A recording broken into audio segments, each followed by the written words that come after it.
In that ultimate dream spanning glaciers, rain of fire, and waves of zombies, he once tore through the forbidden zone all by himself, wielding power that made survivors across the globe tremble. Everyone called him the Nightmare Lord because he could bring back anything from his dreams. But in reality, he was just a mental patient, mocked by the world and dumped by his girlfriend. This immense contrast stemmed from an ultimate secret hidden at the very bottom of his dreams. No one knew that the so-called dream was actually a trans-dimensional channel connected to reality. It all started with a mocking remark he heard at the hospital entrance. It was a gloomy afternoon and Feng Zixuan's voice was ice cold. She pointed a finger at Xuan, her face full of disgust and determination. Qingshan Psychiatric Hospital. Department of Neurology. A chubby man, 5'11" and 200 pounds, is constantly stuffing food into his mouth. While snacking, he calmly narrates his experiences from his dreams. Dr. Zhang, do you believe in the existence of parallel worlds? In my dream world, there is someone who looks just like me, also named Xuan, living on a planet called Aqua Blue Star.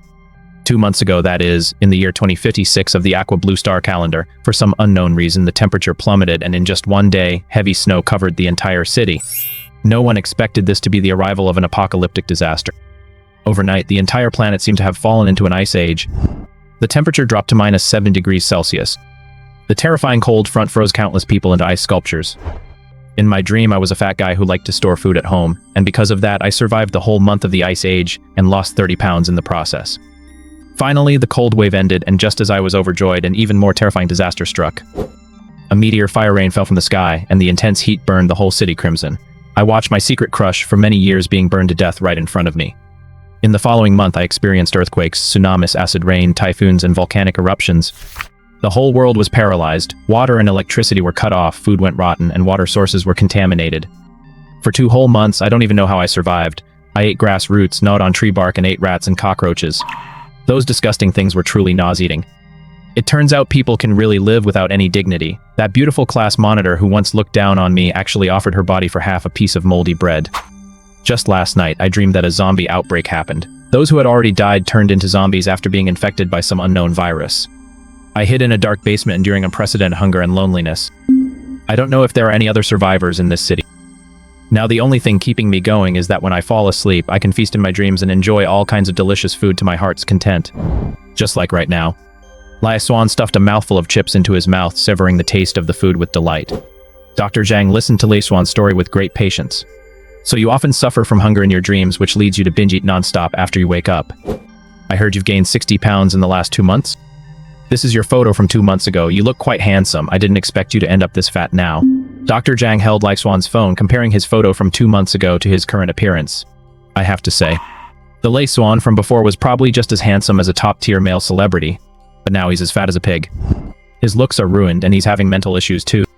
He seems to have trouble distinguishing whether he is dreaming or in reality. This is a bit tricky. Dr. Zhang casually wrote a diagnosis on the medical report with his pen: schizophrenia, profound delusional disorder. Dr. Zhang, you don't seem to believe what I'm saying. The reason I suspect that I travel to a parallel world when I sleep is that every dream I've had for 2 whole months has been continuous. Every time it's the same apocalypse, the same environment, and I can even clearly remember the relationships between the characters in that other world. If it were just a dream, the world in the dream should be chaotic and messy. It wouldn't be so clear in my memory, and it's impossible to have the same dream for 2 whole months. This is completely unscientific. Xuan speculated with a resolute look on his face. Dr. Zhang pushed up his glasses. Xuan, your situation is a bit complex. Honestly, I recommend that you stay in the hospital for observation. I'm not sick. Of course, every psychiatric patient thinks they aren't sick. You might be over-fantasizing, or perhaps you read too many web novels. It's normal to have these thoughts given what you read. How about this? I'll prescribe you some medicine to ease your mental state, and as for your binge eating, you'll need to control that yourself. Okay, thank you, Dr. Zhang. Next, Xuan walked out of the office with his diagnosis. His girlfriend Feng Zixuan was waiting for him. According to Xuan's personality, he would have never gone to a psychiatric hospital for a checkup. But he couldn't withstand Feng Zixuan's threats. Let me see.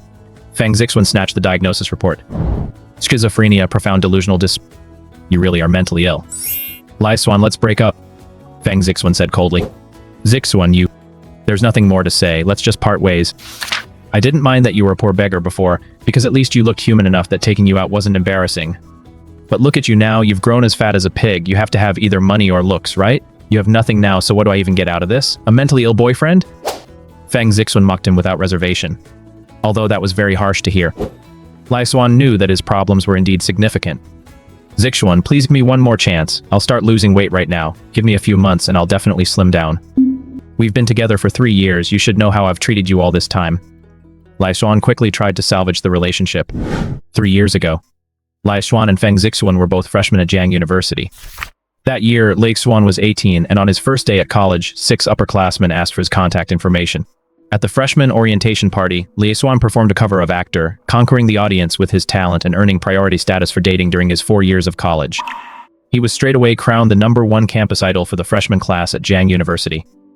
He was handsome, played basketball well, and could sing. It was the night the orientation party ended that he met Xuan. Under Xuan's aggressive pursuit, Xuan fell for her quickly.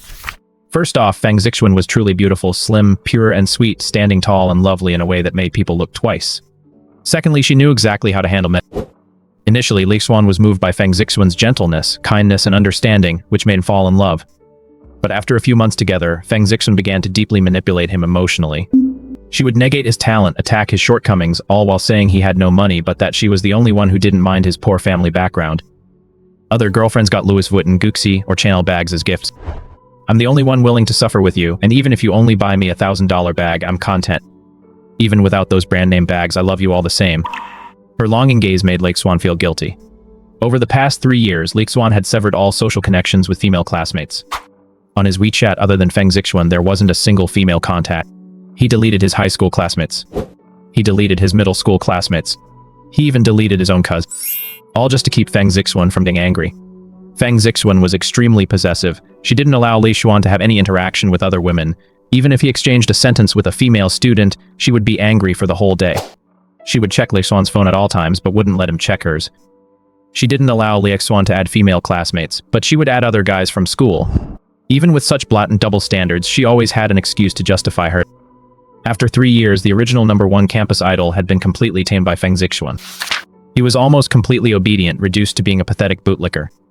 Yet the more he acted that way, the less satisfied Xuan became. The less satisfied she was, the more Xuan tried to please her, forming a vicious cycle where he kept losing his sense of self. And today, Xuan had proposed a breakup so coldly.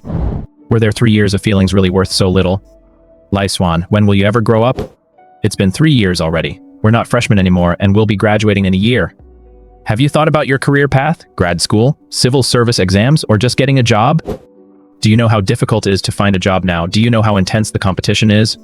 I used to be able to ignore financial status and stay with you without hesitation because we were both young, but now we're about to enter society. Do you know how many years you have to work to afford a house? You have no connections, your parents are both dead, and now you have a delusional disorder. I see no hope for you. Let's break up. You've already wasted 3 years of my youth. Do you know how precious a girl's youth is? You are too selfish. Am I selfish? Xuan muttered to himself. Xuan, you were the one who pursued me in the first place. What makes you think it was me who held you back rather than you holding me back? Not this again. Are you ever going to let it go? Why do you always live in the past? I must have been blind to think you were both talented and handsome back then. After we got together, I realized you were full of flaws. You are stingy, petty, calculating, and inconsiderate. You never prepare any romance or surprises, and every holiday you only buy gifts after I ask for them. You say you love me, but what have you ever done for me? I used to love you too, but what did I ever get in return? Faced with Xuan's aggressive questioning, Xuan remained silent. He suddenly felt that the woman in front of him was a stranger. 3 years. Xuan had spent at least hundreds of thousands on her. He played games frantically every day to earn money, giving almost everything he had to satisfy her desire for romance and ceremony. How could she possibly ask what she had received? How could she be so brazen as to say something so shameless? Understood. So that is how you see me. I am sorry, I will not bother you again from now on. Xuan seemed to have seen through something. Hearing Xuan agree to break up, Xuan's brow smoothed out. It was as if a heavy stone that had been weighing on her heart had finally been lifted. Xuan had no money left and was no longer handsome, so she chose to leave voluntarily without putting any pressure on him. This was a woman's most mature way of handling things. Yeah. I do not want to say anything too harsh, but I am afraid that if I am too subtle, you will think I am giving you another chance. I have already moved out of the apartment you rented, and the lease has half a month left.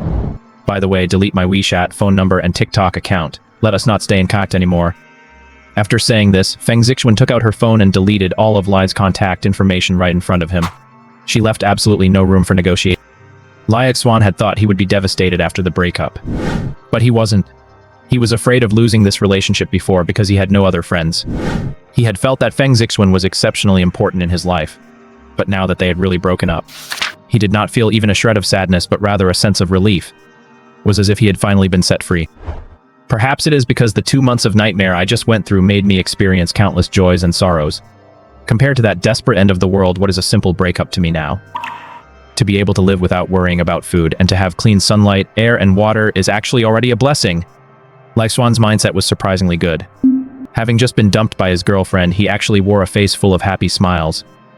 Look at that chubby guy, he is actually smiling. How can he still smile after being dumped by his girlfriend? He must have gone insane. This is not a normal reaction. Everyone stay away from him. I find this unsettling. Will he start hacking people with a knife in the next second? Just outside the hospital, a Porsche 718 suddenly pulled up in front of Feng Zixuan. Feng Zixuan skillfully opened the door and sat in the passenger seat. So, all those things you said earlier were just excuses. The real reason you wanted to break up is because you found someone better. Was I just swapped out seamlessly? Xuan took a deep breath. That Porsche 718 with that familiar license plate, it was clearly the ride of the jerk Chu Chen. He was the school's notorious playboy. The very person Zixuan used to complain about all the time. Returning to the rented apartment. Sure enough, all of Feng Zixuan's things had been moved out. Xuan never believed he was suffering from a mental illness. He possessed enough reason and a clear mind. It was just that his dreams were too vivid. So much so that he struggled to distinguish whether he was currently dreaming or if everything he experienced during the apocalypse was the dream. Or perhaps were they not dreams at all? The time came to 9:30 p.m. Xuan savored a delicious pot of lotus root and pork rib soup, then drifted off to sleep. Hugh. Just as he opened his eyes, the time was 9:30 a.m. The breath Xuan exhaled turned into white mist. A biting chill surged through his entire body and his stomach was cramping from hunger. It was agonizingly painful. In the basement, there was only half a bottle of mineral water left and half a piece of moldy bread. Xuan's complexion was as pale as paper.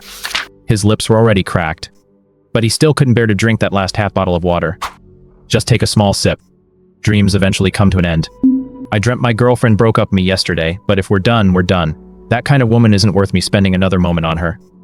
I don't know how the me in my dream could have fallen for that green tea. But in the dream, I got to eat my favorite lotus root and rib soup. That was truly blissful. Maybe that is the only thing keeping me alive. If I can eat a little more in my dreams at night, I'll be satisfied. Xuan got up and ate the last half piece of moldy bread. Then, hardening his resolve, in 2 gulps he finished the last of the mineral water. He needed to regain some strength. I must go out to scavenge for supplies today. Without food and water, I'll die sooner or later. Instead of waiting to die of starvation, I might as well go out and take a gamble. The weather has been getting colder these past 2 days, and the zombies have become more sluggish. Maybe this is a good opportunity to go out and scavenge. Xuan changed his clothes and wrapped himself up tightly. Then, grabbing a kitchen knife and a few pieces of wire, he quietly left the basement. There's definitely no point in going to large supermarkets. If it were 2 months ago when the apocalypse first broke out, one could still go and grab a haul. Now the apocalypse has lasted for 2 months. All the large supermarkets have likely been picked clean by the survivors back then. Probably not even scraps are left. The only thing Xuan can do is to raid apartment buildings without alerting the zombies. Searching for supplies from unit to unit. Seeing if he's lucky enough to find some food behind by others. Since I learned how to pick locks, I originally wanted to make a living as a locksmith before the apocalypse. I never expected it to become the skill I rely on for survival in the apocalypse. It's getting harder and harder to find supplies now. I've already searched every apartment layout in Building 8. Today's target is Building 7. There might be zombies in the hallways. In my current physical state, I can handle at most 1 zombie. With the kitchen knife in my hand, I might stand a chance. But if 2 more zombies appear at once, I'll probably be done for. Out of the basement. Xuan headed straight for Building 7. There was less than 30 meters between Building 7 and Building 8. Moving lightly and holding his breath, Xuan moved quickly without attracting the attention of the few roaming zombies in the complex. He entered Building 7 directly. The elevators were all without power, so he had to take the stairs. He began to raid the building floor by floor from the bottom up. The first floor was too noisy, so to avoid attracting zombies, Xuan started raiding from the 5th floor. Before picking a lock, he needed to listen carefully for any sound or movement inside the room. If there was any noise, whether it was from a survivor or a zombie, it would be extremely dangerous to encounter them. 2 months into the apocalypse, some people had already started eating humans just to survive. There was more than 1 or 2 such cases. Social order had long since collapsed. The law was non-existent. To survive, some people would do anything. The ugliest side of human nature had been completely exposed. No one was worth trusting. Like Building 8, many apartments in Building 7 were empty. Some of the doors were still standing wide open. Most residents in the complex before the apocalypse arrived generally didn't have the habit of stockpiling food at home. Perhaps the situation in rural areas would be much better, where they would store large quantities of grain, but most urban residents couldn't last more than 10 days. When they could no longer survive, they had no choice but to go out and scavenge for supplies. Basically, once they went out, few were able to return alive. This luxury riverside complex, which once cost a fortune per square meter, had now all become ghost built. Some houses still had the newest renovations, and their luxurious large flats. Now, you can stay wherever you want. For a bag of instant noodles, someone would give you an entire building. Time passed bit by bit. Xuan, relying on his proficient lock-picking skills, opened one door after another. Finally, he found a wedding candy under a bed in room 1805. He ravenously stuffed the candy into his mouth. In the current situation, being able to eat a candy was already a blessed gift. Delicious. It's really so delicious. Xuan almost shed tears of happiness. Eating that piece of candy, he felt his strength recover quite a bit. The hand holding the kitchen knife didn't seem quite so weak anymore. He continued searching on the 19th floor. Climbing up a floor, Xuan carefully crouched at the door of Unit 1901. Pressing his ear against the door, he listened for a full minute. There's no movement in the room. I should be able to open the door. He skillfully picked up the wire and started tinkering with the lock. With a click, the door opened. Opened in 10 seconds. My technique has improved again. If this were peacetime, I might have become a master locksmith. Xuan hadn't even opened the door fully yet. Suddenly, an unexpected event occurred.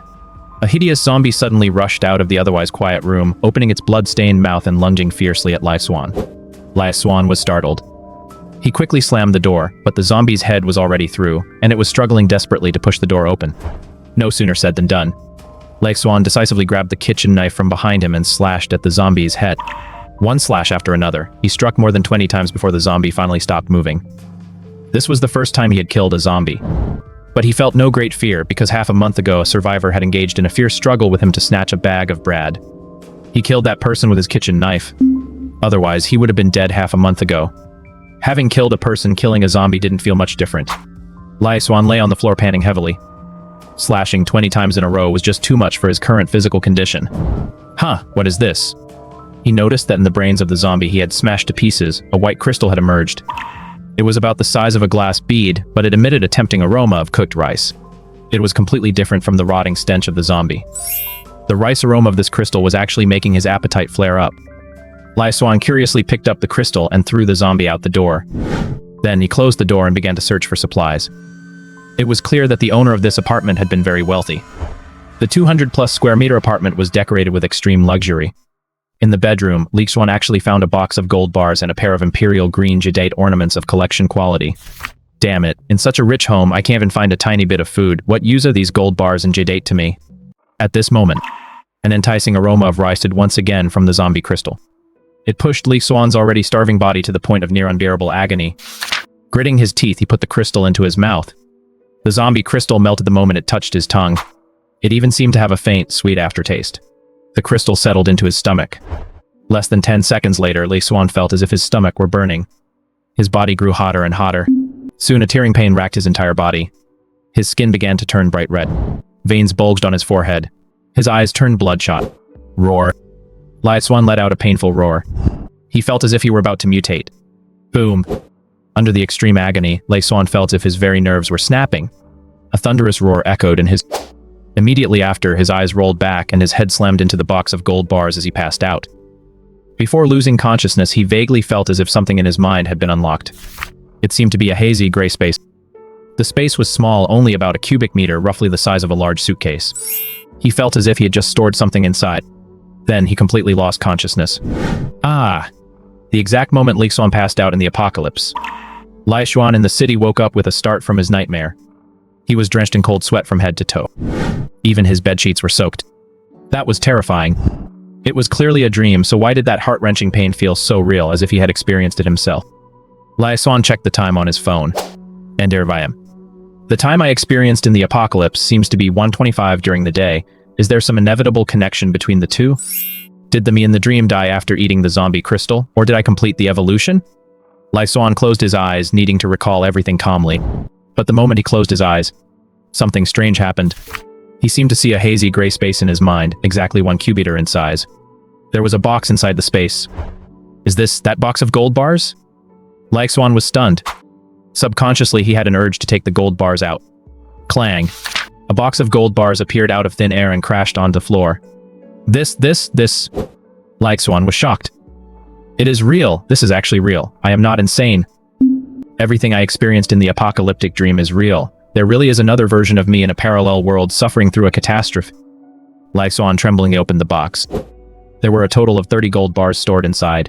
Each gold bar weighed 500 grams.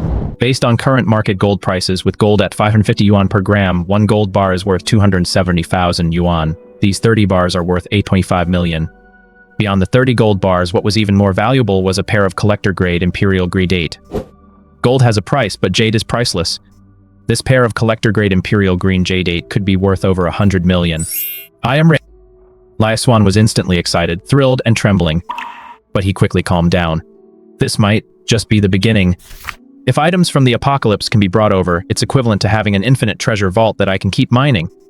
In the apocalypse, order has collapsed. Gold, jade, and gems are worthless. You can just pick them up from any gold store. No one wants them. To achieve this, I must ensure the me in the apocalyptic world survives. Otherwise, even if billions of tons of gold were laid out before me, I could only stare at them helplessly. The me in the apocalypse can store items in the space, so can I store items now too? Xuan got up and started to experiment. He first picked up a bottle of mineral water and silently willed it to be stored. The first attempt failed, but he did not get discouraged. He tried a second time, then a third. Finally, on the 8th try, he succeeded. With his full concentration, the bottle of mineral water in his hand vanished into thin air. A bottle of mineral water appeared in the space. Great.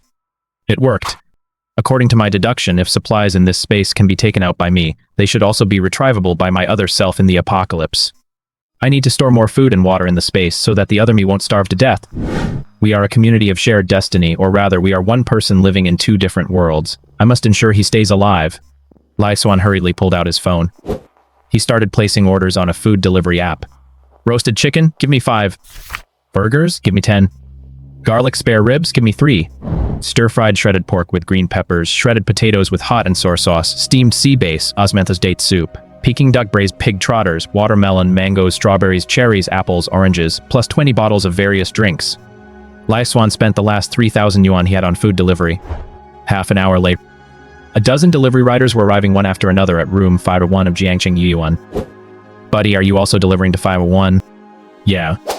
Damn, are you all delivering to 501? This fat guy named Xuan is really a glutton. How could he order so much food? Isn't he afraid of bursting? He's already that fat and still eating like this, gorging himself at 2 in the morning. This guy has completely let himself go. By the time the last delivery arrived, it was already 2:30 a.m. Xuan started moving all the food into the space. Once he finished, a wave of exhaustion hit. He collapsed and fell back to sleep. Perhaps he had just awakened his spatial power and frequent use was draining his mental energy. Just as Xuan in the city drifted off to sleep, Xuan in the apocalypse finally regained consciousness. The pain in my body is gone. It even feels kind of comfortable, but the intense hunger still hasn't faded. Did I just dream that I ordered a dozen takeouts and had a space to store things in? Could I be hallucinating from hunger? Xuan closed his eyes. The next second, he discovered with utter shock. There really was a space in his mind, and it was filled with massive amounts of supplies. He focused his mind. All the supplies appeared out of thin air. Clang, they crashed onto the ground. This is roasted duck, roasted chicken burgers, pig trotters, spare ribs, and all kinds of fruit, snacks, drinks, and mineral water. The food is still hot. Xuan didn't hesitate, tearing open the takeout boxes and gorging himself on a roasted chicken like a starving ghost. Delicious. This is so good. After 2 months in the apocalypse, to be able to eat authentic roasted chicken, this is pure bliss. After a whirlwind of eating, Xuan was finally full and satisfied. He let out several loud burps in a row. It had been a long time since he last felt this full. These supplies are enough to keep me fed for several days. It seems what I experienced in my dream wasn't a dream at all. Everything I went through in that parallel world is real. 2 months of binge eating made me in the city world gain 60 pounds, and my girlfriend even dumped me for it. How did I end up living such a miserable life in 2 completely different worlds? One version of me nearly starved to death, while the other got cheated on, dumped, and acted like a total loser. But starting today, our destinies can take a drastic turn. The gold, jewelry, and jade that are worthless in this apocalyptic world are incredibly valuable in the other, enough to buy tons of supplies and let me live very comfortably in this wasteland. I need to focus on adjusting my physical condition these next few days. I must have enough strength to protect myself when the zombies attack. After coming to this realization, Xuan decisively began to exercise. Previously, when food was scarce, exercising would burn too many calories and make him hungrier. Xuan hadn't dared to work out. He had to stay as still as possible to endure the hunger. But now he had no such worries. Improving his physical fitness was his top priority. Xuan started with 50 push-ups. They felt effortless. He was nowhere near his limit. 100 a bit tired but manageable. 150 very tired but still not at his limit. 200 exhausted but could still push further. 250 he couldn't do it anymore. He had reached his limit. Doing 250 push-ups at once. This kind of physical stamina is definitely not something an ordinary person could achieve. It looks like the zombie core didn't just awaken my space ability, but also enhanced my physical strength. After finishing the push-ups, Xuan did 500 sit-ups, 500 jumping jacks, 200 side kicks, and 200 lunges. Finally, he was completely worn out. He went back to eating and drinking to replenish his energy. By 7:30 in the evening, Xuan collapsed into bed and fell fast asleep. He clearly felt that his digestive system had become much stronger. With an abundance of food, his body was like a greedy beast, ruthlessly devouring all the nutrients. This caused his body to become strong very rapidly. If I get the chance to hunt another zombie and store the core in my space, maybe the me in the city world could use it to boost my fitness and burn off all this fat. At 7:30 the next morning, Xuan woke up. Looking at the box of gold bars and the pair of collector-grade imperial jade pieces, he felt like he was living in a dream. The apocalypse version of Xuan had already started training. He naturally couldn't fall behind. However, he had two things to take care of today. First, take the gold bars to exchange for some cash. He was currently broke and couldn't even pay next month's rent. Second, buy a batch of supplies to fill up his spatial storage. Takeout food doesn't stay fresh and isn't very healthy, so he needed to buy fresh ingredients for the other Xuan, plus some handy weapons. The kitchen knife was too short. And after the last 2 wild hacking sessions, the blade was already chipped. He needed to go to the black market to buy a few machetes or survival axe. With proper weapons, his chances of surviving against zombies would increase significantly. He didn't need to consider firearms for now. He had no way of getting his hands on those anyway. Having made his plan, Xuan headed out with the gold bars. He first went to the nearest gold shop. Gold shops definitely buy back gold. Lately, gold was a hot topic in the market, with prices constantly rising as people started hoarding it to hedge against inflation. Pure gold jewelry was selling for as high as 728 per gram. The market buyback price was around 550 yuan, but even at that you couldn't find any. Investment gold bars were nearly sold out. Walking into the shop, Xuan got straight to the point. "Do you gold?" "We do." The owner was a middle-aged man, just as chubby as Xuan currently was. "Then take a look at this." Xuan tossed a gold bar over. "Oh, a 500-gram gold bar. Let me verify it." The owner used a blowtorch on it, and the gold quickly softened. He then tested it with a gold detector. "Nice, it's 999 pure gold. You looking to sell, brother?" "That's right." Xuan nodded. "I'm offering 530 yuan per gram for buyback, so 500 grams comes to 265,000 yuan. "Fine, let's go with that." Xuan nodded. In reality, the international gold price had already hit 550 yuan, so the owner was shorting him by 20 yuan per gram. Xuan didn't argue much, because most gold shops would press the price down one way or another. That's just the middleman making their profit. As he walked out of the shop, 265,000 yuan hit his bank account. To be safe, Xuan didn't sell all the gold bars at the same shop. With this much gold, the origin was questionable. Selling them all in one place would be sure to raise suspicion. Splitting it up and visiting 30 different shops, selling one bar at each would be much safer. Of course, he couldn't put all the money into one bank account either. Xuan had 5 bank cards, each holding 1 million yuan, with the remaining 3 million split between WeChat and Alipay. Spread out like this, no single balance looked particularly suspicious. You shouldn't keep all your eggs in one basket. As for that pair of imperial green jade pieces, Xuan wasn't planning on selling them yet. He was waiting for the right opportunity. Running to all those gold shops took nearly 8 hours. With money in hand, Xuan took a taxi to the black market to buy 2 machetes and 3 survival axes. He found a secluded spot to store them in his spatial storage, and on the way back stopped by a large supermarket to stock up on supplies. It was already past 8 in the evening when he got back to the rental apartment. He was absolutely exhausted from the long day. It's time to buy a car. Having a vehicle will make gathering supplies much easier. Maybe buy an apartment too and pay for it all up front. But first, let me pay next month's rent. Xuan opened his WeChat contacts, found the landlord Zhao Dahai and sent him 500 yuan. Brother Zhao, this is next month's rent. The landlord was a businessman in his mid-30s. Word was he was quite wealthy and owned many properties. Xuan had lived in his apartment for 3 years and only met the man twice. Usually they just communicated via WeChat and rent was always paid by transfer. Male landlords were sometimes easier to deal with. They usually didn't give you any trouble. They weren't overly fussy about every little thing. Of course, Xuan had never been late with the rent either. Trust is a two-way street. Suddenly his phone buzzed. The 500 yuan transfer was refunded. Little Li, I've decided not to rent out that place anymore. What's wrong, Brother Zhao? Why don't you want to rent it out anymore? Xuan sent a message to ask. It's like this, Xiao Li. I've already listed this apartment. I'm planning to sell it off recently. The other party replied quickly. In recent years, the housing market has been on a downward trend and seems quite unstable. This apartment is about 90 square meters, a small unit with 2 bedrooms, 1 living room and 1 bathroom, but the layout is excellent, the location is good, and it's very close to the school. The selling price for similar units in the same residential compound is around 30,000 per square meter. It is said that at its peak, properties here sold for 50,000 per square meter. Xuan lives alone and doesn't need a large space. Why not just buy it?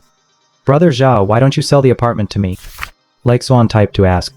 You want to buy it? I'm in a rush to sell this place. If you can pay the full amount within half a month, I can let it go for 2.6 million. The landlord seemed to be in urgent need of money. Based on current market prices, this apartment should be able to sell for around 2.9 million. Being 300,000 cheaper means the 3 years of rent he paid would effectively be recouped in one go. Sure, we can go handle the title transfer tomorrow. You really want to buy it? You're not joking, right? I've lived here for 3 years and it feels like home. It'd be hard to adjust if I suddenly had to move. Besides, I was already planning to buy a place soon, so I might as well just take over this one. Xuan thought about it. Buying a new home usually means off-plan properties that aren't move-in ready. It could take a year or 2 to finish the renovations. Buying a pre-owned home elsewhere would feel unfamiliar. And moving is quite a hassle. It's better to just take over this apartment. No middleman to make a profit. Dealing directly with the landlord saves a lot of trouble.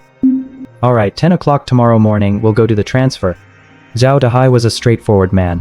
The matter was settled just like that. After dealing with these things, Xuan fell straight to sleep. Woo. While Xuan entered dreamland here, the apocalypse version of Xuan woke up. It seems that the time difference between me and my parallel dimension self is exactly 12 hours. When it's day for him, it's night for me, and when it's day for me, it's night for him. And it seems that my parallel dimension self and I cannot wake up at the same time. It's as if one soul is using 2 bodies simultaneously. If this place were to be invaded by zombies while I'm not awake, that would be dangerous. Xuan frowned. It seems I need to find a safer place. I absolutely cannot be disturbed while I'm asleep. Xuan closed his eyes. With a thought, he took out all the supplies stored in his space again. 2 machetes, 3 hatchets, 20 pounds of rice, 3 pounds of beef, 5 pounds of pork, some baby bok choy, chili peppers, potatoes, cucumbers, celery, 2 portions each of cooking oil, salt, soy sauce and vinegar, 1 alcohol stove, some alcohol and a few bottles of mineral water. The space is still too small, it can't hold too much at once, but these supplies should be enough to last me half a month. After taking out the supplies, Xuan started cooking and then had a hearty, satisfying meal. His appetite had increased significantly. It seemed his body needed a lot of nutrition. After eating his fill, Xuan felt an endless surge of energy throughout his body. Should I go out and look for some straggling zombies? If I can find crystal cores, maybe the space can get bigger. Xuan picked up his hatchet and went out. He didn't rush downstairs to the residential area to fight zombies, because it would be too easy to get surrounded by zombies there. He chose to keep clearing the apartment building, so even if he did run into zombies, he'd likely only face 2 or 3 at a time. With his current physical condition and the sharp hatchet in his hand, he should be able to handle it. Also, clearing apartments gives a high probability of finding gold, silver and jewelry. In the past, Xuan wouldn't have cared about these things. But now, things are different. These items can be collected and transported via his space to the urban dimension, allowing his urban self to quickly accumulate a huge amount of wealth. With enough wealth and status, he can help his apocalypse self acquire better equipment and supplies. It's a virtuous cycle. Xuan reached the 20th floor and started picking locks skillfully. Unit 2001 was open. There was no danger inside, the owners of the house had long since left. Xuan began to search for supplies as he always did. Before, he only had eyes for food and water. Now, however, he focused on valuable items. Jade, jewelry, gold, silver, and antiques were all his primary targets. Although the history of the parallel world is different, if an antique is verified to be thousands of years old, it might still be very valuable. Xuan cleared floors from the 20th all the way to the 29th and had a good haul, but didn't encounter any zombies. It wasn't until he opened the door to 3001 that 3 zombies suddenly lunged out. Roar! Roar! Roar! The zombies let out an excited, violent roar. Xuan was well prepared. He raised his hatchet and swung it hard at the head of the first zombie. It was completely different from his earlier panic. This time, Xuan's strength, speed, and reaction time were several times better than yesterday. The hatchet in his hand was also much easier to handle than a kitchen knife. With one swing, the first zombie's head was split right in half. He killed the first zombie instantly. When the remaining 2 zombies lunged at him, they were blocked by the narrow doorway and couldn't swarm him at all. Xuan drew a machete as well. He slashed wildly. He didn't have much technique, but his strength, speed, and courage were far greater than before. In a narrow fight, the brave win. With a machete in one hand and a hatchet in the other, the advantage of having 2 sharp weapons completely overwhelmed the unarmed pair of zombies. Under his frantic barrage of slashes and chops, both zombies were hacked to death.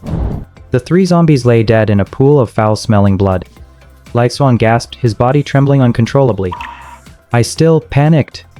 Even though I had mentally prepared myself for fighting zombies, when it actually came to a real fight with 3 of them, I still wasn't calm enough. Although my physical condition has improved significantly, if I didn't have the machete and hatchet this time, the outcome would have been uncertain.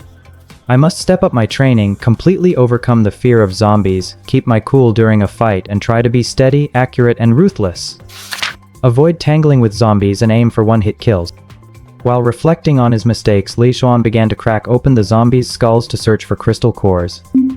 What's going on? Only the largest of these 3 zombies had a white, glass bead-sized crystal core, and the other 2 don't seem to have any.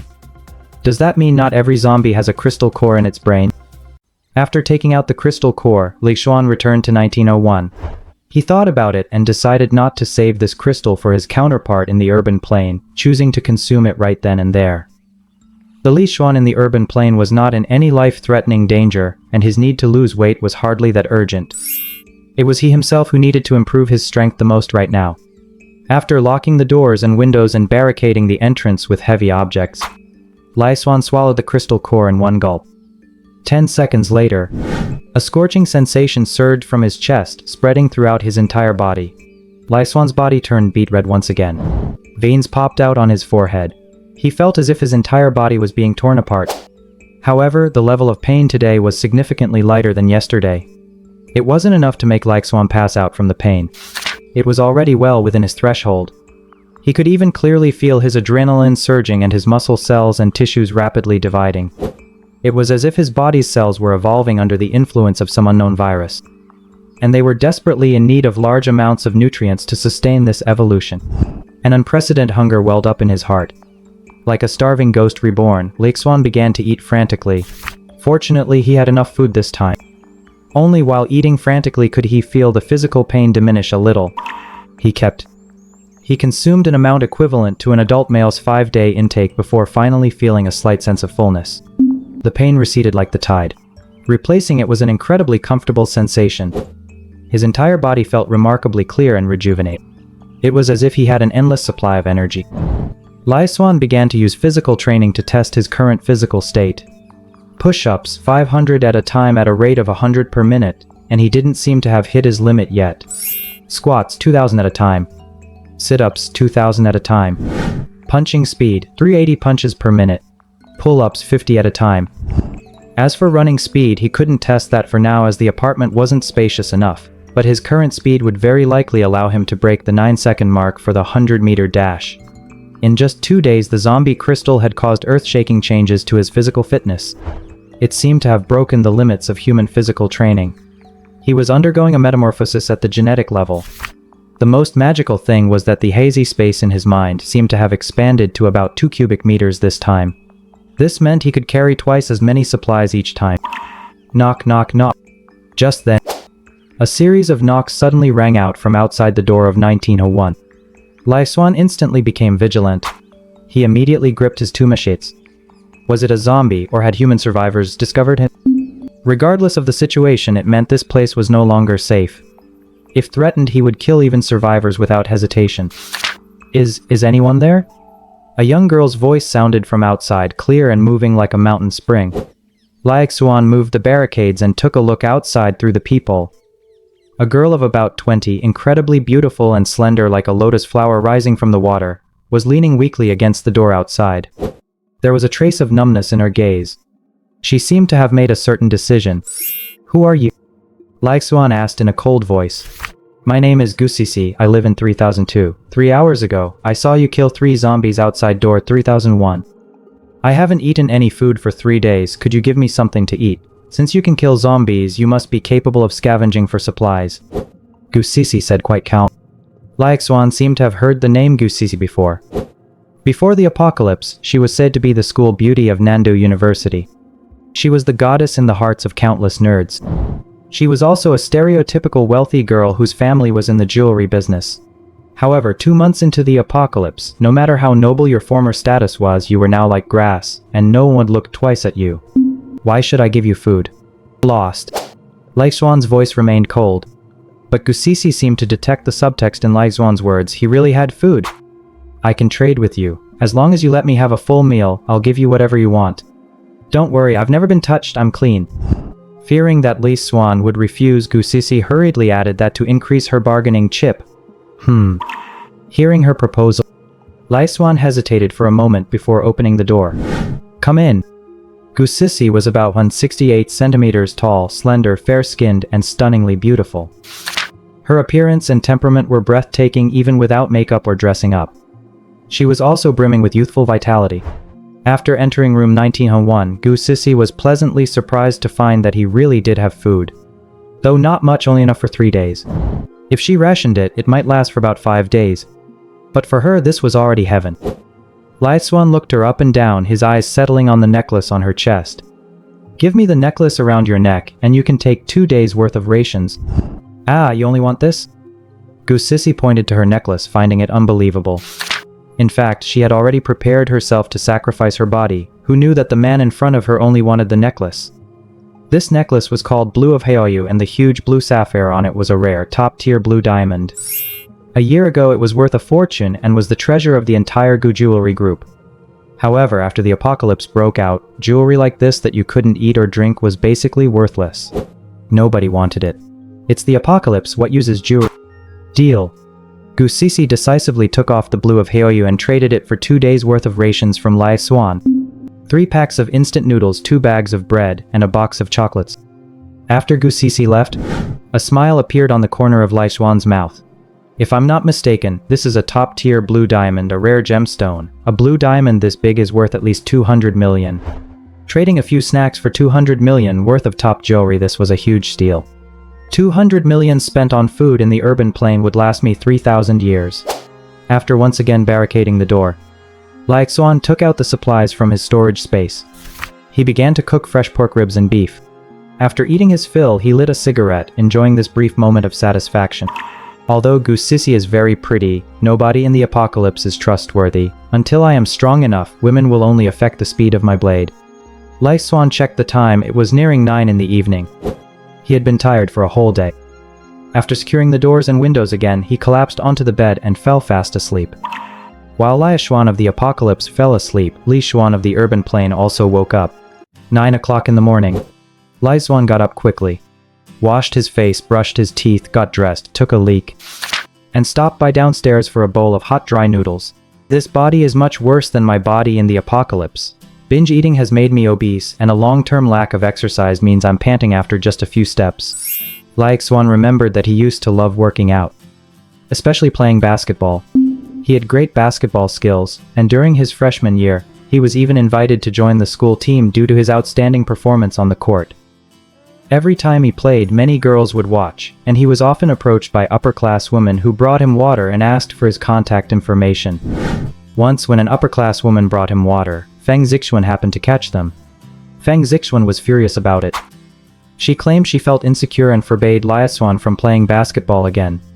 Xuan thought that having these kinds of issues would indeed affect their relationship, so he gave up his hobby of basketball. He also tried to avoid going to the gym. This was an effective way to stop Feng Zixuan from getting jealous. But after Xuan gave these things up, he seemed to gradually lose his charm as well. He turned into fat couch potato. Perhaps what Feng Zixuan once liked was the spirited and vibrant version of Xuan on the court. That sunny, energetic, and handsome young man. In the prime of his youth. Unstoppable. But at the same time she was afraid that Xuan would attract too many women, leading to competition. So she personally stifled Xuan's interests and hobbies. And killed the very version of him she once loved. In the end, she started to despise Xuan. She despised him for losing his original spirit, his dashing handsomeness, and his overflowing talent.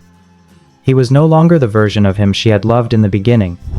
She became increasingly overbearing and looked down on him more and more, until finally she broke up with him without hesitation.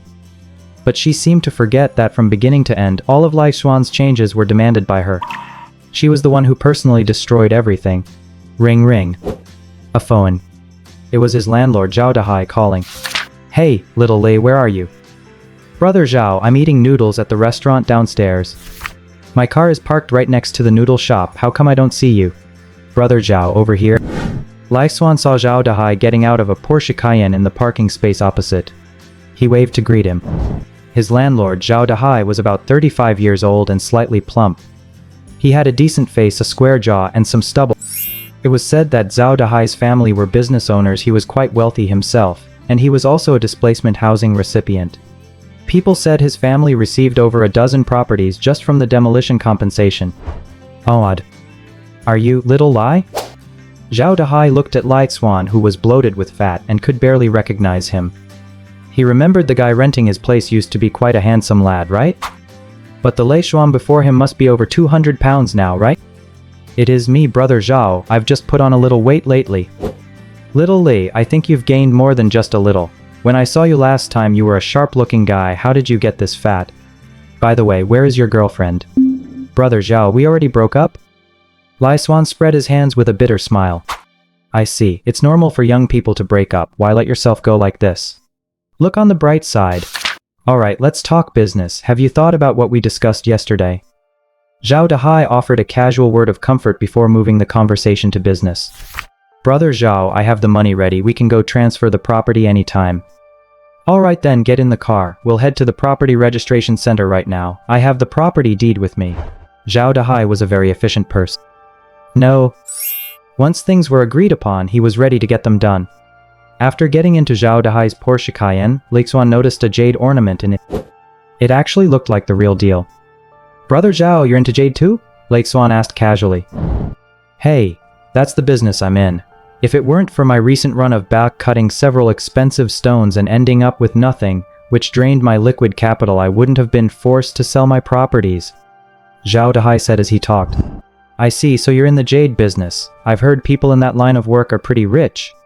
By the way, brother Zhao, I have a finished jade bracelet I want to sell. Do you buy back? If it's one of those low-quality ones that go for 2,000 or 3,000, then no. But if the quality and clarity are good, I'd be happy to take a look." Zhao Dahai replied nonchalant. He was just about to start the car when Xuan stopped him.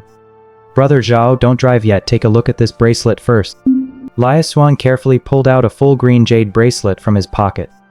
Zhao Dahai didn't think much of it at first. But the moment he reached out to hold the bracelet, he froze completely. The icy touch, the warm and delicate texture. He quickly pulled out a magnifying glass and a flashlight to inspect it closely. Damn. This doesn't seem like a fake. This clarity, this texture, this shade of green, this is an imperial green jade bracelet. Breathless. Petrified. Shocked. Zhao Dahai's mouth hung open and he was completely stunned. But that was followed by an unprecedented surge of emotion. Excitement. Thrill. Elation. Based on his years of experience with jade, he could almost guarantee that this was a collector-grade imperial green jade bracelet. He remembered that at an auction 2 years ago, a similar imperial green jade bracelet soared a staggering 120 million. If this were to accidentally drop on the ground and shatter, that would be 100 million gone just like that. Good God. Little Lei, where did you get this? Zhao Dahai asked, his forehead breaking into a sweat. It was something my parents left for me. I heard it's an heirloom passed down through the family.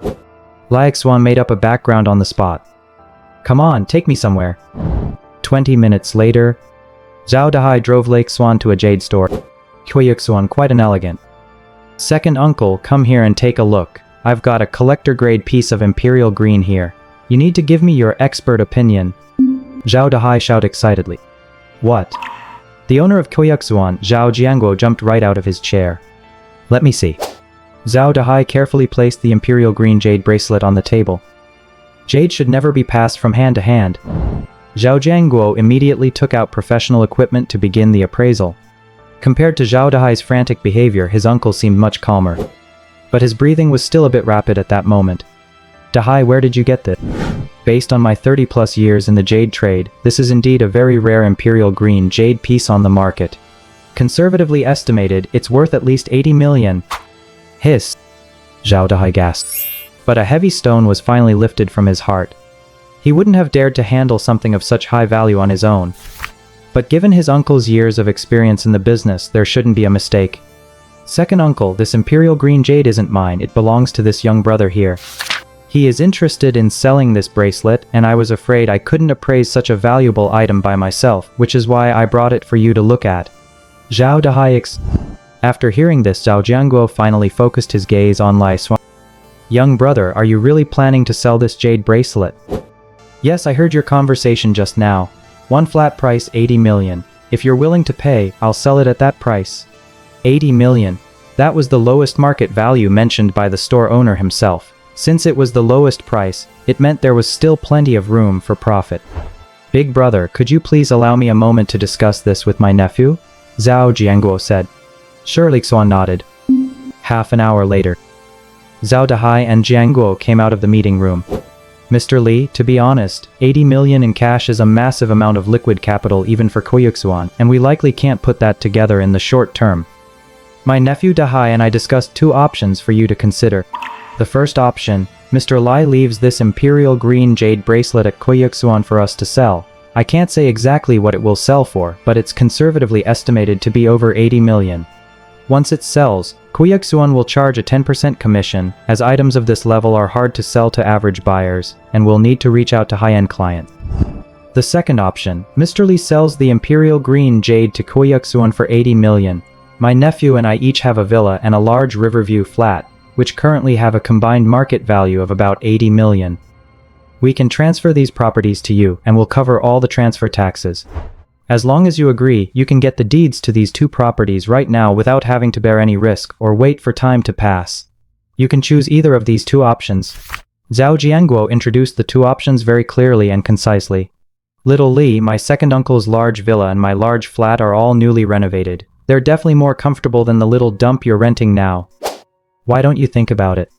Since houses are hard to sell right now and very difficult to offload, trading properties for imperial green jade is actually a very good deal. Zhao Dahai and Zhao Jianguo were both property speculators, and in the last few years, due to falling prices, they had suffered heavy losses. Why don't we go take a look at the houses? Xuan suggested. He appeared very interested, but did not give a direct agreement. No matter which of the two conditions Xuan agreed to, Zhao Dahai and Zhao Jianguo seemed capable of making a significant profit from it. It could be at least 10 million or more in profit. But Xuan did not care. Whatever rare treasure it was, in his eyes it was nothing more than a bracelet. The key was to liquidate it as soon as possible. Anyway, in the post-apocalyptic plane, these things could be left on the ground and no one would even bother to pick them up. He had no interest in them at all. Let's go check out the houses, right? Quickly. Zhao Dahai drove Xuan to the Wanding residential complex. Xuan had heard of Wanding. It was the high-end villa complex that Feng Zixuan dreamed of living in. Everyone living there was either rich or powerful. It was said that price for a garden villa here was over 150,000 per square meter. It was simply outrageously expensive. Every inch of land worth an ounce of gold. We are here, this is it, Garden Villa Unit WD8. This house belongs to my second uncle. It was renovated just 3 months ago and even has the latest fingerprint password lock. This villa has 3 floors, a land area of 335 square meters, 5 guest rooms, 2 master bedrooms, 2 walk-in closets, 2 storage rooms, 3 bathrooms, 2 open-concept kitchens, a study, a swimming pool, a home theater, a conference room, 2 basement garages, and a garden. To be honest, even though villa market prices have dropped recently, just the renovation for this place cost over 5 million. Its market value is definitely 50 million. After entering the villa, Xuan was somewhat stunned by its luxury and spaciousness. This was definitely more than 100 times better than the 2-bedroom apartment he was currently renting. According to market prices, this villa was indeed worth 50 million. Even though it is not easy to sell in the current market. But the value is still there. Not bad. Xuan gave a relatively satisfied evaluation. On the surface it was mild satisfaction, but in reality he was very satisfied. Let's go, I'll take you to see my large flat apartment as well. 15 minutes later, Zhao Dahai brought Xuan to the Wanjiang Yipin residential complex. Wanjiang Yipin is also located in the city center, an area where every inch of land is precious. Not only is the traffic convenient, but it is also very close to the Jiangdu Conservatory of Music, where there are beautiful women everywhere. The location of this complex offers a spectacular view of the river. To meet the needs of high-end residents, the Riverview apartments generally use a 1-elevator, 1-household design. There are only 2 households on each floor. The house Zhao Dahai bought is located in Unit 28-2 on the 28th floor. Property is 280 square meters with 5 bedrooms, 2 living rooms, 1 kitchen, and 2 bathrooms. Compared to the quiet and elegance of the villa, the scenery from the large flat is actually more spectacular. When I renovated this house, I spent over 2 million. However, what I like most is the view from the balcony. This super large balcony is 12 meters long. When you are free, having tea and soaking up the sun on the balcony is absolutely an enjoyment. The current price at Wanjiang Yipin is about 110,000 per square meter, and it doesn't fluctuate much. You can check the market price yourself. I'm letting this house go for 30 million, and there will definitely be buyers in the market. Xuan nodded. He did not appear very satisfied, nor did he appear dissatisfied. Brother Zhao, I'm curious, how many houses do you actually have? Not many, just over 50 sets. Over 50 sets? Just, Brother Zhao, you are truly amazing. This has completely shocked me. Xuan looked bewildered. The gap between people is truly so enormous. Sigh, it's a long story of tears. Everyone thinks I'm living the good life, with over 50 properties under my name, plus my own jade shop and commercial storefronts. In reality, I am drowning in debt and can barely hold on anymore. I originally had over a dozen affordable relocation houses, and the family business was doing okay, but then I got obsessed with house flipping. I bought in at high prices a few years ago, and then housing prices kept falling. I bought so many houses through mortgage loans and low down payments. Now that housing prices aren't rising but are plummeting, I've lost everything. Now I need over $1 million every month just for interest, and the houses won't sell. My bank loans are already overdue, and they'll be auctioned off by the court soon. These houses are no longer assets, they are all liabilities. Whoever helps me pay off the loans, I'll give them the houses for free. Brother Zhao, are you serious? Brother Li, do you really want that? It's not entirely out of the question. Hearing this, Zhao Dahai only shook his head with a bitter smile. Although the Imperial Green Jade was valuable, just one Imperial Green Jade bracelet wasn't enough to take over his debt. Back at Xuan, Zhao Jianguo had already had someone prepare 2 agreements.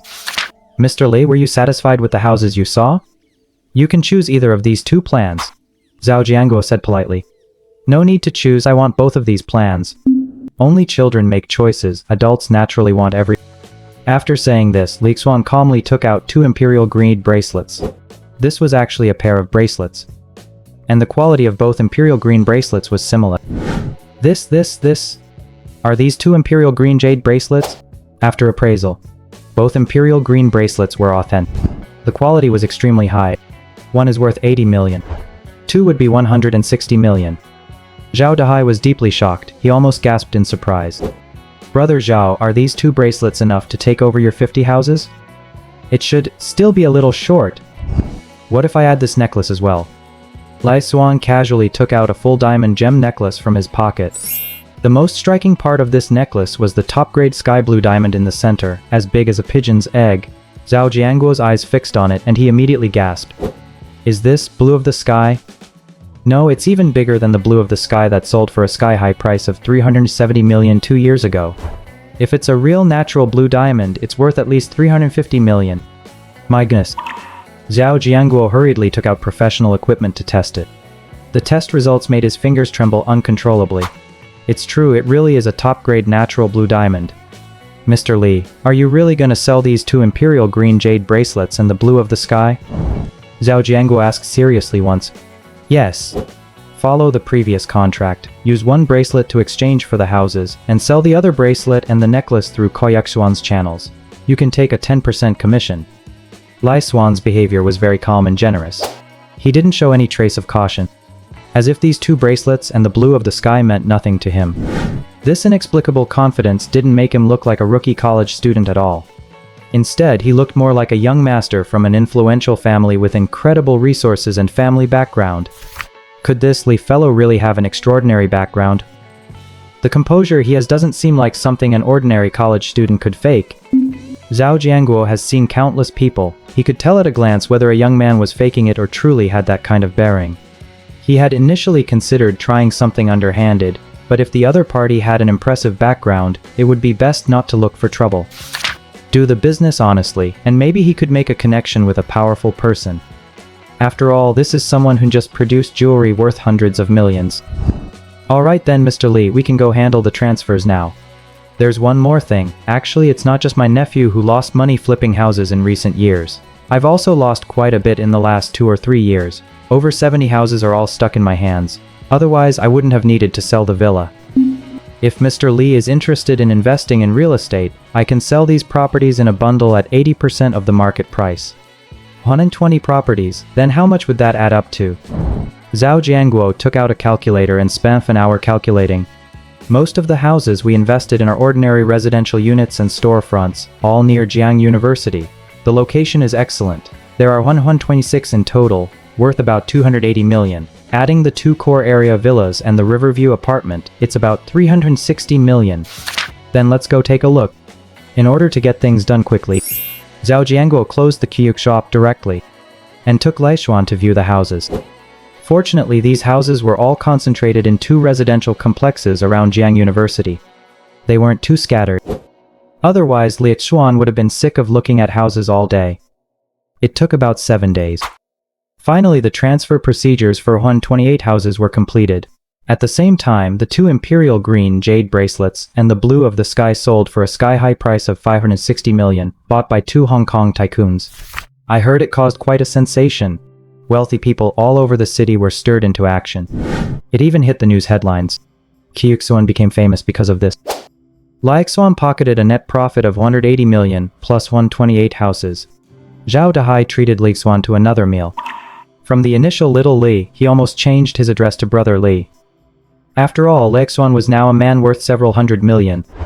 Brother Zhao, I can't live in these 128 houses either. I want to find an agent to rent them out. Do you know anyone reliable?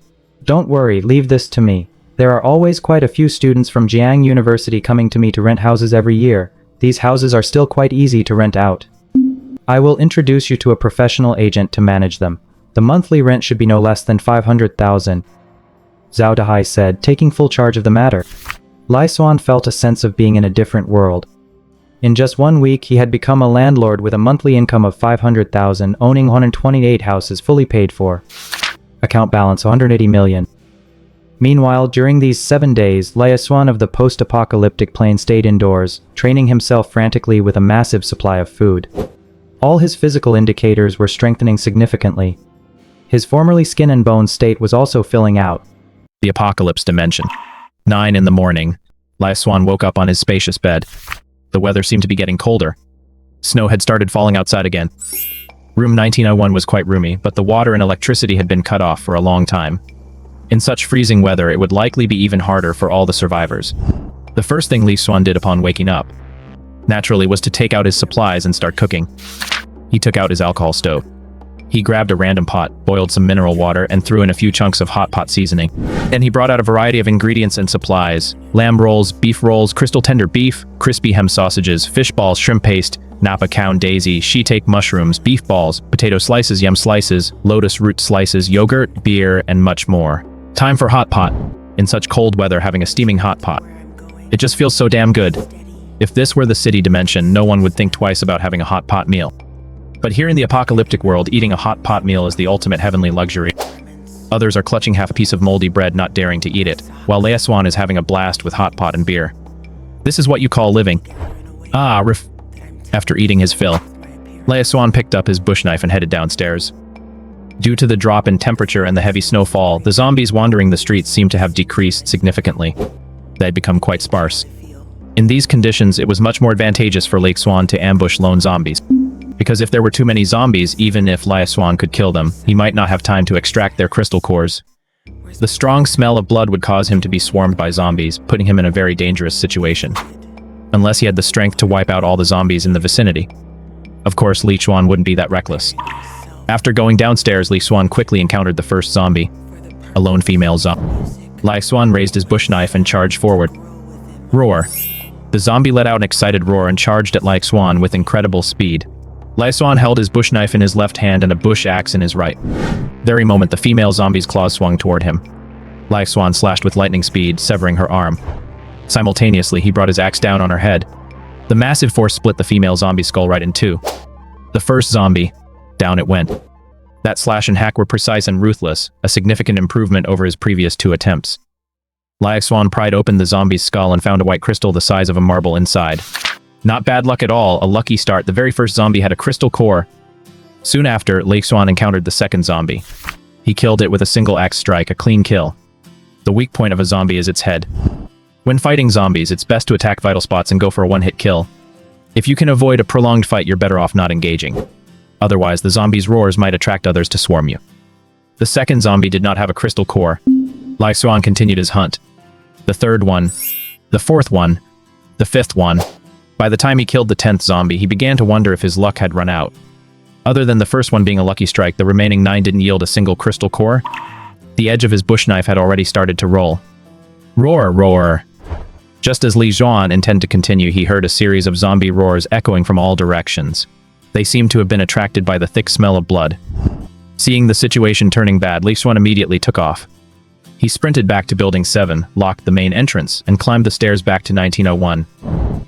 Today, killing zombies feels more and more natural. My strength, mindset, experience, and even my courage have all improved significantly.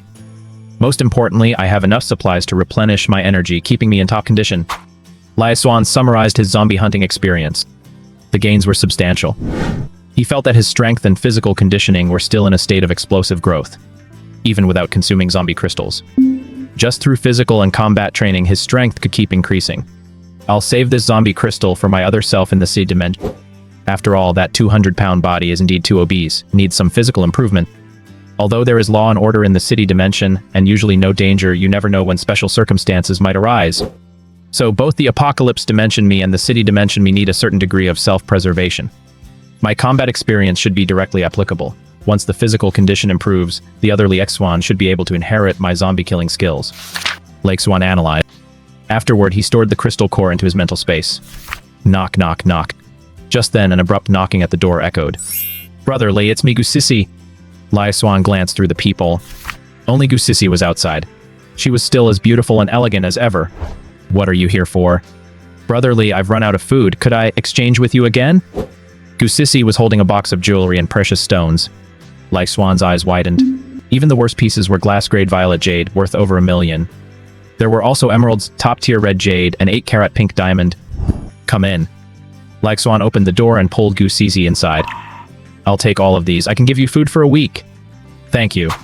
After Gusisi left, Xuan began his planned physical training. Combining zombie crystal cores with physical training was the fastest way he could think of to improve. He trained for a full 3 hours. Xuan was completely exhausted. He then had a big meal and went to sleep. 7:30 in the morning. Xuan in the city dimension opened his eyes. With a thought. A zombie crystal core emitting a faint rice fragrance was taken out from his space. Time to start losing weight. Xuan braced himself. He grabbed the crystal core and swallowed it. 10 seconds later, a scorching hot current surged from his chest throughout his entire body. The agony as if his entire body was being torn emerged once again. Veins began to bulge all over his obese body. His facial expression twisted into a grimace. His skin also turned blood red. It was as if he were enduring pain beyond what life could bear. Just then, The fat all over Xuan's body began to burn furiously, turning into immense heat and providing vast amounts of energy to his suffering body. It effectively promoted metabolism. He somehow didn't pass out from the pain but held on through it. 2 hours later, as the pain gradually subsided, Xuan was soaked in grease and sweat. Did I make it through? Is it finally over? A feeling of rebirth welled up in his heart. His heavy, cumbersome body felt suddenly much lighter. He found a scale to check his weight. 85 kilograms. Yixin Jin. This weight is a full 30 jin less than when I last weighed myself. So the zombie crystal core is actually a super slimming pill. 1 dose and I lost 30 jin instantly. Of course, at 170 jin, he was still technically obese, but much better looking than before. Xuan had slimmed down a whole size, and unlike other fat people, he didn't suffer from saggy skin after rapid loss. Instead, his skin was even firmer. Xuan took a shower and changed into clean clothes. He looked completely refreshed and full of energy. Although he was still a bit chubby, his facial contours were becoming more defined, showing hints of his former handsome self. He closed his eyes and checked the space within his mind. It has grown quite a bit, just as I expected. It has increased to about 3 cubic meters, which means I can stock up on more supplies. If the space keeps expanding, maybe I will be able to carry some large items. It is just like I guessed. Not only can the apocalypse Xuan increase the storage space by consuming zombie crystals, but it works for me too. After tidying up a little, Xuan headed downstairs. He arrived at the breakfast shop already feeling ravenous. For breakfast, Xuan ate bowls of hot dry noodles, 3 bowls of egg drop wine, a bottle of cola, 3 fried dough sticks, and a serving of bean skin. The people in the breakfast shop were stunned watching him eat. Holy crap, how can he eat so much? Isn't that Xuan? I know him. He used to be the biggest heartthrob at Jiang University. He was so handsome. I remember several senior girls chasing after him. I never expected him to end up like this. I heard in the alumni group that Xuan broke up with Feng Zixuan. I actually had a crush on him before, too. I used to think Feng Zixuan was so lucky to have a guy like him taking care of her. But seeing Xuan like this today, my dreams are shattered. Yeah, time is a cruel beast. It's a real shame. The current Xuan really isn't good enough for Feng Zixuan anymore. 2 pretty-looking girls walked past the breakfast shop. They whispered to each other while looking at Xuan. They were talking very quietly, but Xuan heard every word clearly. So I was actually recognized. It seems the weight loss is showing immediate results. A few days ago, it seemed like some people didn't even believe I was Xuan. If I lose another 30 pounds, I should be back to a normal physique. Although the effect of the zombie crystals is strong, I cannot rely on entirely. I will find some time to get a gym membership later. Hitting the iron at the gym for 2 hours every day will help me burn off this fat without raising any suspicion. My mission for today is to buy a car. With a vehicle, it will be much easier to procure supplies. As Xuan ate and drank to his heart's content, he opened the Dongqidi app. Since I have already bought 128 houses, I should naturally buy a dozen or so cars so I can take turns driving them. Porsche, Maserati, Bentley, Ferrari, Rolls-Royce, Lamborghini, Aston Martin, Pagani, Huayra, Bugatti, Veyron, Mercedes G63, I might as well collect them all. Isn't money meant to be spent? However, these luxury cars might not even be available at offline 4S dealerships. They often require booking months in advance. Some are easier to buy, like the Mercedes G-Wagon, Porsche Cayenne, Maserati Quattroporte, Bentley Flying Spur, or Rolls-Royce Phantom. Among those, the one that is easiest to find in stock with the highest price tag is the Rolls-Royce Phantom. 9.86 million for the car itself, 11 million on the road. I will buy this one first. Rolls-Royce Phantom, the hallmark of a successful man. Even though many internet celebrities drive this car, making it look a bit trashy, it is still incredibly eye-catching in reality. Xuan hailed a taxi and went straight to the Rolls-Royce dealership. A sexy and charming female salesperson, aged around 27 or 28, greeted him enthusiastically. There was no look of arrogance or discrimination, which was a bit different from the clichés in novels. The saleswoman was very patient. She was also quite professional. They offered tea, and there was even free lunch available in the shop. I will take the silver one, the 2056 Phantom 6.7T long wheelbase version. Sir, are you sure? The price for this car on the road is nearly 11 million. Do you need financing services? Xuan never expected this. This young chubby guy in front of her had decided after looking at the car for less than 3 minutes? That is way too decisive. This is a luxury car worth over 10 million. It is not that she has never seen rich people before, but this is the first time she has encountered someone buying a Rolls-Royce so decisively. Full payment. Swipe the card. Very well, sir. The smile on Xuan's face became incredibly bright. Paid. Contract signed. License plate selected. Temporary plates in hand. Xuan drove his newly purchased Rolls-Royce Phantom and swaggered out of the dealership. Before he left, Xuan discreetly handed her personal contact to Xuan. Mr. Li, if you need anything, feel free to call me anytime. If there are any issues with the car, please contact me immediately. Got it. Around 7 in the evening. Lai Xuan drove to Shuangxi restaurant, ordered a large table full of dishes all for himself. There were over 30 delicious delicacies, including an entire roasted suckling pig. The bill came to 8,000 yuan. Business at Shuangxi restaurant didn't seem to be very good, despite it being prime dinner time. There were only 2 or 3 tables of customers in the whole shop. The internet-famous restaurant next door was packed every single day, people waiting in line for over 2 hours to eat. In the same bustling area, the business at Shuangxi restaurant was completely dead. Compared to the booming business next door, it was a sharp contrast. I don't get it. The dishes here, in terms of both presentation and taste, are top tier. The authentic Sichuan, Xiang, Cantonese, and Le cuisines are all quite delicious. Aside from the slightly higher price, the location, environment, service, and taste are all excellent. Why is business so poor? Lai Xuan didn't understand the level of competition in the restaurant business. But that didn't stop him from liking the food here. Why not just buy Shuangxi restaurant and have them cook for me? That way I won't have to order takeout so often. It's not like I don't have the money. This could also save the apocalypse Li Xuan time from cooking. He could just have professional chefs make whatever he wants. Delicious, convenient, and also helps with stocking up supplies. 3 birds with 1 stone. Waiter, please call your boss over. Ah, sir, is there a problem with the food? If you are dissatisfied with anything, you can tell me directly. The food is fine. Just call your boss over. Understood. A moment later, the owner of Shuangxi restaurant came over. The owner's name was Sun Xiaobiao, 39 years old. He had a fleshy face and a pot belly. He was a chef by trade. He had 17 years of experience. Later, he became an owner himself and made quite a bit of money running small eateries. Driven by ambition, he invested 3 million 2 years ago to open this upscale Shuangxi restaurant. But business plummeted. In 2 years, he had lost almost everything. He had even mortgaged his house. If things didn't turn around soon, he wouldn't even be able to pay his staff's wages month. Thinking about the rent due for next year made his life feel hopeless. If things kept going like this, his wife might even leave him. He had already been contacting buyers for a transfer in the past few months, but none of the offers were satisfactory. He was already frustrated and didn't expect to run into a customer looking for trouble. Talk about pouring salt on a wound. Sir, are you dissatisfied with the food? Sun Xiaobiao asked, forcing himself to be patient. After all, he was in the service industry. Are you the owner? I am quite satisfied with the food, but I just wanted to ask if you are selling this restaurant? Ah, you want to buy the restaurant? Yes, name your price. Lai Xuan nodded. 2 million. Sun Xiaobiao hesitated for a moment and gave a price that left room for negotiation. His actual internal target price was 1.5 million. As long as the other party met his bottom line, he would sell. So cheap.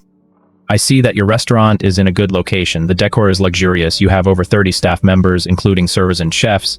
And most importantly, the service and the food are excellent. Would selling for 2 million be a loss for you? There is no other way. You can see for yourself that the business is not good. This was the truth. There was nothing to hide. All right, 2 million, it's a deal. Lai Xuan didn't haggle. Anyway, in the apocalypse world, just one trip to a gold shop would yield more than 2 million. Ah, you are buying it just like that? Sun Xiaobiao was dumbfounded. Can business be conducted this easily? Right. You are willing to sell, and I am willing to buy. Is there anything complex about that? Let's just sign the contract and transfer the money. I am in a hurry. Half an hour later, Sun Xiaobiao received a transfer of 2 million to his bank account. By the way, brother, I will give you the landlord's number for the restaurant. You can deal with him from now on. I just heard that the landlord has changed recently and I don't know them well. Let me make a call to check. Just as Sun Xiaobiao dialed the number, Li Xuan's phone suddenly rang. Hello, is this the new landlord? Hello, I am the owner of Shuangxi restaurant. I just transferred the shop. What? Lai Xuan was confused. I am the landlord of Shuangxi restaurant. Sun Xiaobiao watched Li Xuan answering the phone and was also confused. The landlord is actually you? Sorry about that. I have too many properties. I didn't even know this shop was mine. Sun Xiaobiao was struck dumb when he heard this. That was one hell of a flex. Young Master Li, what kind of business are you in? How do you have so much money? Sun Xiaobiao immediately realized that the young, chubby man before him probably had an extraordinary background. Otherwise, he couldn't have just handed over 2 million without even blinking an eye. What's even more outrageous is that this restaurant property in the city center is worth over 10 million. You own a property worth over 10 million, you didn't even remember it was yours? That is absolutely absurd. Just how rich do you have to be to reach such a level of total detachment? Me, I mostly deal in jewelry and gold. Lai Xuan waved his hand casually. See, young Master Li, do you think I might have a chance to work for you? Since I sold the restaurant, I'm currently unemployed. If you're willing to take me in, I'm ready to serve you in any way I can. That works out perfectly. I don't have time to manage this place anyway, and I was going to need a manager. If you're up for it, why don't you take the job? I'll pay you a monthly salary of 50,000. Oh, thank you, young Master Lai. A monthly salary of 50,000 is definitely high pay. Even back when the Shuangxi restaurant was at its peak, the net profit might not have reached that amount. Not to mention the business is currently bad and it's losing money every month. To be the manager, earn 50,000 a month, and have zero financial risk, this is basically a dream job. Young Master Li, I'm an honest man, so I won't hide it from you. This restaurant has been struggling to break even. Because the menu is too complicated and lacks a clear direction, we're aiming for high-end diners, but we aren't quite there yet it's not affordable enough for average customers. So business really hasn't been great. With you paying me such a high salary, I'm just afraid I don't have the ability to run it well. I'm just a cook by trade. Managing a high-end restaurant is a bit beyond me, though I am quite skilled in the 8 major culinary traditions. Sun Xiaobiao said, looking hesitant. He really had no confidence in being able to turn the restaurant around. He had lost all the ambition he had when he first opened the place. He looked quite insecure. It doesn't matter. Whether the business does well or not doesn't really concern me. I bought this restaurant just to use it as a private kitchen. The purpose of this place is to serve me, prepare the best food, and procure ingredients for me. Whatever I want to eat, you must provide immediately. From now on, your goal is to research all kinds of cuisines from across the country. It doesn't matter if the restaurant makes money or not. I'm not short on those peanuts. Lai Xuan patted Sun Xiaobiao on the shoulder with an indifferent air. Running a restaurant not for profit, just to satisfy his own appetite? Oh my god. Is this the mindset of the super rich? We still have over 30 employees here. The payroll alone is over 200,000 a month. Are you planning to just burn money? Who can handle that? Understood, boss, I've got it. From now on, whatever you need, the whole Shuangxi restaurant will spare no effort to satisfy you. Then start by packing up one of every dish on this menu for me. Right away, boss. An hour later, over 70 dishes were packed up by Li Xuan and loaded into the trunk of his Rolls-Royce. 13 million spent today. Feels good. The post-apocalyptic world. 8:30 in the morning. Lai Xuan woke up from his bed. The weather outside seemed increasingly bone-chilling, with the temperature dropping to -10 degrees. The sun was obscured by thick, heavy cloud. The entire city looked gloomy, seeming completely devoid of life. Lai Xuan took out more than 70 dishes from his storage space, including roasted suckling pig, braised duck feet, sizzling beef, steamed sea bass, airy crab, lotus root and pork rib soup, spicy stir-fried chicken, steamed coral trout, sauerkraut fish, steamed pork with rice flour, stir-fried beef, stir-fried bullfrog, and braised shrimp. He started to enjoy his breakfast. Wow, even before the apocalypse began, I wouldn't have dared to order 3 dishes for myself. Who would have thought that 2 months into the apocalypse, I'm eating better than I ever did before? Eating 70 dishes by myself, just 30 more and would be a full imperial feast. I suddenly feel like the apocalypse isn't so bad. In fact, it's actually pretty awesome. Lai Xuan devoured the food like a storm. Half an hour later, he was stuffed. His mouth was covered in grease. Too much to eat. Simply too much. I never expected having too much food be a problem. This apocalypse is fantastic. 10 in the morning. Lai Xuan put on his windbreaker, grabbed a mountain knife and an axe and headed downstairs. The weather was getting colder. It looked like another huge blizzard was on the way. It might be like 2 months ago where the temperature plummeted and everything was frozen for miles. At that point, it would be impossible to go outside. To prevent that, he had to kill as many zombies as possible today and collect as many zombie crystals as he could, avoiding missing the best window for evolution. Because of the freezing weather, the zombies on the street seemed much more sparse. Their movements had become even more sluggish. The right time, the right place, and the right conditions. Opportunities like this don't come around often. Roar. Lai Xuan quickly encountered the first zombie. He chopped it down with one strike of his axe. Fast, accurate, and ruthless, he instantly dispatched a large zombie. He checked, but there was no crystal. He decisively ambushed the second zombie. Soon the second one was taken care of, but still no crystal. The third. The fourth. The fifth. Finally, while taking down the sixth zombie, he harvested 1 crystal. At this point, Li Xuan seemed to have discovered a pattern. The zombies with crystals seemed smarter, less dull, faster, and had sharper claws. Other than that, there was no real difference compared to the common zombies. It required careful observation to distinguish them. Lai Xuan decided to label ones without crystals as common zombies, and the ones with crystals as Tier 1 zombies. After discovering this rule, Lai Xuan specifically hunted for Tier 1 zombies. Sure enough, his efficiency improved significantly. However, Tier 1 zombies were often surrounded by several common ones. Therefore, sometimes to kill 1 Tier 1 zombie, he had to face 3 to 5 zombies at once. This was effectively a 1 versus 5 fight. But with the cold weather, the zombies were all wearing thin, tattered clothes, which made their movements extremely sluggish. This gave Li Xuan a perfect opportunity to hunt them. After taking on 5 at once and wiping them all out, Li Xuan felt even more confident in his strength. Lai Xuan's combat experience was becoming increasingly refined. The speed at which he killed zombies was also getting faster and faster. 2 hours later, he had already killed 35 zombies and collected 5 zombie cores. The rice-like fragrance emitted by these zombie cores was very good at attracting other zombies. The scent was so strong that it couldn't even be masked. However, as long as they were stored in his space, they could be perfectly isolated. There was no need to worry about being swarmed by zombies after obtaining the cores. Hey brother, nice moves. We have been watching you for a while. Being able to take down 35 zombies all by yourself, you should count as a season level 1 evolver. Interested in joining my team? Xuan had just finished off the last zombie. Suddenly, a squad of 5 people walked over from not far away at a steady pace. In this 5-man squad, there were 3 men and 2 women, led by a hulking man with a sturdy build and a height of about 2 meters. He gave off an incredibly oppressive aura. The other 4 were also nimble and sharp-eyed. It was clear at a glance that they were no ordinary survivors. In this apocalyptic world, anyone who dared to stroll down the street so brazenly obviously wasn't just some regular person. Let me introduce myself. My name is Zhang Qiang, and I am a level 2 strength evolver. The brother wearing sunglasses is Eagle. His marksmanship is incredibly accurate. He was once a shooting champion in the special forces. The kid with dyed red hair is Red. He is a level 1 fire-type ability evolver. Following Zhang Qiang's introduction, the red-haired man immediately spread out his right hand, and a ball of blue flames manifested out of thin air. The flame was extremely hot, yet he was able to control it with ease. Xuan's pupils contracted slightly. He was almost shocked. I didn't expect that besides my own dream travel space ability, there are others who have awakened abilities too. But it makes sense. Since I could awaken my ability by consuming zombie cores, others could naturally do the same, though everyone's ability would be different. I am not the only protagonist in this world. This apocalypse is even more dangerous than I imagined. Xuan felt a slight chill in his heart. Zhang Qiang didn't stop his introduction. The 2 beauties left are, the one in white on the left is Zhu Xiaotian, a level 1 water-type ability user. Although her attack power is a bit weak, she can summon water spheres to provide the team with clean water. In this apocalypse, all water sources are polluted by acid rain and are undrinkable, so you should understand how important it is for the team to have a source of clean water. As for this beauty in black, her name is Shadow. Like me, she is a level 2 evolver. She is extremely fast and very dangerous. Brother, in this day and age, only by huddling together with the strong can we better survive. Individual power is always limited. No matter what you own can't compare to an entire team. Are you interested in joining my team?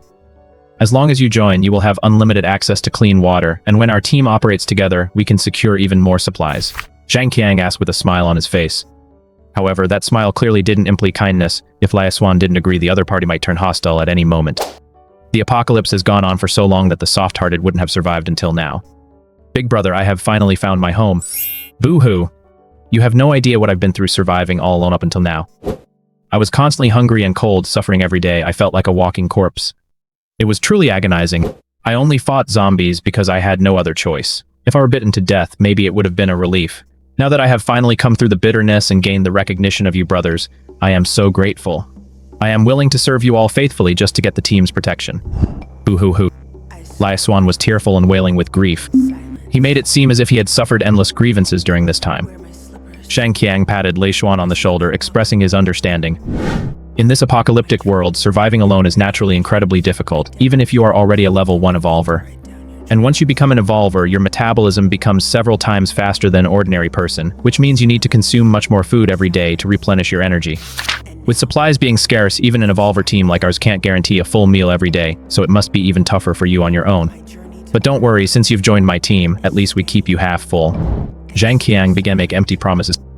After saying this, he took out half a ham sausage from his backpack. It was only a small piece left. It had clearly already been bitten by someone.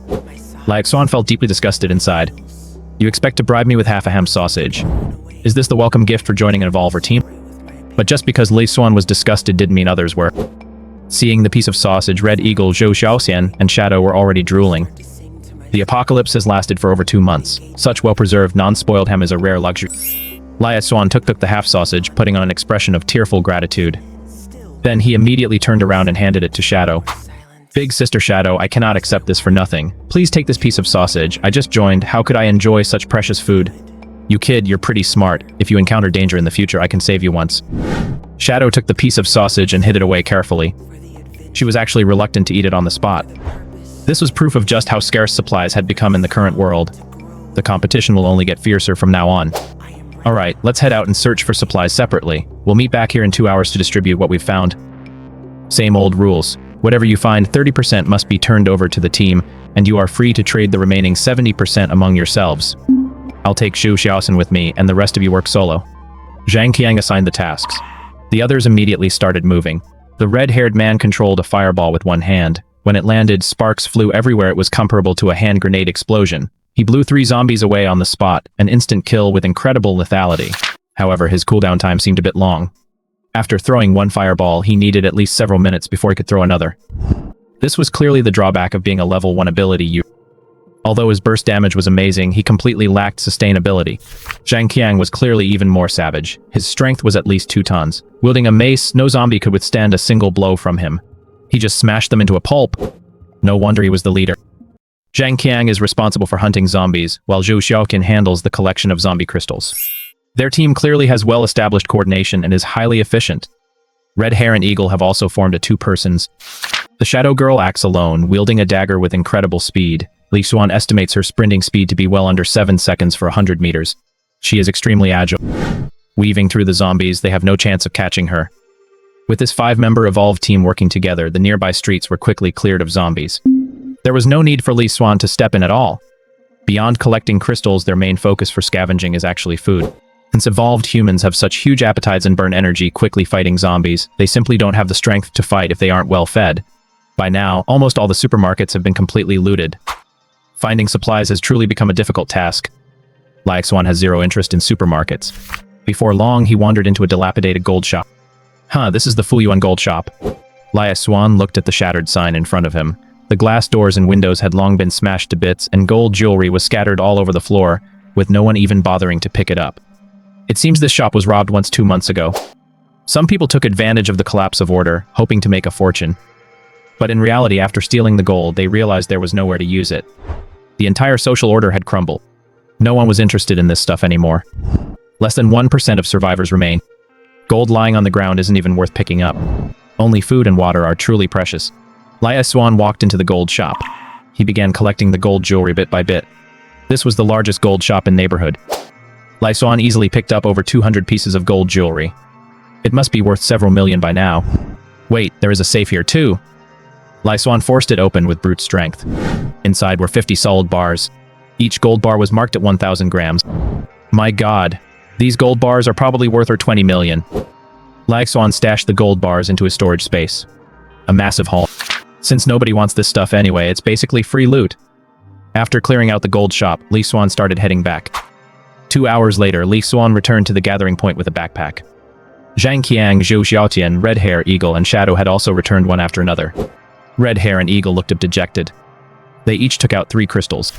We searched 2 supermarkets and 3 convenience stores this time, but couldn't find any food. We only took down 20 zombies and got 6 crystals in total. We are handing in 1 each. I killed 30 zombies, got 5 crystals, and managed to find a pack of instant noodles, the Shadow Girl said, taking out her 5 crystals and the noodles. As expected of a second-tier evolved expert, acting alone for 2 hours and having such a haul, her strength is impressive. Relying on her speed, her efficiency is indeed higher. Zhou Xiaoshen and I killed 50 zombies, yielding 10 crystals in total, and we found a bag of sunflower seeds. Zhang Qiang took out 10 crystals and the bag of seeds. Clearly, for these evolved humans, hunting ordinary or first-tier zombies is no longer difficult at this stage. So they can all collect at least some crystals. But scavenging for food's much harder. After all, the supermarkets have already been picked clean. By the way, Xuan, what did you manage to collect? Zhang Qiang asked. I didn't collect any crystals. I happened to pass by the Fuyuan gold shop and on a whim I pried open their safe. I thought the safe would be full of gold, but guess what? It was filled entirely with food. I was absolutely shocked. I don't know which devious bastard was clever enough to hide their food inside a safe in a gold shop. As Xuan explained, he unzipped his backpack. Inside, it was packed with food. There were 30 sausages alone, and 6 cups of instant noodles. Even more exciting was a 5-kilogram bag of rice. Finding fresh rice these days and being able to have a proper meal is a god-tier luxury. Rice is too precious. The 5 evolved humans stared at the full bag of ingredients, their eyes wide. That is so devious, really devious. Why didn't I think of that? Who would hide food in a gold shop safe? Damn, those guys were so insidious. My god, this move has totally blinded my titanium alloy dog eye. From now on, we must not let any gold safe go unsearched. Xuan, according to the rules, 30% of the food you found must be turned into the team. For the other 70%, is there anything you want to trade for? Zhang Qiang asked. Can I trade the food for zombie crystals? I don't know how much food it takes to trade for 1 crystal, Li Xuan asked with feigned caution. Well, as it stands, 2 cups of instant noodles can be traded for 1 crystal, 3 sausages for 1, and a kilogram of rice for 1. What do you think? As soon as Zhang Qiang finished speaking, the other team members immediately felt that Captain Zhang was truly heartless. If it were them, a single cup of noodles could trade for one.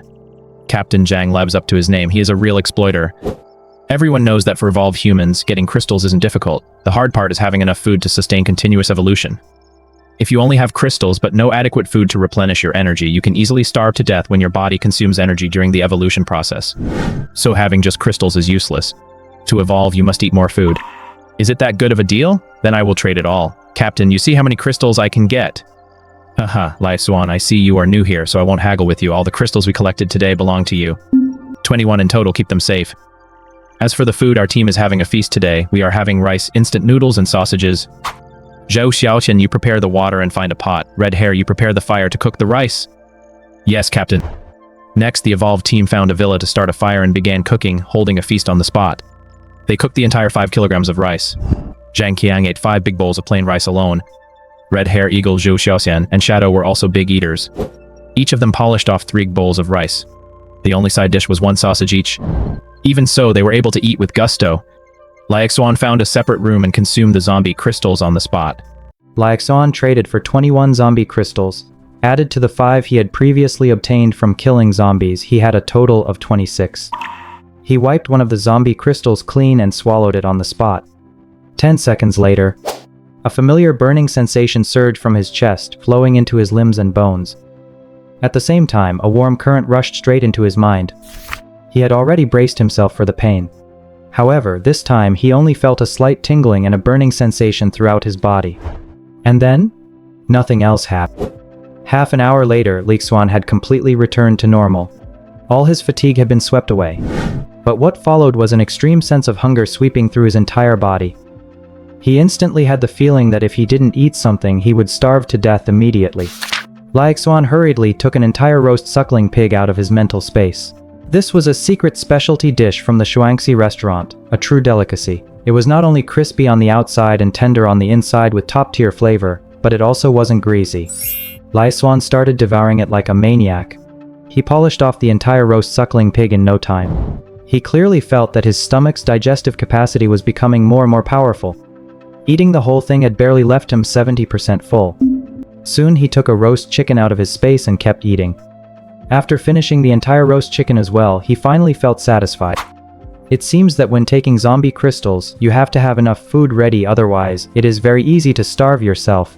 Body evolution requires a lot of energy, which must be replenished by eating frantically. Otherwise, if there isn't enough energy for evolution, it will cause intense hunger.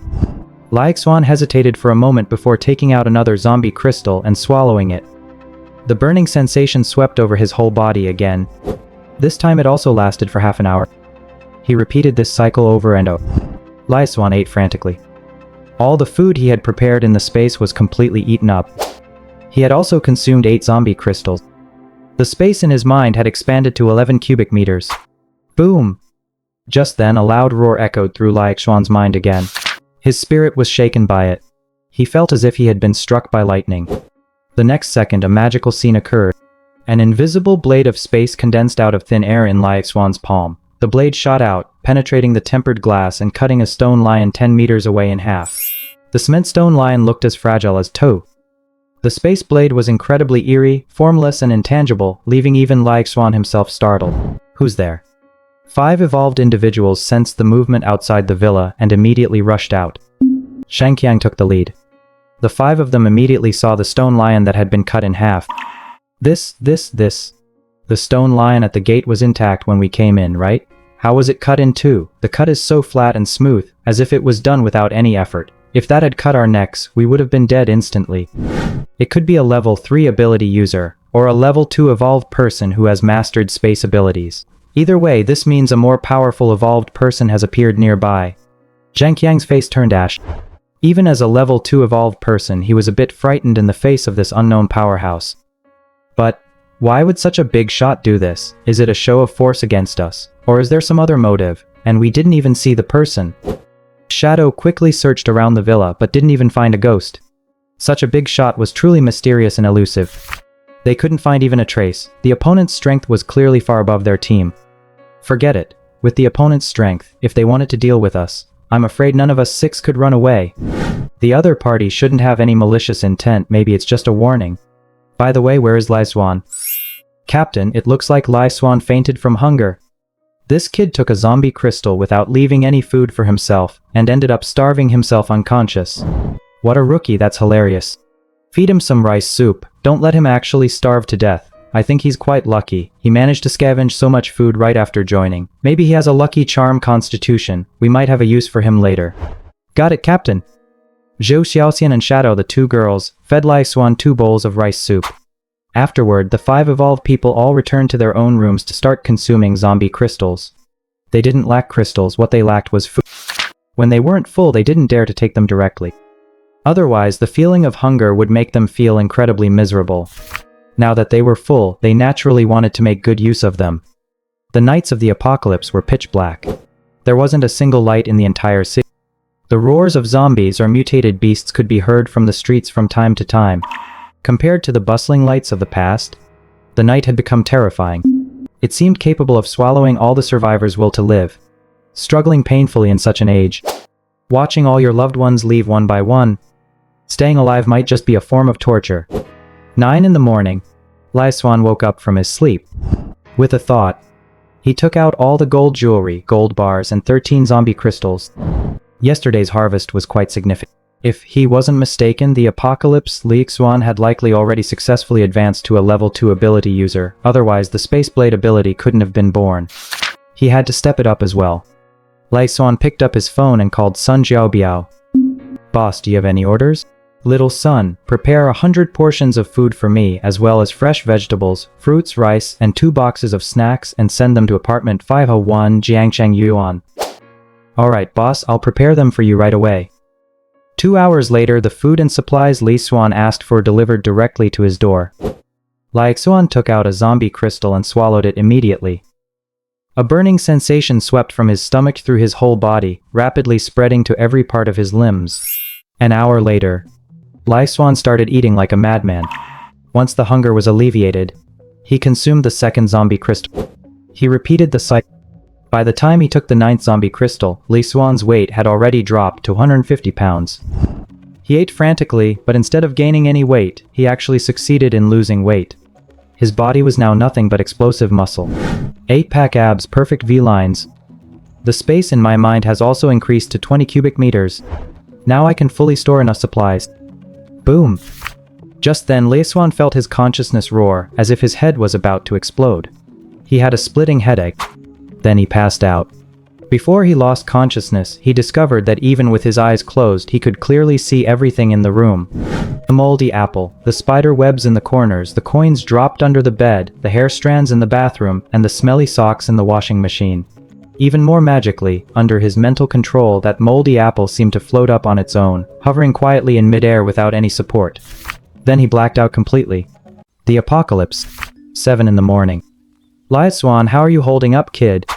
Big brother, I was starving to death. I recklessly consumed a zombie crystal core yesterday, and I didn't expect it to make me so hungry. Thank goodness Sister Xiaoxian and Sister Shadow fed me 2 bowls of rice soup, or I really wouldn't have made it. Thank you both, sisters. If I find any supplies in the future, I will definitely pay you back double. No, I want it back tenfold. Xuan said with a look of overwhelming gratitude. Well, that's the benefit of joining a team. If you were on your own, you might have been in real danger if you'd faced a situation like that yesterday. In a team, at the very least, your safety can be guaranteed. In this group, what we need to do is help each other. We cannot be scattered and selfish. We must learn to contribute. Next, our task is to find other evolvers and invite them to join our team. Only by sticking together can we handle more risks in the days to come. At the same time, we'll kill zombies and collect crystals and supplies. Zhang Qiang said, looking righteous and stern. Captain, if we run into ordinary survivors, should we save them? Why save such trash? They don't even dare to kill zombies. Feeding them is just a waste of rice. We are a team of evolvers, not a shelter for losers. Trash without any value should be discarded. Zhang Qiang said with disdain. But, survivors seem to be able to become evolvers after consuming zombie crystal cores, right? I only became an evolver after I accidentally killed a zombie. Xuan, you need to know that without the courage to fight zombies, even if you become an evolver, you're still trash. I have no interest in training such waste. How would they even gain courage? I only select people who are useful. I understand, Captain. Your words have struck me like a bolt of enlightenment. I was just being too soft-hearted. I gave the food I found to a girl before, which left me starving. Xuan subtly buttered him up. At the same time, he deepened his character, acting a bit like a saint, but not too much. This persona is beneficial for gaining the team's trust. Zhang Qiang is more at ease with such a person.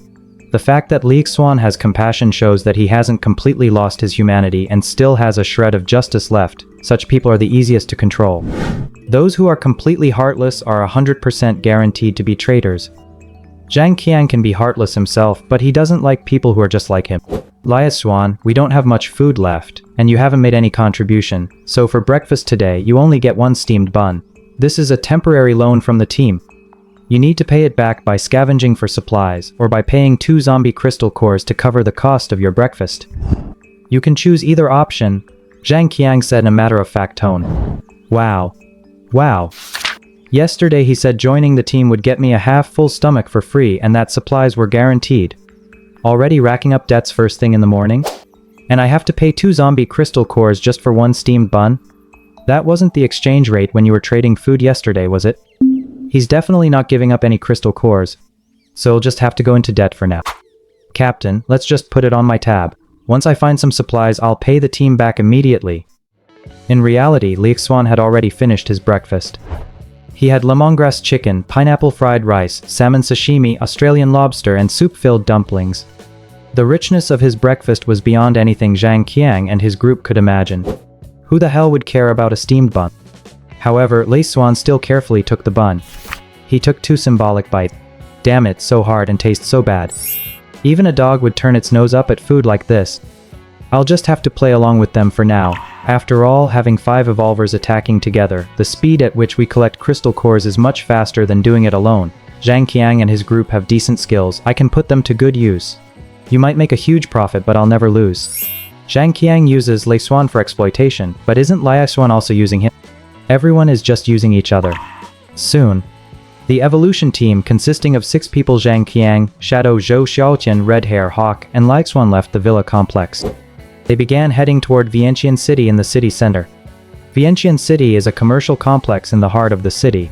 It is a massive commercial center that gathered multiple supermarkets, tea shops, clothing stores, jewelry stores, restaurants, children's centers, cinemas, cosmetics, and even luxury stores. Before the apocalypse broke out, foot traffic here was massive. After the apocalypse, this place became a zombie gathering spot. A conservative estimate is that there are at least 1,000 zombies in Vientiane City. Ordinary survivors wouldn't dare get anywhere near it, unless they were tired of living. Even evolvers stay far away from Vientiane City. After all, there hasn't been any news of an evolver strong enough to take on 1,000 by themselves. And it's very likely there are level 2 zombies inside. The group of 6 driving a large van approached Vientiane City after half an hour. 6 evolvers attacking together. They mercilessly cut down the dozen zombies drawn in by the sound of the van in no time. They began skillfully collecting the crystals. Captain, are we really going to storm Vientiane City? There are simply too many zombies inside. If we get surrounded by a horde, the chances of survival are slim. Zhao Xiaoqian said, looking worried. Who told you we're going to force our way into Vientiane City? With so many zombies inside, a direct assault is definitely not an advantage, but we can clear them out in batches. Clear them out a few more times, and the zombies inside will naturally dwindle. Xuan, you go bait the monsters and lure the zombies over, bring out a few dozen at a time, then we'll take a vantage point and ambush them. Do this 100 or 200 times, and the zombies will naturally be wiped out. Based on my observations, Vientiane City has always been occupied by a horde, so other survivors can't get close. There must be a massive amount of supplies inside. As long as we can clear Vientiane City, we'll be rich. Zhang Qiang analyzed with a sense of authority. Ah, Captain, why am I the one going to bait the monsters? I just became an evolver not long ago, my strength is insufficient, it's way too dangerous to lure zombies at Vientiane City, I'm not going. Xuan shook his head, feigning fear. This Zhang Qiang is really a piece of work. If I hadn't successfully broken through to a level 2 ability user, I'd probably be dead for sure, gonna bait monsters like this. You kid are courting death. Xuan thought to himself. It's precisely because your strength is insufficient that you need to train yourself more. I'm not asking for your opinion, this is an order. You can refuse, but you'll bear the consequences. You'd better think carefully before you answer me. Zhang Qiang gripped the spiked club in his hand. This was a blatant, cold-blooded threat. If Lai Xuan refused, he didn't doubt for a second that Zhang Qiang would smash his skull in with that club. Big brother, I'll go, alright? Sensing the tension in the air, Li Xuan immediately put on a cowardly act. Reluctant as he was, there was nothing he could do. Like it or not, he had to go. Zhang Qiang was very satisfied with this display of fear and cowardice. He who knows when to yield is a wise man. He didn't really like disobedient teammates. Since they were teammates, they naturally had to follow the leader's orders. Lai Xuan, you go lure the zombies this time. It's dangerous, but risks come with rewards. For every zombie you lure that we kill, you'll get 20% of their crystals. I can promise you I'll never go back on my word. And once we take Vanki City, we'll immediately have a huge amount of supplies. You'll get at least 20% of that too. With all those zombie crystals and supplies, you'll be able to upgrade to a level 2 evolver before long. Don't you want to become stronger for once? Do you really want to keep going hungry every day? Go on, I believe in you. Those zombies aren't even that fast. You're a full-fledged evolver. Surely you can outrun a bunch of stupid zombies. Zhang Qiang used a mix of coaxing and empty promises, his talent for manipulating others clearly having reached a master level. If Lai Xuan were just a level 1 evolver, he would probably be led to his death. There was a very high chance of level 2 zombies appearing inside Vank City. If he were really targeted by a level 2 zombie, could he, a level 1 evolver, even escape? How was this any different from a death sentence? But fortunately, Li Xuan had already successfully advanced to a level 2 awakened one yesterday. And he had also awakened the incredibly powerful Space Blade. This was his hidden trump card. Zhang Qiang didn't know about it. So as to who was actually working for whom, that remained to be seen. Brother Qiang, Sister Xiaoqian, Sister Shadow, Brother Red Hair, Brother Eagle, don't worry, I guarantee I'll complete the mission. Let's work hard for our bright future together. Lai Xuan picked up his broadsword. He walked toward Vank City without a second thought. The wind blows cold, the river is frozen, the hero goes forth and shall never return. Carrying a spirit of going forth even if thousands stood against him, Li Xuan gradually disappeared from the sight of the 5 evolvers. Leader, is it a bit unethical for us to do this? According to my eagle eye scan, a level 3 zombie king has likely been born in Vank City, and there are probably at least 20 level 2 zombies inside. If that kid Lai Xuan goes in to lure them, he's 100% dead. Eagle said with a sigh. He wasn't just a special forces sharpshooter. After the apocalypse broke out, he also awakened an ocular ability through zombie crystals. He could focus and scout the environment from 5 kilometers away. He could identify danger in advance. This was an incredibly useful skill in a team. It could prevent many sudden dangerous situations. It doesn't matter. If an ordinary level 1 evolver dies, so be it. We can just find another one. The level 2 zombie crystals inside Vank City are my goal. Once you all break through to level 2, you'll understand the role of level 1 crystals. For a level 2 evolver, their effect is negligible. Even if you absorb a lot, it's hard to break through to level 3. Only by absorbing 10 or more level 2 crystals is there any hope of breaking through to level 3. I'm only short of 3 level 2 crystals now. And if you all can absorb level 2 crystals too, your growth will definitely be much faster. For the development of our team, some necessary sacrifices are unavoidable. Eagle, keep an eye on that kid Lai Xuan. If he dares to run, just kill him. If he lures the level 3 zombie king, then we run immediately and sell him out. If he only lures a few level 2 or level 1 zombies, then we proceed with the original ambush plan. As expected, Zhang Qiang had already considered various sudden situations. The plan to ambush the zombies could be changed at any time. Anyway, Li Xuan's life wasn't worth much. He could be sold out at any time. He had just joined, so there were no deep bonds with the others. Selling him was no big deal. However, since Zhang Qiang was a leader who cared so little about his team members' lives, the others might not have openly complained, but in reality they likely had no loyalty to him at all. If he could sell out Lai Xuan, he could just as easily sell anyone else in the team next time. Everything was just a bond of interest. At this moment, as soon as Li Xuan walked into Vank City, dozens of wandering zombies discovered him. Smelling the scent of fresh flesh, the zombies immediately rushed toward him madly. Among them was a young zombie particularly agile. It turned into a black shadow. Its running speed could probably crush an Olympic athlete. It was at least under 8 seconds per 100 meters. My god, what is this thing? Zombies can run this fast.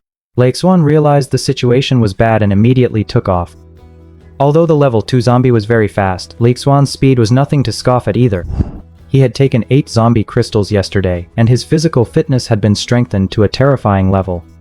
He also possessed speed that could crush Olympic athletes.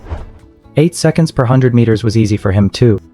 Xuan started yelling his lungs out while sprinting for his life. Rub me. A level 2 zombie! There's a level 2 zombie! Oh my god! Xuan's cries for help immediately attracted even more zombies. When he ran out from the gate of Vanx City, there were fully 3 level 2 zombies inside, plus over 100 level 1 zombies, and over 200 normal zombies, a total of over 300 zombies, all swarming after him. It looked like the 3 level 2 zombies were about to catch up to him. But they were just 2 meters away. They just couldn't reach him. Every time, Xuan dodged their sharp claws by the narrowest of margins. Leader, there are 3 level 2 zombies and over 300 level 1 or normal zombies. This number is a bit too high. Should we proceed with the original plan? Do it. The zombie king hasn't appeared yet. Focus firepower and take down these 3 level 2 zombies first, then we'll slowly deal with the rest of the rookie zombies. Got it. Seeing this, Red Hair condensed a ball of blue flame in his hand and threw it directly at the 3 level 2 zombies chasing Xuan. His aim was a bit off, and the 3 zombies actually dodged it. But it successfully slowed down the 3 level 2 zombies. At that moment, Eagle, who had his sniper rifle set up, fired a shot, landing a perfect instant headshot. He killed a level 2 zombie on the spot. Leader Zhang Qiang and Shadow joined the battlefield immediately. These two were incredibly formidable. Zhang Qiang swung his spiked club, breaking a level 2 zombie's arm with a single strike. After a few more strikes, he beat a level 2 zombie to death. When he swung his club, it carried tons of force, no one could stop it. He was practically an unstoppable force. Shadow's speed was extreme, even faster than the level 2 zombies. Her dagger pierced a level 2 zombie's temple from a tricky angle, which was also an instant kill. The 3 level 2 zombies were taken down. The remaining level 1 and normal zombies couldn't even handle a single blow from Zhang Qiang's club. The 5-man Evolver squad stood at the exit of the alley, blocking it to kill the zombies. Due to the narrow space, the zombies' advantage in numbers couldn't be brought into play. At most 3 or 5 zombies could attack at once.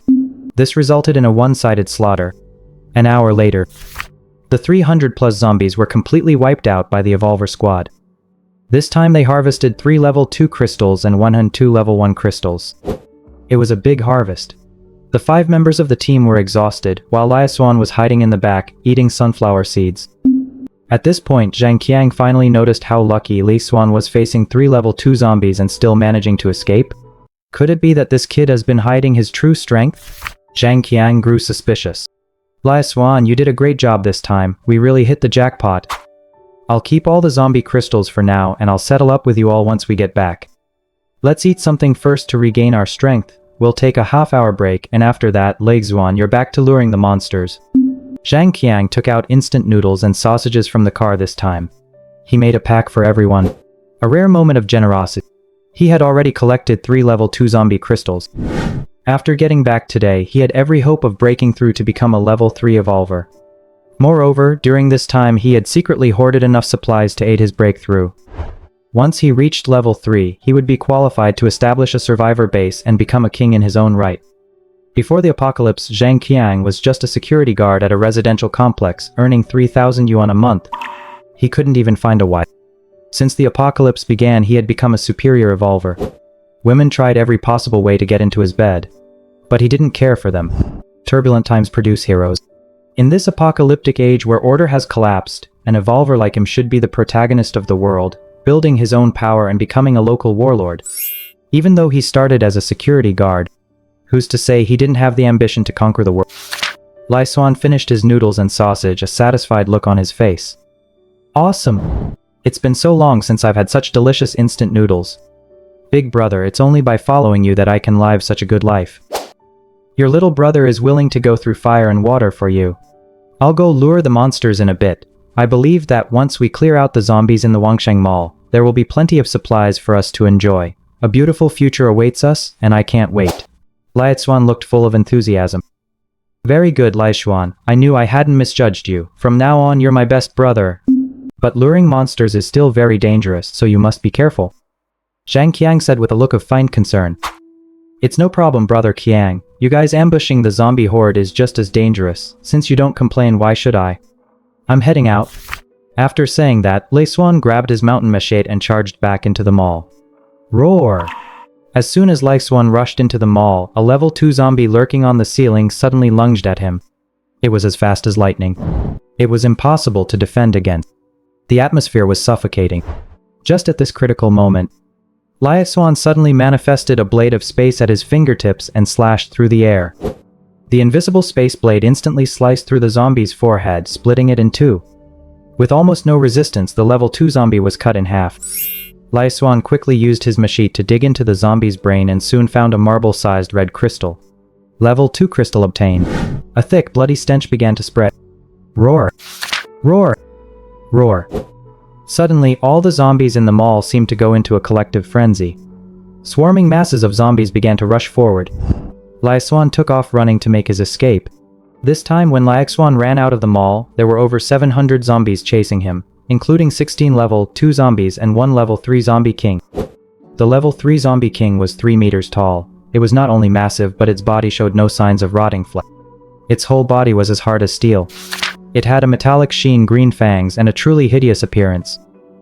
"Oh no, boss," Xuan brought out the level 3 zombie king.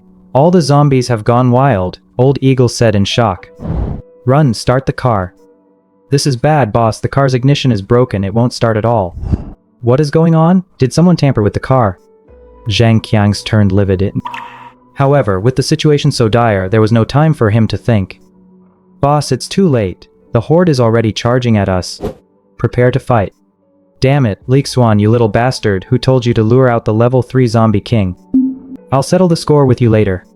Zhang Qiang was burning with rage. By now, Xuan had led the horde over. To make matters worse, the kid was incredibly fast, as if he had awakened a speed ability. As a level 1 evolver, his running speed was not the least bit inferior to him, a level 2 evolver. He couldn't even try to set him up. Kill. Zhang Qiang raised his spiked club and swung it at the leading level 3 zombie king. Clang! The massive impact caused the concrete ground to cave in by 2 centimeters. The zombie king blocked with its arm and was completely unscathed. Instead, there was a sound like clashing metal. Zhang Qiang was nearly knocked out of his hold on the club by the huge recoil, and his palms were left bleeding. Roar! The zombie king, feeling pain, went completely berserk. It swatted Zhang Qiang away, sending him flying as he coughed up blood. Just then, Shadow used his speed to get behind the zombie king and stabbed it from behind. The zombie king was truly infuriated. It swatted Shadow away as well. Old Igor. Just as the level 3 zombie king was being held up by Zhang Qiang and Shadow, Old Eagle seized the opportunity for a precision shot. The sniper rifle fired instantly. It accurately struck the zombie king's head, blinding its left eye. The bullet got stuck in the eye socket. Even a direct headshot couldn't kill it. The level 3 zombie's defense was astonished. "Too bad I don't have a Barrett heavy sniper, only a light one, otherwise a heavy round could have killed the zombie king in one shot." Old Eagle sighed. At this moment, Zhang Qiang swung his club again at the injured zombie king. The tremendous force actually broke one of the zombie king's legs. Red Hair condensed a fireball in his hand and launched it behind the zombie king. Boom! The explosive flames sealed off the alleyway exit. At the same time, Red Hair pulled out 3 gasoline drums and threw them out. Boom! Boom! Boom! The 3 gasoline drums exploded, sending flames shooting into the sky, turning the alley into a sea of fire. Xuan was stunned. He had somewhat underestimated Red Hair. It turns out that the combination of fire ability and gasoline drums is truly powerful. With that single attack, at least 50 zombies were taken out, and the rest couldn't get through. The zombie horde's charge was successfully blocked. Great opportunity. Attack together, kill the zombie king, and take the level 3 crystal. Seeing such a perfect chance, Zhang Qiang went into a frenzy. He was in a state of high excitement. 3 level 2 crystals wouldn't necessarily guarantee his breakthrough to level 3, but with the level 3 crystal he would definitely succeed. It was practically a done deal. Finally, under the siege of the 5 evolvers, the already injured zombie king was exhausted to death. Zhang Qiang and his group were all injured. But these minor injuries were nothing compared to the harvest of killing the zombie king. "Brother Qiang, you're amazing. You actually beat a level 3 zombie king to death. But I'll be taking the zombie king's crystal." Xuan flicked his fingers. An invisible blade of space sliced through Zhang Qiang's neck. "You." Before Zhang Qiang could finish his sentence, his head was instantly severed from his body, and the next second hot blood sprayed all over Zhu Xiaoqian. Zhang Qiang's eyes widened, dying with his grievances. Why did it happen this way? "Xuan, you little brat, you ambushed me? Damn you." Zhang Qiang roared in his heart. He was extremely unwilling. He hadn't even become a king yet, and he never expected to be defeated in a gutter. His consciousness grew heavy until he eventually fell into endless darkness. Shock. Extreme shock. Red Hair, Old Eagle Shadow, and Zhou Xiaoqian all had their eyes wide open. In complete disbelief, their hearts were filled with terror. Xuan was hiding so much, he actually killed Zhang Qiang. What is going on? Everyone, don't look at me with such surprised eyes. Let me reintroduce myself. My name is Xuan, a level 2 space ability user. Starting today, I am your new boss. If anyone has an issue with that, feel free to step up. The atmosphere was quite heavy at this moment. Zhao Xiaoqian, the most timid of them all, was the first to stand up. What is it, Sister Xiaoqian? Are you perhaps not satisfied with me? No, I am willing to acknowledge you as our boss. Zhang Qiang used to withhold supplies, acted selfishly, and exploited his teammates. Honestly, I've been dissatisfied with him for a long time. Now that Zhang Qiang is dead and you are a level 2 space-type ability user, you are much stronger than him. I am willing to follow you. Zhou Xiaoqian decisively chose to submit. The power and uncanny abilities Xuan displayed were far beyond anything Zhang Qiang ever had. Her water-type ability was only at level 1, and her offensive power was weak. She needed to rely on a strong protector. With Zhang Qiang dead, it wasn't hard to accept turning around and calling Xuan boss. In the apocalypse, only surviving matters. Very good. Those who know the times are wise. Since you are willing to submit, Sister Xiaoqian, I naturally won't treat you poorly. I'm much more generous than Zhang Qiang. Xuan gave a crooked smirk. With a casual wave of his hand, a 10-kilogram bag of rice appeared out of thin air. This is 10 kilograms of rice. It is yours now. This? Zhao Xiaoqian took the 10 kilograms of rice, looking completely bewildered. Suffocate. Petrified. Terrified. Everyone was stunned. It really is 10 kilograms of rice. Is this the power of a space-type ability user, to possess a personal space and store supplies? Boss, I am also willing to submit to you. In fact, the first time I saw you, I noticed your unique charisma as a leader. I have long been deeply impressed by you. Please, boss, take me in. I am willing to serve you faithfully. Red Hair immediately defected, wearing a sycophantic look on his face. It wasn't that he lacked integrity, it was just that Xuan was offering too much. Very good, brother Red Hair, you are my good brother too. Xuan took another 10 kilograms of rice from his space and tossed it to Red Hair. Boss, you are truly wise, I am convinced. Red Hair looked absolutely delighted. Boss, I am also willing to submit. I'm not great with words, but I truly admire a low-key and substantial powerhouse like you. Eagle also submitted, and Xuan pulled out 10 kilograms of rice from his space and threw it to him. Shadow was the last one. She was the only other level 2 evolutionist in the squad besides Xuan. Now the entire team had submitted to Xuan.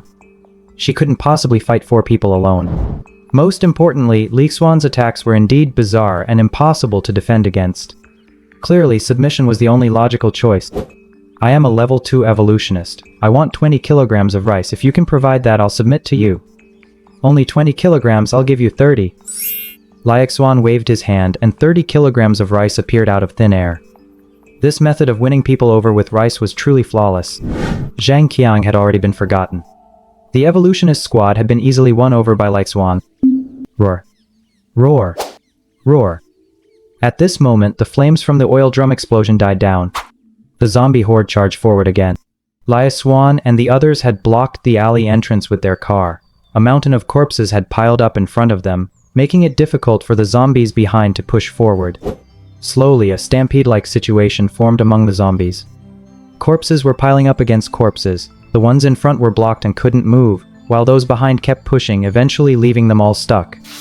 Everyone is injured today, so let's head back to rest and recover for now. Once you've healed, we'll come back and wipe out all the zombies in Vientiane City. The gains from today are enough for all of you to advance to level 2 evolutionists. As long as you follow me, I can make sure you're full for every meal. Eat as much as you want.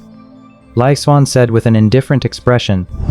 This sounded like empty promises, but Xuan wasn't the type to draw false pictures. He always kept his word. Really, boss?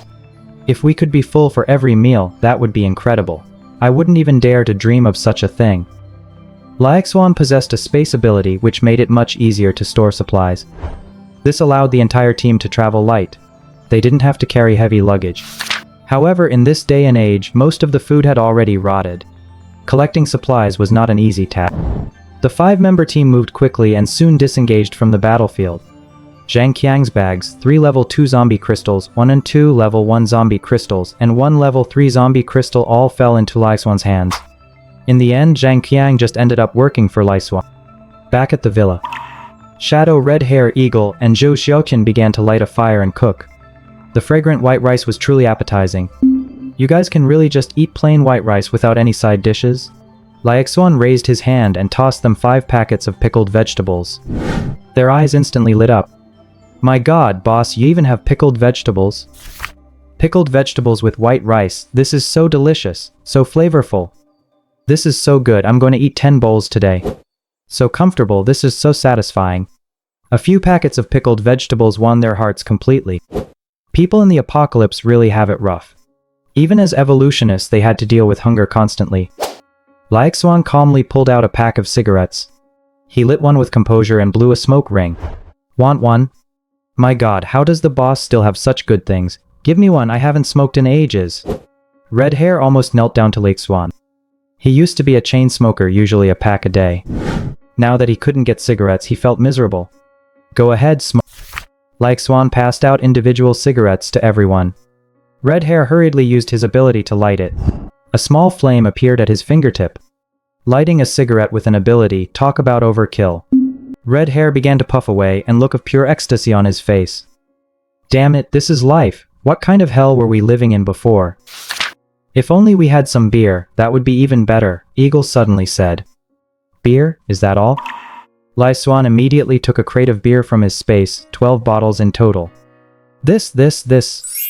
There's really beer? My god, boss, are you a deity? You have everything we ask for? This is so amazing, drinking beer, eating white rice and pickled vegetables, and smoking in the apocalypse. This is literally paradise-level enjoyment. I'm convinced, I'm truly convinced this time. Why didn't I meet the boss sooner? That dog bastard Zhang Qiang really deserved to die. They all began to curse Zhang Qiang. With a new boss, life clearly looked much more promising. Next, Lai Xuan distributed 10 level 1 zombie crystals each to Red Hair, Eagle, and Zhou Xiaoxian, and gave 1 level 2 zombie crystal to Shadow. With sufficient food and zombie crystals, their strength would soon undergo a transformative improvement. Lai Xuan returned to his room and began to consume the level 2 zombie crystal.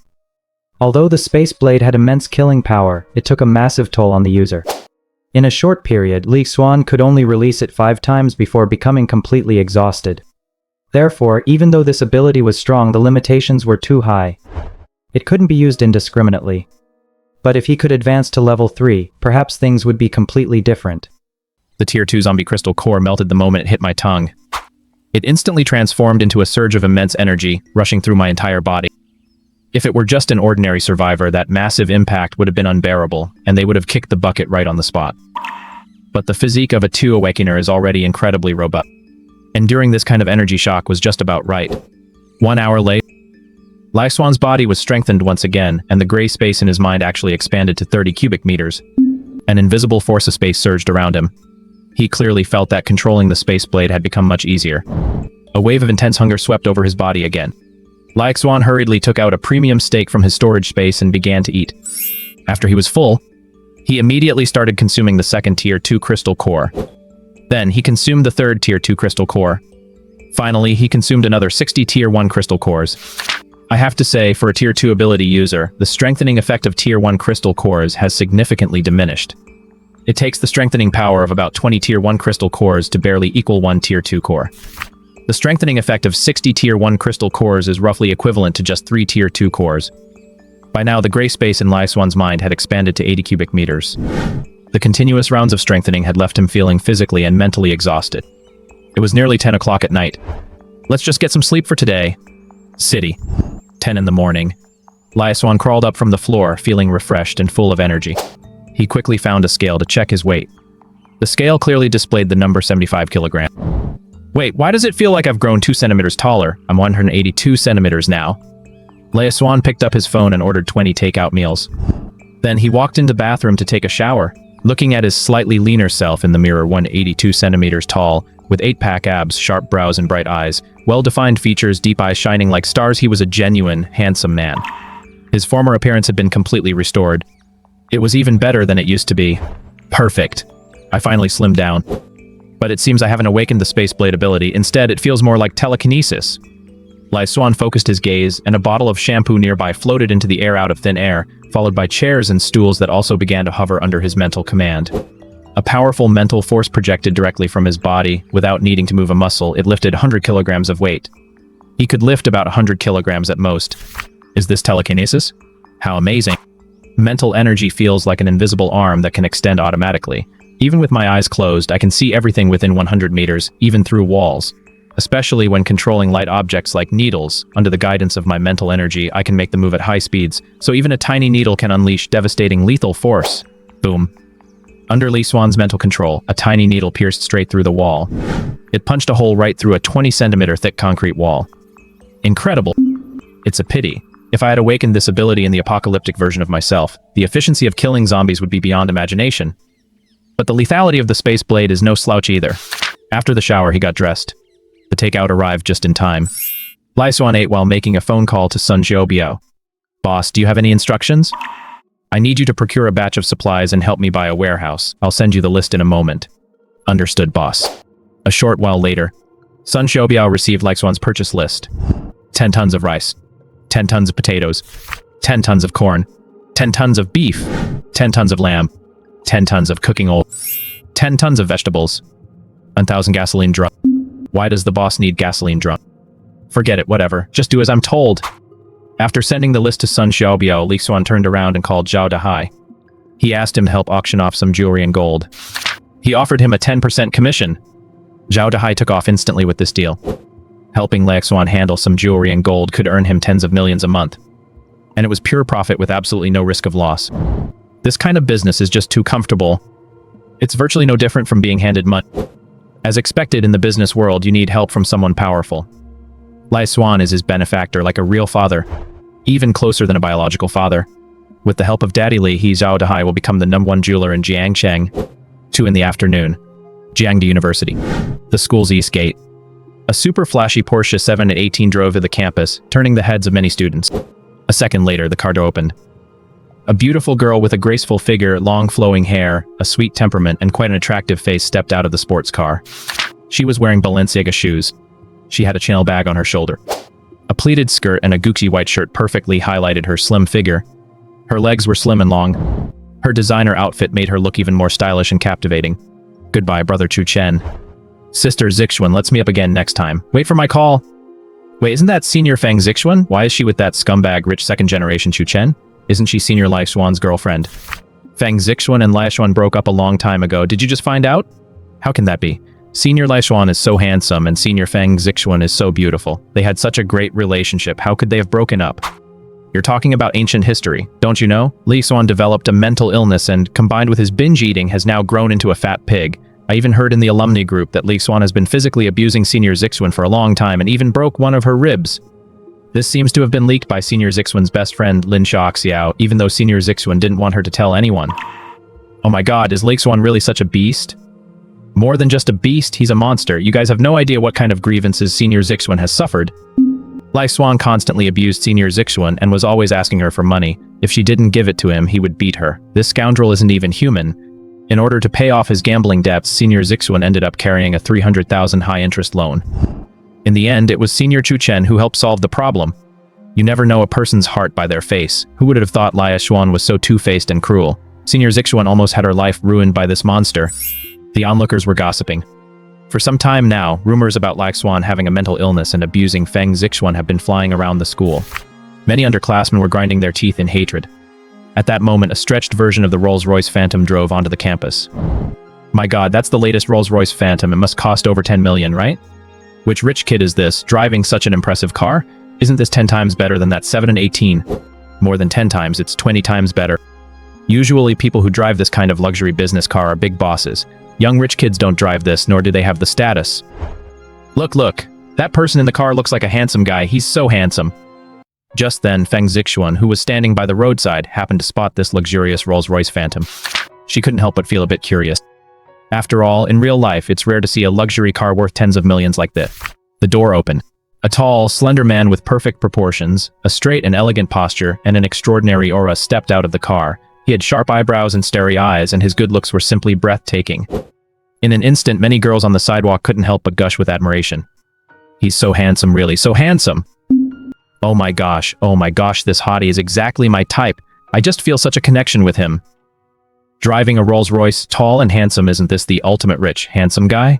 Is my Prince Charming finally here? My heart's racing so fast I really want to go up to him and ask for his WeChat. Hey, handsome, can I add you on WeChat? Can I get to know you? Just as many girls were hesitating, suddenly a slender, lively young woman boldly ran up to Xuan and asked for his contact information. This girl was youthful, lively, and brimming with confidence. Not only was she bold, but she was also truly beautiful. Hi, my name is Fu Daodu. Fu Daodu, I've heard of her. Isn't she the most popular campus beauty among the freshmen? She's ranked among the top 5 campus queens at Jiangda, alongside Chen Xuan, Feng Zixuan, Zhan Maling, and Chu Tianyi. I never would have thought a campus beauty could be so forward. Senior Xuan, that's definitely him. Holy crap, who the hell started that rumor that Senior Xuan went crazy, turned into a fat pig, and even posted Photoshop pictures in the group chat? Oh my god, you're out of control. Hi, I'm Xuan. Are you going to scan my QR code, or should I scan yours? Faced with a lively, youthful beauty taking the initiative to ask for his contact information, Xuan didn't refuse. He generously displayed his QR code. So you're Senior Xuan? You seem a little different from what I've heard. Haha.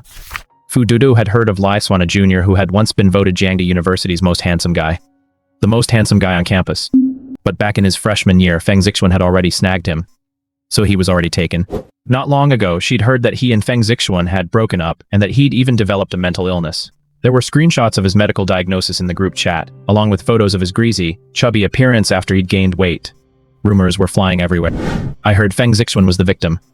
But the truth seems a bit different from the rumors. Senior Lee seems perfectly normal, doesn't it? Does that really look like someone with a mental illness? Ding! Scan successful. Fu Daodu immediately added Xuan on WeChat. Feng Zixuan looked utterly astonished. Xuan had actually managed to lose weight. And he'd done in such a short time. How was that even possible? Could he have gone and had liposuction? But even if he had liposuction, the recovery wouldn't be this fast, would it? And where did he even get that Rolls Royce? Xuan, you rented this Rolls Royce, didn't you? Do you really think that by renting a luxury car, losing weight, and reappearing in front of me, you can go back to the way things were? Don't even dream about it. I saw right through your little scheme a long time ago. Just return the car already. Don't end up in a mountain of debt again. It's childish of you to hurt yourself so badly just to save a little bit of male pride, you know that? Feng Zixuan had come over at some point. She launched into a lecture at Xuan. Get lost. Smack. Xuan snapped his hand back and slapped Feng Zixuan across the cheek. It completely stunned her. Feng Zixuan was instantly furious. You actually dared to hit me? Her face was a picture of disbelief. Xuan had always been gentle with her. Even when they argued, he'd never laid a finger on her. Now, without a word, he'd actually slapped her across the face. That was absolutely outrageous.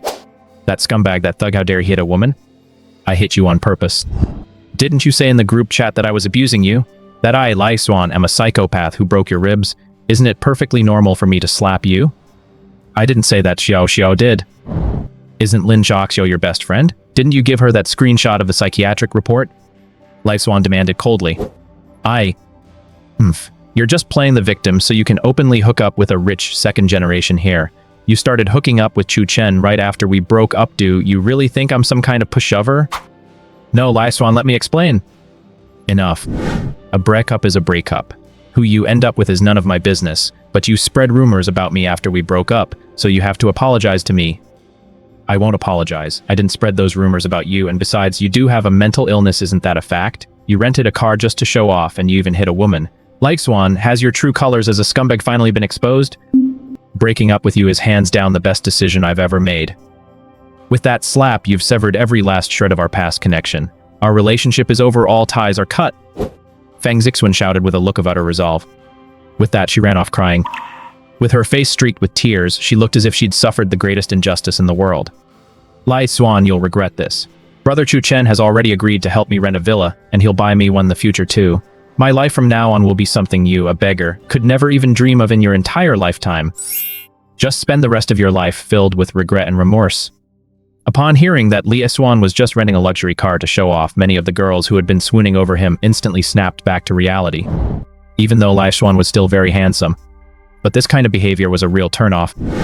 Forcing it just to look cool is the most fatal mistake. He really is handsome. But he's also a total turnoff. A show-off, a total turn-off. No matter how handsome he is, he's all style and no substance. Xuan really did hit a girl this time. It's definitely proof, right? Feng Zixuan cheated and spread rumors to smear Xuan. Doesn't she deserve a slap?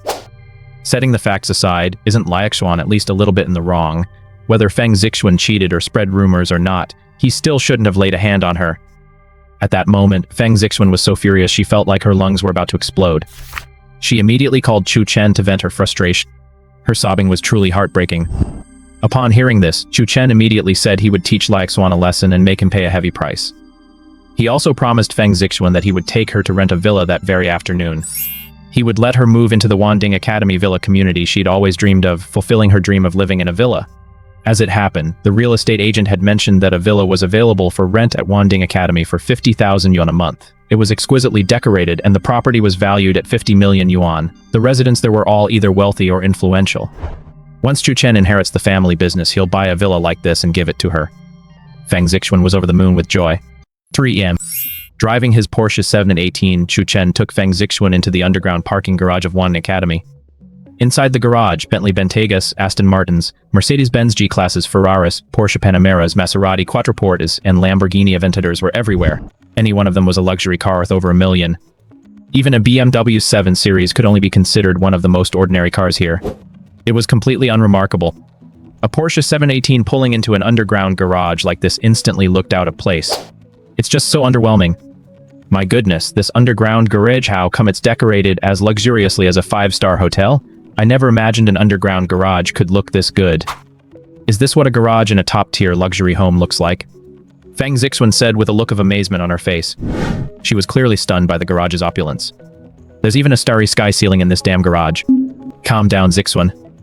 It's just a luxury home. You'll be living here long-term, so you'll gradually get used to it over time. It's just a garage, nothing to get so excited about. Wearing sunglasses, Chu Chen gave a lopsided grin and said with a calm, unruffled expression.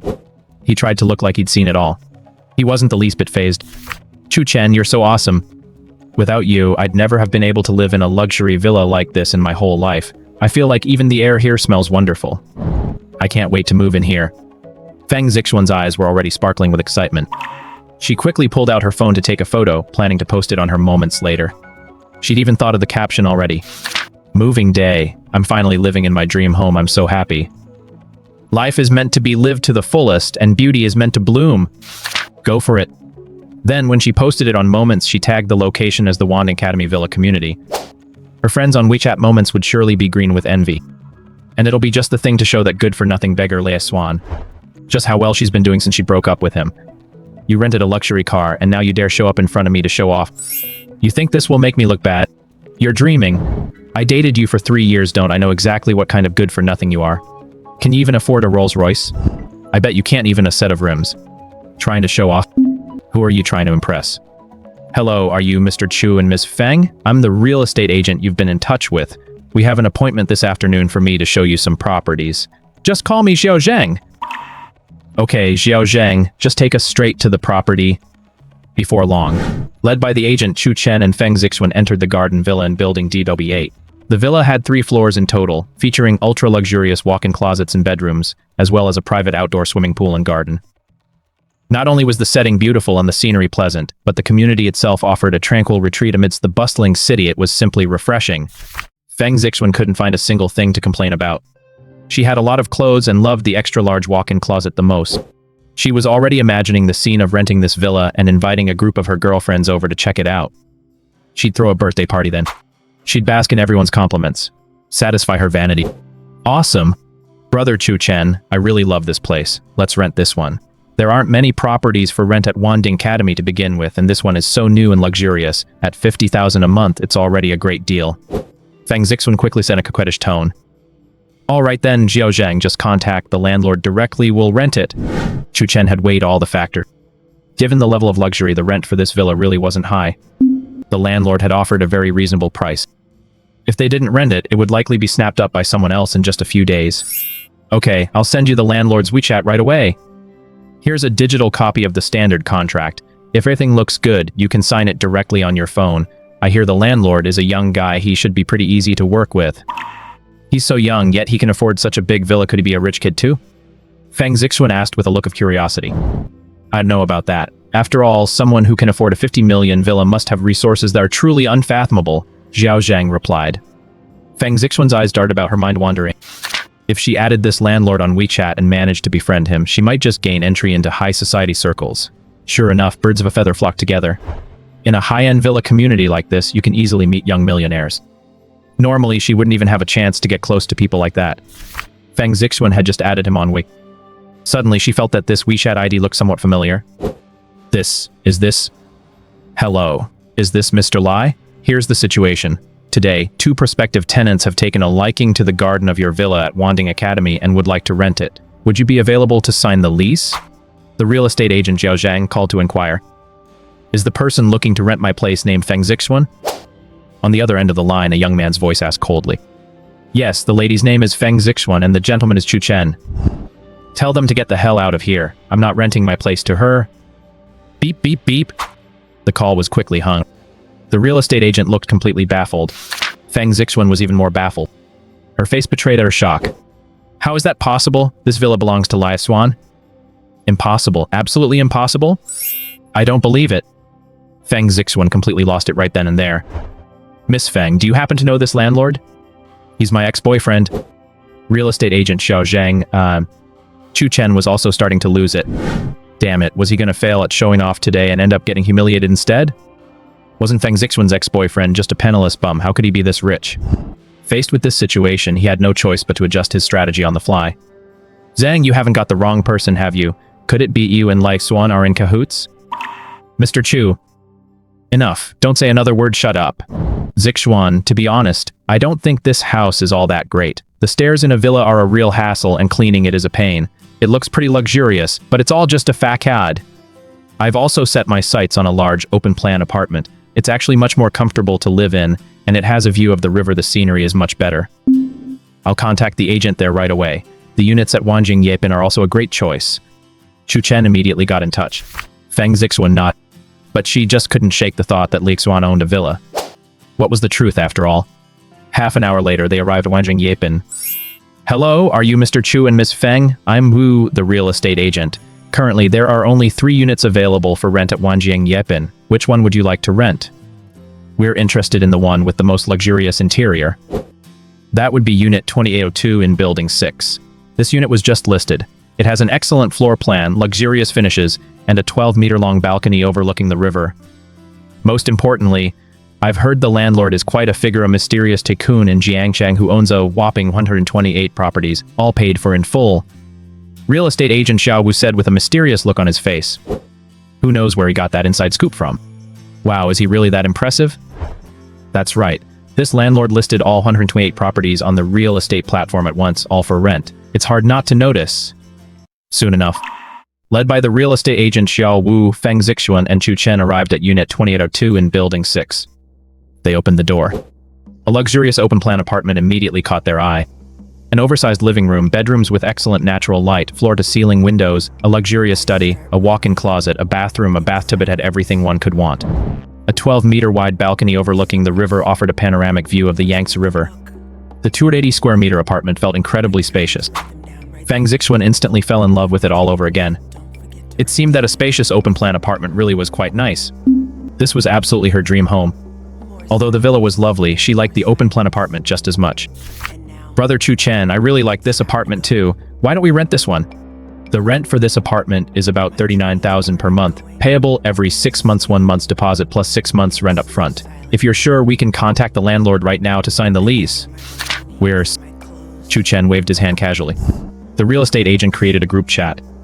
He immediately added Chu Chen, Feng Zixuan, and Li Xuan to the group. When Feng Zixuan saw Li Xuan's WeChat profile picture, she was instantly baffled all over again.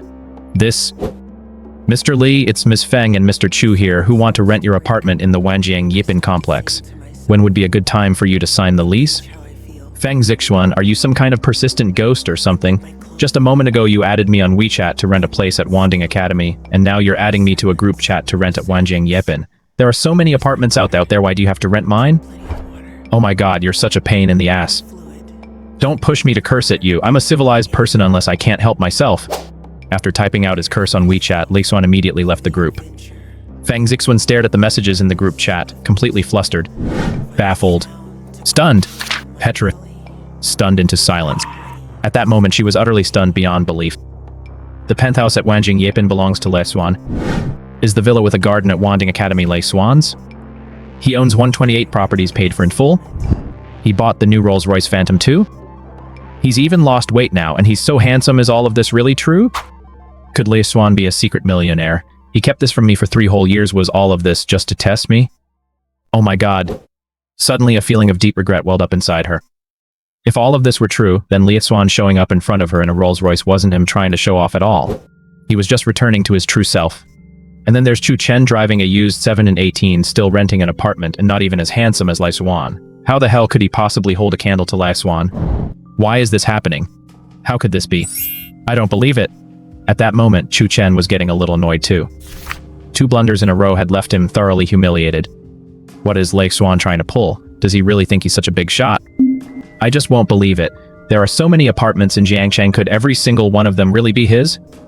Chu Chen opened the rental app. He started searching for listings again. He quickly zeroed in on one. This place in Jiangshengsu isn't bad either. It's close to your school. Sure, it's not quite as nice as Wanjing Yipin, but a 3-bedroom, 1 living room apartment is more than enough for you living alone. Mr. Chu, it seems the place in Jiangshenshu belongs to Mr. Li too. Xiao Wu said, beads of sweat forming on his forehead. What about this one in Wanqi? That one belongs to Mr. Li too. What about the one in Longjing? Still Mr. Li's. Damn it, this place in Panlong Mountain, it can't possibly belong to Le Xuan, can it? It definitely isn't. The real estate agent Xiao Wu wiped a bead of sweat from his brow. That's enough, Chu Chen. The places in Panlong Mountain are practically in the suburbs 20 kilometers from my school. Why would I rent somewhere that far away? I don't want to rent anymore. That's it for today. I'm heading back to the dorm. Feng Zixuan hailed a cab and headed back to school on her own.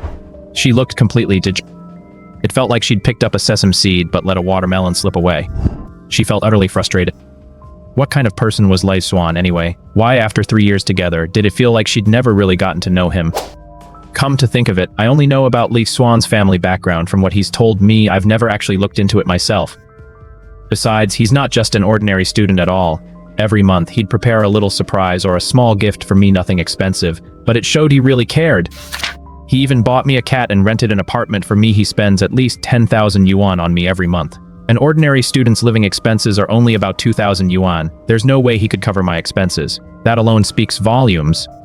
So Le Xuan deceived me from the very beginning. He's actually a rich kid, and a super rich one at that. Le Xuan, you've made my life so miserable by keeping this from me. After 3 years together, you still wouldn't open up to me. You even pretended to have a mental illness and gained weight on purpose, just to make me give up? You big liar. Feng Zixuan suddenly felt as if she'd been deceived. She had fallen into a trap. If Le Xuan had come clean about his identity sooner, she never would have broken up with him, and she certainly wouldn't have fallen for Chu Chen's advances. She should have been living in that big mansion all along! The more Feng Zixuan thought about it, the more she regretted it and the more bitter she felt. Zexim. Le Xuan arrived at a warehouse and began transferring supplies into his mental space. By now, his internal space had expanded to 80 cubic meters, allowing him to store large quantities of supplies at once. He cleared out all the rice, flour, cooking oil, grains, fruits, and vegetables that Sun Xiaobiao had purchased. With this much supplies, Le Xuan would have more than enough to establish a small survivor base in the post-apocalyptic world. Although the Evolver squad currently consisted of only 5 members, it was time to prepare for the future. In a post-apocalyptic world, going it alone ultimately has its limits.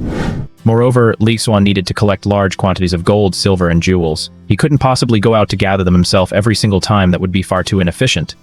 It's a waste of time and energy. If he could have more people under him to gather gold, silver, and jewels, providing them with some food and forming a scavenger squad, it would definitely be much faster than him collecting everything alone. After all, there's strength in numbers. To improve efficiency, establishing a survivor base is essential. Le Xuan isn't short on supplies either. Supporting a few more people wouldn't be a burden at all.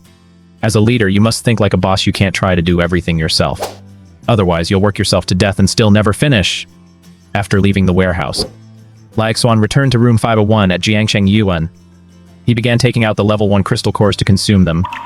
Although the effects of grade 1 crystal cores are significantly diminished for a grade 2 evolver, they're still better than nothing. Le Xuan had only 16 level 1 crystal cores left. After consuming them all, his spatial capacity increased to 88 cubic meters. His ability to control objects with his mind also seemed to have strengthened somewhat. Now, under extreme conditions, he could mentally manipulate objects weighing up to 180 kilograms. He saved the last level 3 zombie crystal core for the post-apocalyptic Xuan to use when he breaks through to level 3, the post-apocalypse. Xuan awoke from his sleep early in the morning. Shadow Eagle Fireman and Zhu Xiaotin had already started a fire to cook. They began to eat voraciously. Fireman shouted excitedly as he shoveled rice into his mouth. Haha, I've broken through. I've become a level 2 psionic. I'm not the same person I used to be. My fire-based abilities can now be unleashed at least a dozen times in a row. And I can even conjure even bigger fireballs. Under the red-haired man's control, a massive fireball with a radius of a full meter coalesced in his hand. The flames were extremely hot, at least several thousand degrees, and seemed capable of melting molten iron. Zhou Xiaoxian wasn't about to be outdone. She too had successfully advanced to a level 2 water-type ability user. At level 1, her ability's offensive power was the weakest. She could barely serve as a support, providing her teammates with drinking water, bath water, and clean water for storage tanks. That's all. But after breaking through to level 2, the situation changed dramatically. Her water-based ability had begun to possess sufficient destructive power. Under her control, streams of water condensed into ice, transforming into hundreds of razor-sharp ice arrows capable of wide-area attacks. Their destructive power was almost on par with Red Hair. Eagle's eagle eye now had a wider range of detection, covering an area of 10 kilometers in all directions. Shadow hadn't broken through to level 3, but her speed had increased. She had nearly reached a speed of 5 seconds per 100 meters. Xuan pushed open the door. He could clearly sense a different aura from his teammates. Excellent. It looks like you've all broken through. Our mission today is to clear all the zombies from Wangsheng City, rescue any survivors along the way, and gather supplies.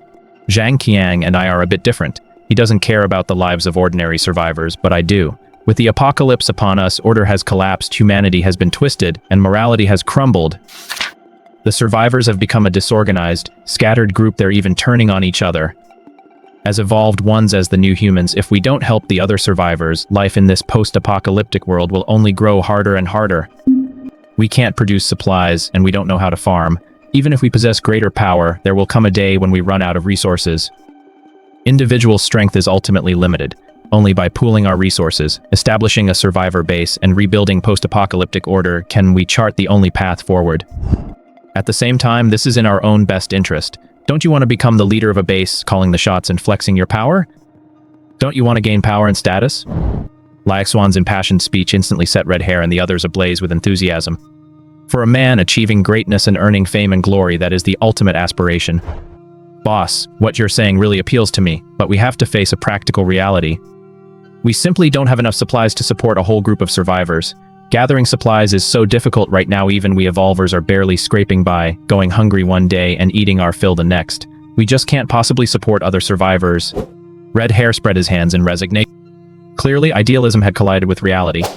Who wouldn't want to achieve greatness and dominate the post-apocalyptic world? But you've got to face reality too. Just feeding that group of people would consume so much food every day. Can you really afford it? It's definitely going to be a long process before they can start producing supplies. Who could stick it out? Who says we can't do it? To be honest with you, I, like Xuan, awakened my spatial ability right at the start of the apocalypse. Back then, I cleared out several large supermarkets. The supplies I've stockpiled are more than enough for us to set up a small survivor base. If you follow me, like Xuan, you won't have to worry about food or drink at all. Of course, don't even think about pulling any tricks. If anything happens to me, all the supplies will be banished into the spatial realm. You won't get a single thing. As long as you support me, you'll have an endless supply of supplies. Xuan dryly. With a sweeping gesture of his hand, a full 100 jin of fresh, frozen beef flew out from his hand. My goodness, is that beef, and it's fresh? His teammates were stunned. But do you think that's the end of it? This was just the beginning. Next, Xuan pulled out a spirit stove, pots and pans, Sichuan hot base, eggs, baby bok choy, potato slices, shrimp paste, beef meatballs, sliced lamb, beef brisket, celery, two-skin fish slices, sesame paste, bananas, pears, cucumbers, and tangerines. Not only were the hot pot ingredients complete, damn it, he even had a fruit platter. This move completely floored the few evolvers. Come on, let's just have a casual hot pot for breakfast today. I'll throw in 2 bottles of beer for each of you. I, Xuan, will never shortchange my own people. Oh my god. The evolvers were completely baffled. They were nothing but terrified. Even in a post-apocalyptic world, they could still enjoy such an authentic hot pot. What more could we ask for? Originally, after breaking through to level 2 evolvers, these guys had inevitably developed a bit of a rebellious streak. But under Lei Xuan's barrage of sweet talk, their rebellious streak was instantly crushed. Living the high life every day with a spatial-type psionic, why on earth would they ever rebel? Are you sure that if you killed Lei Xuan, you'd still be able to live such a good life? Besides, Lei Xuan is no pushover, they might not even stand a chance against him. If they killed Lei Xuan, they might end up back to living hand-to-mouth. No way, sweetie.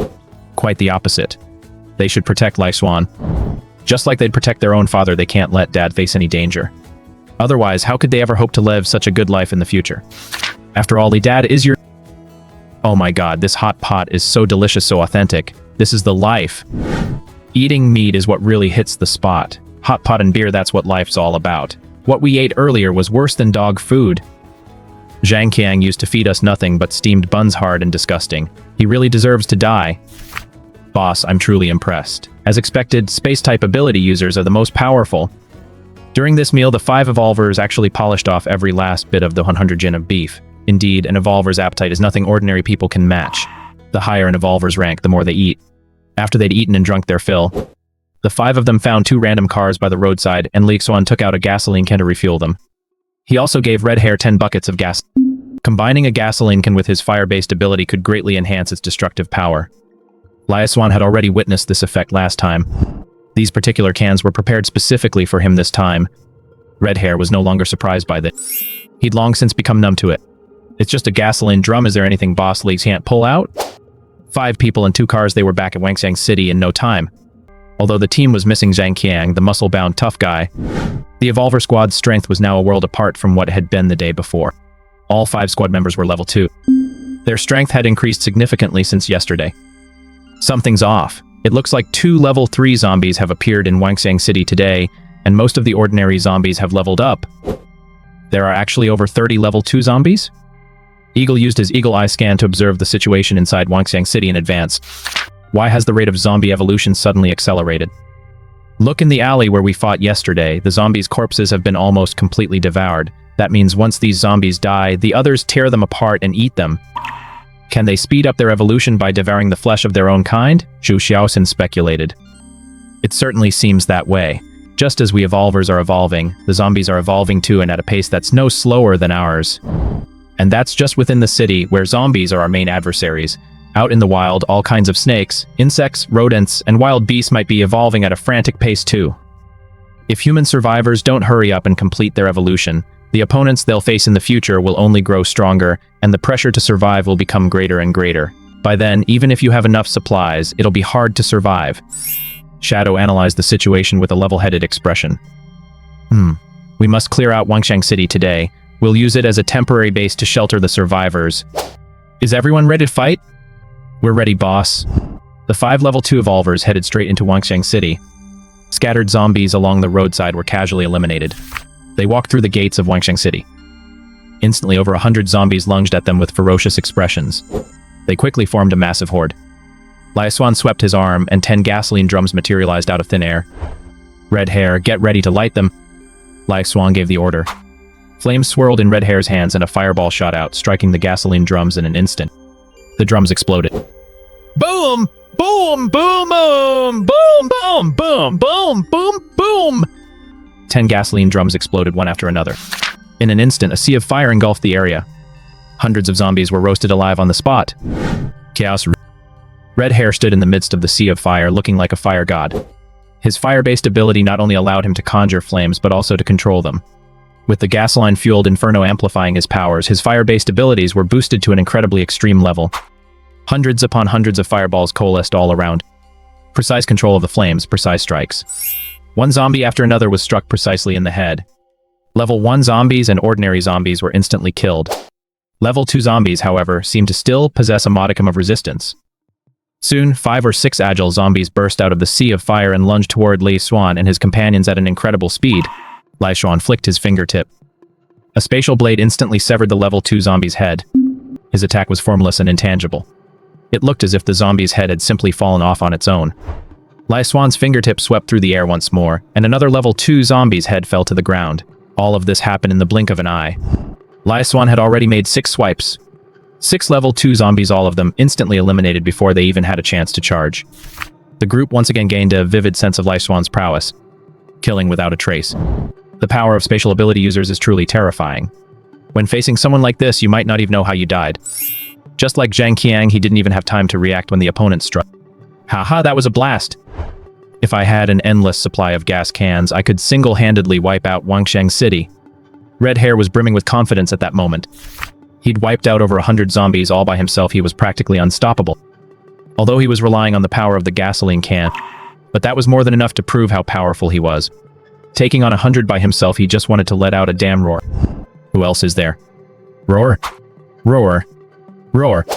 Zombies are creatures that have absolutely no concept of fear. Over 100 zombies were wiped out.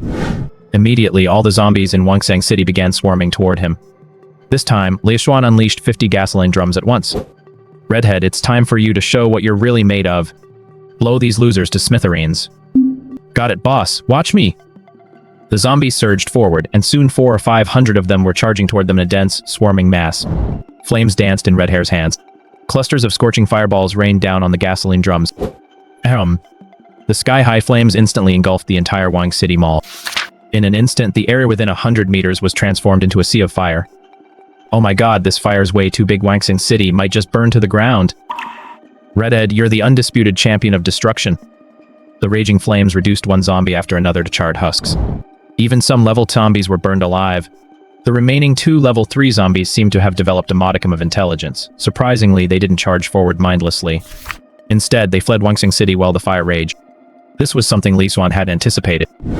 Boss, we've basically wiped out all the level 2 and level 1 zombies, but those 2 level 3 zombies got away. Level 3 zombies are incredibly fast. We might not be able to catch up to them. Eagle used his eagle eye scan to lock onto the 2 fleeing level 3 zombies. They'd already fled 5 kilometers away. That's lightning fast. Forget it if we can't catch them. Let's not chase them. Xiao Qian, make it rain a little to put out the fire. The blaze has burned long enough, don't let it destroy all the crystal cores. The rest of you, follow me to search for supplies. Remember, take all the gold, silver, jewels, jade, and emeralds you find in Wangxing City. I'll give each of you a bag, and you can trade these valuables with me for food. Wait, boss, what are you gonna do with all this stuff? All this gold, silver, and jade, it's just pretty. It won't feed us or quench our thirst. We're in the apocalypse, what all this gold and jewelry? Red Hair asked, looking completely baffled. Can't I just like them? All you need to know is that you can use these items to trade with me for food, that's all. 1 kilogram of gold for 1 kilogram of rice, that's a fair deal, isn't it? Holy crap, is there such a good deal? Boss, we'll definitely get the job done. Next, everyone began collecting crystal cores and supplies.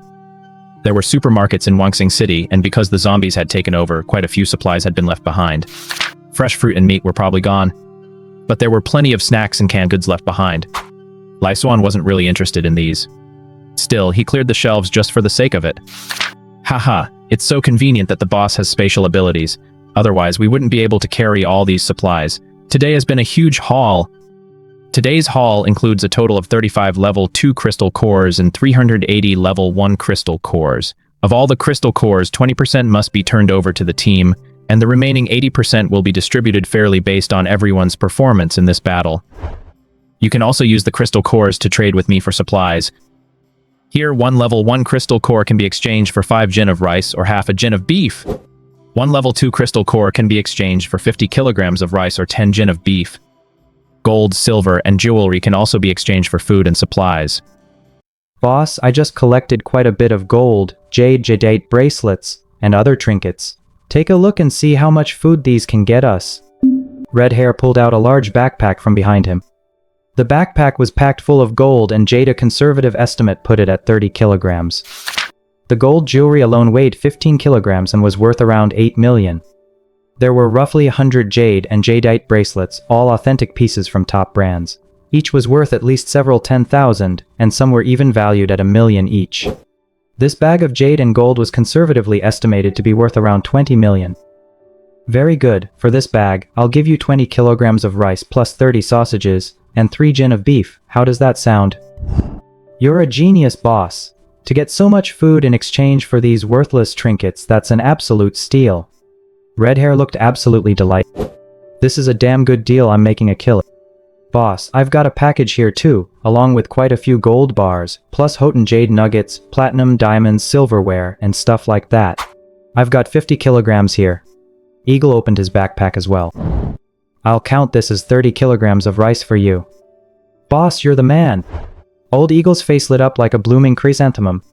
Take a look at this. How much do you think it's worth? Shadow hadn't taken much. She simply casually pulled out a massive sapphire necklace and an imperial green jade signet ring. An imperial green necklace, an imperial green ring, an imperial green bracelet, imperial green earrings, and an imperial green hairpin. My god, the heart of the ocean, a full set of imperial green jewelry? Xuan was nearly stunned. This imperial green jewelry set was worth at least 500 million by a conservative estimate. Add to that the legendary gemstone necklace, the heart of the ocean. Wouldn't that be worth 1 billion? 1 billion, 1 billion. Enough to last a lifetime. Calm. This set of jewelry was likely prepared by a jeweler in Wangxiang City for an upcoming exhibition. It's incredibly valuable, but they never imagined that the apocalypse would strike before the exhibition even began. With order in shambles, these once priceless, top-tier jewels are now worthless. Talk about a twist of fate. Boss, since you're a fan of jewelry and jade, this set is absolutely the cream of the crop. If social order is ever re-established, this set of jewelry will still hold great collectible value, though who knows when that day will come. For all we know, humanity might even go extinct by then. Shadow said with a touch of pessimism. Very well, I recognize the value of this set of jewelry. I'll give you 100 kilograms of rice, plus 100 kilograms of beef, and 100 kilograms of lamb. What do you think? Deal. Boss, you don't have to give me the supplies right now. Let's just store this grain in your spatial pocket for now. Carrying that much around would make it hard for me to move around, and it wouldn't be safe either. Just keep the supplies in your spatial pocket and make a note of it. That's the safest way. Shadow said. Right. I think Sister Shadow is right. Boss, if you exchange the supplies for me right now, it'd be really inconvenient for me to carry them around. Even though we have a car, it could run into zombies or get attacked by evolved beasts at any moment. It's easy to lose everything. Storing them in your spatial pocket is definitely the safest option. Red Hair nodded in full agreement. In the end, he handed the exchanged food back to Xuan. Eagle did the same. Among the Evolver squad, Zhou Xiaoxian was the only one who hadn't managed to collect any gold, silver, or jewels this time. Mainly because she was too slow. That's fine. Zhou Xiaoqian, why don't you keep a ledger for them so they can withdraw supplies whenever they need to? From now on, you can store any supplies you acquire here for free, and take them out whenever you want. This way, we can travel light and boost the team's efficiency. After some discussion. In the end, Xuan didn't spend a single thing or make any sacrifices, yet he ended up with all the gold, silver, jewels, and zombie crystal cores.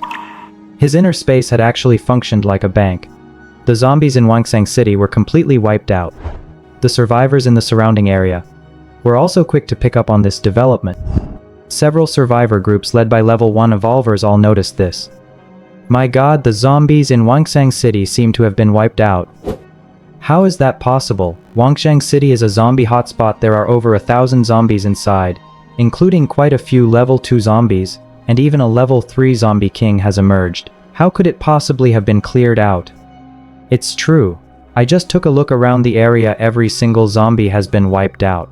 Countless of them have been burned to a crisp. It must have been an extremely powerful team of evolvers who pulled off this feat. That's incredible. Just how strong is this team of evolvers? Capable of taking down over 1,000 zombies. Could it be that a level 3 evolver has emerged? It's very possible. Wangxiang City has been overrun by zombie hordes the whole time. The supermarkets inside haven't been looted by survivors yet. There must be a massive amount of supplies. We've already run out of food. Without provisions, we'll definitely starve to death. We have to go to Wangxiang City to find supplies. A level 1 wild evolver analyzed the situation calmly. Sun Yuhan, are you out of your mind? A squad of powerful evolvers capable of taking down over 1,000 zombies. Do you really think they'll let you search for supplies? Trying to get your hands on a powerhouse's supplies, how is that any different from asking to die? We've hit rock bottom. We have to give it a try. If we can join their squad, maybe we'll survive. Sun Yuhan said with a resolute expression. Although she was only a level 1 evolver with little combat power, she had awakened an extremely useful healing ability. She could heal her teammates' injuries in a short amount of time. This ability was an extremely valuable skill for many teams of evolvers. However, Sun Yuhan herself had a very serious character flaw. She's a natural-born do-gooder. She would even rush over to help survivors who weren't even on her team. She also gives away the team's supplies to others. It's nothing short of a miracle that someone like her has survived in this post-apocalyptic world for over 2 months without dying. Moreover, as the number of people she rescues continues to grow, a small group of over 50 survivors has now formed around her. With so many people, their daily consumption of supplies is extremely high. They've managed to survive this long only because they secured supplies from a large supermarket before the apocalypse began. But even so, their supplies are running out. Before long, Sun Yuhan led the group of over 50 survivors into Wangsheng City. Little sister Yuhan, why don't we just leave? These days, all the evolvers except for you are incredibly difficult to deal with. They don't treat us ordinary people like human beings at all. Not only do they slaughter us at will, but they also humiliate us however they please. You're so beautiful, I'm worried. That's right. Last time I ran into an evolver. I told him I'd be willing to be his dog, just so he'd give me a little food. But without a word he broke my leg and mocked me, calling me a worthless piece of trash. If Sister Yuhan hadn't saved me, I'd have been left to rot in the wilderness long ago. Evolvers are all so arrogant, they couldn't care less about whether we ordinary people live or die. In these brutal times, they might even kill us and eat our flesh, treating us as living rations. Whenever other evolvers were mentioned, fear flashed in the eyes of these ordinary survivors. Society is too cruel. They'd already been beaten to a pulp. The mindset that the strong rule had long since taken root without them even realizing it. Who goes there? You dare to cause trouble in Wangsheng City. Don't you guys want to live anymore? The survivors had just entered Wangsheng City. Suddenly a furious roar came from head-on. There stood a red-haired man, wearing a leather jacket and sunglasses, with his hair slicked back, a sinister smirk playing at the corners of his mouth. He clearly wasn't a guy. The red-haired man spread his hands and 2 massive fireballs coalesced in his palms. Flames surged around him. It was as if the god of fire had descended. He looked damn intimidating. You bunch of trash, don't you know we've already taken over Wangsheng City? Zhao Xiaoxian also let out a cold snort. Countless droplets of water surged around her. A massive water snake coiled around her. At the same time, Old Eagle raised his sniper rifle. Shadow moved like a ghost, leaving a trail of afterimages in the air as he circled around behind all the survivors at an unbelievable speed. This incredibly explosive entrance instantly left the 50 survivors completely dumbfounded. Some were even so terrified they dropped to their knees. Please spare our lives, Big Shot. Please spare our lives. We wouldn't dare fight you over supplies, we just beg you to show mercy and spare our lives. Survivors who had endured the harsh realities of the apocalypse knew all too well that evolvers could sometimes be even more terrifying than zombies. In a post-apocalyptic world where order has collapsed, there are no laws to restrain them. Powerful evolvers hold absolute dominion over ordinary people. Whether they kill you or treat you like a dog, you're powerless to resist. And these evolvers right in front of me are clearly not to be messed with. You can tell at a glance they're fucking bad guys. 100% ruthless, they'd kill without batting an eye. Enough. Everyone stop right now. At the critical moment, Xuan made his entrance. With his hands clasped behind his back and clad in a white robe, he strode forward with the composure of someone strolling through a garden, his entire being exuding a subtle yet commanding aura. As soon as his words fell, Red Hair and Zhou Xiaoqian, like bodyguards flanking him on either side, dispersed the water snakes and flames surrounding them. Old Eagle also holstered his sniper rifle. Shadow slipped back behind Xuan like a ghost. Xuan stood at the center, exuding the unmistakable aura of a leader. He was clearly the leader of the 5 evolvers. Just how powerful must he be to have all the other evolvers bowing before him? He must be the legendary level 3 Sonic Master. Are you here to scavenge for supplies? I'm afraid the supplies in Wangsheng City have already been completely cleared out by us. Big Shot, can we join you? We're barely hanging on. Even though he knew the chances were slim, Sun Yuhan still decided to give it a. After all, they had nothing left to lose. It was death either way. Suddenly a faint green glow emanated from Sun Yuhan's hands. This was proof enough that she was undoubtedly a psionic. I'm a healing type psionic. The glow in my hands can heal injuries in a very short time. I could actually be of some use to your team. Alright, a healing type psionic, you're qualified to join my team. Xuan nodded. The Evolvers team had gained another talented member, one who'd even come knocking on their door, so naturally, they had to bring her on board. I have one condition. If you want me to join, you must take in these 50 survivors. As long as you agree to that, I'm willing to do whatever you ask. As soon as she said this, Xuan almost laughed. But he feigned displeasure and furrowed his brow. You can join us, but as for these people, do they have any skills? I can program computers. I can fix circuits. I can appraise jewelry. I can do home repairs. I can cook. I can tighten screws. I can do the books. I used to be an accountant. I can clean windows. A few scattered voices rang out from the crowd, but then they lowered their heads again. Clearly, they knew their skills weren't really worth mentioning. It's the end of the world. What good are these random skills anyway? Would anyone really hire you?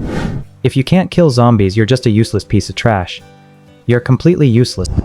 If you're good looking, maybe you can serve as a plaything for some big shot. He might even let you stick around for a meal, but that's about it. PF'd. A bunch of good-for-nothings who can't do a thing. Keeping them around is just a waste of rations. Red Hair said with utter contempt. The look on his face was pure contempt. But no one dared to argue. Fine, judging by your abilities you might still be of some use, so I'll keep you all around for now. But under my command, Xuan, I don't keep idlers around. I'm assigning you a task first. Clean up this Wangxiang city for me. Everyone who participates in the cleanup today can claim half a jin of rice. As soon as Xuan finished speaking, instantly the group of survivors was overwhelmed with delight. My goodness, had they really been taken in by a powerful evolve? Just for cleaning they'd get half a jin of rice. This is absolutely amazing. 2 hours later, the entire Wangxiang city had been thoroughly cleaned. It was spotless and looked much more pleasant. Xuan waved his hand. A 25 jin bag of rice materialized out of thin air on the ground. It was divided equally among the 50 survivors. As for their team of evolvers, naturally, they found a few tables and some cooking utensils and immediately launched into a feast of hot pot, steak, and roast whole lamb. This left the ordinary survivors completely dumbfounded on the spot. This is actually a whole roasted lamb. And it's even seasoned with cumin. It smells so good. Evolved ones, can we really eat roasted whole lamb in the apocalypse? And hot pot and steak, my mouth is watering. I can't take it anymore, I'm losing it. We're lucky to have rice to eat. Think about who they are and who we are. It seems like team leader Lee's supplies just appeared out of thin air. Could it be that he's a magical spatial ability user with a personal storage space? That must be it. He's just too amazing. Captain Lai must have more supplies than he could ever use after all. He's seized every last bit of supplies in the entire Wangxiang city. I wonder what Captain Lai's hobbies are. If we could cater to his interests, maybe we could improve our rations a bit. The group buzzed with discussion. Now that they'd pledged allegiance to Xuan, they naturally needed to figure out his preferences so they could get along better within the team.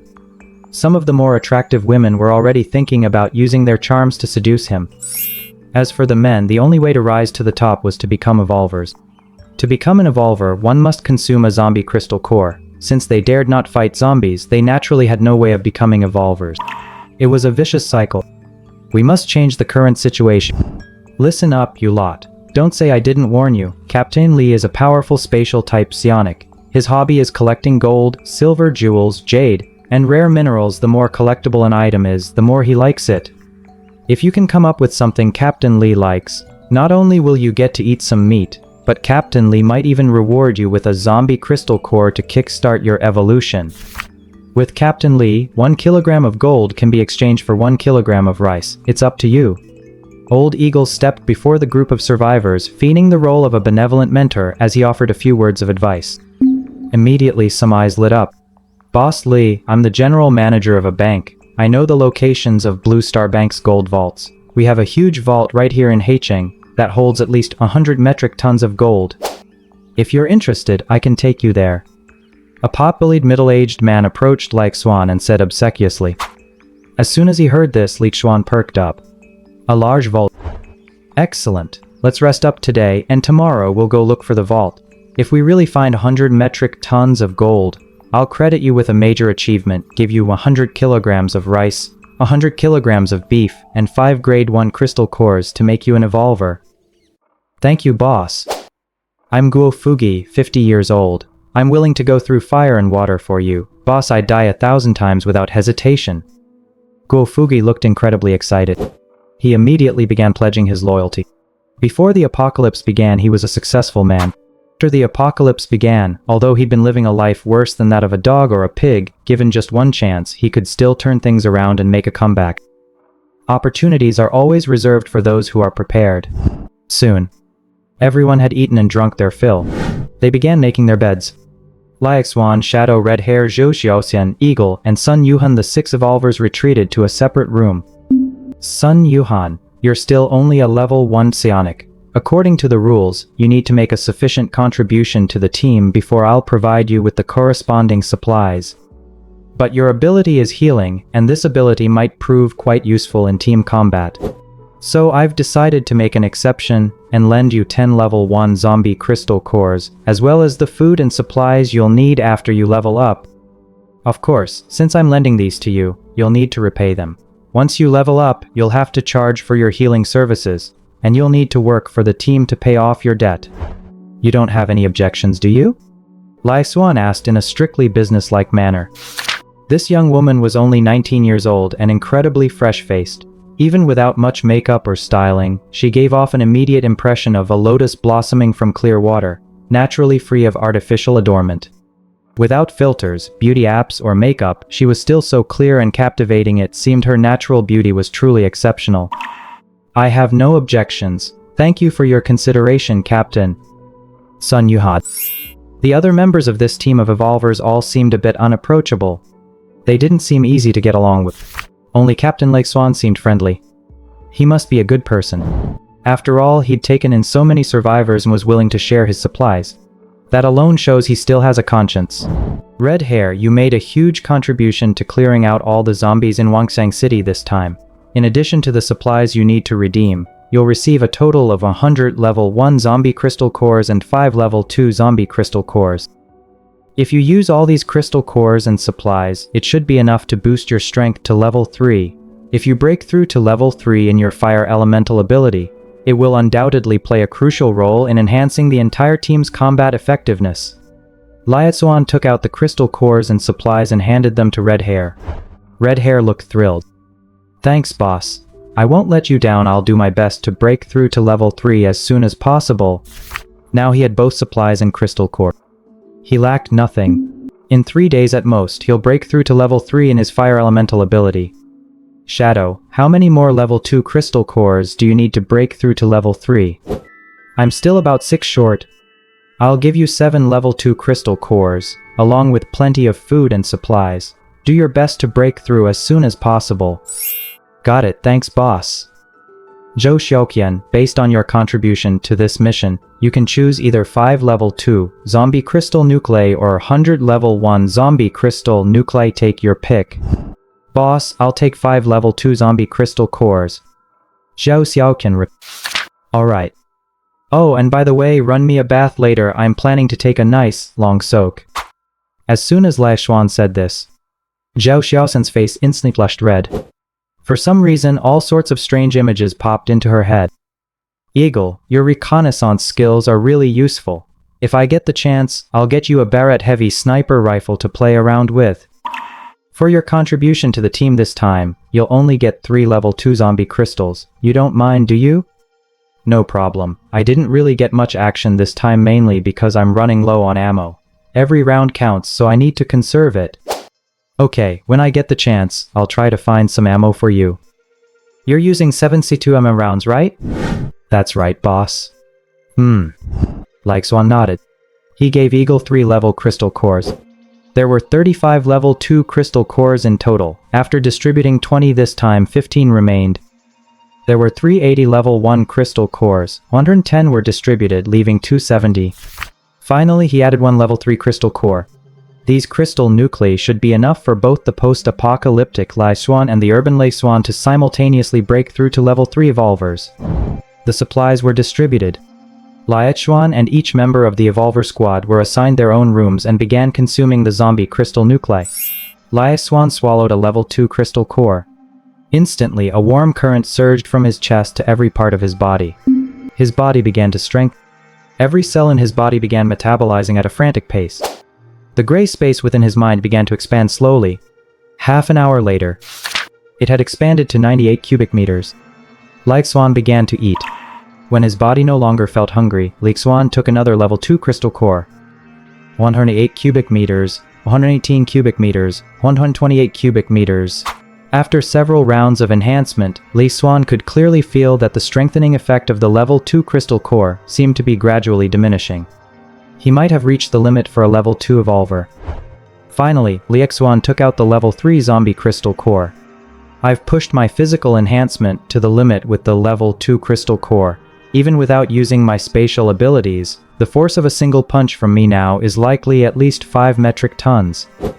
Taking the level 3 crystal core at this point shouldn't pose any further risks. In fact, Xuan could have consumed the level 3 crystal core long ago to elevate himself to a level 3 psionic, but he was naturally a cautious person. He always felt that doing so was a bit risky. After all, he had only just broken through to level 2. Now that he had nearly reached the limit of a level 2 evolver, consuming a level 3 crystal core would be the safer choice. As Xuan placed the level 3 crystal core in his mouth and swallowed it, the crystal entered his stomach. Instantly, an explosive surge of energy swept through his entire body. Xuan's blood instantly began to boil. Veins bulged all over his body. He looked just like a boiled red shrimp. Black blood began to seep from his skin. He looked like a terrifying specter. If anyone saw Xuan's current appearance, they would likely be so terrified that they'd have nightmares. Xuan's skin began to crack open, and in the blink of an eye he had turned into a blood-soaked figure. Pain. Pain that no living being could bear. 10 times worse than the pain of a broken testicle. Xuan felt as if his entire body were being torn. His body felt as if it were about to collapse. If he hadn't already strengthened his physique to the absolute limit, he would likely have died on the spot. 2 hours. Xuan held on for a full 2 hours. Finally, the pain receded like a tide. Xuan was reborn. The blood crusts all over his body gradually fell away, and Xuan emerged reborn from his cocoon. In that instant, he felt as though the entire world had changed before his eyes. A tiny flying insect 50 meters away became clearly visible to him. He could even count exactly how many times per second it flapped its wings. Sounds from 100 meters away were crystal clear to him. His senses were incredibly sharp. His mind was remarkably sharp. His strength was immense. He could even calculate 6-digit multiplication and division mentally in a matter of seconds. Even the capacity of his mental space had surged to 228 cubic meters. Spatial blades. Xuan moved his mind, and 10 spatial blades materialized at his fingertips. To condense 10 spatial blades simultaneously for a level 3 psionic was nothing short of terrifying. Wiping out his entire team would likely take no more than a split second. The city. 9 am. Xuan began taking zombie crystal nuclei. Previously, he hadn't had enough crystals, so even though he had already broken through to level 2, he could only consume level 1 crystals. When a level 2 psionic takes a level 1 crystal core, the effects are indeed significantly reduced. It wasn't very cost-effective. Now that he had enough level 2 crystals, he naturally focused on taking those. Same old prepare plenty of food. While consuming the crystal cores, I'll also eat copiously to replenish my energy reserves. 9 level 2 crystal cores were consumed. Xuan's body was strengthened a full 9 times. His brain domain gradually expanded to 318 cubic meters. However, Xuan from the city had not yet succeeded in breaking through to level 3. He began taking the 10th, then the 11th. Even after he had consumed all the level 2 crystal cores, he still hadn't managed to break through to level 3. It seems breaking through to level 3 as an evolver isn't as easy as I imagined. Perhaps one needs to consume a level 3 crystal core to break through, or after reaching the limit of level 2, consume more than 10 level 2 crystal cores again to succeed. In other words, does breaking through to level 3 actually require preparing at least 20 level 2 crystal nuclei? It seems the path to evolution isn't as easy as I thought. Since he hadn't managed to break through to level 3 in one go this time, Xuan didn't force the issue. His mental space had already expanded to 338 cubic meters. His mental power for telekinesis had increased significantly. Under maximum control, he could lift a 1 and 380 kilogram object.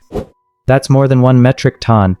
After completing this round of training, Xuan picked up his phone and called Zhao Dahai. He was ready to contact him again to sell a new batch of jewelry. Brother Kai, we've got the details sorted out. Xuan. Gender. Age. Family background, both parents deceased. He's currently a junior majoring in finance at Jiangcheng University. He just broke up with his girlfriend, has no official connections, and isn't from a prominent family. Half a month ago, this kid was still a penniless beggar. Recently, he suddenly struck it rich. Not only does he now own 128 properties, but he's also bought a brand new Rolls-Royce, and his bank account balance stands at a staggering 180 million. Not only that, but I've also uncovered some details. Xuan is the very same person who not long ago at the Xuan auction sold a pair of imperial green jade bracelets and a top-tier sky blue gemstone necklace. And even earlier than that, he secretly sold 30 gold bars through unofficial channels at prices below market value. And he split the sales among different gold shops, selling them on the sly. This alone is enough to prove that Xuan's gold bars and jewelry come from illegitimate sources, and it seems he still has more stock that he hasn't sold yet.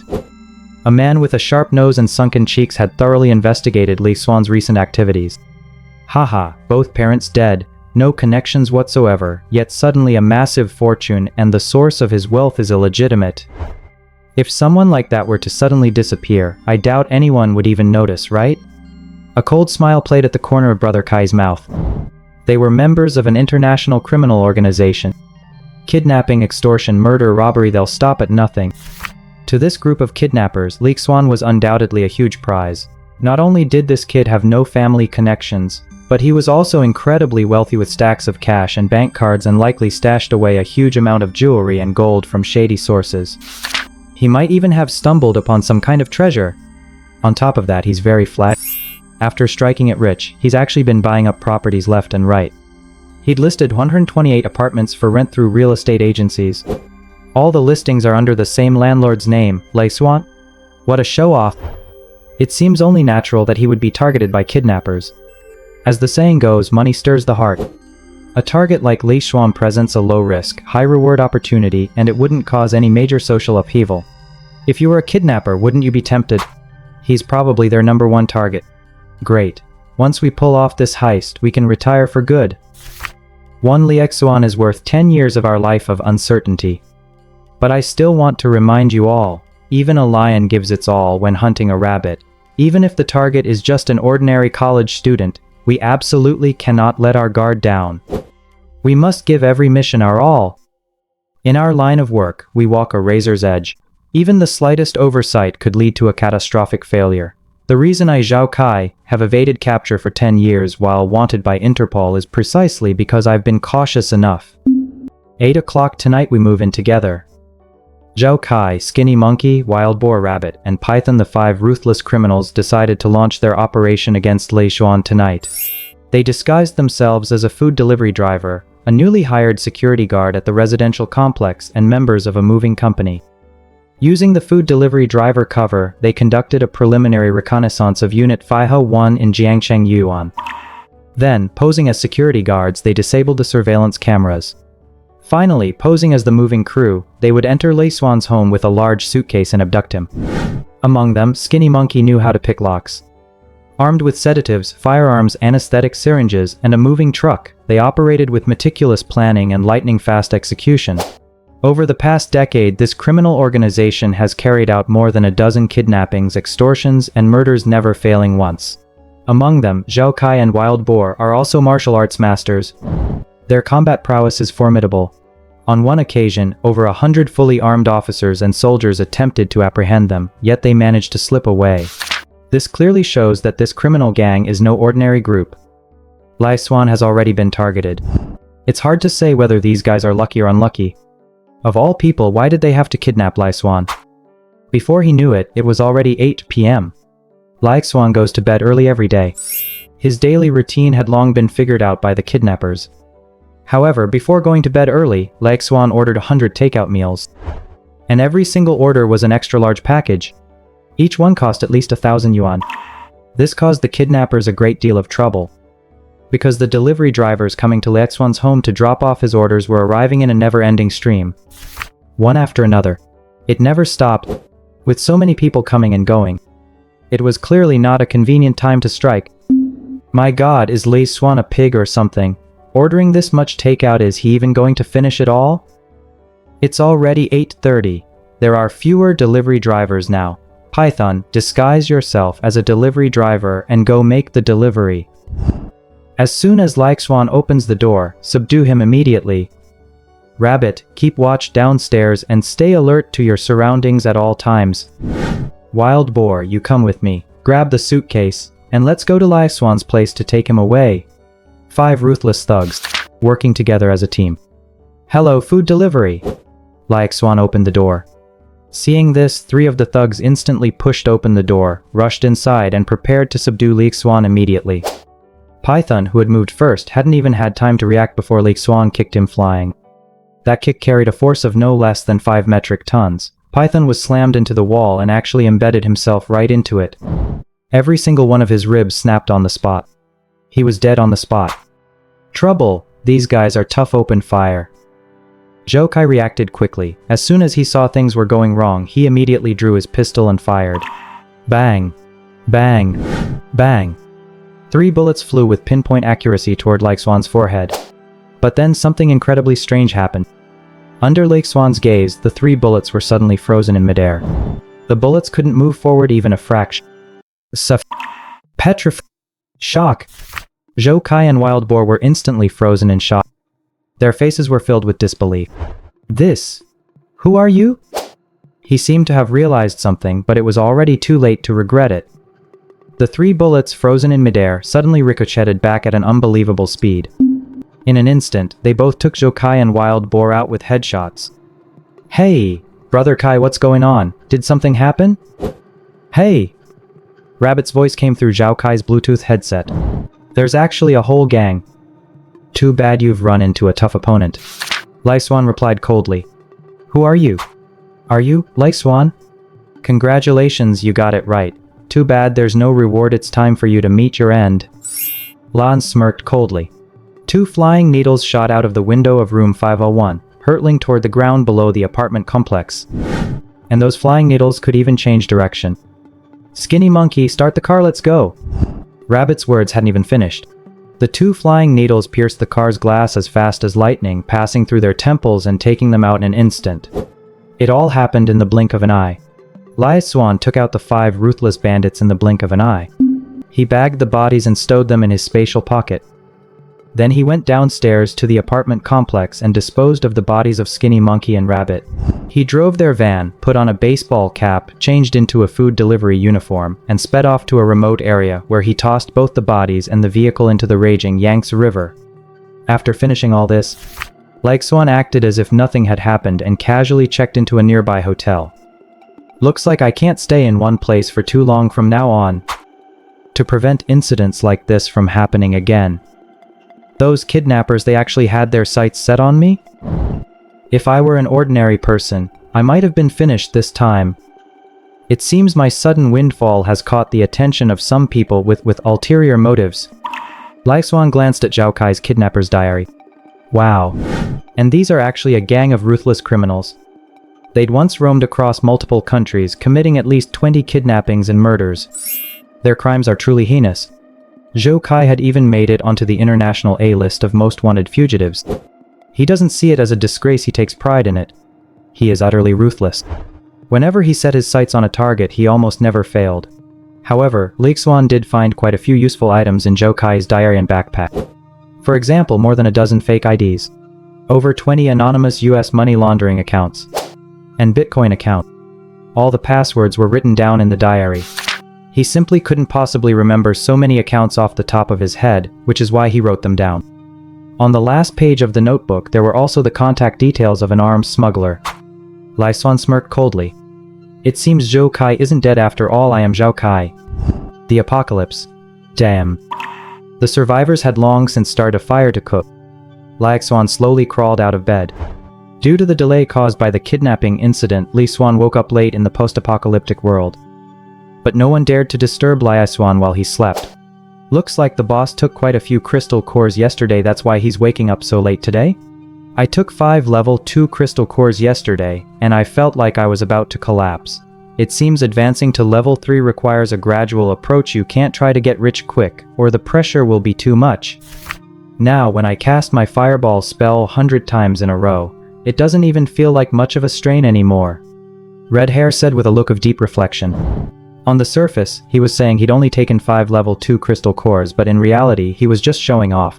Such a huge improvement in just one night. At this rate, he'd probably break through to level 3 in just a few days. If that isn't showing off, what is? Sun Yuhan, have you broken through level 2 yet? Red Hair turned to the new girl and asked. I successfully broke through yesterday. Thanks for your concern, red-haired brother, Sun Yuhan said timidly. No problem, we're teammates after all. We should help each other out. Your ability is healing. Why don't you heal me so I can see how it works? But, Red Hair, you're not injured. How am I supposed to heal you? Getting injured? That's easy enough. Red Hair gave a wicked grin. He drew a dagger and decisively stabbed himself in the thigh. Blood spurted out instant. This outrageous stunt gave Sun Yuhan quite a start. There, I'm injured now, aren't I? Little sister Yuhan, hurry up and treat me. The red-haired man was showing off his manliness. A mere cut or two was no big deal. Sun Yuhan realized the redhead was a total psycho. Who the hell stabs themselves? Suddenly, a massive burst of green light erupted from Sun Yuhan's hands and landed on Red Hair's thigh. The wound that had severed his main artery began to heal at a speed visible to the naked eye. In just 7 or 8 seconds, the wound was healed. Not even a scar remained. That feels so good. Little sister Yuhan, your ability is truly amazing. I feel like you've not only healed the wound on my leg, but even the emotional trauma I suffered as a child has been healed by you. Red Hair said with a look of pure bliss on her face. So cheesy. Sun Yuhan felt sick to her stomach. A chill ran her spine. Just then, a strange shadowy figure appeared in the blink of an eye. Its speed was unbelievable. Shadow sister, did you break through? I successfully broke through level 3. My current speed is already under 100 meters in 3 seconds, and my strength has also increased dramatically. A conservative estimate puts it at over 10 metric tons. Oh my god, is this what a level 3 evolver is like? That's insane! With that kind of speed and strength, who could possibly stand a chance? Xuan said, her face full of awe. For them as psychics, their improvements seemed to focus more on mastering their abilities. Although their physical strength had also improved, the gains were limited. Even though they were considerably stronger than ordinary people, the increase was nowhere near as dramatic as Shadow's gains in speed and strength. Red Hair and Zhu Xiaoqian clearly had relatively weaker physical strength. However, their mastery of the elements was exceptionally strong. Shadow and Zhang Qiang, on the other hand, possessed exceptionally strong physical strength. Their physical conditioning is off the charts. The paths of these evolvers are completely different. At that moment, Xuan made his entrance. Many survivors immediately swarmed toward him. They surrounded Xuan. Boss Li, I heard you jewelry, gold, and jade. I went home first thing this morning and raided my dad's safe. I've got 50 gold bars here. I was wondering if I could trade them for a level 1 zombie crystal core and some food? A college student wearing gold-rimmed glasses said, his face full of pleading. Sure. You can trade them for 1 level 1 crystal core, 2 jin of rice, and a bucket of instant noodles. Xuan nodded. I'll take it, Meng Haoyu said with a resolute expression. He and Sun Yuhan were classmates, and he'd had a secret crush on her for a year. Now Sun Yuhan had become a high-ranking level 2 evolver. He, on the other hand, was just an ordinary survivor. He could only watch helplessly as the redhead flirted with Sun Yuhan, seething with anger but too afraid to speak up. He felt utterly pathetic. So early that morning, he risked his life to go home and secretly opened the safe his father had left behind before turning into a zombie. Inside were a full 50 gold bars. He was glad Captain Li liked this sort of thing and he just happened to have it. If only he could become an evolver too. It would be enough to turn his life around. Little Yuhan, I'm sorry you have to put up with this for now, but once I become powerful, I'll make sure no one ever bullies you again. Only I, Meng Haoyu, truly love you. Xuan gave him a level 1 crystal core and 2 days' worth of provisions. Meng Haoyu hurriedly thanked him. Seeing this, the others were instantly filled with envy, jealousy, and resentment. My goodness, Captain Li really is interested in gold, silver, and jewels. If I'd known, I would have picked up a few more items when I passed by that jewelry store a couple of days ago. One survivor lamented regretfully. Who could have imagined this? It's the end of the world, money's become worthless paper, and gold and jewels from the past are now worth nothing. No one recognizes their value anymore. Who would have thought Captain Li would be willing to trade us evolution crystals and food for this gold and jewelry? Captain Lee wants all this gold and jewelry. Could it be for some purpose we don't know about? Could he be a gold elemental psionic who can absorb gold to strengthen himself? Don't be ridiculous. Captain Lee is clearly a space-type psionic. How did he suddenly become a gold type? Do you think there's a possibility that Captain Lee is actually a dual-element psionic? Good grief, your imagination runs wild. Why don't you go write a novel? You guys are all so short-sighted you don't understand Captain Lee's intentions or goals at all, Guo said with a look of disdain. Old Guo, from the sound of it, do you actually understand why Boss Lee is collecting gold, silver, and jewels? Of course. In my view, Captain Lee's vision and foresight far surpass those of 99.9% of ordinary people. He's one of the very few who possess true long-term wisdom. Judging by Captain Lee's actions and intentions, he's actually willing to nurture ordinary survivors and guide them down the path to becoming evolved powerhouses. Because he deeply understands that individual strength is ultimately limited. If human survivors don't band together for mutual support and cooperation, they will inevitably be eliminated by this post-apocalyptic world. But now we're facing a massive dilemma. Whether it's supplies or zombie crystal cores, there simply isn't enough to go around. Resources are limited. Under these circumstances, the only option is to allow a portion of the population to evolve first, gradually eliminate the zombies, collect more crystal cores, and ultimately enable all survivors to complete their evolutionary journey. This will all take time. This is the perspective of those in power. Therefore, collecting gold, silver, and jewels is actually a test to see who can secure the resources for evolution first. The purpose of this is also to win the genuine respect of others, because only by making sacrifices and contributing to the team are you qualified to receive Captain Lee's help, and this is the very beginning of establishing order. Of course, that's only one aspect. Secondly, do you know why gold, silver, and jewels have been used as currency since ancient times? There's naturally a reason for that. Although these items can't be eaten or drunk, they're indeed of little value in an era of extreme scarcity and total collapse of order. But if conditions improve and human survivors regain a space to live, items like gold, silver, and jewels will immediately be used as currency again. Whether it's Captain Lee who establishes a survivor base or other powerful figures who do so, barter-based transactions will ultimately require a form of currency to underpin them. Gold and jewelry will be brought back into circulation at that time, and they'll quickly gain widespread acceptance. So, from a long-term perspective, collecting gold and jewelry now will definitely be a highly profitable venture. Of course, this is something only powerful spatial ability users need to consider. As ordinary survivors, we don't even have enough food for tomorrow. We certainly don't need to worry about such things. Guofuge's analysis immediately struck all the survivors as very reasonable. They were thoroughly convinced. He truly lived up to his reputation as a former bank CEO. He truly possessed a sharp financial mind and sound investment philosophy. I never expected Captain Lee to have such foresight. It seems he's not only personally powerful but also a sage of extraordinary wisdom. If I can follow a leader like that, I'm sure I'll do just fine in the future. Old Guo, after hearing your analysis, I'm truly in awe of Boss Lee. I'm completely convinced and bow down to him. You bunch of greenhorns still have a lot to learn. Old Guo was instantly brimming with pride. His analysis was as sharp as a tiger's claw. Not only did he correctly guess Li Xuan's intentions, but he also earned the respect of the other survivors, killing two birds with one stone. When Li Xuan called all the survivors to assemble, he felt a bit puzzled. Why were these survivors looking at him with such inexplicable admiration and respect? It's so strange. Did they really submit to him from the bottom of their hearts just because he shared a little extra food yesterday? Fugi. Chief, I'm here. Guofuge took the initiative to change how he addressed him. Today, you'll lead the way to find the vault. We'll prepare a few more vehicles. Everyone will follow me to find the vault. We might run into zombie ambushes along the way. Everyone must get used to fighting zombies ahead of time. Ordinary survivors, your main tasks this time are to clear the path, dig up crystal cores, and handle support duties. Evolved ones, you'll be primarily responsible for combat. Take this gasoline with you, use it to refuel later. There are also 50 tomahawks here, one for each of you. Grab your weapons. With a casual wave of his hand, Xuan, a dozen or so barrels of gasoline materialized out of thin air on the open ground, along with 50 sharp axes. All the survivors quickly gathered their belongings and moved as a group. At this moment, the advantage of Xuan's personal storage space came into play. Although the survivors were carrying numerous large and small bundles, Xuan's spatial pocket was more than large enough. He was able to store all the survivors' luggage in his personal space. The group of over 50 people was able to travel light. No logistical worries whatsoever.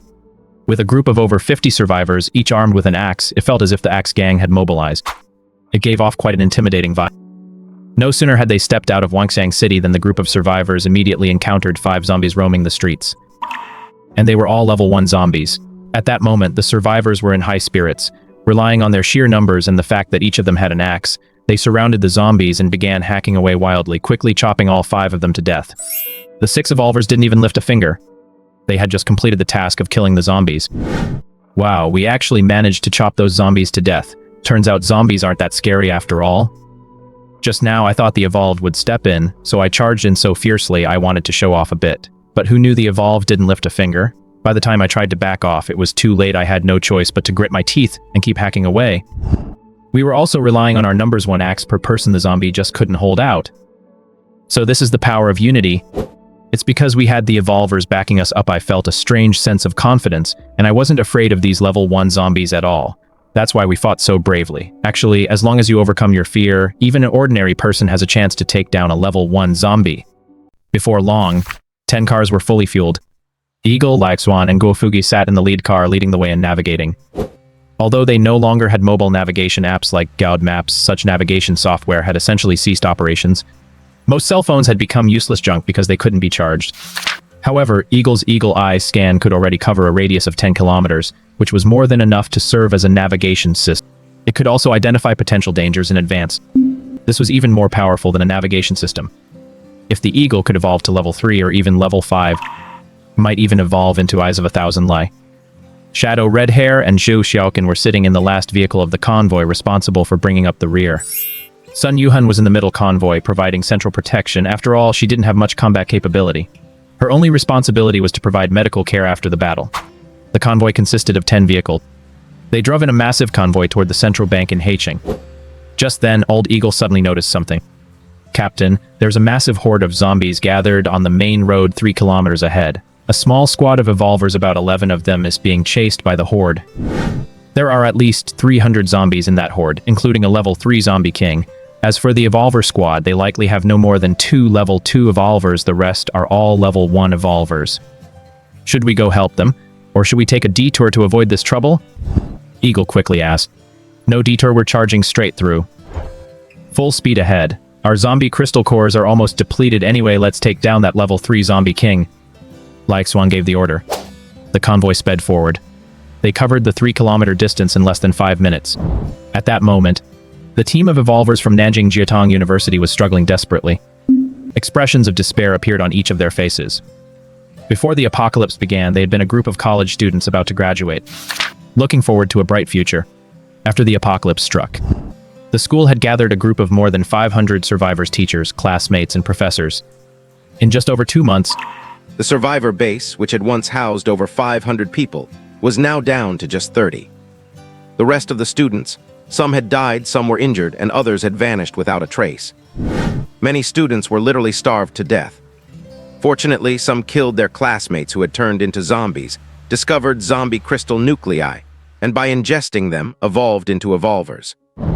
This finally gave the last group of survivors a glimmer of hope. By working together to slay zombies and extract their crystals, they enabled more and more people to become evolvers. Throughout this process, the entire team produced no fewer than 20 evolvers. Among them were 2 students. Mu Zian and Lin Longhui successfully transformed into powerful level 2 evolvers. Mu Zian awakened the legendary lightning ability. Her power was so immense that she could electrocute zombies into charred remains.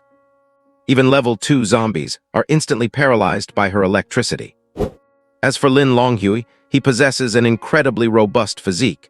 He was originally a track and field athlete who had also trained in sanda and boxing. After becoming an evolver, his strength became extraordinary. A single punch can pack several metric tons of force. He was simply unstoppable. With Lin Longhui and Mu Zian working together, killing level 2 zombies was as easy as slaughtering pigs and dogs. One was responsible for stunning the level 2 zombies to impair their movement, while the other delivered brutal punches, wearing a pair of steel gloves, capable of blowing a zombie's head off with a single blow. On top of that, there were more than 20 level 1 evolvers assisting them. The team's overall strength was, without a doubt, quite impressive. It even surpassed Zhang Qiang's previous team. This led to a gradual sense of arrogance creeping into their hearts. Compounded by food shortages, They were forced to go out and gather supplies. So they set their sights on the largest supermarket in the city center, Irma Supermarket. Irma Supermarket covers an area of a full 10,000 square meters. It stocked every category of daily necessities. Because Irma Supermarket was always extremely crowded, it was quickly overrun by hordes of zombies after the apocalypse broke out. As a result, ordinary survivors did not dare set foot inside. Lin Longhui and his group had set their sights on Irma Supermarket this time. They led their entire team in an assault on Irma Supermarket, only to discover that a level 3 zombie king had emerged inside, along with over 50 level 2 zombies and more than 300 level 1 zombies. The team of over 20 evolvers was caught completely off guard. More than a dozen level 1 evolvers fell, their bodies lying in pools of blood inside the Irma Supermarket. They were devoured and torn apart by the dense horde of zombies. Lin Longhui and Mu Ziyan led the remaining 9 teammates to escape, sprinting for their lives all the way. But the level 3 zombie king seemed determined not to let them escape. It led the horde of zombies straight out and gave chase relentlessly. Thus, a scene of pursuit and ambush unfolded on the city's main thoroughfare. Mu Ziyan's lightning ability seemed to have some effect against level 3 zombies as well. A single bolt of lightning could slow the level 3 zombie king's movements by 3 seconds. Otherwise, they would have been caught and bitten to death by the level 3 zombies long ago. I cannot hold on any longer. My lightning ability is completely depleted. You guys need to run. Everyone who can escape should do so. Mu Ziyan said, looking utterly exhausted. Ziyan, do not talk nonsense. If we are going to die, we will die together. Lin Longhui said, with a resolute expression. Mu Ziyan had once been the campus beauty at Nanjiao University. He had pursued her for 2 whole years, but had never won her consent. Finally, after the apocalypse began, the two fought side by side and developed a deep friendship. He was about to catch up to her. He never expected they would both meet their end here. Truly, things do not always go as planned. Actually, there is no escaping this now. Might as well say something nice. Roar! The terrifying level 3 zombie king sent Lin Longhui flying with a single swipe of its claw. In an instant, he was hurled 10 meters away. Its other sharp claw lunged fiercely toward Mu Ziyan. The atmosphere was suffocatingly tense. Just as the situation reached a critical juncture, a man in white leaped out of the sunroof of a speeding car. He swept his finger through the air. The terrifying level 3 zombie king was actually severed right in half. Xuan then slung it over his shoulder with one hand. He pressed forward. With him at the center, within a 10-meter radius of him, every zombie was instantly decapitated. Flesh and blood flew everywhere. It was just his entrance. A level 3 zombie king and 30 level 2 zombies, all wiped out. 5 seconds after his entrance, he blew everyone away. Mu Ziyan was utterly stunned. Lin Longhui was stunned. Guo Fugui was stunned. Every single evolver present, including the survivors from Li Xuan's own convoy, was utterly stunned. Boss Li's strength is truly terrifying. Those charging at the very front were all level 2 zombies, and even a level 3 zombie king, and he took them all out in an instant. Is Captain Li really that formidable? No wonder he is the boss. He truly deserves the title. Li Xuan snapped his fingers. Everyone in the convoy got out of their vehicles. Each of them was wielding an axe. Take out this bunch of scum. Yes, boss. Red Hair, Shadow, Zhou Xiaoxian, and Eagle sprang into action instantly. Shadow, already broken through level 3, her strength and speed were long human limits. She became nothing more than a blur in the air. Like a tiger among sheep, she charged into the horde of zombies, and blood and flesh immediately flew everywhere. Even level zombies were no match for her. In the blink of an eye, more than a dozen zombies fell to her blade. Red Hair channeled flames into her hands, hurling over dozens searing fireballs directly at the densest cluster of zombies. Boom, boom, boom, boom, boom, boom, boom, boom, boom, boom, boom, boom, boom, boom. The exploding flames resembled a dozen hand grenades going off. Instantly, the horde of zombies was sent reeling in all directions. In the blink of an eye, a large number of them had fallen. At the same time, Zhu Xiaoqian conjured over 100 ice spikes, which rained down furiously. Level 1 zombies were simply no match for them. They were mowed down like wheat. Over 300 level 1 zombies, 50 level 2 zombies, and 1 level 3 zombie. They were wiped out in just a few minutes. The Axe Squad finished off the ones that weren't completely dead. They also extract the zombie crystal nuclei along the way. Xuan's team's efficiency in zombies was remarkably high, although they had relatively few evolvers. However, every member was level 2 or higher, and 2 were even level 3. They were incredibly powerful. It was practically a one-sided slaughter. Mu Ziyan, Lin Longwei, and the others were immediately stunned. Thank you. My name is Mu Ziyan. I'm a level 2 lightning type ability user. If you hadn't stepped in just now, I might have died. Mu Ziyan's eyes sparkled like... Her gaze rippled like autumn water. The look she gave Xuan was clearly full of affection. Xuan was immaculately clean, dressed in a white robe and exuding grace and charm. Even in a post-apocalyptic world, he wasn't dirty at all. He looked as if he'd just taken a shower yesterday. A faint scent of shampoo lingered on him. He was also quite handsome. And he's so powerful. And he even rescued a damsel in distress. Mu Ziyan's first impression of Xuan made her heart skip a beat. You're welcome. My name is Xuan. It was just a small favor. We just happened to be passing by, saw you in danger, and stepped in to help. Xuan said with a calm expression.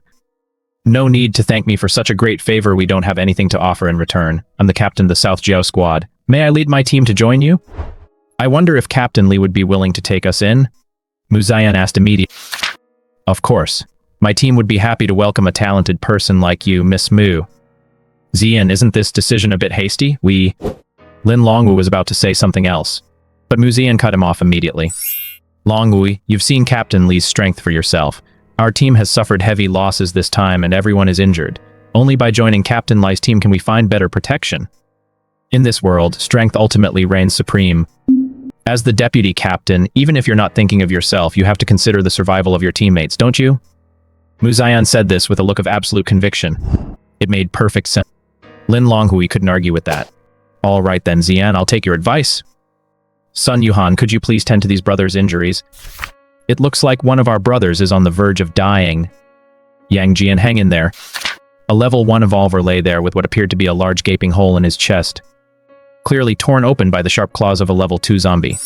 Blood was gushing out uncontrollably. The wound was beginning to turn black. It seemed to be a sign of a mutation. Kill me. I don't want to turn into a zombie. Kill me now. Yang Jian growled hoarsely, although evolvers have developed some resistance to the zombie virus. But Yang Jian's injuries were too severe. Not only had he lost a massive amount of blood, but the virus had also invaded his internal organs. Under normal circumstances, he would be beyond saving. He might as well give up. At that moment, Sun Yuhan stepped out of the crowd. She immediately knelt down in front of Yang Jian, and a green glow began to emanate from her hand. She placed her finger on Yang Jian's chest. The green light steadily seeped in. Yang Jian's wound began at a speed visible to the eye. The black blood began to turn red again, in just 20 seconds. Yang Jian, who had been critically injured and on the verge of death, actually got back up off the ground and began jumping around energetically. I'm all better. I'm actually fully recovered? My goodness, you're a miracle doctor. This is simply incredible. Sun Yuhan's level 2 healing spell had truly turned something hopeless into a miracle. A person who was critically injured and on the brink of death was actually bouncing around in just 20 seconds. Having such a miraculous healing ability on the team means that as long as you haven't actually died, no matter how severe your injuries are, they can bring you back. This provided an immense safeguard for their lives. In an instant, everyone's gaze towards Sun Yuhan grew even more respectful. After all, no one can guarantee they won't get injured in a post-apocalyptic world. Thank you so much, Dr. Sun. You're like a second set of parents to me. My name is Yang Jian. From now on, I'm willing to go through fire and water for Dr. Sun, even to the point of giving my life to repay you for saving my life. All right, I don't need your thanks. For saving your life this time, you'll need to pay 10 level 1 crystal cores. If you don't have them, you can owe me. For now, I charge for saving lives. That's team policy. Sun Yuhan replied, I only have 3 grade 1 crystal cores. I'll pay you those for now, and I'll make up the rest as soon as possible. Yang Jian scratched the back of his head. A silly grin spread across his face. Thid probably wasn't just trying to repay her for saving his life, he'd likely also taken a shine to Sun Yuhan's innocent beauty. He's looking for a chance to get closer to her. Captain, the battlefield has been cleared. This time, we've collected a total of 1 level 3 crystal core, 39 level 2 crystal cores, and 270 level 1 crystal cores. Please accept them, Captain. Guo Fugi handed over all the crystal nuclei with a fawning expression. Xuan immediately furrowed his brow. Those numbers don't add up, do they? If any of you have been hoarding crystals, step forward. I'll give you a chance to make amends. Xuan swept his gaze across the group. Instantly, the atmosphere in the room became extremely oppressive. 50 survivors, including Shadow Red Hair and the others. They all looked at one another, trying to figure out who had hidden the crystal cores. Don't think that just because there are so many crystal cores and the scene is in chaos, you can slip through the cracks. I know exactly how many crystal cores there are.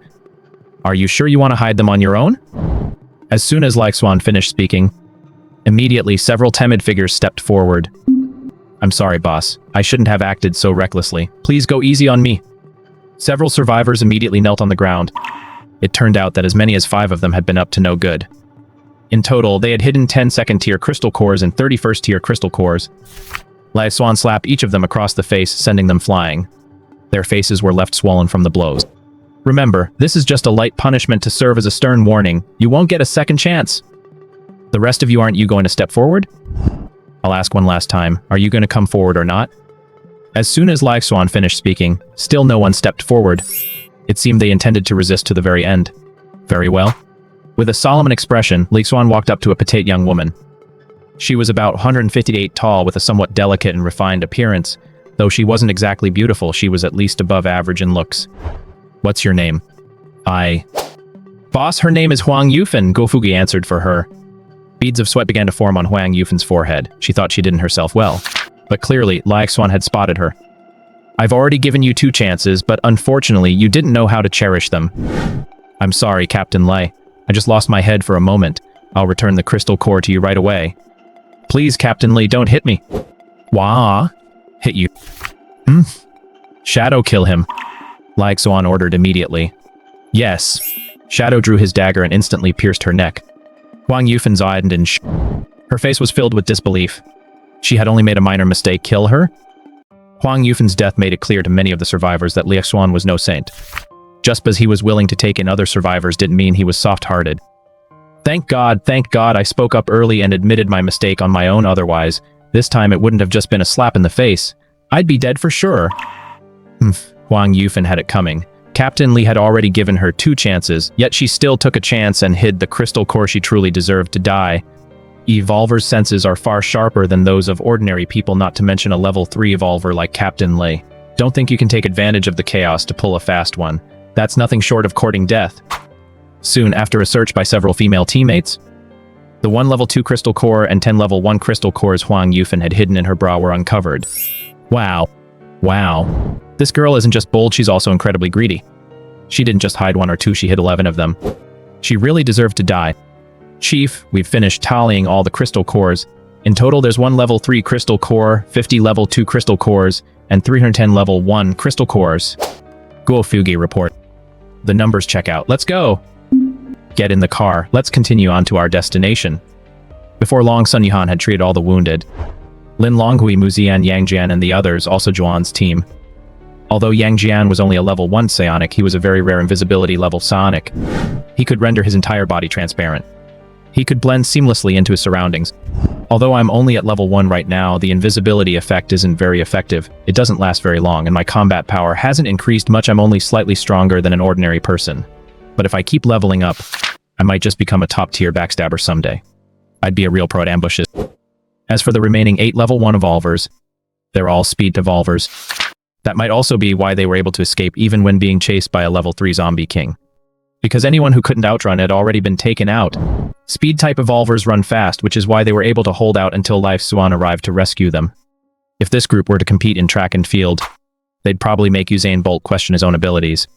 At this point, the number of members in Xuan's team of evolvers had grown to 17. The convoy drove on. During the short 2-hour journey, they encountered more than 20 survivors along the way. Some actively asked to join, while others kept their distance. Xuan's group of survivors grew by more than 10 people once again. It was fast becoming a group of nearly 100 people. They also took out quite a few zombies along the way. Xuan barely had to lift a finger.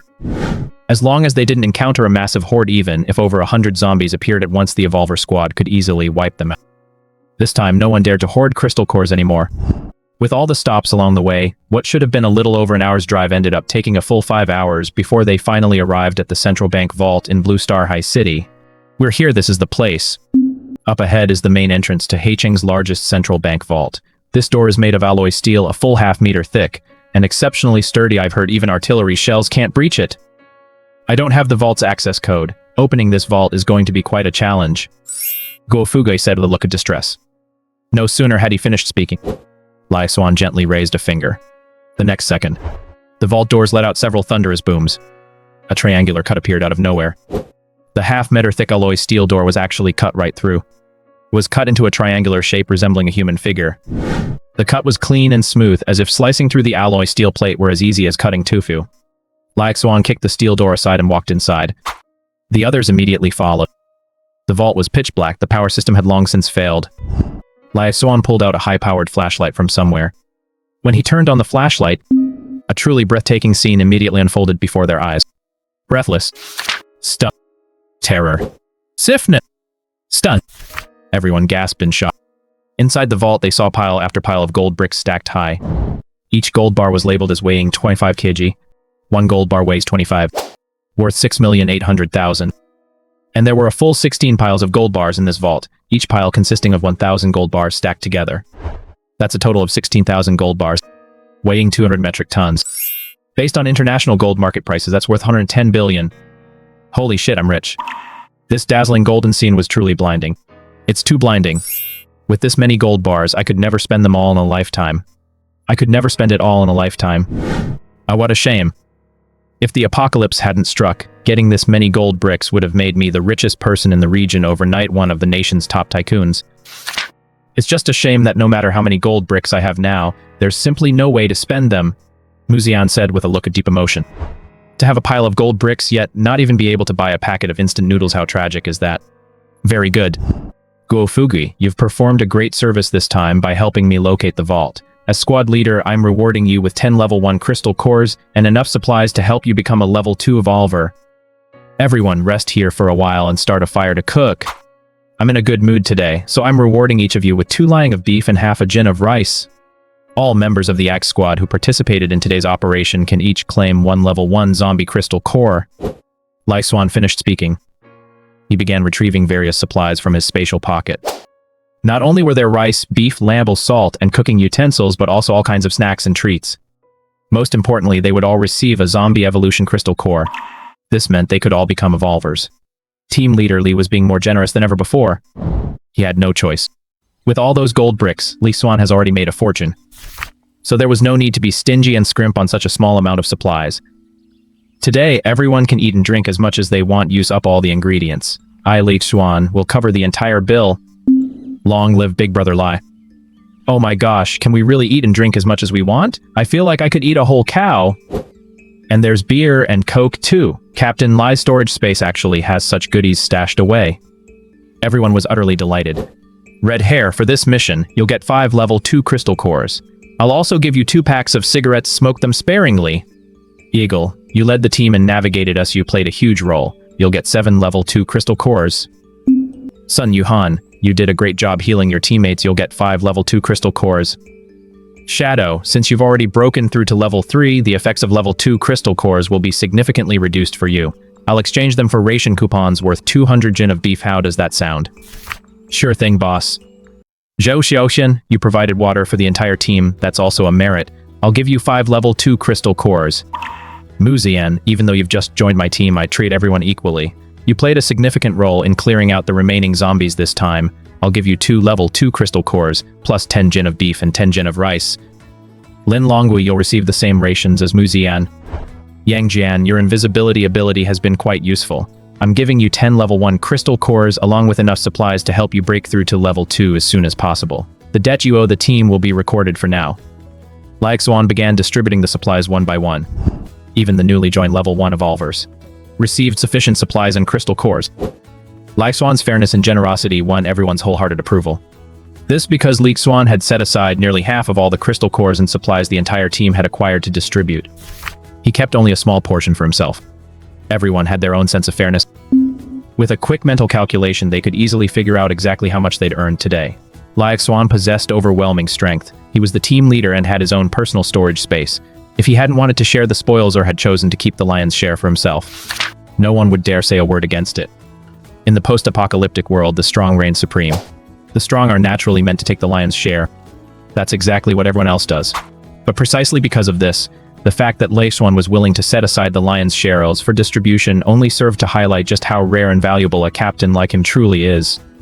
Captain Li set aside so many supplies and crystal cores to distribute to everyone, yet he only kept that pile of useless gold for himself.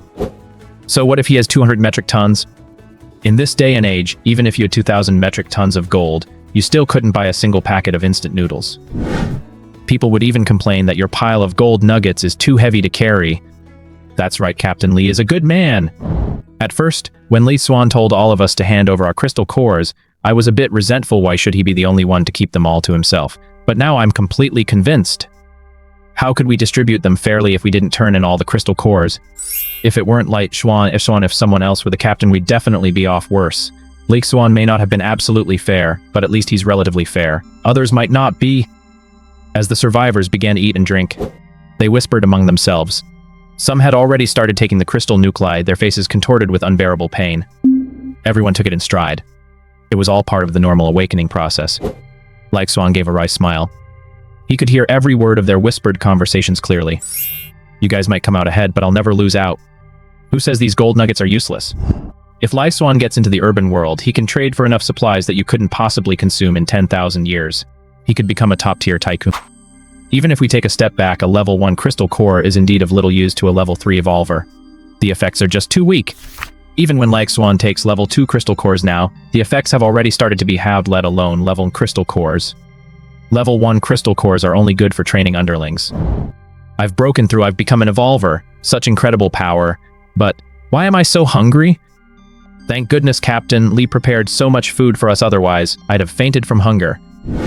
Is this what it feels like to become an evolver? My power has at least tripled. It seems I've awakened an earth elemental ability. I can dig holes? This time, after all the survivors consumed the crystal cores, it was practically a mass awakening. Quite a few people saw significant improvements in their speed and strength. A small number also awakened special abilities. Among them, Guofugi lost a significant amount of weight during the awakening process. Perhaps because of his advanced age, he endured 3 full hours of agony before finally awakening his ability. Old Guo, what kind of special ability did you awaken? Red Hair lit a cigarette, ran over, and asked casually. He also generously handed Old Guo a cigarette. I think I've awakened the ability to manipulate metal. I feel like a magnet right now. I can attract any metal and control it. But since I've only just awakened this ability, I can only manipulate lighter metals at most. Guofugi simply beckoned with his hand. The 2 mountain-cleaving axes that the axe squad had dropped on the ground actually flew toward him. Xuan was stunned. Isn't that Magneto's power? If this ability is cultivated to its full potential, wouldn't it be utterly godlike? However, on Blue Star in this parallel universe, it seemed no one had seen that movie. Still, quite a few people were amazed by Old Guo's newly awakened power. Wow, controlling metal, that power seems pretty impressive. If you could control a flying sword, wouldn't you be able to kill enemies from a distance? Not only that, but if his control is strong enough, I don't think flying on a sword would be impossible either. If this ability were to reach its full potential, controlling 100,000 flying swords, wouldn't that be just like a sword immortal, splitting the heavens with a single stroke? It's not that easy. I'm already having a hard time controlling 2 axes to chop up zombies. Guofugi said with a look of humility and caution. Old Guo, have something to eat first.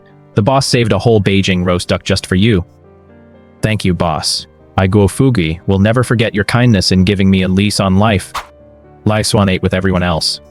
He casually ate a few level 2 crystal cores as if they were candy beans. He felt absolutely no reaction at all. He could now consume level 2 crystal cores without any pain at all. Even eating more than 20 level 2 crystal cores barely equaled the effect of a single level 3 crystal core. Time flew. It was now 10 p.m. Xuan frantically moved the gold. It took him a full half hour to completely clear out the 200 metric tons of gold. He stored it all in his brain domain. Awesome. The city. 10 a.m. Xuan ordered 50 takeout meals from his hotel. Then he took out a level 3 zombie crystal core and swallowed it in one gulp. The familiar pain swept over him. Even though he had already gone through this once, the second time still felt almost unbearable. It felt like a pain no living being could bear. Every gene and cell in his body was evolving at a frantic pace. Black blood oozed from Xuan's entire body, reeking of a foul metallic stench. His whole body was covered in blood crusts, as if he were undergoing a life-altering metamorphosis. 2 hours later, finally the agony was over. Born. Like a butterfly emerging from its cocoon. At that very moment, Xuan felt as though the entire world had changed before his eyes. Not only were his 5 senses exceptionally keen, he closed his eye. A radius of 5 kilometers was almost entirely within the reach of his mental awareness. Even more astonishingly, his mental presence seemed capable of penetrating the brain's spatial realm to observe the post-apocalyptic Xuan as he slept. It could even cover a 10-meter radius around the post-apocalyptic Xuan. My mental power can actually penetrate parallel worlds? Is this the transformation that comes after breaking through level 3? After finishing his meal, Xuan picked up the bandit's diary. He took out his phone and dialed the last number listed in the diary. The call was answered 10 seconds later. The other end was silent for 2 seconds before the voice asked, "What do you need?" "I want a shipment.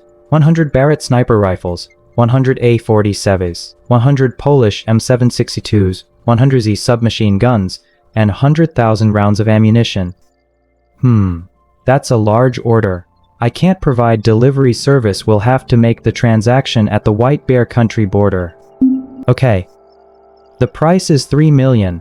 You'll need to pay a 30% deposit upfront via an international US dollar account. Okay. Please hold on a moment. May I ask your name, sir? Zokai. All right, Mr. Zokai. I'll send you a link to our internal trading platform. Log into that site and you can place your order using your international account. Whether it's firearms and ammunition, artillery and tanks, or individual rocket launchers, hand grenades, and mortars, we can supply it all. However, we can only deliver the goods to the border between the White Bear Kingdom and the Dragon's Summer Kingdom. If you're only purchasing a small quantity of firearms and ammunition, and are willing to pay 30 times the price of the goods, we can guarantee door-to-door delivery and facilitate the transaction at a specified address. No need, I'll place my order right now. Alright, once you place your order, you can pick up your goods in 2 days. Xuan downloaded a VPN and logged into the website provided by the other party. Sure enough, it was an internal arms trading website. All the firearms and ammunition on the site were clearly priced. Ordinary firearms were very cheap, you could buy one for just a few thousand yuan. The more expensive ones cost just over 10,000. Even a Barrett heavy sniper rifle cost only 60,000 yuan each. The manufacturing costs for these firearms aren't high. However, due to the domestic gun ban in Longxia, smuggling carries extreme risks and is a serious crime. Therefore, it is extremely difficult to obtain a firearm within the country. Naturally, scarcity drives up the price. But if the transaction takes place at the border with the White Bear Kingdom, the price would be much lower. But the key factor isn't the low price. The real issue is that smuggling large quantities of arms carries far too high a risk. Transporting them into the country is fraught with difficulties. 1 or 2 might still be smuggled in secretly. But with such a large quantity, it's impossible to complete the transaction safely. Xuan understood this as well. He decided to travel to the border of the White Bear Kingdom in person to conduct the transaction. With his personal inner space, smuggling large quantities of military weapons was no problem at all. After completing the online order, Xuan immediately booked a flight for the next day. He planned to fly from Jiangqing to Far East Province and then take a car to Dongling Town. Dongling Town is the town in Longxia closest to the White Bear Kingdom. Just beyond Dongling Town lies the border with the White Bear Kingdom. Xuan has now surpassed the level 3 Evolver stage. With his telekinetic abilities, he can currently lift objects weighing up to 5,000 kilograms. By simply controlling the shoes on his feet, he can make himself fly through the air. His speed can exceed 100 meters per second. At the same time, his mental space has expanded to 538 cubic meters. He can easily pass through border inspections without needing a border resident permit, let alone a visa. He enters the territory of the White Bear Kingdom. The reason he didn't apply for a visa was that Xuan didn't want to leave a record of his trip abroad. To avoid being investigated. After all, he's Jokai now. Besides, if he starts applying for a visa now, the timeline is too tight, there's simply not enough time. Ding ding ding ethy. Xuan had just finished placing his order. Suddenly his phone rang. He opened it to check. It was a call from Liu Xuan. Liu Xuan had been Xuan's roommate for 3 years in college, and they usually got along pretty well. This guy used to frequently share his tips on picking up girls with Xuan. Rumor had it he'd dated fewer than 20 girlfriends. The key point is that he's broke? Being able to date 20 girls without any money is truly impressive. Xuan didn't really think much of him before. He thought that even though the guy had dated a lot of girls, none of them were as pretty as Feng Zixuan. Looking back now, it seems Liu Xuan was just being shallow.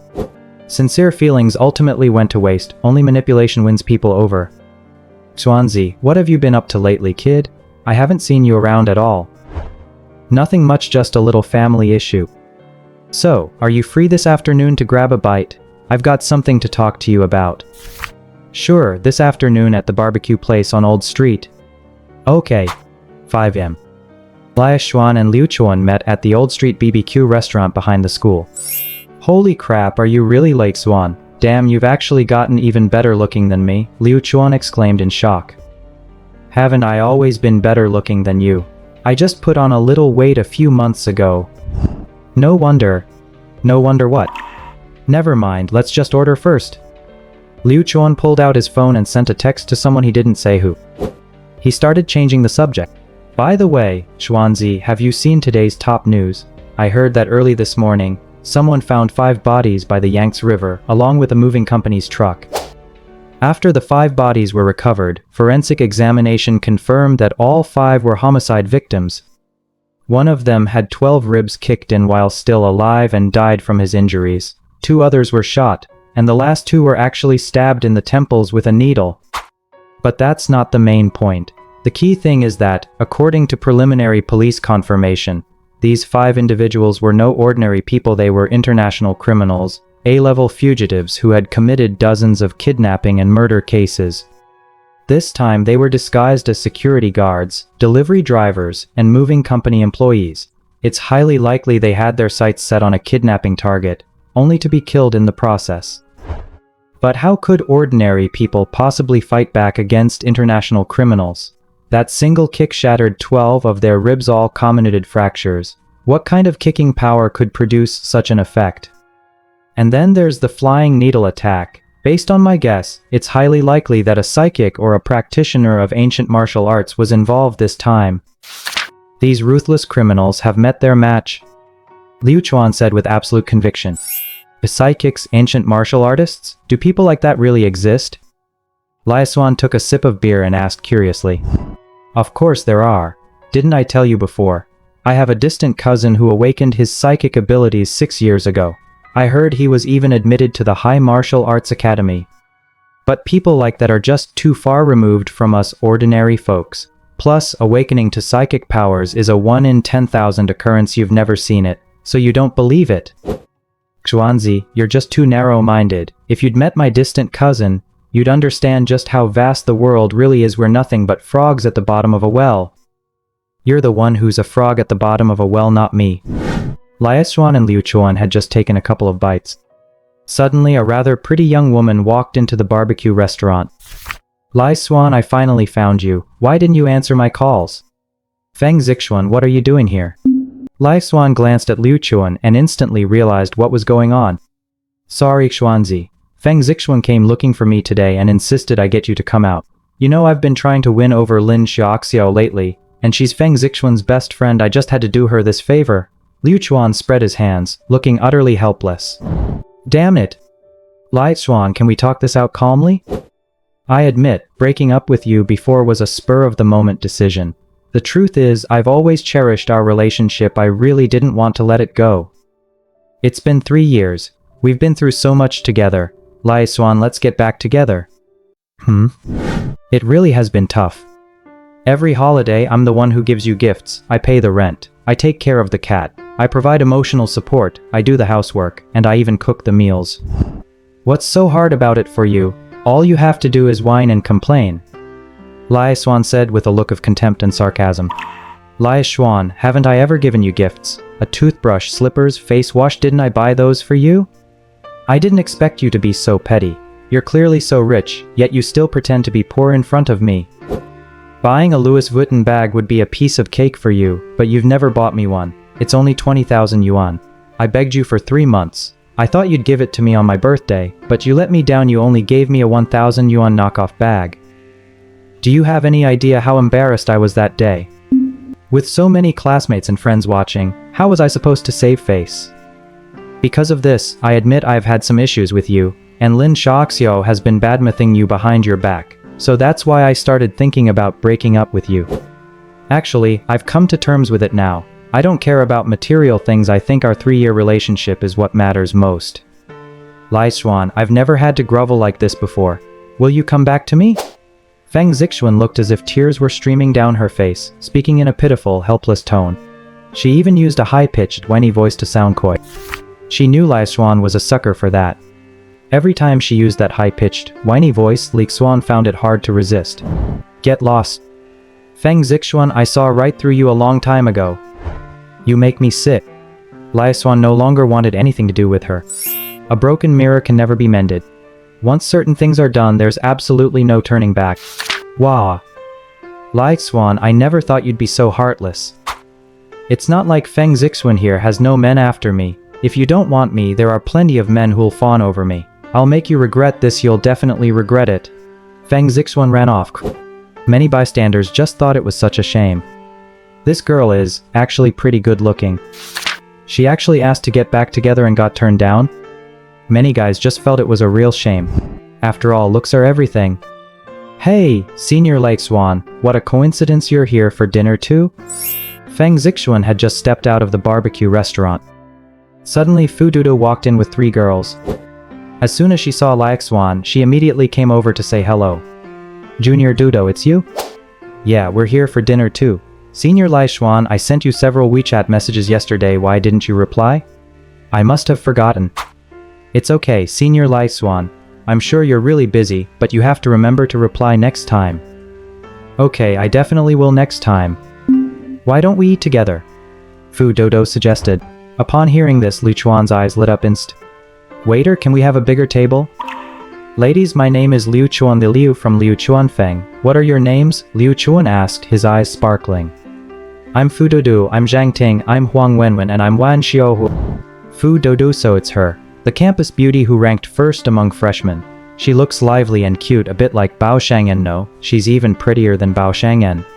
Not only is Fu Dodo beautiful, but everyone in their dorm is a stunner, not a single one of them is unattractive. Wow, it really is true that birds of a feather flock together. So when a beauty meets a handsome guy, she'll actually be this proactive. I've never been treated like this my whole life. Would a beauty actually chase after me and ask me out to dinner? What a scumbag! No wonder he didn't get back together with his ex, turns out he's already found a new fling. Anyone hanging out with Liu Chuan can't be any good.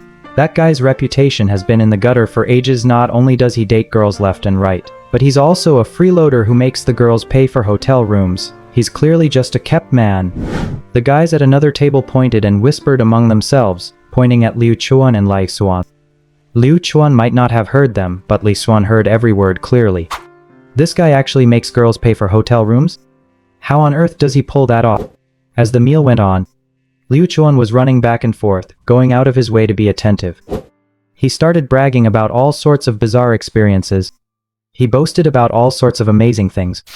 The girls were deeply impressed, thinking Liu Chuan was incredibly well-traveled and knowledgeable about everything from ancient times to the present.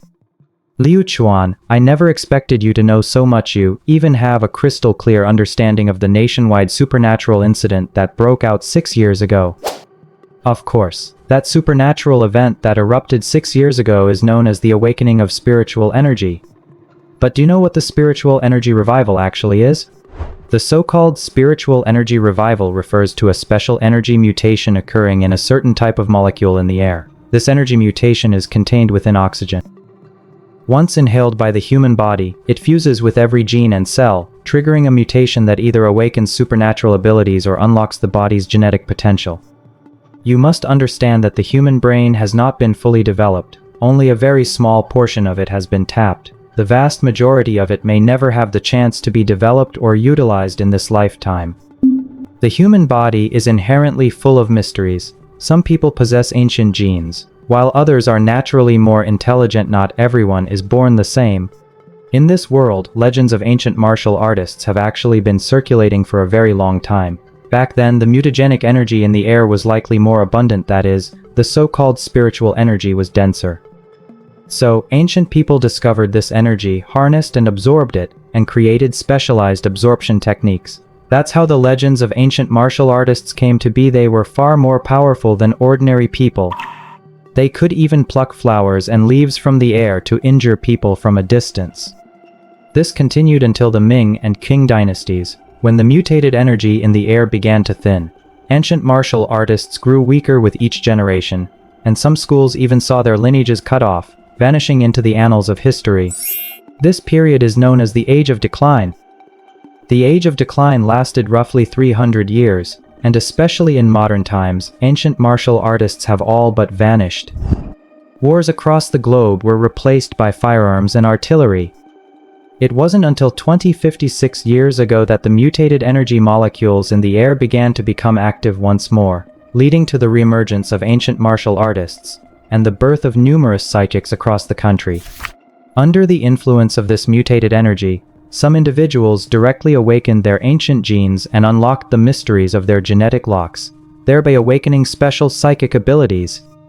To address this, the leadership of the Dragon Summer Kingdom even established the High Martial Arts Academy, specifically to recruit individuals with special abilities and ancient martial artists to study there. Unfortunately, the good times didn't last long. The High Martial Arts Academy closed its doors just 2 months after it opened, as the mutated energy in the air remained active for only 2 months before fading into silence once again. My cousin awakened a powerful ability 6 years ago and was specially recruited to study at the High Martial Arts Academy. He didn't have to do a thing, he was simply paid a monthly stipend of 200,000. Most people don't know about these things. After all, those who awaken supernatural abilities are 1 in 10,000 prodigies. Ordinary people like us can only look up to them in admiration. Liu Xuan said with a look of deep emotion. Senior Liu Xuan, you know so much. I never expected you'd even be aware of these inside stories. Zhang Ting praised him. They're just trivial matters. Junior Zhang Ting, why don't we add each other on WeChat? I'd love to sit down with you for a heart-to-heart chat sometime. Actually, I have many more strengths you don't know about, but unfortunately, people always misunderstand me. Sure. Beep. Liu Xuan successfully added Zhang Ting on WeChat. They finished their meal. Xuan simply scanned the QR code to pay. He knew there was no way Liu Xuan would pick up the tab. This guy never picks up the tab when he goes out to eat with girls. Dodo, it's great to meet you all. To make up for not replying to your message last time, let me give you a welcome gift. Xuan pulled out 4 bracelets from who knows where. Here, one for each of you, just some cheap trinkets. Fu Dudu held the bracelet in her hand and immediately sensed that the material was no ordinary one. Is this a glass-type jade bracelet? Dudu, are you kidding? A genuine glass-type jade bracelet would probably be worth over 1 million. This must be a fake leak Xuan bought on Taobao, otherwise, how could it be so shiny and translucent? It feels like it's made of glass. As soon as Zhang Ting finished speaking, Xuan immediately snatched the bracelet back from her. It really isn't worth much anyway. If you don't want it, just forget it. Since the girl seemed to look down on it, Xuan naturally didn't press the issue. It's best to let things take their natural course. Huang Wenwen and Wan Xiaowei, however, didn't seem to mind it at all. They each took one. Even if they were knockoffs bought on Taobao, they were still gifts given to them as a token of welcome, and calling them out on the spot would have been a bit rude. Only Fu Dudu knew. This thing might actually be real. Xuan drives a Rolls-Royce Phantom, a luxury car worth over 10 million, so the gifts he gives couldn't possibly be just some cheap trinkets from Taobao costing 100 or so yuan, could they? Unless he actually rented the luxury car? Thank you, Senior Xuan. I really love the gift you gave me. Fu Dudu said with a sweet smile. Dudao, what's so special about a fake bracelet? Last time, a senior gave a Van Cleef & Arpels bracelet, and you didn't even accept it. I looked it up online, that bracelet was worth over 30,000 yuan. Zhang Ting looked down on the fake jewelry on Fu Dudu's wrist. And glass like jade, no less? She just couldn't believe anyone would casually give away a bracelet worth 1 million. And 4 of them, no less? Are you running a wholesale business or something? These must be fakes. 100% fake. There's not a shred of possibility that it's real. Zhang Ting was absolutely certain of this. They left the barbecue restaurant. Driven by her inner desire for truth and practicality, Zhang Ting actually insisted on dragging Fu Dudu and the others to a jewelry store for an appraisal. Sir, please take a look at this bracelet, just tell us how much it's actually worth. The group arrived at a reputable jade shop. Zhang Ting asked with an amused expression. This kind of fake from a street stall is worth 100 or 80 yuan at most, no more than that. The shop owner took one look at the bracelet on Fu Dudu's wrist and immediately perked up. He shone a flashlight on it. This is a real gem high ice glass-like jadeite with such flawless condition. Jadeite of this caliber is rarely seen on the market. You can't even find it at most regular retail counters. This is definitely collector's grade. Based on current market buyback prices, it should be worth around 2 million. The jade shop owner assessed it on the spot. What? 2 million? Owner, are you seeing things? This thing is worth 2 million, isn't it a fake? Zhang Ting exclaimed in astonishment. Who told you it's fake? It's very easy to tell if jadeite is real or fake. Unlike Hechian jade, where counterfeits are rampant and can even pass as the real thing. That's precisely why jadeite prices have remained so high in recent years. I've been in this business for over a decade. I can tell the difference between real and fake at a glance. What about this one then? Zhang Ting lifted Huang Wen's wrist again. This is also glass-type jadeite. Although the quality is slightly lower than the previous one, it's still worth around 1.2 million. What about this one? Zhang Ting held up Wan Xiaohui's wrist again. This bracelet is genuine too. My goodness, where did you get so many top-quality jade pieces? You've actually produced 3 at once. If you're willing to sell them to me, I'll pay the original price plus an extra 600,000. How about a flat price of 5 million? She must be out of her mind. Zhang Ting thought this shop owner had lost his mind. He's a little out of his mind.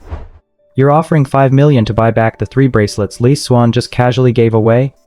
Does that mean you'd probably make a huge profit if you sold them? Really? Boss, is this bracelet really worth 1.2 million? Then I'll sell it, just transfer the money to me. Sure. I'll draw up the contract right away. The boss quickly produced a formal buyback contract. They signed and affixed their seals in front of the security camera. Once the process was complete, Huang Wenwen actually received a bank transfer of 1.2 million. Even Huang Wenwen herself was stunned by this turn of events. This was no joke. She really did receive 1.2 million. Oh my gosh, who exactly is Li Xuan? What kind of background does he have to give us such an expensive gift? I don't know who Li Xuan is either. But the last time I saw him, he was driving a Rolls-Royce Phantom on campus, the latest model, worth over 10 million. Fu Dodu explained. Dao, why didn't you tell me sooner? Li Xuan actually drives a Rolls-Royce Phantom? Then the bracelet he gave me must be real too. It's worth over 1 million of mine. Zhang Ting felt utterly heartbroken. She almost regretted it so much she could have bitten her tongue off. That's over 1 million. Especially after seeing the balance in Huang Wenwen's bank account.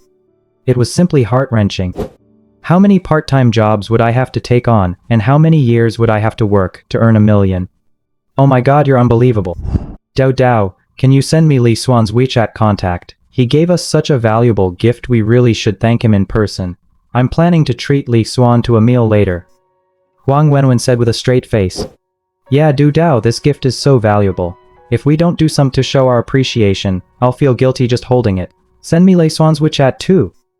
Wan Xiaohui said with the same air of self-righteousness. Hearing this, Fu Dudu didn't really have a choice but to comply. She had no choice but to send them Li Xuan's WeChat ID. The two immediately lit up with delight. Dao, I've been thinking about it, and I realize I was a bit rude just now. I'll apologize to Li Xuan in person next time. Please send me his WeChat ID too. Zhang Ting was now full of fighting spirit. She had deliberately taken a dig at Li Xuan earlier because she'd heard some rumors in the alumni group. Rumors claimed that Li Xuan had been physically abusive toward his ex-girlfriend. He'd also taken out high-interest loans and made his ex-girlfriend pay them back. A man like that, even if he's handsome, just turns her off. It seemed the truth was quite different. She had been blinded by the rumors and had misunderstood Li Xuan. This was clearly the work of that villain Feng Zixuan, who, afraid that others would discover Li Xuan's good qualities, deliberately spread rumors to slander him, even claiming he had a mental illness so that she could subtly eliminate many of her rivals. Her intentions are despicable. This woman is far too scheming. Xuanzi, no offense, but you're just too clumsy with your words. Fu Dudu and the rest of her dorm are all beauties. Why didn't you try to make a move on them? I'll admit you're somewhat handsome, but can good looks put food on the table? When it comes to picking up girls, good looks are just a bonus, they're not the deciding factor. Especially with beautiful girls, many of them don't care about looks. You're too aloof, always waiting for girls to chase after you. You'll end up missing out on them this way. Liu Chuan looked utterly exasperated. Well, I can't exactly go around sucking up to girls like you do, can I? You're wrong. If I suck up to one girl, I'm definitely a suck-up, but if I suck up to 100 girls at the same time, those 100 girls are my suck-ups. Do you know how many girls I've added on WeChat over the past 3 years? 2,000?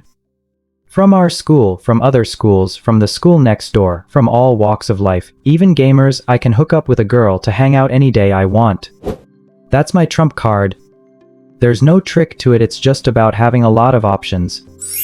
You know why I never pick up the tab? With so many girls, if I had to pay every time I went out with one, how could I possibly afford it? So I never pay for a single date.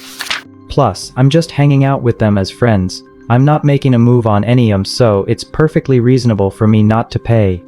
But there are always some girls who mistakenly think I'm dating them, and when they've had too much to drink, they ask me to stay with them. I can't bring myself to refuse their kind offers, so that leads to a lot of misunderstandings. Xuan made another shocking remark. Xuan was speechless. Ding dong. Huang Wenwen has requested to add you as a friend. Ding dong. Wan Xiaohui has sent a friend request. Ding dong. Zhang Ting has sent a friend request. Would you like to approve these requests? 3 friend requests suddenly popped up on Xuan's phone. Xuan glanced over. He was instantly taken aback. Damn, are girls these days really this forward? They're all actively adding you as a friend? I get it, Swansea, don't fall for it. Xuan looked as if he'd just had an epiphany. What do you mean? Don't you think that just because they're adding you as a friend, they have a crush on you that almost every girl is into you? If you really think that, you're totally wrong. All 4 of these girls are from the same dorm room. Their relationship behind the scenes goes without saying, and Fu Dudu, in particular, is clearly a bit closer to you. So these girls were most likely sent by Fu Dudu specifically to test you. If you lose control and accidentally give in to temptation, Fu Dudu will definitely think you're a cad. This is clearly a trap. They might even be in their dorm right now, talking about you. Xuan analyzed the situation with a look of complete confidence. They said they really liked the gifts I gave them and want to treat me to a meal next time. Xuan accepted the friend request right away. You don't listen to an old man's advice, and now you're paying the price. You're just too young.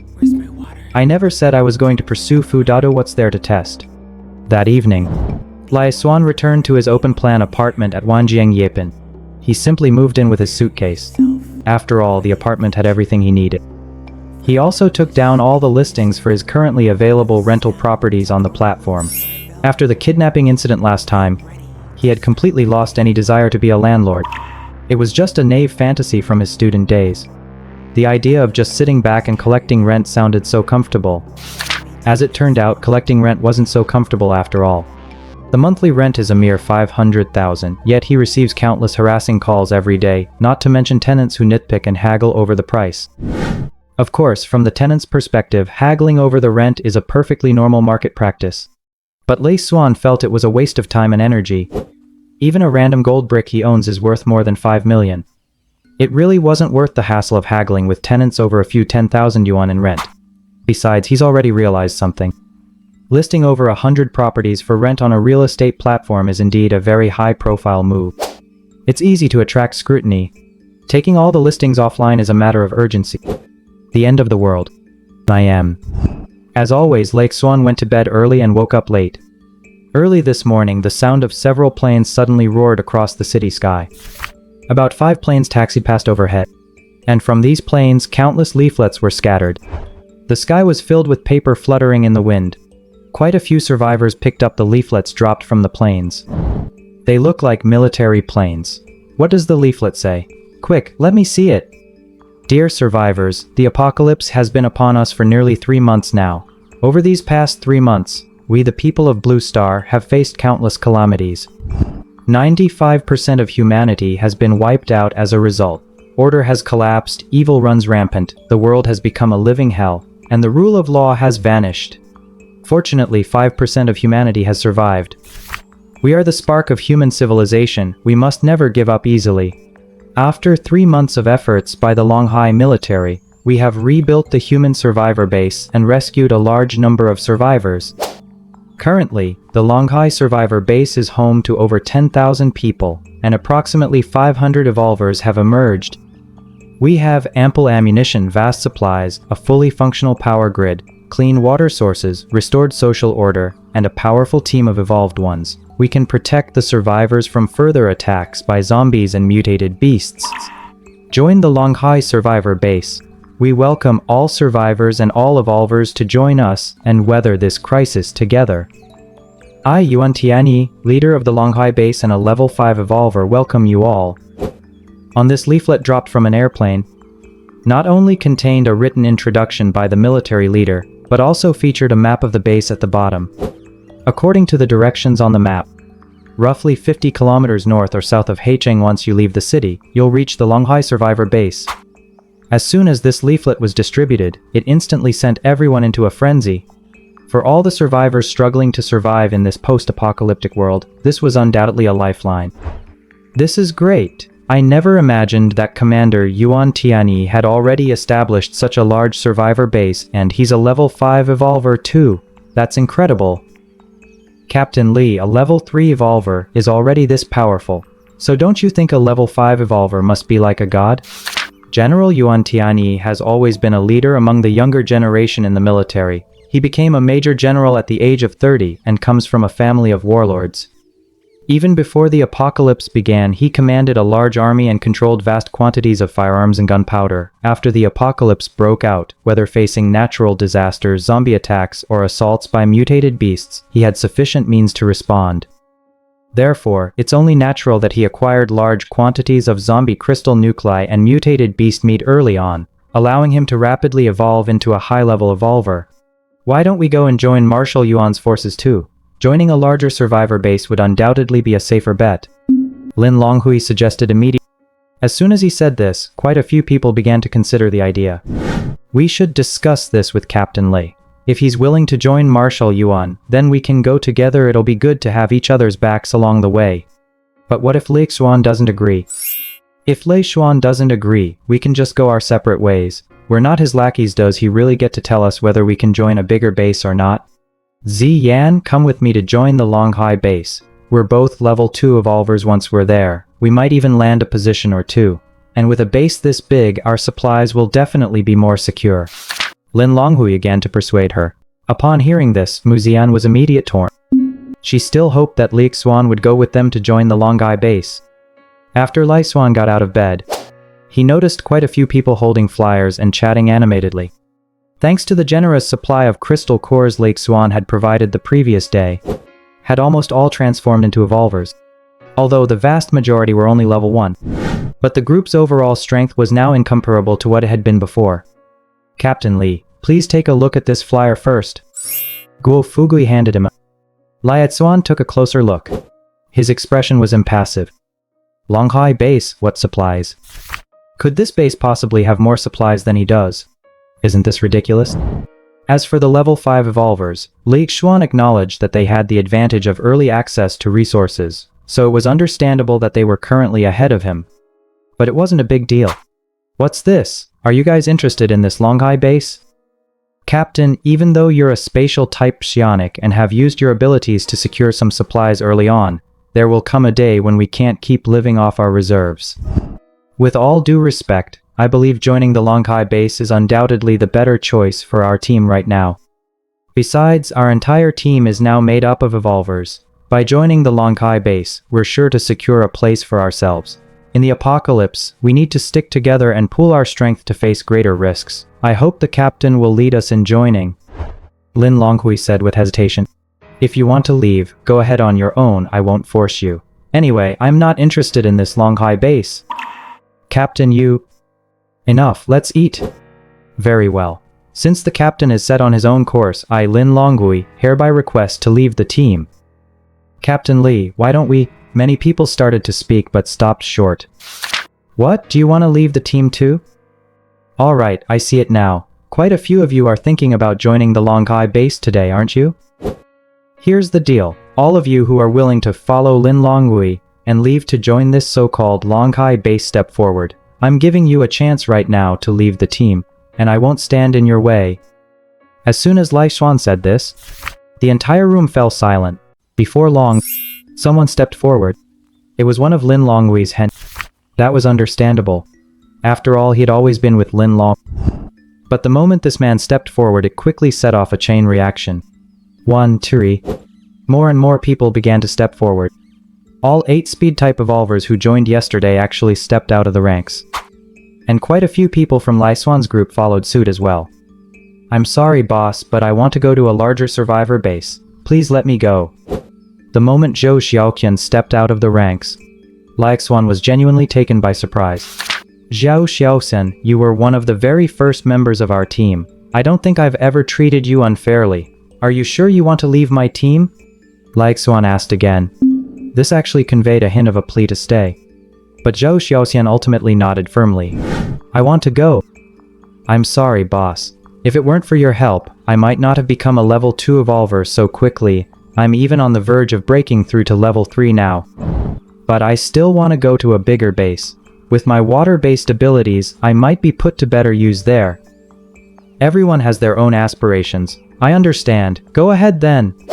Since Zhou Xiaoxian had already decided to leave, Li Xuan didn't press the issue. He didn't need a water-type ability user by his side to provide water. If he needed water, he could draw on hundreds of metric tons of clean, pure water stored in his spatial pocket at any time. But others didn't know that. Currently, Zhou Xiaoqian was the only water-type Sonic in the entire team. If she left, even washing vegetables and cooking would be difficult. As a result, more people began to back out. They sided with Lin Longhui alongside Zhou Xiaoxian. In the end, out of the 93-person team, a staggering 55 decided to leave. Only 38 remained, standing firmly by Lai Xuan's side. Yang Jian, aren't you leaving? I'm sorry, brother Longhui. Captain Li helped me break through to level 2, lent me over a dozen level 1 crystal cores, and plenty of ingredients. I haven't paid back what I owe the team, yet I can't just walk away. No matter what, I have to settle my debts first. Yang Jian said with a sheepish look on his face. All right then. Ziyan, are you really not leaving? Lin Longhui tried to persuade her once more. Captain Li, I believe we'll meet again someday. I can't abandon my team, I hope you understand. I'll have to repay you for saving my life some other time. Mu Ziyan hesitated for a long time, but in the end she chose to leave. From that moment on, Lai Xuan's team, which had been on the verge of reaching 100 members, was suddenly reduced by more than half, leaving only 37 people. Damn it, a bunch of ungrateful bastards, they all deserve to die. Boss, as a brother, I, Red Hair, will never betray you in my heart. Those bastards are definitely going to regret this. Red Hair said with a look of indignation on his face. He was so furious that he was practically on fire from head to toe. Guo Fugui, why aren't you leaving? Li Xuan turned and asked. A large base has its advantages, and a small team has its own strengths. Just because they've gone to the Longhai base, does that really mean they'll be better off? I'm not so sure. I know the true nature of those in power all too well. The fact that Marshal Yuan was able to break through to level 5 in such a short time means he's probably drained the entire base of its resources, turning everyone into his dependents. Even if we take the most generous view, say Marshal Yuan has a shred of conscience and truly protects this region as a military district bigwig, do you think he'd trust his own personal guard or those outsiders? There's definitely going to be preferential treatment. The main base might have resources, but whether you'll actually get any of them is a whole different story. I'm getting on in years, old Guo. I'm not too keen on taking that kind of risk. Guo Fugi analyzed the situation with a level-headed expression. These words put the minds of all the remaining team members at ease. Shadow hadn't said a single word from start to finish. She simply stood resolutely behind Lai Xuan the entire time. Well said. It's their loss that they've left. All I can say is that they know absolutely nothing about Li Xuan's trump card. After this round of selection, everyone left is one of us. Since you're all on our side, I'll hold nothing back from any of you. Starting today, you'll have full access to as many daily supplies as you need from me, unlimited supply, as much as you want. I also have a batch of level 1 crystal cores on hand. I'll ensure everyone is upgraded to level 2 evolvers as soon as possible. You'll be glad you made this choice. Lai Xuan swept his arm dramatically. Suddenly, a vast array of supplies began to materialize out of thin air. Cigarettes, beer, baijiu, grain, fruit, steak, pork trotters, lamb, all kinds of seasonings, bottled water, everything imaginable. It was practically a massive supermarket. If you could think of it, like Xuan could produce it. Oh my gosh, there are even bananas and dragon fruit. I used to love fruits so much. If only there were some chilled watermelon, it would be perfect. Sun Yuhan took a bite of banana and a bite of dragon fruit, her face beaming with happiness. It's just some chilled watermelon, we've got it. Sure enough, Li Xuan actually pulled out 5 large chilled watermelons, plus hot pot beer and barbecue. This little life. To hell with the lie base. Today, everyone should take a day to rest up and recharge, then go all out to level up. Crystal cores and supplies, we've got plenty of both. We'll switch to hunting mode tomorrow. Redhead, looking at you, you must be at the peak of level 2. I'll give you 10 more level 2 crystal cores. Aim to break through to level 3 today. If you can break through to level 3, I'll reward you with 10 packs of cigarettes. Boss, it's a deal. I'm definitely going to break through to level 3. After a day of exertion and binge eating, Li Xuan's team strength saw a significant boost. Although their numbers had dwindled considerably, their overall strength had experienced explosive growth. First was Red Hair, who finally succeeded in breaking through to level 3. Now that Red Hair has broken through to level 3, his control over fire has become incredibly powerful. Even without the boost from a gasoline drum, his destructive power was off the charts. He can even conjure a 20-meter-long fire dragon. In an instant, he turned an area the size of a basketball court into a sea of fire. Next is Guofugi, who has broken through to level 2. His level 2 Magneto-like abilities were already beginning to show their true potential. Li Xuan gave him 100 throwing knives. He handled them with ease. On the battlefield, this ability was absolutely game-changing for mowing down ordinary level 1 and level 2 zombies. Eagle also broke through to level 3. His Eagle Eye scan now covers a radius of 30 kilometers. What surprised Li Xuan the most was that Sun Yuhan had actually broken through to level 3. She was progressing at an astonishing rate. After a day of rest and recuperation, Li Xuan, Shadow, Red Hair, Eagle, and Sun Yuhan, 5 level 3 evolvers had emerged within the team. Of the remaining 32 members, 20 had successfully broken through to level 2. The final 12 remained at level 1, but they weren't far from reaching level 2. In a 37-member team of evolvers, 25 were level 2 or higher, a force that could no longer be underestimated. Meanwhile, on another front, at this moment, Lin Longhui, Mu Zian, Zhou Xiaoxian, and the rest of their 56-member team of evolvers. After a 60-kilometer forced march, they finally arrived at Longhai Base, following the directions on the map. Along the way, they encountered numerous obstacles and hardships. In total, they were attacked twice by hordes of zombies and once by a swarm of mutated rats. Fortunately, they were all evolvers. Plus, Lin Longhui and Mu Zian were formidable fighters. The entire team made it through unscathed. At the cost of only 1 fatality and 5 minor injuries, they successfully reached the Longhai Base. Upon arriving at the base, they were all overjoyed. Survivors were now streaming in and out of Longhai Base in a never-ending stream. It was a scene of prosperity and vitality. It had been a long time since they'd seen so many people. It felt as if they had suddenly returned to civilized society. Great, we're finally here. My legs were about to give out from all the walking, but thankfully we finally made it to Longhai Base. It really lives up to its reputation as a major base, such high walls and so many survivors. Look at the soldiers on the ramparts. Every one of them is fully armed and ready for action. It gives you a real sense of security. Li Xuan is far too stubborn and self-righteous. He's truly short-sighted and ignorant. Hello, we're a team of evolvers from Heicheng. Currently, there are 55 of us in total, including 3 level 2 evolvers. We received the leaflets dropped by General Yuan Tianyi's plane and have come here specifically to join your ranks. Lin Longhui said in a friendly tone to a female official in charge of filling out the registration forms. What's all the commotion? Can't you guys just line up?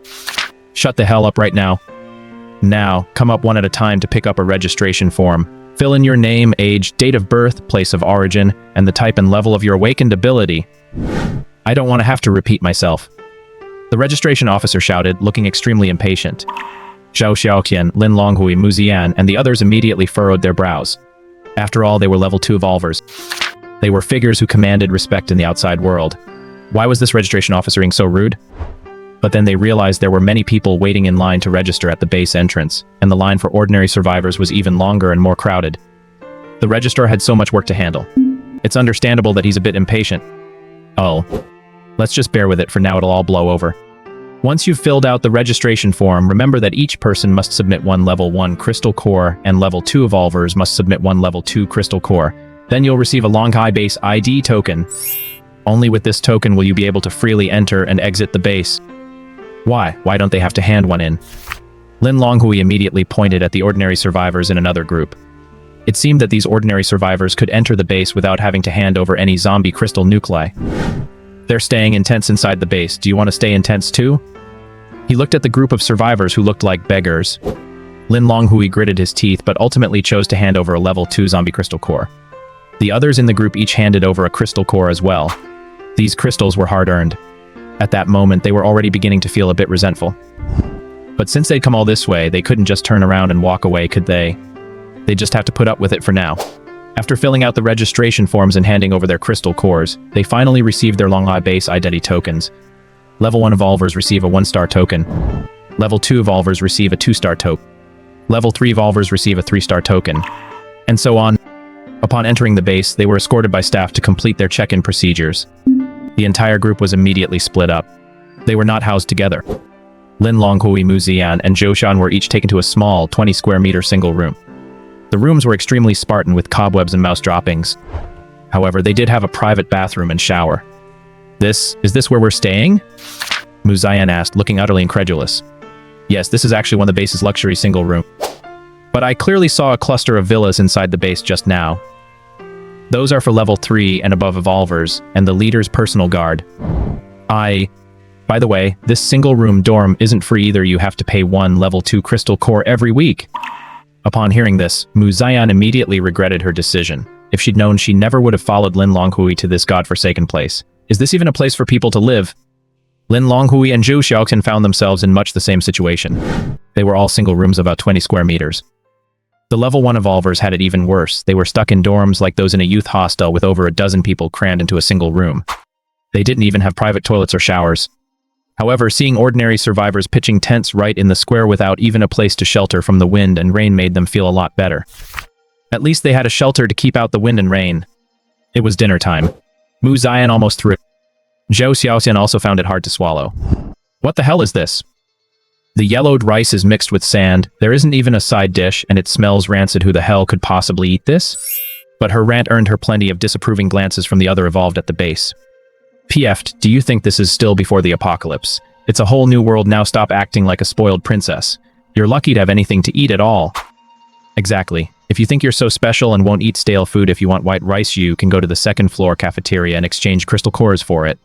1 level 1 crystal core gets you 2 liang of white rice. 1 level 2 crystal core gets you a meat dish, and 1 level 3 crystal core you can even get a gourmet dish made from mutated wild boar meat. It's all up to you whether you're willing to part with them. In the end, Zhou Xiaoxian, Lin Longhui, and Mu Ziyan, the 3 of them still couldn't stomach the stale food, so they headed to the small cafeteria on the second floor. The small cafeteria on the second floor was, as expected, a bit more refined. But the prices were outrageously high. What the hell? A plate of stir-fried shredded potatoes actually costs 3 level 1 crystal cores? A plate of braised pork with only 6 pieces costs a whole level 2 crystal core. That's way too expensive. It was clear. The exchange rates at the second floor cafeteria were at least 20 times higher than Lei Xuan. That's ridiculous. Never mind. Why don't we just make do with whatever we can find today? I heard that evolvers inside the base can take on missions or team up to go out and kill zombies to get crystal cores. With our abilities, we can definitely afford to eat at the small cafeteria on the second floor. Lin Longhui began to speak, gritting his teeth. But how many zombies can we kill in a day? As level 2 evolvers, we have huge appetites to begin with. If we don't eat enough, we won't have the strength to fight zombies. But if we use all our crystal cores just to eat at the small cafeteria on the second floor, what will we use to level up and evolve? Mu Ziyan rolled her eyes and asked. This was a real conundrum. Zhou Xiaoxian, look at this cafeteria. It seems to have an exclusive quest for water-type ability users. I just checked this quest. You have to supply at least 10 metric tons of water every day just to get 1 free meal at the small cafeteria on the second floor. 10 metric tons of water. I figure I'd have to work myself into a state of exhaustion just to manage that. Zhou Xiaoqian instantly began to miss Li Xuan a little. Back when she was with Li Xuan, she could eat whatever she wanted: hot pot, beer, barbecue, steak, all she could handle. At this Longhai base, they wouldn't even put her a water-type psionic to good use. What gives? I heard that Longhai base has 2 level 3 water-type psychics who can easily supply the base with 500 metric tons of clean water every day, while level 2 water-type psychics seem to be stuck doing menial tasks. Lin Longhui cut straight to the heart of the matter. The city. Around 9:30 a.m. Xuan took all 200 metric tons of gold from his spatial pocket and stored it in the private warehouse he had just purchased. He also contacted Zhao Dahai and asked him to set up a jewelry and gold company. The company was named Dafu. Its main business would be selling various types of jewelry and jade gold jewelry and investment gold bars, and he directly granted Zhao Dahai a 5% stake in the company. At the same time, he instructed Sun Xiaobiao to prepare to acquire 10 supermarkets and a large-scale eco-friendly farm. Around 11 a.m., Xuan boarded a flight bound for Far East Province. After a 3-hour-plus drive, he finally arrived at Dongling Town, a small town on the border between Longxia and White Bear. Because this town borders the White Bear Kingdom, one can occasionally spot white bear girls on the streets. Many of the young white bear girls were quite beautiful. They have fair skin, striking features, and long legs. Due to their different ethnicity, they generally mature faster. A white bear girl in elementary school looks like a middle schooler. Junior high school students look like college students. They blossom into graceful young women at a very early age. As a result, the legal age of marriage in their country is much lower than in Longxia. Xuan strolled through the streets of Dongling Town. It had a distinct exotic feel to it. To secure that shipment of arms ahead of schedule, Xuan contacted the person in charge directly. He asked if they could arrange for the handover tonight. The person in charge said that delivering the shipment tonight would be fine. However, it would require an additional fee. An additional 2 million would be required as an expedited fee. It seems that as long as you're willing to pay extra, many problems can be solved. We confirmed the location for delivery and handover. Around 9 p.m., Xuan walked straight out of Dongling Town and found a deserted spot. With a single thought, he focused his mental energy on the shoes on his feet and guided them to rise slowly into the air. In an instant, it was as if his entire body were floating in mid-air. He kept flying upward. When he reached an altitude about 300 meters, he swiftly headed toward the kingdom of the White Bear. This was Lei's first time flying by controlling his shoes. Although it was his first attempt, he quickly got the hang of it. Third-level evolvers possess exceptionally strong learning and adaptability skills. Moreover, flying with the shoes, which simply required him to use his mental power to lift his own body, weighing over 100 jin, was incredibly effortless for Xuan. There was absolutely no strain at all. Xuan's speed increased steadily, and he soon crossed the border. He arrived directly within the borders of the White Bear Kingdom. "Mom, I think I saw someone flying in the sky." A little child was peering out the window and happened to witness Xuan flying on his shoes. "No way! Who's flying in the sky? I didn't see anything." A young woman walked over. She peered out the window several times but saw nothing. "Mom, he's already flown away. I really saw him. He just took off into the air and vanished in a flash." "Tutu, didn't I tell you before? Little kids aren't supposed to lie. You can't deceive Mom or else I'll spank you." "I didn't. I really saw it. Mom, believe me." "Humph. You're lying. I think you really need a good spanking." The young mother picked up the child and gave him a stern lecture. The little boy's eyes immediately welled up with tears from the spanking.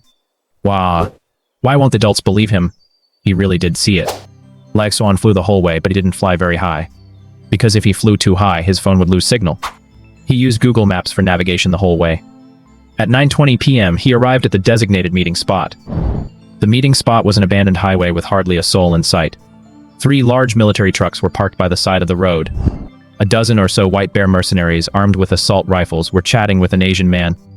The deal was supposed to be at 9:30. "We haven't seen a soul on the way here. Are they trying to pull a fast one on us?" "Well, the commission has already been deposited. If they're more than 5 minutes late, we're out of here." "I wonder who exactly this Longxia guy is wanting such a huge shipment of weapons.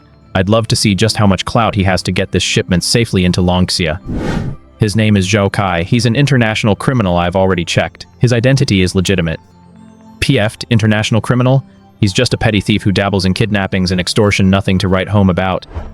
Just as these White Bear Nation mercenaries were chatting, against the pitch-black sky, a strange human figure suddenly plummeted from the heavens. The figure glided through the air. With an incredibly dramatic entrance, they stunned the entire crowd. A dozen or so mercenaries armed with guns were instantly stunned. The Asian arms dealer was also frozen in shock. "I'm Zhou Kai. Where's my shipment?" Xuan was wearing a black mask and sunglasses. He asked in a cold tone. "The goods." Right. You guys hurry up and open the back of the truck." The rear doors of the military truck swung open. Inside were wooden crates. These crates contained assault rifles, submachine guns, shotguns, pistols, sniper rifles, as well as large quantities of ammunition, hand grenades, mortars, individual rocket launchers, and high explosive charges.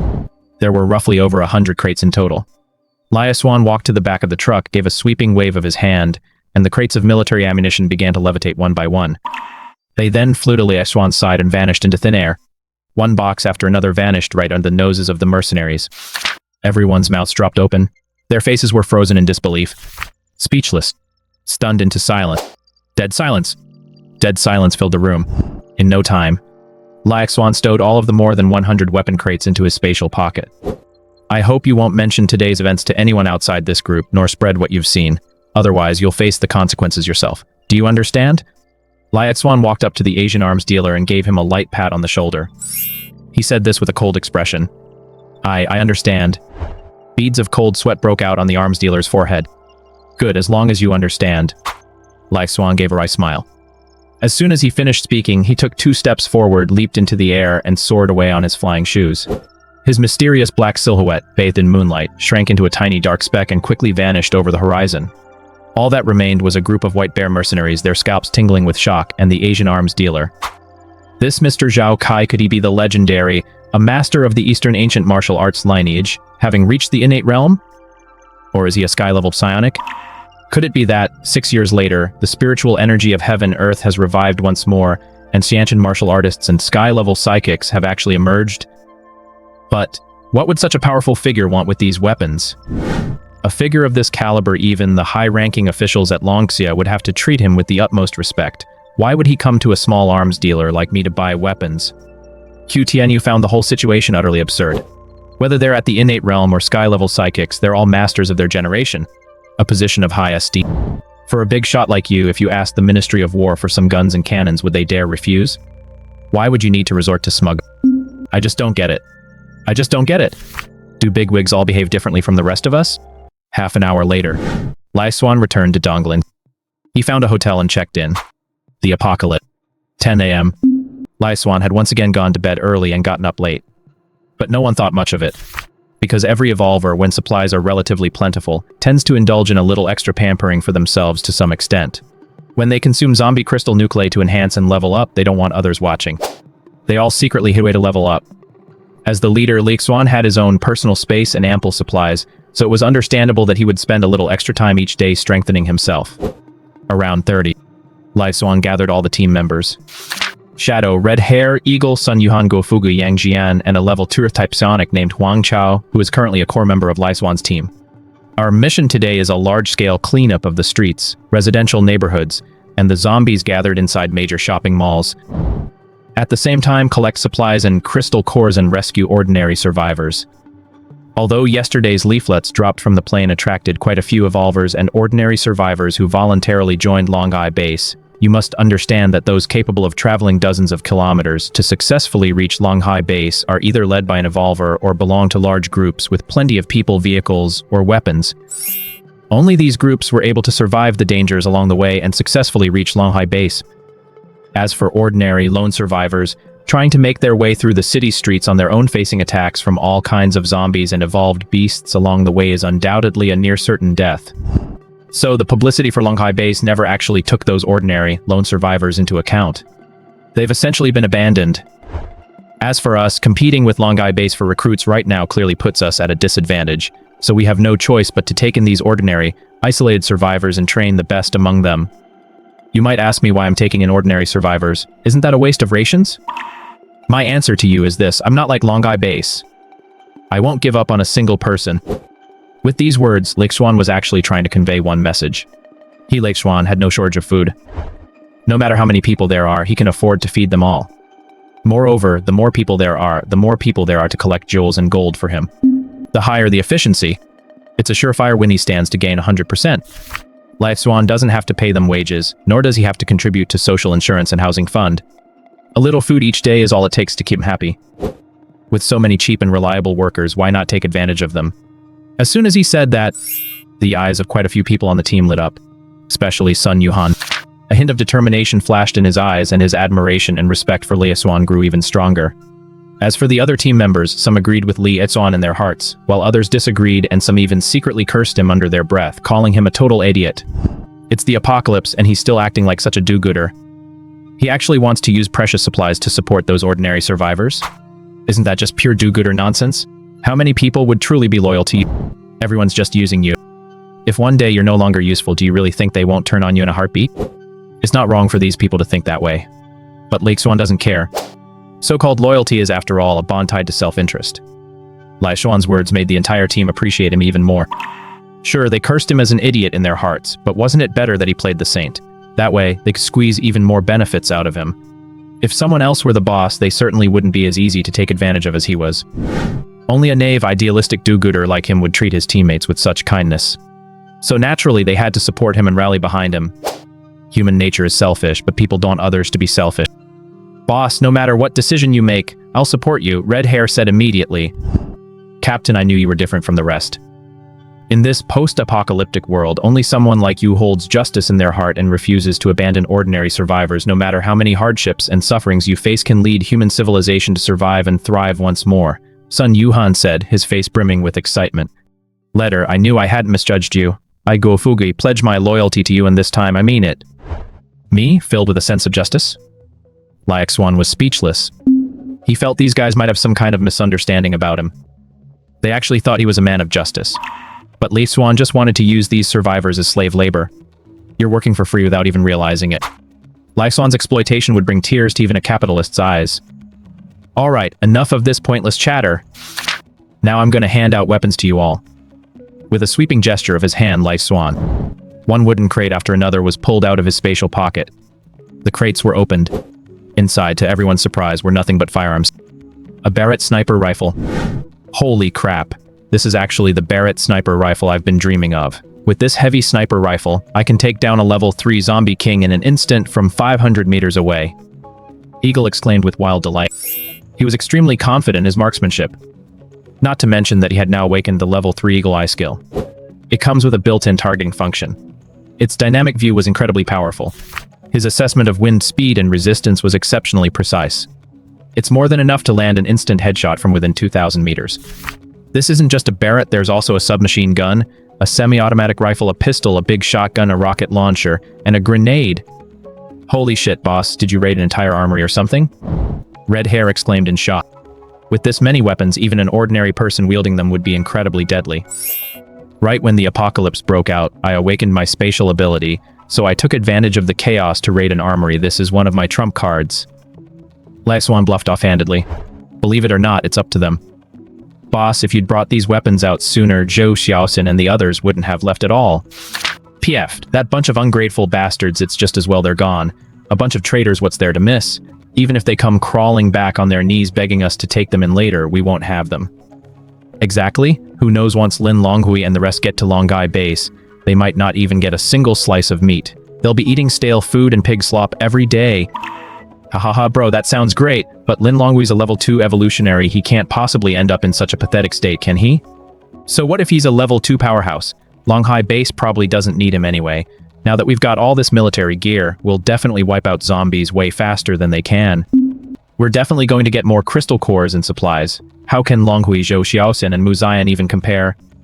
A 37-person team of Evolver. Each member received their own service weapon and ammunition, plus close combat weapons like military daggers. They were practically fully armed. Let's go! At Xuan's command, the entire squad set out. Their first target for this operation was Yida Plaza. Yida Plaza and Yida Commercial Street saw an extremely high volume of foot traffic. Since the apocalypse broke out, this area has attracted the largest concentration of zombies in the city center. Boss, based on my observations, there are a total of nearly 10,000 zombies gathered near Yida Plaza and Yida Commercial Street. Among them, there may be well over several hundred level 2 zombies.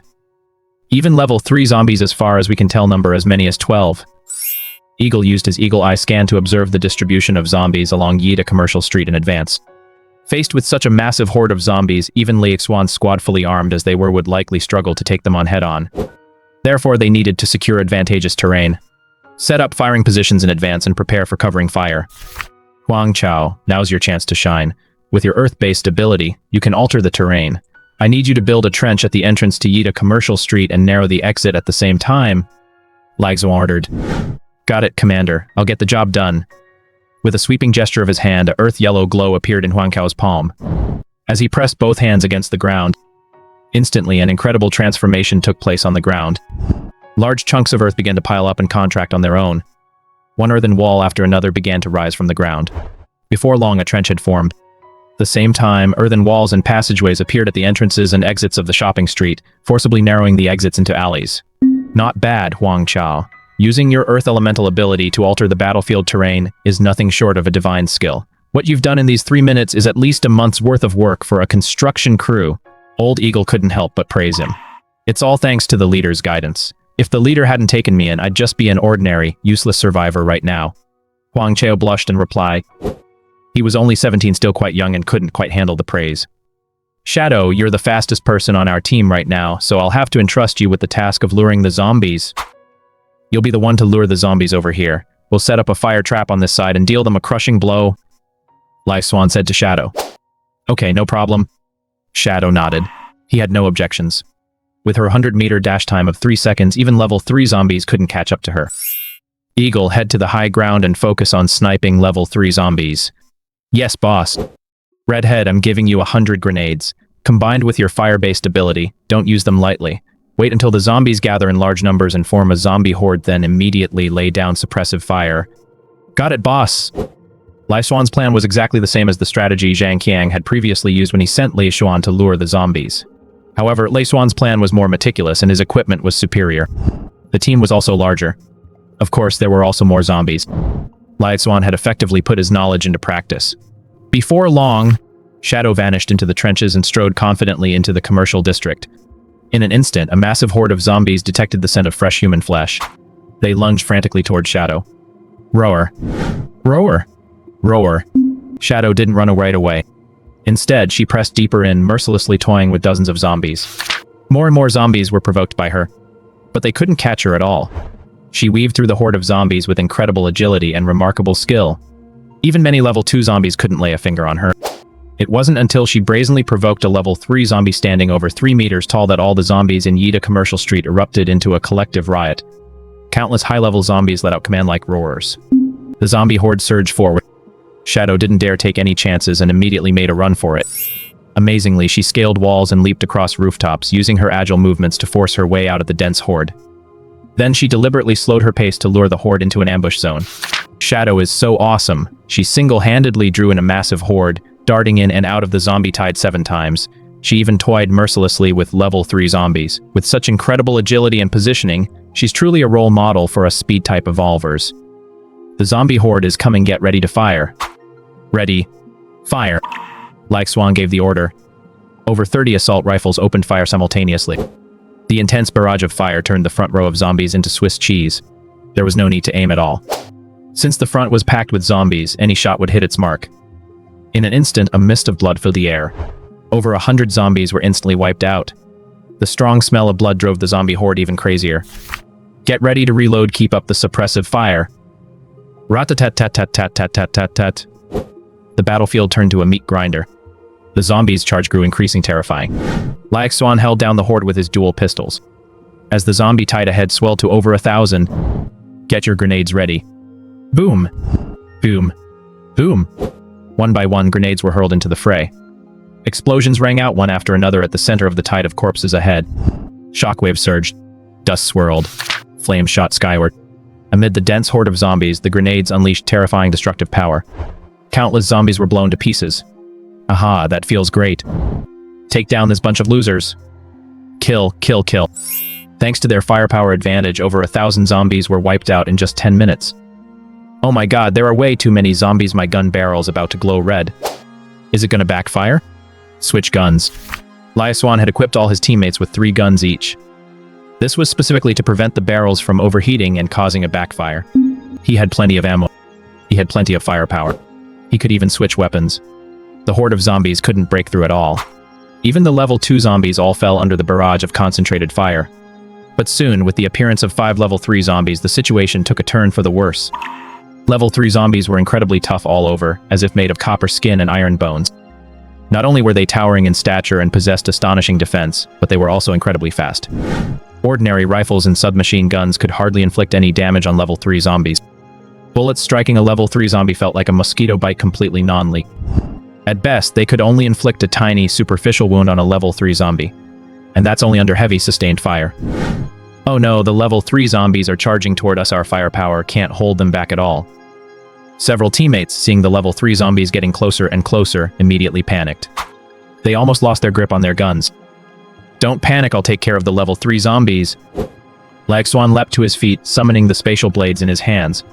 5 spatial blades shot out in an instant. 3 level 3 zombie kings had their necks severed outright by invisible spatial blades. As for the other 2, Xuan actually missed his shots. Perhaps because he was controlling 5 spatial blades at once, Xuan's anticipation became slightly off.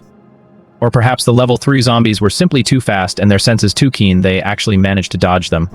Just then, a massive gunshot rang out from a higher vantage point. The level 3 zombie that had just dodged Xuan's spatial blades was hit with a precise headshot from a Barrett heavy sniper rifle. The last level 3 zombie to charge forward was obliterated by Red Hair's Fire Dragon Blast. Fugi fired his throwing knives. A rocket launcher fired by another teammate finished it off as it was under concentrated fire. In this intense exchange of fire, at least 3,000 zombies were killed on the spot.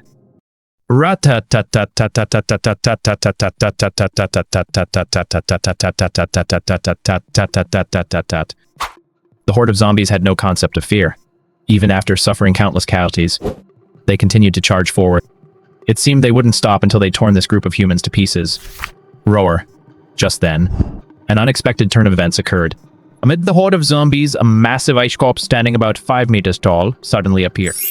This massive ice zombie was covered head to toe in ice armor, and a glimmer of intelligence actually shone in its eyes.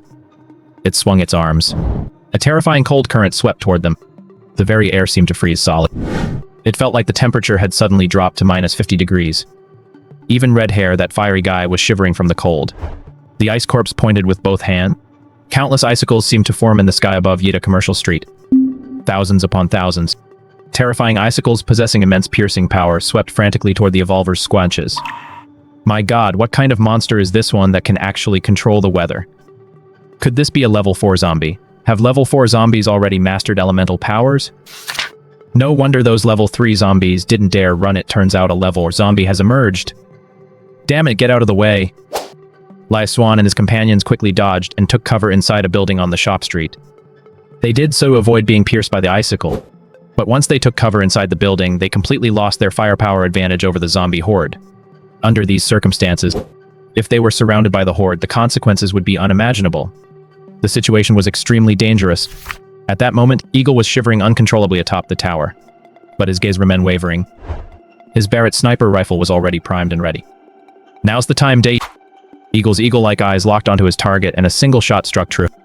A thunderous gunshot rang out from the Barrett. The terrifying recoil sent a stinging pain through the Eagle's arm. One armor-piercing round. It struck the level 4 ice corpse 100 meters away. It pierced its ice armor and instantly blew its head off. That terrifying power could even pierce an armored tank. Though level 4 zombies have astonishing defense, they are still mere mortals. They were far from being invincible. This level 4 zombie never imagined that, even while hiding 100 meters away, it could be sniped and killed with a headshot. The big boss had barely made an appearance before it met its end. This was something no one had anticipated. Nor did anyone expect that Eagle, wielding a Barrett, would suddenly become so formidable. He could even headshot a level 4 zombie from a kilometer away. Eagle, you're amazing. Wow, that shot alone is legendary. That aim is spot on, I'm totally impressed. Everyone, keep up the suppressive fire.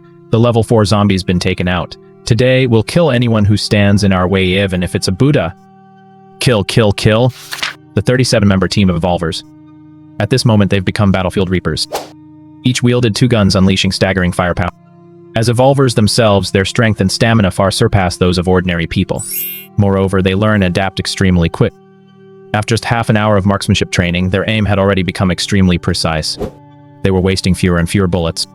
More and more zombies were being headshot. With such precise shots, the zombies were falling even faster. The zombie horde's attacks are starting to weaken. There shouldn't be any major waves left. Break through and clear out Yida Commercial Street. The zombie horde began to thin out, and soon they were all down. The entire commercial street was littered with zombie corpses. It looked like a sea of corpses and blood. Xuan led his team in collecting the zombies' crystal nuclei, as well as various supplies left behind in the shopping district. Some people thought the designer clothes in the shopping street looked nice, so they casually grabbed a few items. Others, knowing that Xuan liked gold, silver, and jewelry, and that they could trade these items for supplies from immediately ran over, kicked open the doors of the jewelry store and began ransacking it. Almost every team member returned with their hands full.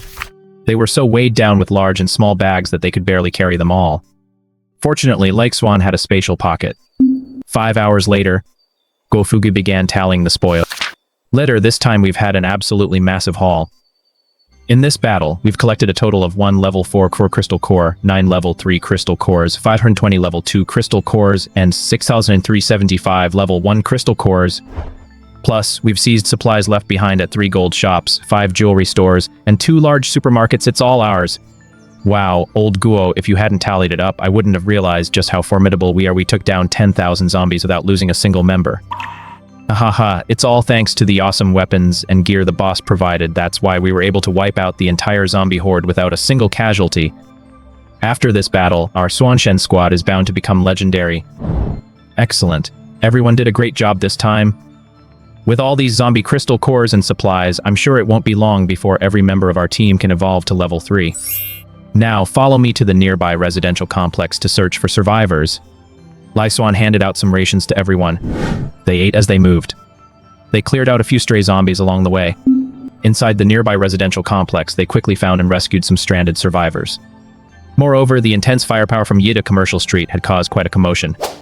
Many isolated survivors, thinking the military had come to rescue them, voluntarily asked to join them. Xuan didn't refuse them. The group quickly swelled to over 200 people. When the entire group reached a familiar residential complex, Xuan led the way inside. He had an acquaintance living in this riverside residential complex. He didn't know if the person had starved to death. He went to apartment 3002 in building 7. He knocked on the door, but there was no response at all. Xuan kicked the door open with a violent kick. He burst right. It was a luxurious, open-plan apartment of over 200 square meters. The place was spotless even in the midst of the apocalypse. It had been kept immaculately clean. The apartment was decorated in a warm and inviting style. Xuan walked into the bedroom. He found Gusisi lying on the bed. She was reduced to skin and bones from starvation. She had lost so much weight she was barely recognizable. She was wearing a princess dress and was on the verge of death. She didn't even have the strength to climb out of bed. Seeing this, Xuan quickly brought out a bowl of kanji and fed her a few spoonfuls. Gusisi opened her eyes. She saw a familiar figure. It's you. Xuan, I went downstairs to look for you several times, but you weren't there. I thought you'd already been eaten by the zombies outside. I never thought I'd see you again. Gusisi said, her face full of surprise and delight. She never would have imagined in her wildest dreams that she, the campus beauty queen of Nandu University, the daughter of a jewelry tycoon, a pampered princess, would one day be reduced to the point of starving to death. To die without ever having been with a man, without ever experiencing the pleasures of adulthood, what a heartbreaking regret. If only she'd known back then when she was still in school, she wouldn't have been so reserved. She had already resigned herself to death. But unexpectedly, she was saved once again. Xuan reappeared at the very moment when her life seemed most hopeless. The bonds of fate in this world are truly wondrous. Don't talk. Just finish this bowl of kanji first to regain your strength. After finishing the bowl of kanji, Gusisi felt much better. It had effectively saved her from the brink of death. Chief, a report just came in from our men on the ground. While searching for survivors in this residential complex, they discovered a significant amount of gold, silver, jewelry, jade antiques, and rare gems. They'd like to exchange these items for supplies with you. Would you be available? Guofugi ran to the door of Unit 3002 to report. Sure. We'll rest here today and stay at this riverside community for the time being. Everyone can choose a large open-plan apartment. If you're a family unit, then each family can choose one large open-plan apartment. Everyone assemble on the first floor in 10 minutes. I'll distribute supplies and hand out rewards based on the results of this operation. Xuan said calmly and methodically. Got it, leader. I'll pass the word right away. 10 minutes later, 37 fully armed evolvers, along with 188 newly joined survivors, had all assembled. Total of 205 people. Faced with an evolver leader like Xuan, many of the survivors appeared somewhat timid at that moment. None of them dared to meet Xuan's gaze. Letter, I've heard that here, we can exchange gold and jewelry for food. 1 kilogram of gold or jewelry can be exchanged for 1 kilogram of rice or other ingredients. Is that true? One of the bolder survivors spoke up directly. It's true. I have a specific exchange list here. You're welcome to take a look. Xuan took out the exchange list. 1 kg of rice. 1 kg of gold of 1.1 beef of 1 kg of pork. 2 kg of gold x. 10 kg of gold, 1 level 1 zombie crystal core. 20 kg of gold, 1 handgun, 20 rounds of ammunition. 50 kg of gold, 1 submachine gun and 200 rounds of ammunition. Jade, jewelry, antiques, artworks, rare ores, and energy sources of equivalent value with gold as the anchor unit can be exchanged for food, weapons, and crystal cores of the same category. This is a handwritten list of item exchanges. It isn't particularly detailed, but it provides a general overview. When the survivors saw this exchange list, their eyes widened in astonishment. They never expected that even in the apocalypse, when no one cared about gold or jewelry anymore, they could actually exchange them for so many valuable items with Chief Xuan. Not only food and weapons, but also evolution crystal. This is practically a recipe for our rapid ascent. Chief, I just happen to have some gold bars and jewelry here. Could you tell me how much supplies I can exchange these for? A young man with a sharp mind decisively opened the backpack on his back. Inside were about a dozen gold bars, along with quite a few fine jade artifacts and pieces of jewelry. He'd heard earlier that Captain Lee liked these kinds of things, and since the members of the Evolver team were also collecting them, he'd gone out of his way to rummage through other people's homes to find them. Not bad. These can be exchanged for 3 gin of rice, plus a level 1 zombie crystal core. Leader, I'll trade them. Alright. Xuan casually retrieved the supplies from his spatial pocket and exchanged them. Most of these survivors had been tipped off by their teammates and had, to varying degrees, collected some valuable items while searching for other survivors along the way. Those who had collected more could not only trade with Xuan for food, but also exchange their items for crystal cores and weapons. Others had gathered less, but could still barely trade for a bite to eat. At least they wouldn't starve to death. As for the 37 members of the Evolver squad, Xuan was even more generous. All squad members were rewarded with 20 level 1 crystal cores, 10 level 2 crystal cores, 5 kilograms of rice, 3 gin of beef, 3 gin of lamb, and 5 gin of pork. Evolvers have enormous appetite. These ingredients would actually only last them 2 or 3 days. Especially when using crystal cores to level up, they burn through food even faster. For level 3 evolvers like Shadow, Red Hair, and Eagle, they could even finish it all in a single day. Therefore, for level 3 evolvers, Xuan had even more rewards in store. Eagle, everyone saw how you performed in battle this time. I'll give you an extra 100 kilograms of beef, 100 kilograms of lamb, and 100 kilograms of pork. You can come to me anytime with your ration tickets to exchange them. Also, I'll give you an extra 50 level 2 crystal cores. Boss, you deserve the lion's share of the credit this time. If you hadn't given me that Barrett sniper rifle, I never could have taken down that level 4 ice corpse. Eagle said with a humble expression. With all this food, wouldn't he be able to live it up for a whole month? At the very least, he wouldn't have to worry about food and drink for a whole month. Shadow, you played a huge role in luring the zombie horde this time. I'll give you 50 kilograms of beef, 50 kilograms of lamb, 50 kilograms of pork, and 30 level 2 crystal cores. Okay, thanks boss. Goosissy, you've only just joined my team, so I shouldn't really be giving you special treatment. But you're the first survivor to trade a gem necklace with me for food. That necklace of yours is actually very, very expensive. Come to think of it, I was the one who took advantage of you last time. So I'll give you 10 level 1 crystal cores, along with the corresponding food supplies, as compensation. The Haoyu Blue, a top-tier blue diamond that Goosissy had worn around her neck last time, sold for an astronomical price of several hundred million. Xuan had trained her to become an evolver. He'd certainly done his part. But Goosissy didn't see it that way. Blue diamonds, they're practically worthless these days. Maybe Xuan had his eye on her. The thought made her heart flutter. Could it be that she was about to experience the joys of adulthood? She really looked forward to that day coming soon. The more Goosissy thought about it, the redder her cheeks grew. They were rosy like little apples. Before long, Xuan had almost finished distributing the rewards. Although the effects of a level 2 crystal core are halved for level 3 evolvers, it's not entirely useless. As long as enough are consumed, they can still facilitate leveling up and evolution. As for the 9 level 3 crystal cores and 1 level 4 crystal core, the others didn't even think of laying a finger on them. Such advancement resources were meant solely for Xuan. Currently, the entire team does not have enough resources to cultivate 2 level 4 evolvers at once. So naturally, Xuan takes priority for leveling up. After the team meeting ended, Xuan found a private room and began consuming a level 3 crystal core. As soon as he swallowed a level 3 crystal core, instantly powerful energy surged through his entire body. A cool, refreshing sensation shot straight to his forehead. Xuan's cerebral space expanded rapidly at a speed visible to the naked eye. in no time had expanded to 735 cubic meters. In other words, a single level 3 crystal core had expanded his cerebral space by 200 cubic meters. A feeling of hunger set in, just as expected. Xuan began to consume it. He then consumed the second level 3 crystal core. He took the third level 3 crystal core, the fourth, the fifth, the sixth, the seventh, the eighth, the ninth. After consuming 9 tier 3 crystal cores in a row, Xuan felt that his body had now become incredibly powerful. A casual strike of his hand likely already carried 50 metrics of force. He could effortlessly condense 20 spatial blades at a time.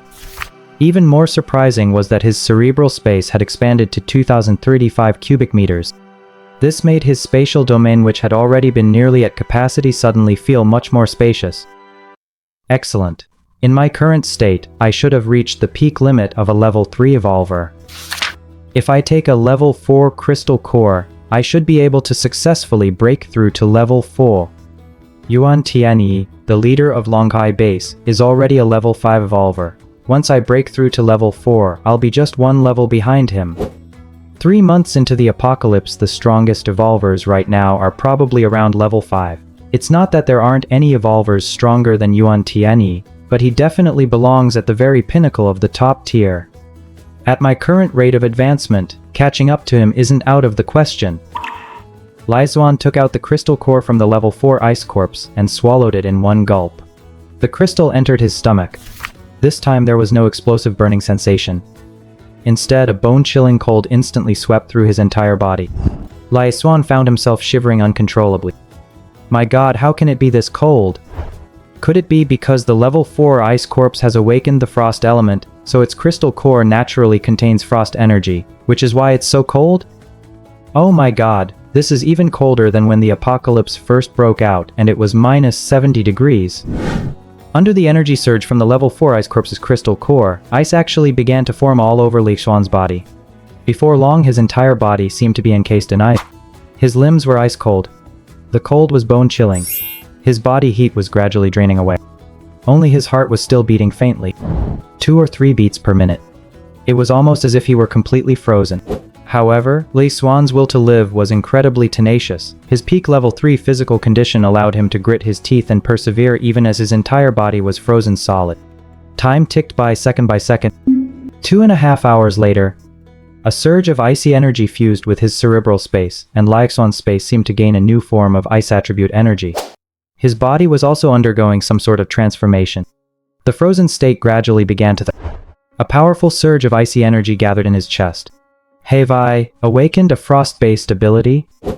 So it's actually the ability of a level 4 ice corpse? Is this the second type of ability to awaken? Is that even possible? The ice ability Xuan had just awakened wasn't a level 1 ability, he had directly awakened a level 4 ability. The air temperature within a 5-kilometer radius was almost entirely under his control. He could instantly drain the heat from the surrounding air, causing the temperature to drop to minus 70 or 80 degrees. Enough to freeze people into ice sculptures on the spot. This ability is incredibly formidable in team combat. Even evolvers would be severely affected. What an unexpected surprise. My cerebral space has now expanded to 335 cubic meters, breaking through level 4 and increasing by 1,000 cubic meters. I've completely depleted all my level 3 and level 4 crystal cores. As expected, high-level crystal cores provide the fastest upgrades and the most powerful effects. This surge in power is more than enough to set Xuan apart from the vast majority of evolvers. As for level 1 and level 2 evolvers breaking through earlier, it's fair to say that wasn't particularly difficult. With just a little bit of resources and know-how, one can reach this level. Advancing to level 3 is a bit more difficult and requires a significant amount of resources. Advancing to level 4 is extremely difficult. After all, level 3 and level crystal nuclei are very hard to find. Even after killing 10,000 zombies, I've only managed to get this small amount. The city. Noon. Xuan checked out of the hotel. Just like any ordinary tourist, after enjoying his sightseeing, he returned to Far East Airport and boarded a flight that same day, heading back to Jiangcheng. Hello, Mr. Li. The Li Dafu Jewelry Group has just been successfully registered. The gold investment market has been booming lately. It's probably because the real estate market is sluggish. People aren't willing to buy houses anymore. Instead, many with spare cash are choosing to invest in gold bars. Especially here in Longxia, so many people are buying gold. Those wealthy middle-aged women are buying several gold bars at a time. I heard that Zhou Xiaofu's investment gold bars are almost sold out, and their selling price is generally 50 yuan higher than the international gold price. If we just sell at the normal market price, aren't we losing out a bit? I think gold prices will keep going up. Why don't we hold off on selling for now and stockpile some? Wouldn't that be more profitable? After all, gold doesn't really lose value, it basically just keeps going up, and it even hedges against inflation. Holding on to it long term is a surefire way to make a profit. Zhao Dahai suggested to Li Xuan over the phone. It's unclear where Mr. Li got all this gold and jewelry, but the international gold market has indeed been booming recently. It might be due to the turbulent international situation. As a safe haven asset, gold has naturally been soaring. Many gold shops have even started limiting sales. Of course, regular gold jewelry carries a very high craftsmanship premium, so it's still being sold as usual, but there are indeed purchase limits on investment gold bars. Everyone else is stockpiling gold. Li Xuan, on the other hand, was selling large quantities at normal market prices without any markup, which, by any measure, seemed like a losing proposition. It's no problem. Let's just sell as usual, I have plenty of stock, Li Xuan said calmly. But I'm worried that gold and jewelry companies like Zhu Shifu, Wang Dasheng, and Zhao Shengsheng will come straight to us to stock up. Last time I caught a middleman stocking up. He bought 100 kilograms of gold from us at a low price and immediately resold it at a premium of 20 yuan per gram. It nearly drove me crazy. With just a single resale, that guy made 2 million off us. Zhao Dahai was clearly furious when he brought up this incident. Seeing 2 million in profits so easily swept away by the other side left a bitter taste in his mouth. It's no big deal. Let them buy as much as they want. The price of gold will probably drop before long. Alright then. Although Zhao Dahai didn't agree with Li Xuan's assessment of the gold market, but since Li Xuan was the one supplying the goods, he decided to put up some of his own money to buy Li Xuan's gold stock and hoard it himself. Li Xuan didn't understand the gold market, but he knew one thing. As long as he kept flooding the market with his own stock, the market price of gold would inevitably be driven down. He didn't know by how much, but it couldn't keep rising indefinitely. So let those jewelers stock up if they want to. Doesn't matter. When the price war breaks out, Li Xuan won't be the least bit afraid. His gold has virtually no cost. Who could offer a better price than him? Li Dafu Jewelry was officially established. Over at Sun Xiaobiao's end, they were also discussing plans for acquiring supermarkets and merging with livestock farms. And they've already begun putting these plans into action. As long as the funding is secured, these deals can be finalized very quickly. By the time Li Xuan returned to Wanjing Yipin, it was already 8:30 p.m. After a full day of traveling by plane and car, Li Xuan fell asleep the moment his head hit the pillow. He no longer needed to be very tired to fall asleep. As long as he closed his eyes and used his mental power to induce hypnosis, he could fall asleep instantly and return directly to the post-apocalyptic world. At its fastest, it took only 5 seconds. The post-apocalyptic world. Area M. Li Xuan's team 225 people was assembled, with the exception of Li Xuan himself, who was not present. Everyone else had already assembled and begun building a fire to cook a large pot of rice. After a night of evolution and leveling up, 72 new evolvers had emerged within the team. The original 37-member squad had all reached level 2 or higher. Now even the weakest member is at level 2. Among them, Yang Jian, Guo Fugi, and Huang Chao have reached the peak of level 2 and are not far from breaking through to become level 3 evolvers. Additionally, a level 2 psionic named Meng Houyu took everyone by surprise. He actually took the lead, surpassing Guo Fugi, Huang Chao, Yang Jian, and the others to break through to level 3 first. What's more, this young man has awakened a spatial type ability. Not only does he possess an internal space, but he has also mastered a special spatial ability, teleportation. After awakening his spatial ability, he never told the team. Instead, he kept it hidden, keeping a low profile and publicly claiming to be an ordinary strength type evolver. Even during yesterday's battle against the zombie horde, he didn't show any signs of being special. It wasn't until this morning that Meng Houyu successfully broke through to level 3. Not only does he now possess a 50 cubic meter internal space, but his maximum teleportation range has also reached 300 meters, allowing him to teleport 5 times in quick succession. With such a divine ability at his disposal, Now anyone who wanted to kill him would likely have to think twice. Even if Xuan were to attack him personally, he was confident he could escape with ease. This was his trump card. So boldly he approached Sun Yuhan once more. He even prepared a special breakfast for Sun Yuhan with his own 2 hands.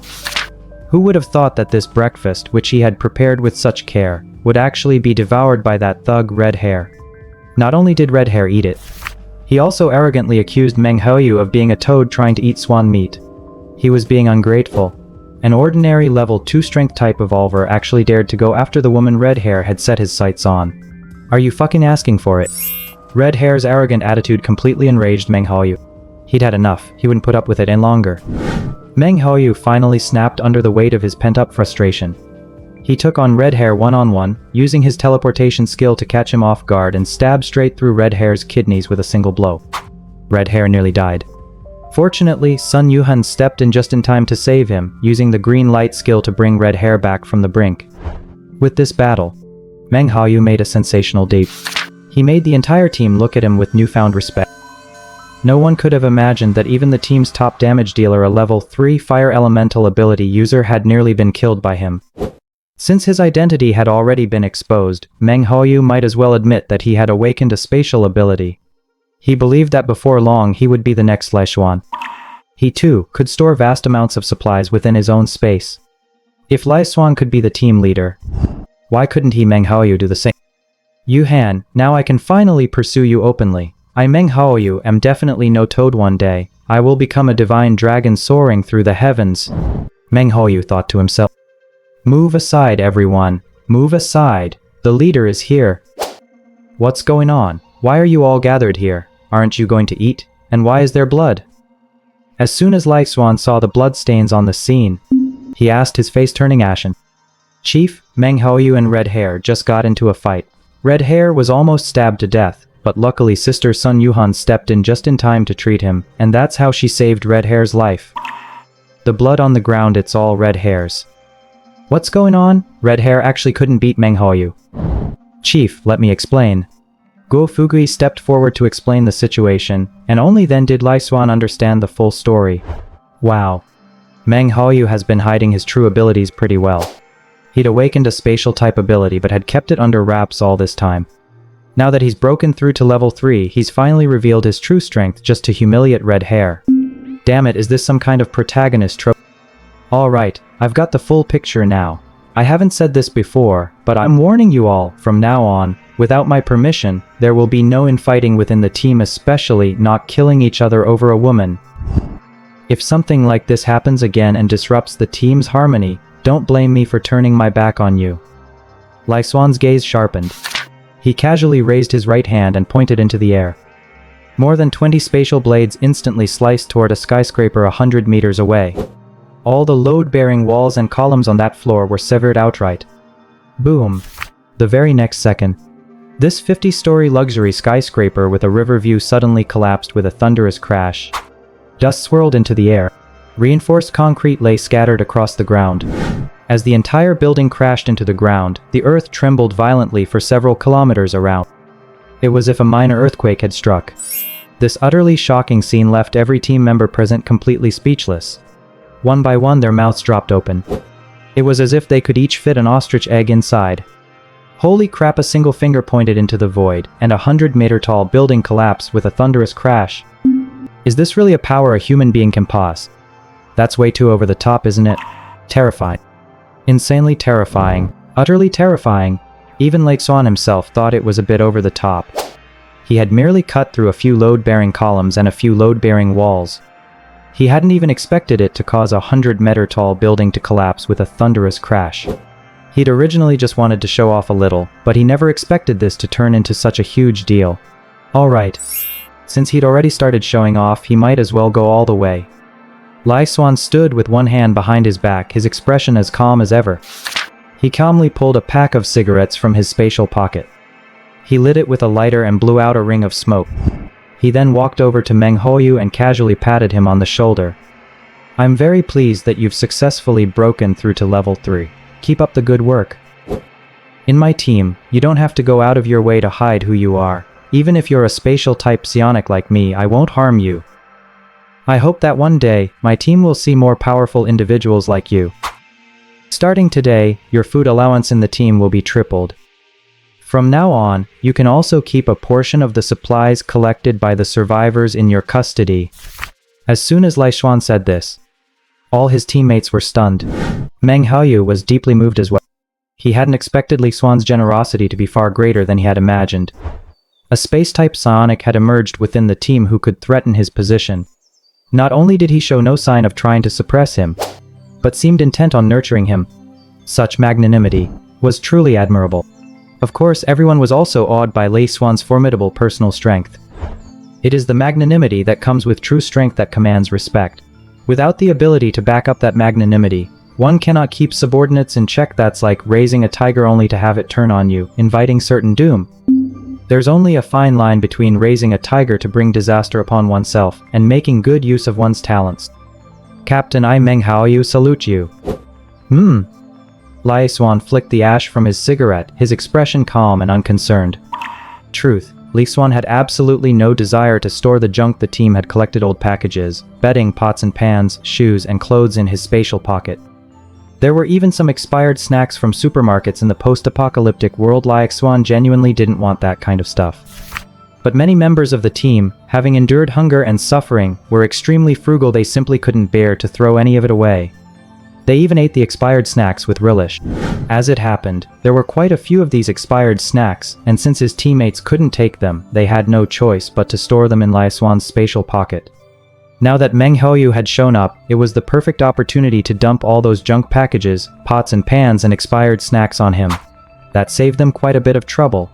Meng Haoyu's awakened spatial ability is teleportation. With such a divine ability at his disposal, Xuan would likely be unable to catch him. Rather than letting him escape and making an enemy, it's better to keep him close by. That way, he'll be easier to control. The leader's magnanimity truly commands our admiration. Looking at it from another angle, if I were Leader Li, I doubt I could tolerate someone like Meng Haoyu, another spatial ability user. That's certainly true. However, the chief has already broken through to level 4, making him far more powerful than Meng Haoyu. Although Meng Haoyu has also awakened a spatial ability, he falls far short of the chief in both vision and magnanimity. He's already a level 3 ability user, yet he's still squabbling over a woman. Compared to Leader Li, he's nothing but a child who hasn't grown up. It's no wonder Meng Haoyu acts like a sycophant. Sun Yuhan is not only beautiful and kind-hearted, she's also a level 3 type ability user. She's the team's darling. Everyone's afraid of getting injured and having to ask her for help someday, so they all look out for her extra carefully. Who wouldn't want to marry her? With Sun Yuhan around, you'd have a hard time even dying if you wanted to. Everyone burst into a flurry of discussion. Red Hair Brother had been stabbed in the kidneys, yet within just a few minutes he was back on his feet, bouncing around as if nothing had happened, a clear demonstration of just how vital Sun Yuhan, this top-tier healer, truly was. Red-haired Guy and Meng Haoyu had both fought to the death for Sun Yuhan. But they hadn't noticed at all that Sun Yuhan's gaze was fixed solely on Xuan. She just didn't dare to look Xuan in the eye, which was why she rarely spoke to him. But it's precisely when you like someone that you often lack the courage to speak to them directly. Everyone did a great job today. Our team now has 109 evolvers, 72 level 1 evolvers, 31 level 2 evolvers, and 6 level 3 evolvers. Our team's strength has once again seen a rapid surge. Therefore, I hereby announce that, starting today, our Future Survivors Base is officially established. As for why we've named it the Future Survivors Base, it's because I believe that every single one of you here will have a bright future. The hardships of yesterday are behind us. The future holds a bright and promising path for all of you. Xuan's speech rang out with conviction. Although it may seem like empty promises right now, but what if it actually came true? Meng Haoyu, I hereby officially appoint you as the logistics director of the first squad at the future base. You have the authority to manage all supplies except for crystal cores. By the way, I'll be transferring a portion of the supplies from the storage space to your management. I hope you won't let me down. From now on, if anyone has any non-essential supply requests, you can go directly to Director Meng to have them handled. After Xuan finished speaking, he decisively pulled out a large pile of luggage and packages from the storage space. In addition to some of his teammates' pots, pans, and utensils, there was also a large amount of food collected yesterday at the Yida Plaza supermarket. There were wafer cookies, instant noodles, potato chips, and even ham sausages that had expired just a month ago. These were all great items.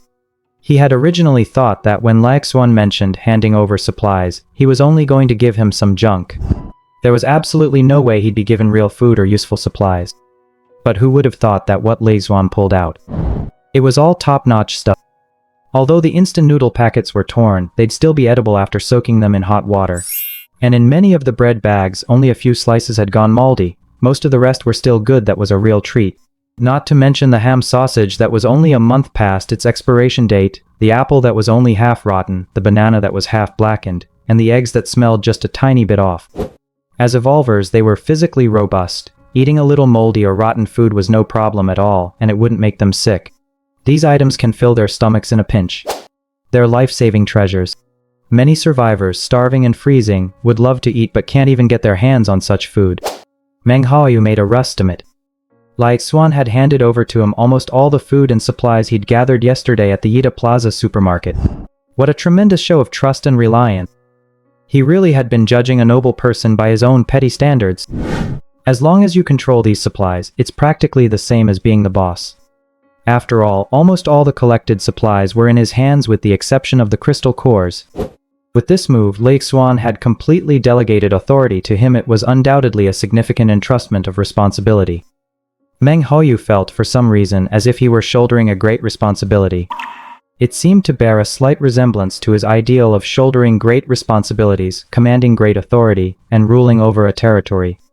Xuan brought out a vast amount of supplies, filling nearly all 50 square meters of his space before he was done. Meng Haoyu was brimming with confidence at that moment.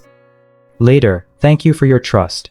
Rest assured, with these supplies under my management, I will certainly live up to everyone's expectations. Meng Haoyu declared conviction. Very good. I believe in your abilities. Xuan grinned wryly. Finally got rid of that pile of junk. He felt much better now. Our mission today is to continue clearing the nearby streets of zombies and search for more survivors. I won't force anyone who's afraid to go into battle and fight the zombies. You can take charge of laundry, cooking, and cleaning. You can still contribute some surplus labor value to the team, and in return, I'll give you some rations. As the number of rescued survivors in this team grew, it was inevitable that some children and people with disabilities would join us. It would indeed be a bit unreasonable to expect children and people with disabilities to fight zombies. And Xuan couldn't very well support them for nothing. So assigning the children and disabled members tasks like cleaning, doing laundry, and cooking was a way to make the best use of their abilities. Just then, Xuan spotted a lovely figure in the crowd. Gu Sissy, you look much better today than you did yesterday. Gu Sissy was still very thin, but she looked much more well-nourished than the skin and bones state she'd been in yesterday. Her whole demeanor was radiant. It was especially her bright eyes. They seemed to speak volumes. Xuan, I like you. Ah. Xuan froze. It seemed like he'd just heard Gu Sissy confess her feelings to him, but her mouth hadn't moved, and no one else seemed to have heard her speak. Gu Sissy, what ability did you awaken? Reporting to the leader, the ability I've awakened seems to be telepathy. I can speak directly into other people's minds without saying a word, and I can even link the mental waves of two people together, allowing two teammates to communicate directly through their minds. What kind of weird ability is that? The ability Gu Sissy had awakened seemed a bit unusual. It wasn't one of those common evolutions involving strength or speed. Nor was it related to the 5 elements or any special elements. And telepathy. It didn't seem particularly useful at first glance, but it could actually be quite handy. It all depended on how it was used. Gu Sissy, does your telepathic ability have any distance limitations? Yes. I just tested it with 2 teammates. Right now the maximum range is 500 meters. Once they're mentally connected, they can not only communicate through their consciousness, but also share their field of vision. 500 meters, mental communication, shared vision. Can you connect the mental waves of multiple people at the same time? I haven't tried that yet, but it should be possible. Gu Sissy. She wasn't at a high enough level yet, but if she advanced to level 2 or level 3, even a multi-person mental connection shouldn't be too much of a strain. Xuan thought this ability was incredibly powerful. Just imagine. The entire team, all the highest level evolvers, were to form a mental link. Wouldn't the others also gain the eagle's powerful field of vision spanning dozens of kilometers? If one person has X-ray vision, the whole team would have it. Or consider a fierce team battle. If they could communicate telepathically and coordinate as a team, they would undoubtedly unleash even greater combat power. Thanks to Gusisi's presence, the entire team could instantly become as solid as a rock. On a battlefield with multiple combatants, the effectiveness of Gusisi's unique ability might even surpass that of Meng Haoyu. Xuan decided to focus his training efforts on her. Meanwhile, on another front, at this moment, Longhai Base, Lin Longhui, Mu Zian, Zhao Xiaoxian, and 52 other level 1 evolvers. They'd only spent a mere 2 days at Longhai Base, and they were already starting to crack. They were feeling all sorts of mixed emotions. It was really hard to bear. This Longhai Base is really going too far. Yesterday, I joined the base's large team to fight zombies and hunt evolved beasts. It took me a lot of effort to finally kill 10 level 1 zombies and 1 mutated rabbit. This loot is the result of me risking my life. But Longhai Base actually demanded we hand over half of it right away. That's just too greedy.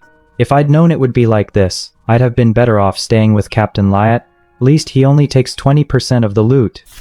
Yeah, those 2 days we were with Captain Li. At least we got to eat meat, and there was plenty of rice to go around. Now, first thing in the morning, we're stuck eating stale rice and pig slop. It's disgusting. I really don't want to live here anymore. At night, more than 10 of us are crammed into one dorm room. Some people snore, and we even have to line up to use the bathroom. The whole place reeks of stinky socks. It's unbearable. I can't take it anymore. Your guy's dorm is still okay. Our girl's dorm is even filthier. Some people wear the same sanitary pad for 7 days without changing it. I almost threw up. It's so disgusting. It's all Lin Longhui's fault. If he hadn't dragged us to this godforsaken place, we'd probably be living the high life with Captain Li right now, maybe even enjoying hot pot and beer. Oh my god, stop talking about it. The more you say, the worse I feel. Those ordinary survivors have it even worse. They're all being dragged off to do hard labor repairing city walls, hauling human waste, and all they get in return is a little porridge every day, the kind that's yellowish and cooked from stale, rotten rice. And they actually think this place is pretty good? I'm speechless. In just 2 days, not only do they have to hand over half of the crystal cores they've obtained, but they also had to use the remaining half to buy supplies, pay rent, and cover meal costs. Don't think that the stale food they eat is free. In fact, they had to pay for that stale food too. It's just that this pig slop is relatively cheap, which is why everyone can afford it. After 2 days of internal struggle, Xiaoxian, Lin Longhui, and Mu Zian, in the end they swallowed their pride.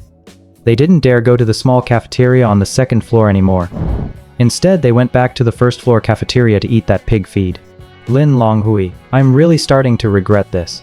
Actually, I didn't feel well from the very first day I arrived at the Longhai Base, and now I feel even worse.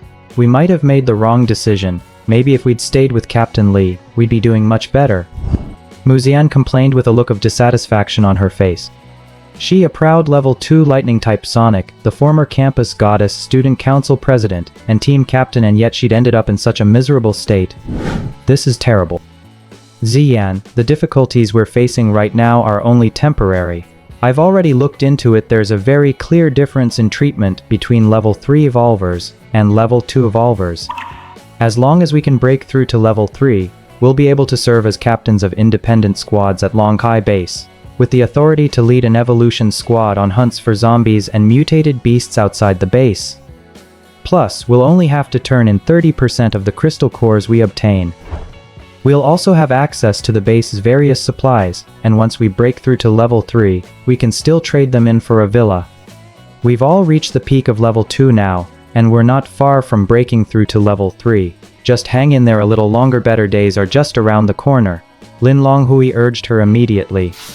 Naturally, there was no way he was going to let Mu Zian go back to Li Xuan. Wouldn't that be a slap in the face for him? Since he'd already broken ties with Li Xuan, he had no choice but to see this through to the end. There was absolutely no turning back. He, Lin Longhui, had his pride after all. Zhao Xiaoqian, once your water-type ability breaks through to level 3, you'll be able to supply the base with 500 metric tons of water. Even General Yuan Tianyi will place great importance on you. I've heard that the 2 level 3 water-type ability users at Longhai Base enjoy excellent conditions and benefits. Not only do they live in villas, but they also have 5 or 6 servants at their beck and call, and their status is very high.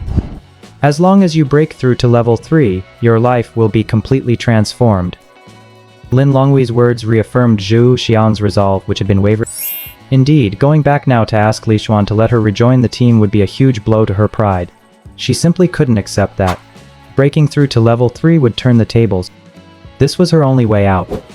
But breaking through to level 3 isn't easy. I originally thought that taking 10 level 2 crystal cores would be enough to succeed, but that's not the case. I've already taken 11 level 2 crystal cores, and I still haven't broken through to level 3.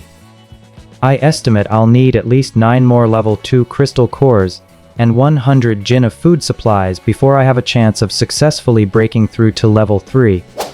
After Zhu Xiaoqian swallowed a mouthful of the thick, green rice porridge which was as hard to swallow as feces, her face turned green. This is just too disgusting. Pig slop made from rotten vegetable scraps and moldy rice, and there were even maggots in it. How disgusting. Oh mod. Eat up, maggots are protein too. As level 2 evolvers, we have powerful digestive systems. Eating this won't give us diarrhea. We have to fill our stomachs now and save as many crystal nuclei as possible for our breakthrough. Based on our current situation, I estimate that in 3 to 5 days at most, we'll successfully break through to level 3. By then we won't have to put up with this anymore. Lin Longwu continued his brain. After all, he was a grown man and didn't sweat the small stuff. So what if we have to eat pig feed for a few days? It's not like it'll kill anyone. A true man can bend and stretch. They were on the verge of breaking through to level 3, so they'd better just grit their teeth and bear it for now. Zhu Xiaoxian and Mu Zian wiped away tears secretly while eating the pig feed. Long Hui is right. Enduring a little hardship now is nothing. Once we break through to level 3, things will definitely get better. There will definitely be a place for us at Longkai Base in the future. Once General Yuan Tianyi takes notice of me, I'll finally be able to hold my head high. Zhou Xiaoqian forced herself to swallow her frustration and began shoveling the pig feed into her mouth in big mouthfuls. It seemed that by eating in big mouthfuls it didn't feel quite as disgusting anymore. So what if it's just rotten vegetable leaves crawling with maggots and moldy rice? As long as I close my eyes and swallow it all down haphazardly, I won't even know what I'm eating. If I close my eyes, I won't throw. The 3 level 2 evolvers began devouring the pig feed voraciously. Hey, aren't these the 3 snobby level 2 evolvers from a couple of days ago? Didn't they say the stale food on the first floor wasn't fit for human consumption? How come they're eating so happily today and each of them has polished off 3 big bowls? Looks like they've finally bowed to reality. The small cafeteria on the second floor is so expensive, how could an ordinary level 2 evolver possibly afford it? They probably blew through their money after 2 meals and had no choice but to come down to the first floor for this stale food. Why do they have to be so stuck up? They look like clowns. Haha. At that moment, Li Xuan led his team toward the China World Trade Center while searching for survivors. The China World Trade Center was also swarming with zombies, even more so than Yida Plaza. The International Trade Center is located in the old downtown area. It features a commercial district with an extremely high volume of foot traffic. Before the apocalypse began, this area saw over 100,000 people passing through every day. After the apocalypse broke out, this place instantly became a zombie paradise. It could also be called a no-go zone for human survivors. Zombies swarm here. They stretch as far as the eye can see. From one end of the street to the other, a 3-kilometer stretch with more than a dozen intersecting commercial intersections, it's almost entirely overrun by zombies. They were packed shoulder to shoulder. Just looking at them makes your hair stand on end. No survivor would dare pass near the Guomao commercial street unless they were tired of living. But at the same time, this area is teeming with high-level zombies. Commander, based on my detailed observations, the zombie horde in the International Trade Center commercial street numbers approximately 50,000. There are likely over 3,000 level 2 zombies, at least 100 level 3 zombies, and I've spotted 3 level 4 zombies. As for level 5 zombies, I haven't found any yet. Eagle, scanning the area from 5 kilometers away using his eagle eye, had made a rough assessment of the situation on the International Trade Center shopping street. Upon hearing this, Li Xuan immediately furrowed his brow. That number of zombies was indeed a bit too high, even though every member of their team was now fully armed and equipped with firearms and gear. But facing such a massive horde of zombies, they were still no match for them. Damn it, if only we could get our hands on an intercontinental ballistic missile one shot, and we'd wipe out a whole swath of them. I've bought so much ammunition, but if we go all out on this, we'll probably run out of bullets. Xuan didn't blindly order attack. It was business as usual. Huang Chao, go to the intersection up ahead and set up a temporary elevated position on the slope. Then use earthen walls to build a small, 8-shaped alleyway. We'll take up positions at the high point where the 8 meets to ambush the zombies. The zombies will inevitably slow down as they try to charge up the slope. We'll stand at the exit of the V shape, armed with rifles, submachine guns, shotguns, and sniper rifles, a total of 200 firearms plus 10 mortars, and the remote-controlled high-explosive bombs already set up along the roadside. That's more than enough to deal a devastating blow to the horde of zombies charging straight at us.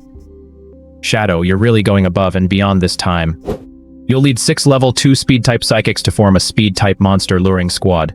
But this time, there's no need to attract all the zombies, just a small portion will do. We'll eliminate them in batches to create a sufficiently long front line. Xuan extended the length of the monster luring ambush to 2 kilometers this time. This would help prevent any unexpected incidents. In the event that the zombie horde on Guomao Commercial Street were to riot en masse, Xuan would have ample time to order the main force to evacuate. Eagle would also be able to observe the situation on the front lines in advance. Luring monsters, of course, comes with certain risks. However, Xuan was very generous to the teammates who lured the zombies, always rewarding them with a large amount of supplies afterward.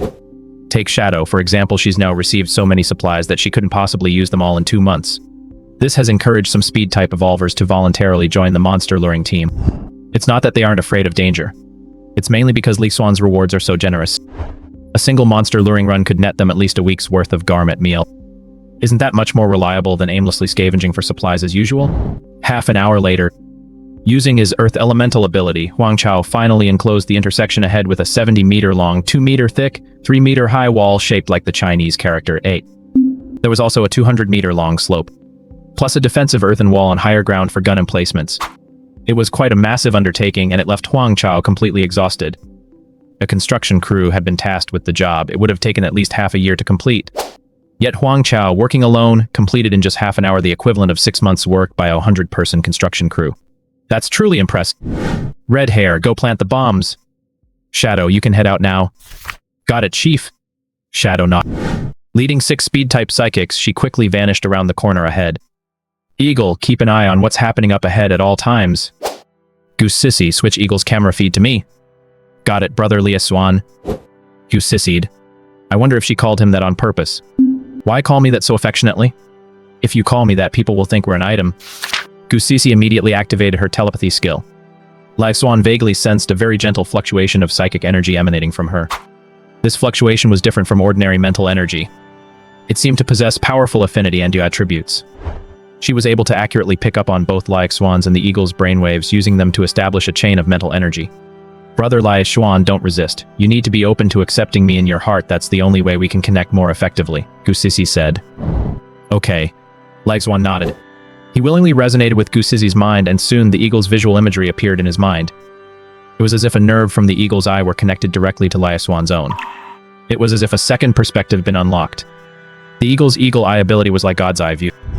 From high above, it could directly overlook an area spanning 50 kilometers in all directions, and the view was crystal clear. Roads 10 kilometers away looked just as clear as those 10 meters in front of him. The field of view completely surpasses human capabilities, and it's a 360-degree view. It seems the eagle has made significant progress recently. His field of view is much wider than he mentioned last time. Eagle's only weakness is close-quarters combat. In every other aspect, his advantages are overwhelming. From Eagle's perspective, Shadow and the others entered the intersection of the Guomao Commercial Street at breakneck speed. Split up. Shadow gave the order. The 6 speed-enhanced individuals instantly transformed into master runners. They charged into the street teeming with zombies. Roar. Roar. Roar. Soon, a large number of zombies were provoked. They began to chase the speed-enhanced individuals frantically. Shadow led the charge. Instead of retreating, she pressed forward. Instead, she charged straight in the dense horde of zombies. She actually ran right over the zombies' heads. Quite a few level 1 zombies with fragile skulls were actually crushed to death by her feet. She even mercilessly toyed with the level 2 zombies by standing on their heads. She moved as if skimming the surface like a dragonfly, her body incredibly light. Stomping on zombie heads, she weaves her way through the horde of zombies. When she stepped on the head of a level 3 zombie over 3 meters tall, the level 3 zombie was instantly enraged. It immediately let out a deafening roar. It went on a frenzied chase after Shadow. Seeing that things were taking a turn for the worse, Shadow immediately took off.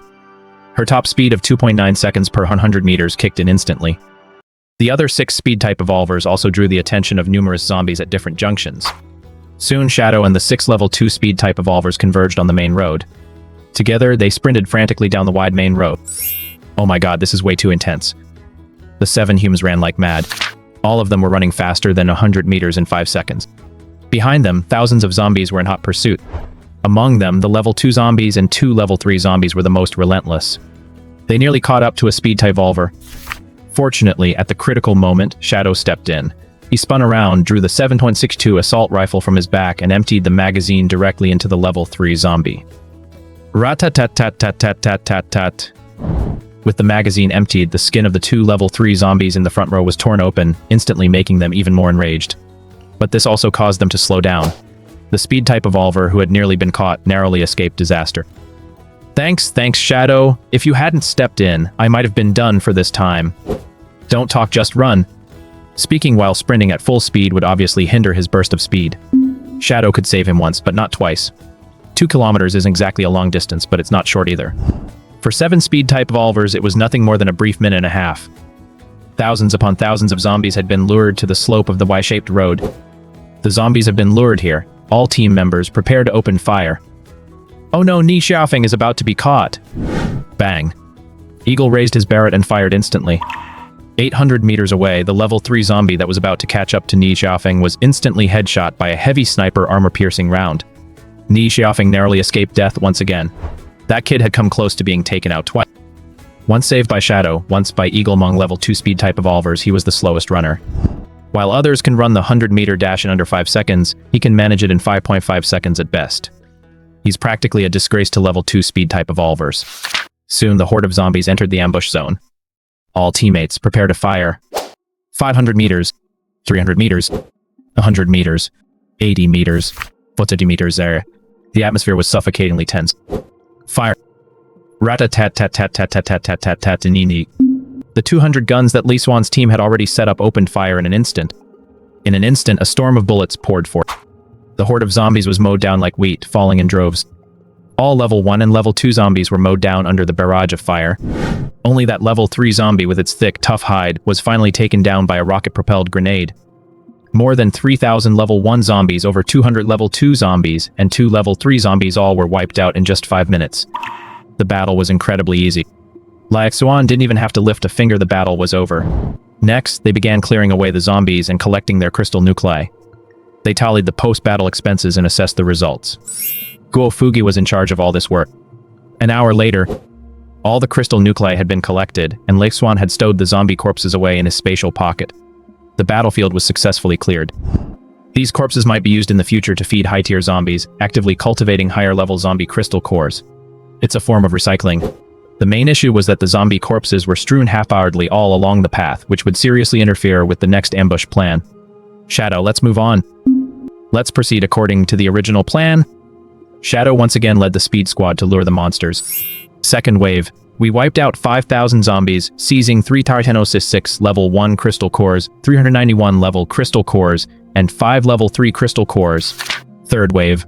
3,600 zombies completely wiped out, 2,966 level 1 crystal cores, 302 level 2 crystal cores, and 3 level 3 crystal cores recovered. Fourth wave. Completely eliminated 1,000 zombies, seized 903 level 1 crystal cores, 89 level 2 crystal cores, and 0 level 3 crystal cores. Fifth wave. Completely eliminated 2,000 zombies, seized 1,609 level 1 crystal cores, 198 level 2 crystal cores, and 6 level 3 crystal cores. Sixth wave.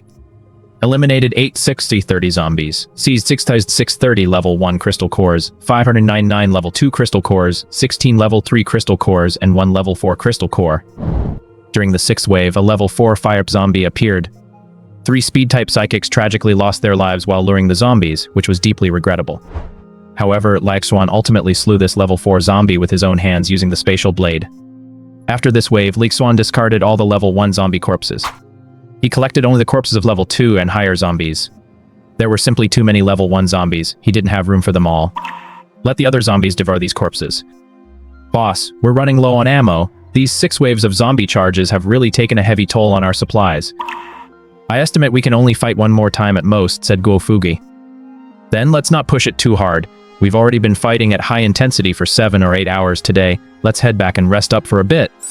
Like Xuan. He was already very satisfied with today's haul. A few more waves like that, and they might just have enough zombie crystal cores to break through to level 5. Chief, we've got a situation. Just as the main force was preparing to withdraw, Old Eagle suddenly began reporting. What's the situation? I've spotted a massive convoy of evolved beings 10 kilometers away, rapidly approaching the International Trade Center shopping district. This convoy is fully armed and driving military armored vehicles. The entire group numbers over 500 people. They must be a formidable force. Military armored vehicles. Could they be coming from Longhai Base? Xuan furrowed his brow. He still remembered the leaflets dropped from planes a couple of days ago. Longhai Base had, without anyone noticing, poached half of his men. Goose Sissy, connect me to the Eagle's camera feed again. Okay, brother Xuan. As the Eagle Eye feed connected, it was clear to see that the military vehicles from Longhai Base were heading straight for the International Trade Center shopping district. The enemy had also set their sights on the massive horde of zombies here. Interesting. At that moment, in another convoy, Lin Longhui, Zhou Xiaotian, and Muzian all three sat in a vehicle, their faces beaming with pride. I never expected we'd be this lucky this time to be able to follow General Yuan Tianyi as he personally leads the team to the International Trade Center shopping district to clear out that massive horde of zombies. It's mainly because the General's personal guard is responsible for securing the base, otherwise, we wouldn't have been chosen. We'd better make a good impression this time and earn the General's approval. The weakest members of the team joining us this time are level 2 peak evolvers, and there are also 12 level 3 evolvers and 2 level 4 evolvers. Our team has 500 members, all with extraordinary combat prowess. Fully armed, clearing out the International Trade Center shopping district will be a breeze. The Evolutionary Legion at Longhai Base was buzzing with discussion at that moment. In a vehicle at the very front of the convoy sat a mature-looking man in his 30s. He had a square face, dragon-like eyebrows, and tiger-like eyes, and his expression radiated integrity. He exuded a powerful aura from head to toe. It was enough to make one's heart race. This was not merely the aura of a high-ranking figure who had long held a position of power, but also the overwhelming pressure of a level 5 evolver. He was none other than General Yuan Tianyi, the leader of Longhai Base. Even before the apocalypse began, he was already a standout among the younger generation. After the apocalypse began, he became a true legend. The Longhai Base convoy. They were unstoppable along the way. They didn't give any zombie hordes a second thought, essentially killing their way through everything in their path. They carved a bloody path through the city, cutting a swath through the thorns. They had dedicated speed-type psychics in the group tasked with collecting crystal nuclei. A full-fledged level 2 peak speed-type sonic, and yet within the team, they could only perform tasks like extracting crystal nuclei and cleaning up the battlefield. This alone was proof enough of the team's formidable overall strength. They cleared the battlefield at an astonishing pace. They easily collected several bags of crystal cores. It took less than 20 minutes. The Dragon Navy Corps charged into the International Trade Commercial District. Faced with a dense horde of zombies swarming toward them like a tidal wave, the Dragon Navy Corps didn't employ any tactics at all. Instead, they simply plowed through everything in their path. They unleashed explosive firepower. They completely disregarded the zombies' attacks. The level 4 zombies at both ends of the shopping street were thoroughly enraged. They immediately led an army of 30,000 zombies to completely surround the Dragon Navy Corps. For a moment, under the onslaught of the tidal wave of zombies, the Dragon Navy Corps found itself at a disadvantage. Dozens of evolvers, outnumbered and overwhelmed by the zombie onslaught, were dragged into the horde and mauled to death. Just then, a sudden turn of events occurred. Inside the Dragon Navy Corps convoy, a young man wearing a Zhongshan suit flew off the roof of a vehicle like a cannonball. He leaped into the air, propelling himself 50 meters high. Then he brought his fist crashing down from above. The fist's momentum carried a terrifying arc of electricity. The punch slammed into ground. Boom. A deafening roar. It blasted a hole more than 3 meters deep right through the concrete ground. A level 4 water-type zombie was instantly wiped out. But that wasn't all. After the terrifying electric arc struck the ground, far from disappearing, it transformed into a blue high-voltage electric grid that spread frantically in all directions. Within a 100-meter radius, every zombie, whether level 4, level 3, or level 2, was instantly killed. They were instantly electrocuted into charred remains. A vast area was cleared in an instant. With a single punch, he instantly killed 1,000 zombies, including 1 level 4 zombie and 10 level 3 zombies. Such power was nothing short of terrifying. The entire crowd fell death silent. Everyone was left speechless. Even Xuan and Old Eagle, who were watching from a distance, were taken aback. Is this Yuan Tianyi, the level 5 evolver? Looks like a lightning-type ability user. He's definitely impressive. He wiped out 1,000 zombies with a single punch. At this level of power, hot weapons are practically irrelevant. He can slaughter tens of thousands of zombies all by himself, one against 10,000, unstoppable. Let's pull back. Given the current situation, we shouldn't make contact with Longhai Base or provoke any conflict for now. Xuan immediately gave the order. Roar. Just as Xuan was about to lead the group in retreat, suddenly another unexpected incident occurred. Near the International Trade Center shopping street, a section of the ground suddenly caved in. A massive, deep pit nest was revealed. A terrifying, ferocious zombie roar, filled with unparalleled fury, charged straight toward Longhai's evolutionary squad. The shadow was incredibly fast. It was moving at a speed of nearly 100 meters per second. It became a blur in the void. In an instant, the Dragon Sea Evolver Legion was torn right through. Over 100 level 2 Evolvers lay dead on the spot. A mutated zombie with transparent wings could be seen, its eyes flashing with an intelligent, bloodthirsty gleam. My god, what the hell is that thing? How can it be so fast? This is bad. It's a level 5 speed-type mutant zombie. I never expected a level 5 zombie to appear at the International Trade Center. It's terrifying. It's moving so fast I can't even see it. No gun or cannon can hit it. Roar. A level 5 speed-type mutant zombie. Not only is it incredibly fast, but it also has a pair of wings on its back. It can actually fly. In just a matter of moments, it slaughtered 200 of them. Even 2 of the level 3 evolvers were killed instantly. Their necks were severed outright by the zombie's sharp claws. Xuan felt fortunate that their team hadn't joined that wave, otherwise they might have been wiped out. Damn it. Level 5 zombies are way too terrifying, and they're hiding underground. Even Eagle's scan didn't pick it up. Villain, you're asking for it. Yuan Tianyi was furious. Suddenly, terrifying flashes of lightning surged from every part of his body. 100-meter-long lightning serpent shot toward the level 5 mutant speed zombie at lightning speed. But the zombie was simply too fast. It dodged the attack outright, evaded Yuan Tianyi's attack with... It seemed to know that Yuan Tianyi was a tough opponent, so it didn't engage him at all, instead focusing solely on killing the revolvers. It was as if it were saying, you kill my zombie buddies, so I'll kill your human buddies, it's only fair. No, don't come over here. General Yuan, help us. This zombie is too terrifying, we can't beat it, we just can't. As the lives of one human evolver after another were taken, they finally began to feel fear. Xiaoxian, Lin Longhui, and Mu Zan in particular were so terrified they turned and ran. The entire group of evolvers was scattered by the onslaught. The greatest fear was being targeted by a level 5 zombie. Because once targeted, they'd be killed instantly. They had absolutely no chance to fight back. But by scattering like this, they actually met their deaths even faster. Because the remaining hordes of zombies weren't pushovers either. A level 2 evolver surrounded by them has absolutely no chance of escaping. This wave of panic-stricken flight. It directly led to the group of over 500 people being decimated to just over 100. Commander, I'll back you up. A level 3 water-type Sonic instantly summoned a tidal current. The current swept across the ground, quickly reaching the ankles of countless zombies. Yuan Tianyi's gaze. He suddenly thrust both hands in the ground.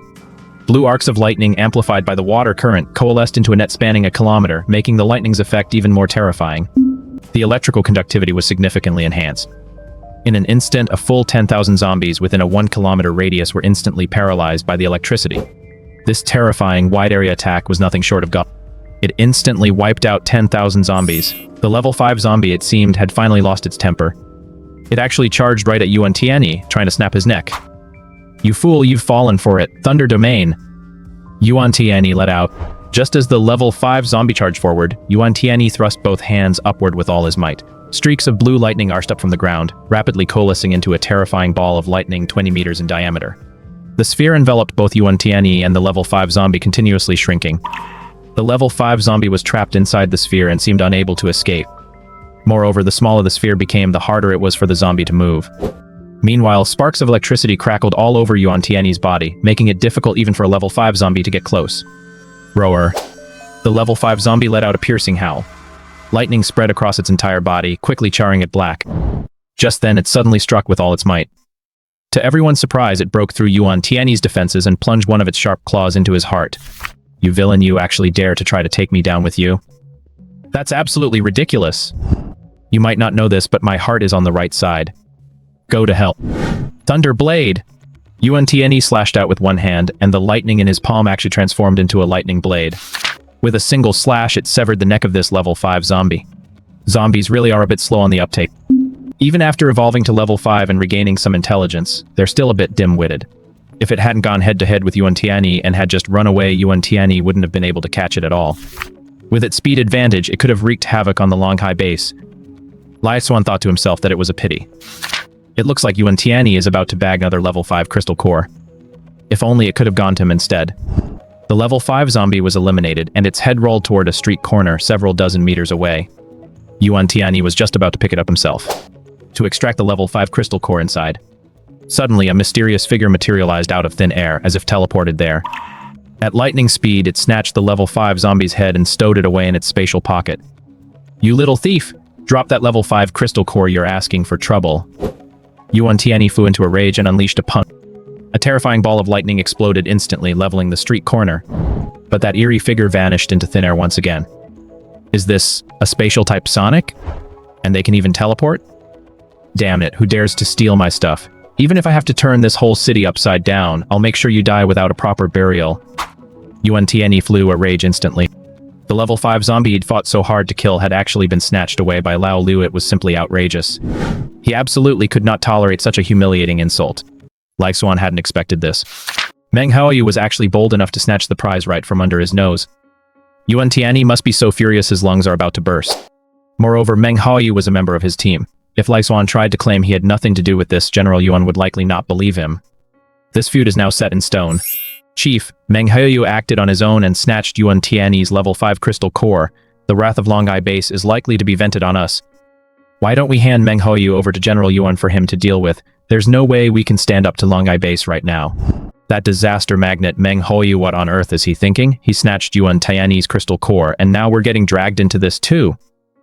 Exactly. A level 5 crystal core may be valuable, but it's a hot potato, you can't possibly hold on to it. The team members immediately began to murmur among themselves. Never mind. Let's head back first and figure this out later. Sun Yuhan is still with the team. Meng Haoyu won't just disappear. Xuan waved his hand and led the main force in a swift retreat. As for Meng Haoyu at that moment, it was just a moment of impulse on his part. As a spatial-type Sonic, he'd originally intended to sneak around and observe from the shadows, hoping to gather as many supplies as possible from the supermarket in the International Trade Center amid the chaos. All the zombies had been drawn away by the Dragon Navy Corps. He took the opportunity to search for supplies. That makes perfect sense, right? Besides, he possessed a personal spatial pocket and life-saving skills like teleportation. If danger arose, he could escape immediately. Naturally, he was a tiny bit bolder than the average person. But as luck would have it, just as he was scavenging for supplies inside the supermarket, he happened to witness Yuan Tianyi engaged in a fierce battle with a level 5 zombie. The center of the battle was less than 300 meters away from him. It was right within the range he could teleport. What's more, he witnessed with his own eyes the level 5 zombies being severed. As if on cue, the severed head flew right toward his location. Now it was only 200 meters away. A level 5 zombie crystal core, what a temptation. On top of that, Yuan Tianyi was in. Meng Haoyu was at full strength. If it were you, could you resist?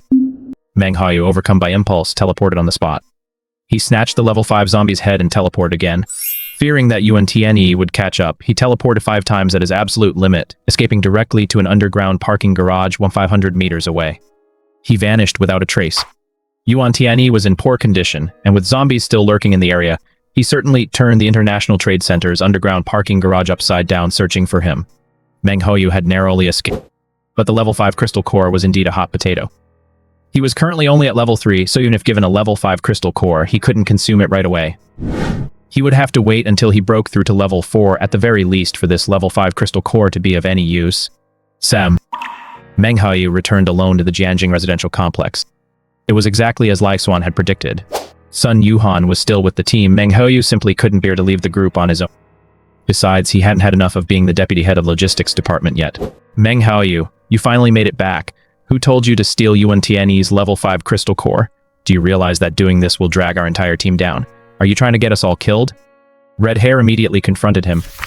I'm sorry. I just acted on impulse at the time and didn't think through the consequences. Looking back now, I realize I was in the wrong. I was greedy.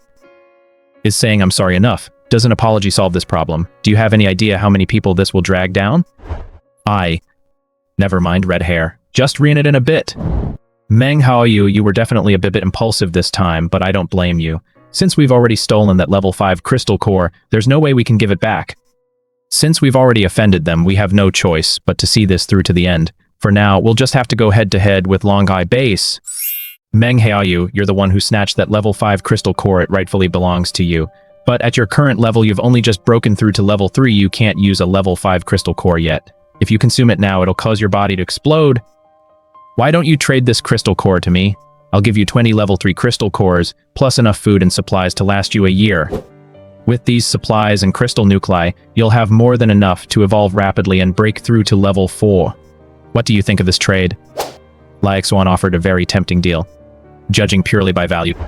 1 level 5 crystal core is worth the same as 20 level 4 crystal cores or 400 level crystal cores. Xuan was offering Meng Huoyu only 20 level 3 crystal cores and a year's worth of food and supplies. He was definitely getting a great deal. However, given the current situation, Meng Huoyu needed to level up and evolve faster to complete his breakthrough to level 4. His teleportation skill was truly extraordinary, allowing him to strike by surprise. It's a top-tier escape skill. However, his actual combat prowess isn't particularly formidable. He lacks both the absolute attack speed of speed-type evolvers and the terrifying strength of power-type evolvers. Even killing level 3 zombies is a struggle for him. He might not necessarily be able to defeat them. But now, he can directly obtain 20 level 3 crystal cores. Once he breaks through to level 4, his teleportation skill will likely become even more mind-blowing. By then, both the distance and frequency of his teleports will increase dramatically. By then, even if someone were to provoke Yuan Tianyi face-to-face, he wouldn't be the least bit afraid, because no one could catch him. And that's exactly the kind of resource he needs most right now. Chief, I've made the swap. Meng Huoyu thought for a moment. Finally, he retrieved the head of that level 5 zombie from his storage space. What suits you best is what matters most. As good as the level 5 crystal core was, he couldn't consume it right away. All he could do was watch helplessly. Time waits for no one. He'd better level up and break through first. Once he breaks through to level 4, he can go and snatch a level 5 crystal core from Yuan Tianyi. Xuan nodded in satisfaction. He took out the crystal cores and supplies to trade with him. Watching Xuan pull fresh frozen beef, fresh pork, fresh lamb, fresh rice, fruits, and vegetables out of his storage space, Meng Huoyu finally realized. The stuff in his own spatial pocket was sure enough all junk. Damn it, from now on, I'm not eating those rotten eggs and wilted vegetable scraps anymore. From now on, I'm going to eat meat every day along with white rice. It's going to be so damn delicious. And pickled mustard greens, I can eat 10 packets at a time. Looking at his storage space, now packed to the brim with fresh ingredients, he felt this trade had been a total steal. Not a bad deal at all. Not a loss at all. A total win, no loss at all. Xuan was also very satisfied with this exchange. With the level 5 crystal core in hand, breaking through to level 5 was just around the corner. All he needed was to hunt a few more level 4 zombies or a large number of level 3 zombies. Today's haul was substantial, more than enough to allow Xuan to advance to mid-stage of a level 4 psi. 10 level 4 crystal cores are equivalent to 200 level 3 crystal cores, 4,000 level 2 crystal cores, or 80,000 level 1 crystal cores. For Yuan Tianyi to have broken through to level 5, the number of crystal nuclei he must have consumed is likely beyond imagination. He must be eating crystal nuclei like their meals every day. Commander, I have something to report to you. Zhou Xiaoqin approached Yuan Tianyi, speaking in a timid and submissive tone. What is it? Yuan Tianyi, seated in an extremely luxurious armored vehicle, asked expressionlessly. The wound on his chest had already been healed by the team's medic. As the leader of a large base, the Dragon Navy Corps naturally had dedicated healing-type psychics. Moreover, Yuan Tianyi had trained this healer to the peak of level 3. They were just a hair's breadth away from breaking through to level 4. With such a healer at Lai base, even severe injuries weren't a major problem under normal circumstances. As the saying goes, you train soldiers for 1,000 days, but use them for just a moment. And now this level 3 healing-type psionic has finally come in handy. Reporting to the commander, I actually recognized the space-type psionic who stole the level 5 crystal core at the International Trade Center shopping street today. Zhao Xiaoqin said with a serious expression. You know him? Upon hearing this, Yuan Tianyi's immediately sharp. A massive aura of pressure engulfed Zhou Xiaoqin. Zhou Xiaoqin immediately felt as if a mountain were crushing down upon her. Under this pressure, she didn't dare to tell even the slightest lie. Yes, Commander. This man's name is Meng Huoyu. He's a survivor I met some time ago. Later, the leader of our team took him under his wing and gave him a level 1 crystal core, allowing him to awaken his powers on his own. When I left, he seemed to be just an ordinary level 1 strength-type evolver. It now appears that this Meng Huoyu is quite cunning. He must have deliberately concealed his spatial-type ability and been secretly biding his time to develop his powers. I never expected that in such a short time, he would have already broken through to become a level 3 evolver and even mastered such a miraculous spatial-type ability as teleportation. Come to think of it, it's only been 3 short days. In just 3 days, Meng Huoyu had undergone such astonishing change. It struck her as almost unbelievable. Once just a lowly and the kind of sycophant she used to look down on the most. And now he's actually this formidable? He snatched the crystal core right from under the nose of Yuan Tianyi, a level 5 evolver, and then managed to slip away unscathed afterward. That's just way too crazy. Meng Haoyu. Very. Pass the order on. I'm issuing a bounty for Meng Haoyu's capture. Whoever spots him reports it to Longhai Base will immediately receive a reward of 1 10-jin bag of rice. Whoever captures or kills Meng Haoyu, Longhai Base is willing to allocate resources to train them into a peak level 3 evolver, and will reward them with a villa, 20 jin of corn, 50 jin of sweet potatoes, and 10 jin of fresh mutant wild boar meat. By the way, what's your name? The tip you provided is very useful. Yuan Tianyi said with a completely expressionless face. Reporting to the commander, my name is Zhou Xiaoxian. Zhou Xiaoxian, I'll remember your name. You've done very well. Once we return to the base, I'll reward you according to your merits. Also, what was your former squad leader's name? His name is Xuan. He's also a spatial type psionic who has already broken through to level 3 and possesses his own personal spatial pocket. His spatial pocket is filled with a lot of supplies. With this report, Zhou Xiaoxian had effectively laid bare Xuan's true capabilities. Fortunately, she didn't know all of Xuan's hidden cards. Very good. I never expected that such a small team would produce 2 rare spatial type psychics. Even in a force as large as ours here at Longhai Base, we still haven't discovered a single spatial type psionic. If we could recruit Xuan, it would allow us to reduce the amount of heavy gear we carry during future team operations. We could travel light. Yuan Tianyi suddenly took a bit of an interest in Xuan. I wonder if Meng Haoyu was acting on Xuan's instructions. If so, then Xuan couldn't be allowed to stay. If not, a rare spatial type psionic like Xuan must still serve Longhai Base. He would not tolerate any presence in Haiching that was beyond his control. All right, you may step aside. Yuan Tianyi waved his hand casually, dismissing Zhou Xiaoxian. Zhou Xiaoxian stepped out. Deep down, she still fantasized that upon returning to Longhai Base, Marshal Yuan would bestow upon her a generous reward. Commander, should we reward Zhou Xiaoxian? One of Yuan Tianyi's trusted officers asked. No need. That woman first betrayed her former captain, then betrayed her former teammates, and ran straight to me to take credit for their work. Such a treacherous, unprincipled person, I will absolutely never cultivate someone like that. Understood, Commander. I know what to do. The trusted officer nodded. Since the Commander-in-Chief had spoken, there was no way Zhou Xiaoxian would be allowed to advance beyond level 3. He'd seen it all just now. While Marshal Yuan was fighting the level 5 zombie, it was Zhou Xiaoxian, Lin Longgui, and Mu Ziyan, those 3 who led the retreat.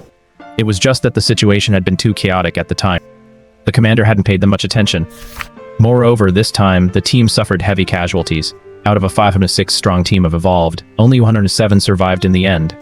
7 level 3 psychics had also died. Given such heavy losses, Marshal Yuan did not hold them accountable for their disorderly retreat. However, his trusted aide-de-camp Lin Ao had seen everything clearly. Just wait until we get back to base, I'll deal with you all properly then. Meanwhile, future base. Xuan began to reward everyone on the team according to their contributions. Needless to say, those who had participated in the battle were included. Not only would they receive plenty of evolution crystals from this operation, but in terms of supplies and food, the quality would naturally be at least 5 levels higher than that of the Longhai Base. Not only was there meat at every meal, there were also barbecues and hot pot, beer and cigarettes, fruit and milk tea. There was also an unlimited supply of white rice. If you're willing, you can easily trade your crystal cores or gold and jewelry to Xuan for these items. Not only that, but Xuan also distributed 1 level 1 crystal core to every ordinary survivor at the base. Through these recent battles, Xuan discovered that ordinary zombies are becoming increasingly rare. Even the weakest ones have almost all evolved into level 1 zombies. Now, over 90% of the zombies they kill have crystal cores. This has made life even more difficult for the ordinary survivors whose already limited living space is shrinking further. Under these circumstances, humanity's only option is collective evolution. For everyone to evolve into evolved ones, that is the only way to ward off the crisis threatening humanity's survival. Moreover, level 1 crystal clay aren't worth much these days. When Xuan ingests a level 1 crystal core, it has almost no effect at all. It would likely take ingesting tens of thousands of them at once to produce any significant effect.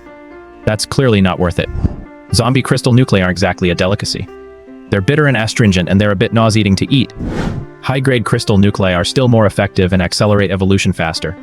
The key point is that, since they've fallen out with Longhai Base, Xuan doesn't plan to keep the base in one fixed location. Instead, he intends to move it at any time.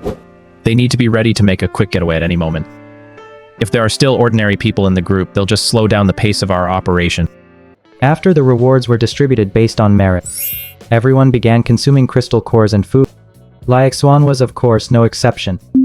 He found a private room and began consuming the crystal nuclei. This time he had obtained a total of 32 level 3 crystal cores and 1 level 4 strength type zombie crystal core. As for the level 2 and level 1 crystal cores, Xuan didn't bother keeping track of them. He planned to save these lower level crystal nuclei for his alter ego in the city or to train his subordinates to use them. Moreover, to exchange for the level 5 crystal core in Meng Haoyu's possession, Xuan had handed over 20 level 3 crystal cores, leaving him with a total of 12 remaining. Xuan prepared his food and supplies, then began consuming the level 3 crystal cores. After swallowing 1 level crystal core, Xuan's spatial capacity increased by 100 cubic meters. His strength and physical prowess also increased, though not significantly. He was able to condense 1 additional space blade. The total increased to 21. It seems that for a level 4 evolver, the effects of a level 3 crystal core are halved. Xuan took out some food and began eating. After finishing his meal, he continued taking the level 3 crystal cores. 2 hours later, Xuan had consumed all 12 level crystal cores. His spatial capacity increased by 100 cubic meters. The space blade had also reached the point where it could condense 32 strands simultaneously. Xuan continued to consume level 4 strength type zombie crystal cores. As the level 4 crystal nuclei entered his body, an explosive surge of energy swept through his entire body. That distinct sensation of evolution and advancement returned once more. Every cell in his body was cleansed by a surge of energy. Xuan felt his physical prowess instantly and significantly enhanced. Especially in terms of strength, it seemed as though he had broken through some kind of limit. It was an explosive surge. His current strength was likely at least 200 metric tons per punch. Strength-type evolvers, in terms of individual strength attributes, are at least 1 tier higher than other types of evolvers. In other words, a level 2 strength-type evolver's advantage in strength is sufficient to rival or even surpass that of a level 3 evolver. By the same token, a level 2 speed-type evolver holds an absolute advantage in running speed. Their running speed can even surpass that of other level 3 ability users. Now that Xuan has ingested a level 4 strength-type zombie crystal core, his strength is on par with that of a level 4 strength-type zombie of the same tier. It's almost on par with the strength of a level 5 evolver. Of course, with the exception of level 5 strength-type evolvers. Not bad at all. Level 4 zombie crystal cores seem to possess some unique attribute. After consuming one, I can almost fully master the power of that attribute. I wonder if it's the same for others? If this pattern holds true, once Yuan Tianyi breaks through to level 5 provided he's ingested level 4 or level 5 crystals, he should be able to master more than one superpower. I've already mastered 3 types of abilities: spatial, strength, and frost. Once I consume a level 5 crystal core, I should be able to awaken a level 5 speed-based ability as well. It seems the higher the crystal core's level, the better the effect. At this point, Xuan's cerebral space had successfully expanded to 535 cubic meters. It had nearly doubled in size. Metropolis. 2 am. Xuan slowly got out of bed. Sleeping straight through until 2 p.m., that's pretty wild. Mainly because he'd spent quite a bit of time on his power-up and upgrade yesterday. As soon as he woke up, Xuan suddenly sensed that something was off. What's going on? What's going on? Why does the air I'm breathing feel a little different? As a level 3 psychic, he was clearly much more perceptive than the average person. With just a quick mental scan, he detected a strange energy that seemed to have appeared in the air. This energy bore some resemblance to the mutated energy found in the post-apocalyptic world. However, the energy found in the post-apocalyptic plane tended to lean toward darkness. In contrast, the energy molecules that had suddenly mutated and appeared in the urban plane seemed to lean more toward purity and light. Xuan used his psychic power to gather it. He manipulated it slowly. Before long, once this mutated energy had gathered to a certain extent, it actually ignited on its own. Instantly, it formed a ball of fire. Held in his hand, this fireball refused to go out for a long time. It seemed capable of sustaining itself for a long time without needing oxygen or fuel. Is this the fireball spell? Could this be the legendary spiritual energy of heaven and earth? Absorbing it strengthens the body, and controlling it allows one to cast various spells? Could it be that spiritual energy has been revived? Xuan hurriedly opened the news. Sure enough, the internet around the world was in an absolute uproar over the topic of the revival of spiritual energy. 6 years later, with these celestial and terrestrial anomalies, spiritual energy has actually revived again, and this time even more people have awakened to their powers.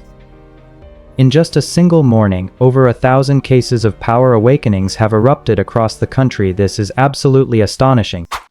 To be honest, I never really believed in this kind of thing before. I thought it was all just nonsense to fool kids. But this morning, my son suddenly awakened his powers and set our house on fire. I haven't even finished paying off my mortgage yet, and now the house is gone. I'm at a loss for words. Haha, you should be happy about that. Since your son awakened his powers at such a young age, he'll be recruited directly by the National Bureau of Extraordinary Abilities. With an annual subsidy of 1 million, what's a mortgage anyway? The official website just released a notice calling on all awakened psychics to voluntarily register with the Bureau. You can receive a huge bonus. Please download the Bureau of Extraordinary Abilities app, sign up, and complete your registration as a psychic. I've also heard that the High Martial Arts Academy is reopening in 3 days. A sky-level psychic professor is set to emerge, and an innate-level powerhouse is entering the world. Holy crap, this is for real. There's a psychic right here in my midst. If I falsely report this, my whole family will be sent to the afterlife. The internet was already in an uproar. Countless ordinary people were buzzing with speculation. Some were even beating their chests in frustration, wondering why they hadn't awakened their abilities yet. One person awakens and the whole family reaps the benefits. The government offers generous subsidies to psychics. It can instantly change your destiny. It can change your social status. In just a single morning, countries around the world convened emergency meetings in response. Meanwhile, early that morning, Xuan, who had been hiding in the women's dormitory stewing in silence, suddenly felt an intense heat coursing through her entire body. Her body was burning up. She suddenly developed a fever of 60 degrees. Her roommates in the dorm were nearly scared out of their wits. Who gets a fever of 60 degrees? That's just absurd. They immediately dialed 120. But before the ambulance arrived, Xuan's entire body suddenly burst into a purple flame. Soon agents from the Supernatural Abilities Bureau arrived. Xuan, you must have awakened the legendary S-Class fire ability, the Xuan Purple Flame. This flame is incredibly powerful. Your future prospects are truly limitless. Do you realize that, to date, there are fewer than 10 S-Class ability users who have awakened nationwide? In 3 days, the High Martial Arts Academy reopens. With your talent, you're certain to be admitted, and you might even be taken on as a personal disciple by a sky-level supernatural master. Do you realize what this means? It means you'll no longer be an ordinary student. You're destined to become a high-ranking figure, designated as a national honoree, and enjoy a position of great prestige. Do you understand? After Xuan returned to school, she was completely dazed. After that visit to the Psionic Bureau, she finally understood her own worth. This was nothing short of a meteoric rise. Xuan, you never saw this coming, did you? I've actually awakened an S-Class ability. Weren't you showing off in front of me? You even flaunted your wealth on purpose to humiliate me, leaving me completely disgraced. I begged you to get back together, and you actually dared to refuse? You thought having money made you so great you trampled on my dignity and self-respect. Now what does that wealth you're so proud of even amount to in front of me? Starting today, I'm no longer the person I used to be. Xuan, the next time we meet, I hope you won't act like a clone and flaunt your insignificant wealth in front of me. Otherwise, you might end up humiliating yourself. Xuan smiled indifferently. She suddenly realized how her composure had crumbled a few days ago, how she'd secretly hidden under the covers and cried because Xuan wouldn't get back together with her. She found it laughable even to herself. She couldn't wait to make Xuan eat his words. Just thinking about it filled her with excitement. Back in her dorm, she quickly pulled out a copy of the Beginner's Guide to Supernatural Abilities from her backpack and began flipping through it to study. This was the guidebook on supernatural abilities that a senior colleague from the Supernatural Abilities Bureau had given her that morning. Through this book, she could gain a detailed understanding of a world beyond that of ordinary people, as well as learn some basic methods for using supernatural abilities. First of all, the potential of superpowered individuals can be roughly divided into 7 tiers. These are E rank, D rank, C rank, B rank, A rank, S rank, and SS rank, 7 ranks in total. Not only in the Kingdom of Longxia, but superpowered individuals worldwide can be classified according to this system. Second, it's not enough for a psionic to have potential alone. They must also know how to control their abilities in order to apply them in actual combat. As early as 6 years ago, the Dragon Summer Kingdom established a specific ranking system for the strength of psychics. These are beginner-level psionicist, intermediate-level psionicist, advanced-level psionicist, master-level psionicist, grandmaster-level psionicist, sky-level psionicist, and war god-level psionicist, corresponding to the 7 tiers mentioned earlier. The awakening of an S-class psionic signifies the lower limit of that individual's future potential. At the very least, they will reach the sky-class level. This tier is recognized worldwide as that of the elite. They are held in high esteem and receive generous support. That senior from the Psionic Bureau said that as long as Feng Zixuan was willing to study hard, it would take her no more than 5 years to grow into a sky-level psionicist. Moreover, the current resurgence of spiritual energy is even more intense than it was 6 years ago. The mutated energy contained in the air is rapidly intensifying. She might even develop even faster. Furthermore, aside from the special awakening of psychics, ordinary people can actually reap significant benefits during this period of cosmic upheaval. Their bodies may become stronger. Many terminal illnesses may heal on their own. In particular, there is the ancient martial arts tradition. Through special methods, they can absorb the spiritual energy of heaven and earth, drawing more mutated energy into their bodies to become incredibly powerful. Although practitioners of ancient martial arts do not, like psychics at the outset, gain the ability to rapidly grow stronger in a short time through awakening. However, the ancient martial arts tradition forms its own distinct system. By nourishing their physiques with spiritual energy and developing over time, they can eventually become even more formidable than the vast majority of psychics. However, ancient martial arts cultivation is time-consuming and labor-intensive, and it is generally difficult to master quickly. Ancient martial artists are also divided into 7 ranks. These are beginner martial artist, intermediate martial artist, advanced martial artist, master-level martial artist, grandmaster-level martial artist, innate martial artist, and innate grandmaster. In the age of declining spiritual energy, when spiritual energy is scarce, psychics cannot awaken their power. Cultivation for practitioners of ancient martial arts is also exceptionally difficult. It typically takes 30 years of arduous training to break through the beginner martial artist level. And that's assuming one has decent talent and begins martial arts training at the age of 7.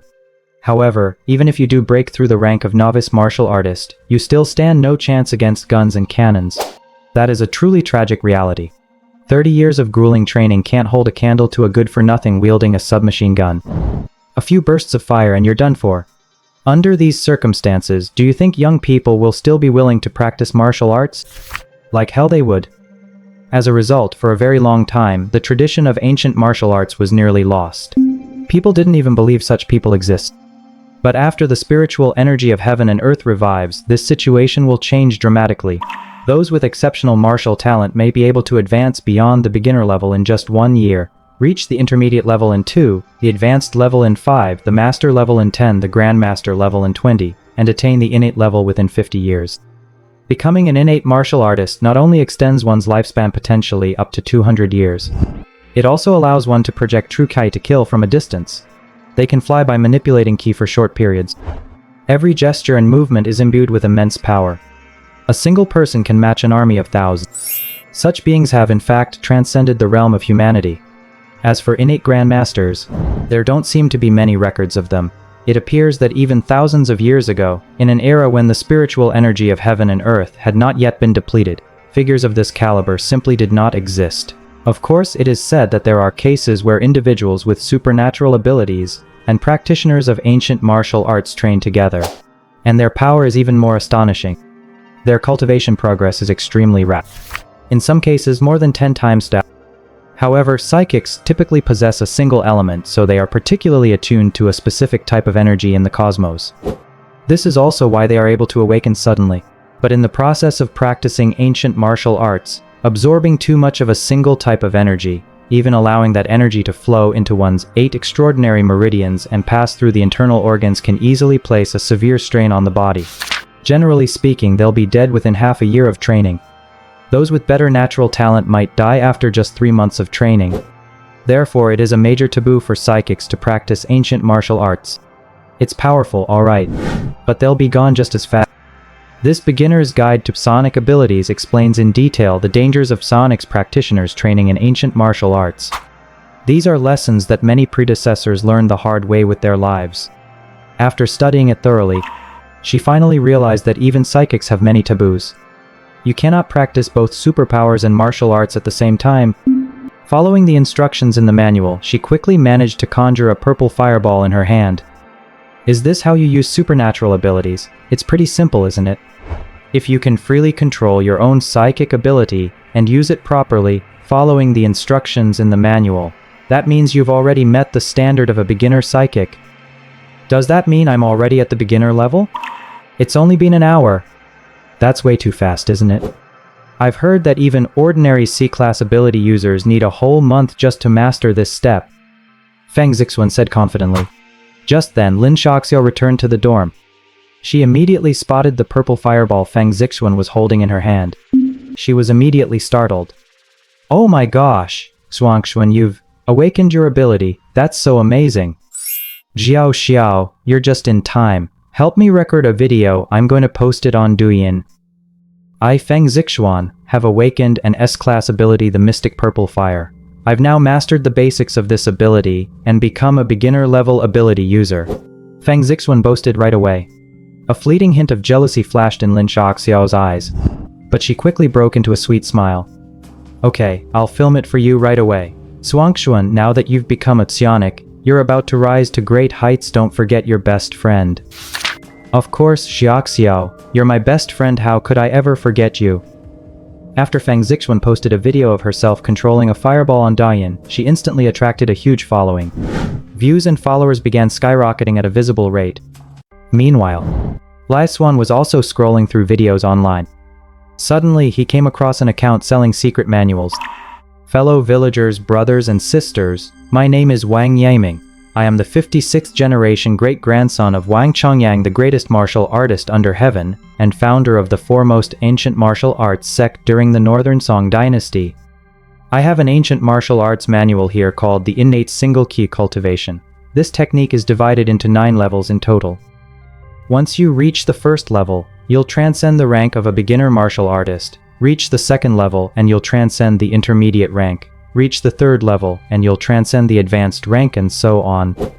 Of course, my viewers watching this live stream must think I'm selling a fake. Who would actually sell a genuine manual? I wouldn't believe it myself. If this were before, when spiritual energy hadn't yet revived, I naturally wouldn't have been able to prove myself. But things are different now. Spiritual energy has begun to emerge throughout the world, and truly perceptive martial artists have likely already sensed it.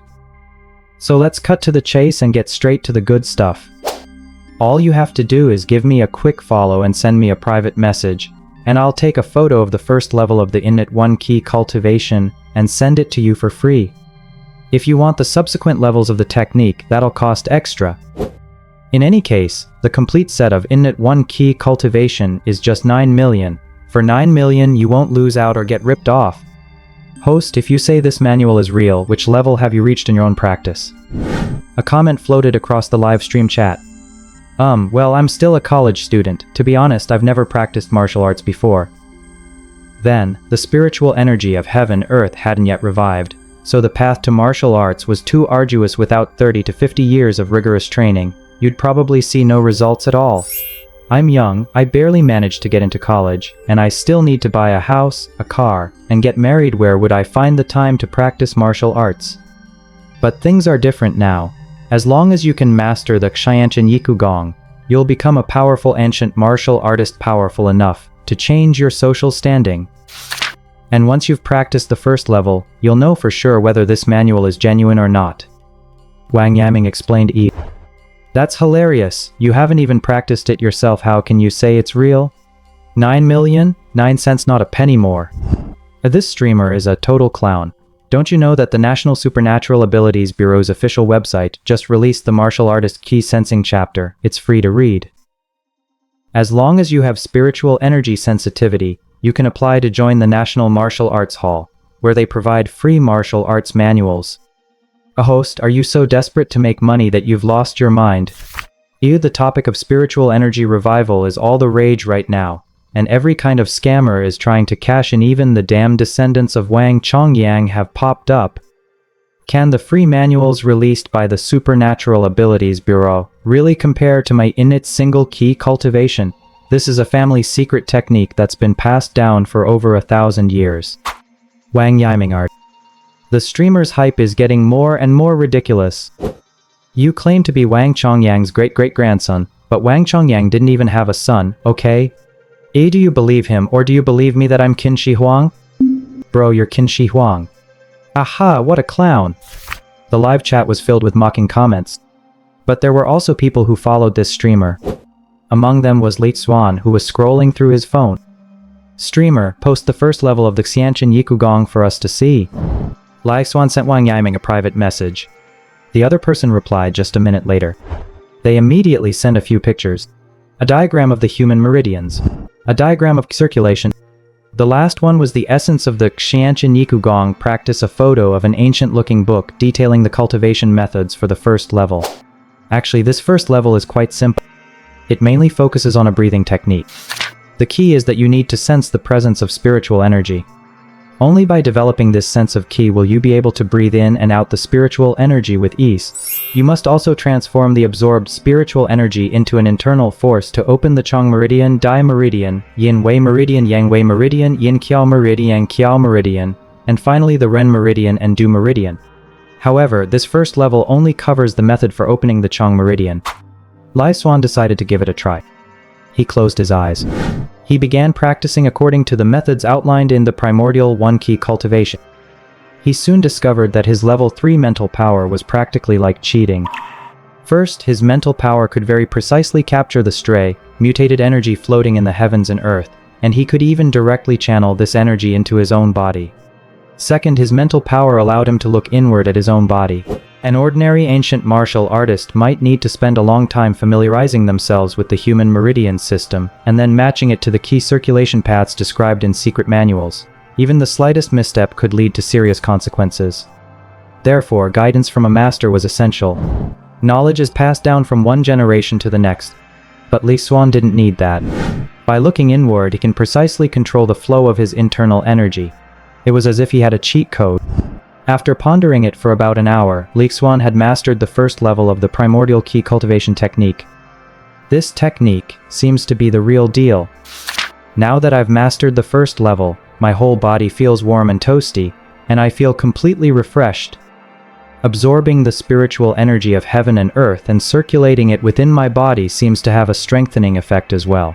Although the enhancement isn't as powerful as that from a zombie crystal core, it's sustainable and there's no pain involved. Since he'd proven the technique was genuine, Xuan decided to purchase this cultivation technique.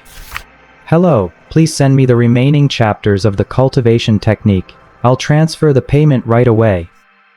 Xuan immediately sent the other party a private message. Have you verified that this cultivation technique is genuine? The other party replied.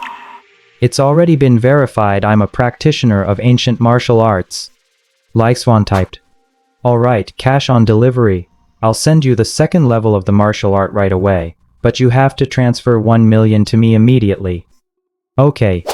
Following Wang Yiming's transaction method, Xuan transferred the money to him in 8 installments, with the final transfer being 2 million. Wang Yiming also took photos of the complete 9-level set of Xianqin Yikugong with his phone and sent them to Xuan. Xuan began his cultivation. Using his powerful mental focus, he captured a vast amount of mutated energy molecules from the heavens and the earth regardless of their attributes and absorbed them all into his body. He immediately began circulating the Xianqin Yikugong. Half an hour later, he had opened the Dai Meridian. He then proceeded to open the Yin Wei Meridian, Yang Wei Meridian, Yin Qiao Meridian, Yang Qiao Meridian, Ren Meridian, and Du Meridian in succession.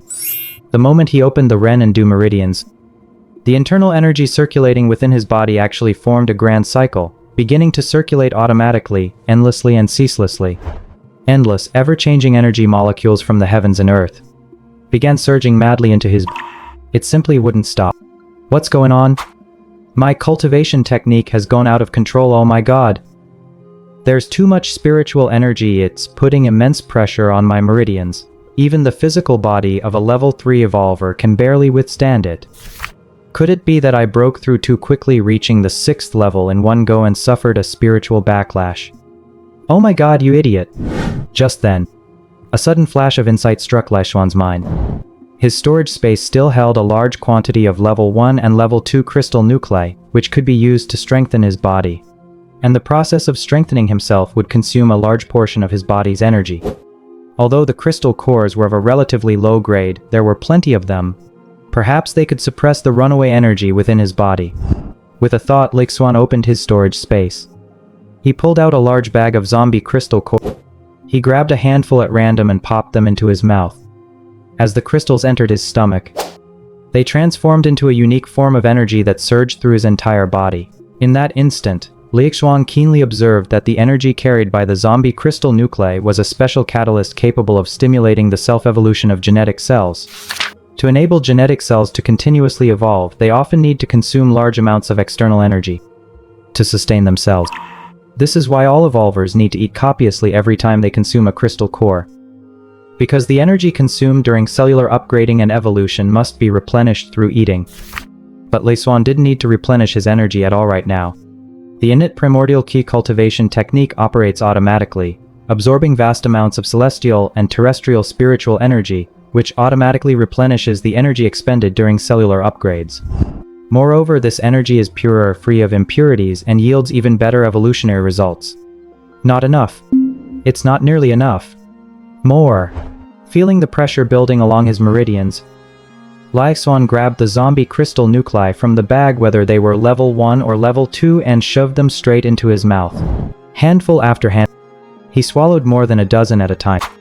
An hour later, Xuan had devoured the entire jute sack, over 10,000 crystals, leaving it completely empty. Finally, the circulation of the innate single key cultivation technique came to a halt. It seemed he had drained all the mutated energy within a 100 li radius. Xuan successfully broke through to the 7th level. This seems to be the realm of a Xiantian Grand Master, doesn't it? I've heard it normally takes 100 years of cultivation to reach this level. How did I manage it in just 5 hours? The Kunlun Mount, on a mountain peak rarely visited by humans, there was a unique academy. This academy is called Gaowu Academy. Founded 6 years ago, the academy is led by Dinwang Qiankun, a successor to the ancient martial arts lineage. He is the current Grandmaster of the Kunlun sect. He is also a practitioner of the ancient martial arts lineage and is hailed as the greatest prodigy of the past 20 years. At only 50 years old, he has already attained the level of a Grandmaster. He began practicing martial arts at the age of 12 and has devoted 38 years to rigorous training. In the unique environment of Mount Kunlun, he broke through to the junior martial artist level at 15, the intermediate martial artist level at 20, the advanced martial artist level at 25, and the Grandmaster level at 32. 6 years ago, capitalizing on a brief resurgence of celestial and earthly spiritual energy, he broke through to the Grandmaster level in a single leap. He is hailed as the greatest prodigy in the ancient martial arts world of Longxia in the past 20 years. 6 years have passed, and Wang Qiankun's strength has now reached the peak of the Grandmaster level. However, he had not the slightest confidence in breaking through to the innate realm. Although the High Martial Arts Academy is situated atop a snow-capped mountain, a unique environment that has never been polluted, even in the age of declining magic, a trace of spiritual energy still lingers here. This allowed him to cultivate faster than ordinary martial artists. But breaking through to the innate realm, it was still far too difficult.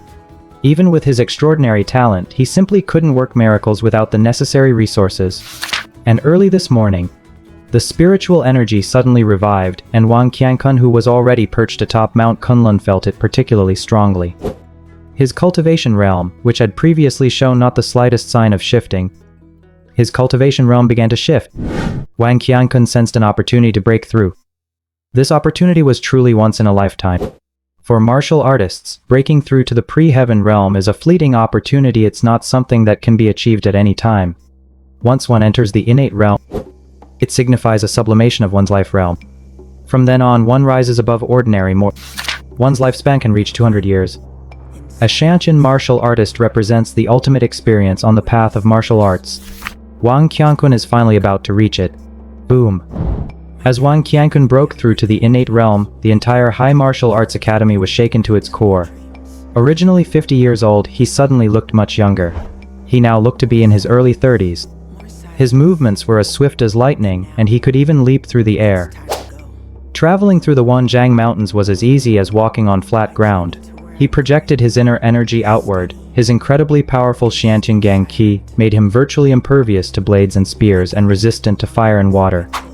Congratulations, Dean Wang, on successfully breaking through to the innate martial artist realm and entering the realm of the extraordinary. Dean, you are truly the pride of our ancient martial arts lineage. We've long been overshadowed by the Psionic Academy, simply because their dean is a sky-level psionic, but now we can finally hold our heads high. Haha, an innate martial artist who could possibly match him? Dean, your phone is ringing. It looks like a message from the military department. Oh, let me see. Wang Qiankun opened the email sent by the military department. The email contained some rather unusual content. It contained some unusual footage captured by military satellites, along with a short text message. Wang Qiankun took a closer look. He immediately furrowed his brow. Is the military headquarters asking me to step in and investigate this man named Xuan? Personal information. Name Xuan. Gender. Age. Family background, both parents deceased. Suspected of having a mental illness. Diagnosis, schizophrenia.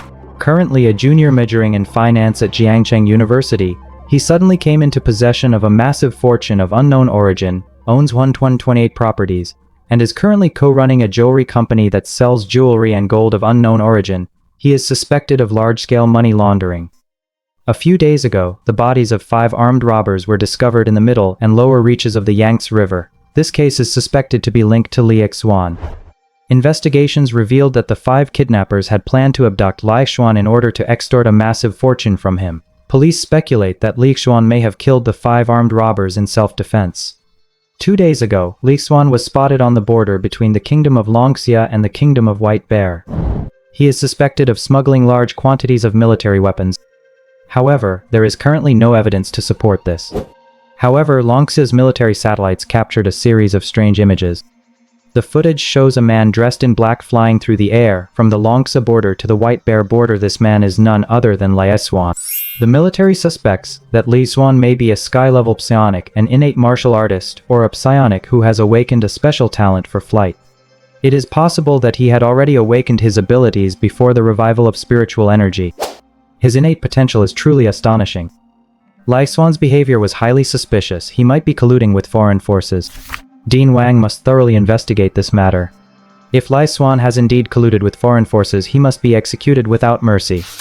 After reading the email sent by the Ministry of Defense, Wang Qiankun sought immediate. He boarded a military aircraft and headed straight for Jiangcheng. Xuan possesses the ability to fly. If ordinary agents from the Supernatural Abilities Bureau were to attempt to apprehend him, they would likely be unable to capture him. Fortunately, Wang Qiankun had just broken through to the innate martial artist realm.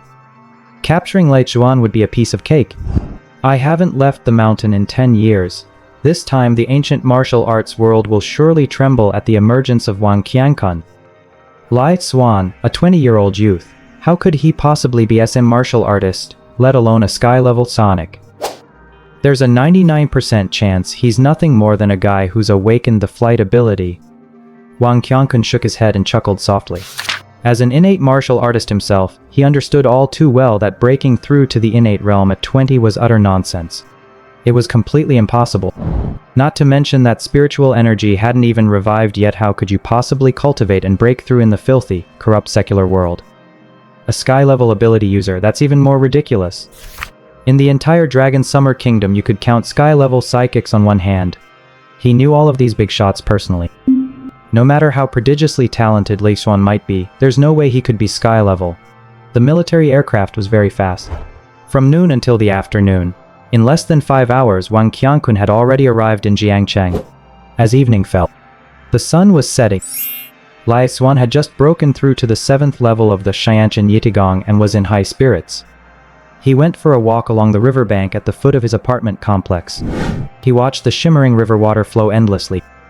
Xuan felt a slight pang of emotion. The mighty Yangtze flows eastward, its waves have washed away heroes. Right and wrong, success and failure all turn to nothing in the blink of an eye. The Green Mountains remain as ever. How many times has the sunset turned crimson? Just as Xuan was about to recite a poem, suddenly a powerful aura locked onto him. There stood a middle-aged man in his 30s walking right across the Yangtze River. He stood atop the river's surface, his hands clasped behind his back. He gently raised a finger. A single drop of river water was lifted by his tree. He flicked his finger lightly. The drop of water, which had originally posed no threat, was now enveloped in Wang Qiankun's true Kai and shot through the air toward Lai Xuan's arm like a bullet from a sniper rifle. Lai Xuan did not dodge. Boom! The droplet was blocked by a powerful protective aura and instantly disintegrated into water molecules. Why did you attack me, sir? Innate Gang Kiai, who are you? Humph. Daring to attack me, you're asking for death. Lai Xuan's gaze turned cold. He raised his right hand and swept it through the air. From his fingertip, a terrifying surge of innate Grandmaster-level Gang Qi erupted instantly. The Gang Qi transformed into a long sword. Boom! A deafening roar echoed. A stretch of the Yangtze River, 800 meters long, was actually severed right down the middle. The terrifying spray of water shot up 100 meters into the air in an instant. The riverbed was laid bare, and the surging waves caused the earth to shake and the heavens to tremble. With just a single finger, the Yangtze River had been severed. This, a single finger that severs a river, a pre-heaven Grand Master. Are you a pre-heaven Grand Master? Breathless. Terror. My scalp tingled. At that moment, Wang Qiankun was completely numb. Stunned. All the military personnel watching the battle were collectively stunned. One by one, they stared in disbelief, frozen in place. Their bodies, their hearts, even the little guys in their pants couldn't help but tremble wildly. That's ridiculous. It was terrifying. Lai Xuan was actually awkward. Did I actually miss the mark? Lai Xuan was a bit speechless. Perhaps because he had only just mastered the Gang Qi of SN Grandmaster, Li Xuan wasn't quite proficient in using it yet. It was his first time, so his aim was a bit off. Even from a distance of over 100 meters, he still couldn't hit Wang Qiankun. That was definitely a pretty lame and clumsy move. Looks like he'll have to practice more diligently from now on. He couldn't let a blunder like this happen again. Just as Lai Xuan was mentally berating himself, Wang Qiankun had already stepped out of the river and immediately bowed respectfully to Lai Xuan. Wang Qiankun, Grandmaster of the Kunlun sect, greets you, Senior. Thank you, Senior, for showing mercy and sparing my life. I acted rashly in attacking you, Senior. I truly deserve to die 1,000 times. Please forgive me. Clearly, this Shantian Grandmaster had not intended to take his life just now. Otherwise, had that finger strike which had split the river landed on him, he would almost certainly have met his end. He had only just broken through to the Shantian martial artist realm and was at the height of his vigor. To be instantly killed like that would have been a terrible injustice. Ahem. As the saying goes, don't bite the hand that feeds you. Since the other person had already apologized, Lai Xuan decided to pretend he'd aimed off target on purpose. Alright, considering how hard you've worked to attain your cultivation, I'll spare your life this once. But if it happens again, I'll execute you without mercy. Thank you, Senior, for your forgiveness. Although Lai Xuan looked much younger than Wang Qiankun, in the world of ancient martial arts cultivation, the most accomplished person is the teacher. Lai Xuan's cultivation level is higher than Wang Qiankun's. Naturally, he must address him as Senior. This is a pre-heaven Grandmaster, a legendary figure. Above that lies the realm of the earthly immortals.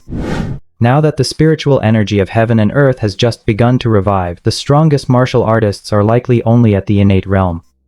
A pre-heaven Grandmaster, he might very well be the greatest martial artist of this generation. Faced with such a formidable being, it was only natural for Wang Qiankun to show him respect. I ask you, why did you attack me? It's like this, Senior. I, Wang, was commissioned by the military to come and investigate certain incidents with you, but it now appears this was definitely a misunderstanding. Wang Qiankun explained the details of the investigation he had been commissioned to conduct to Lai Xuan. Only then did Li Xuan realize the truth. It seemed he had indeed left some matters unresolved. Whether it was the large-scale gold and jewelry transactions, or the drowning of Zhou Kai and the other 4 ruthless bandits in the river, or the arms purchased, he had left behind some traces. That's why the investigation has led straight to me. But this is understandable. Since Li Xuan needed to ship large quantities, it was impossible for him to leave no trace at all.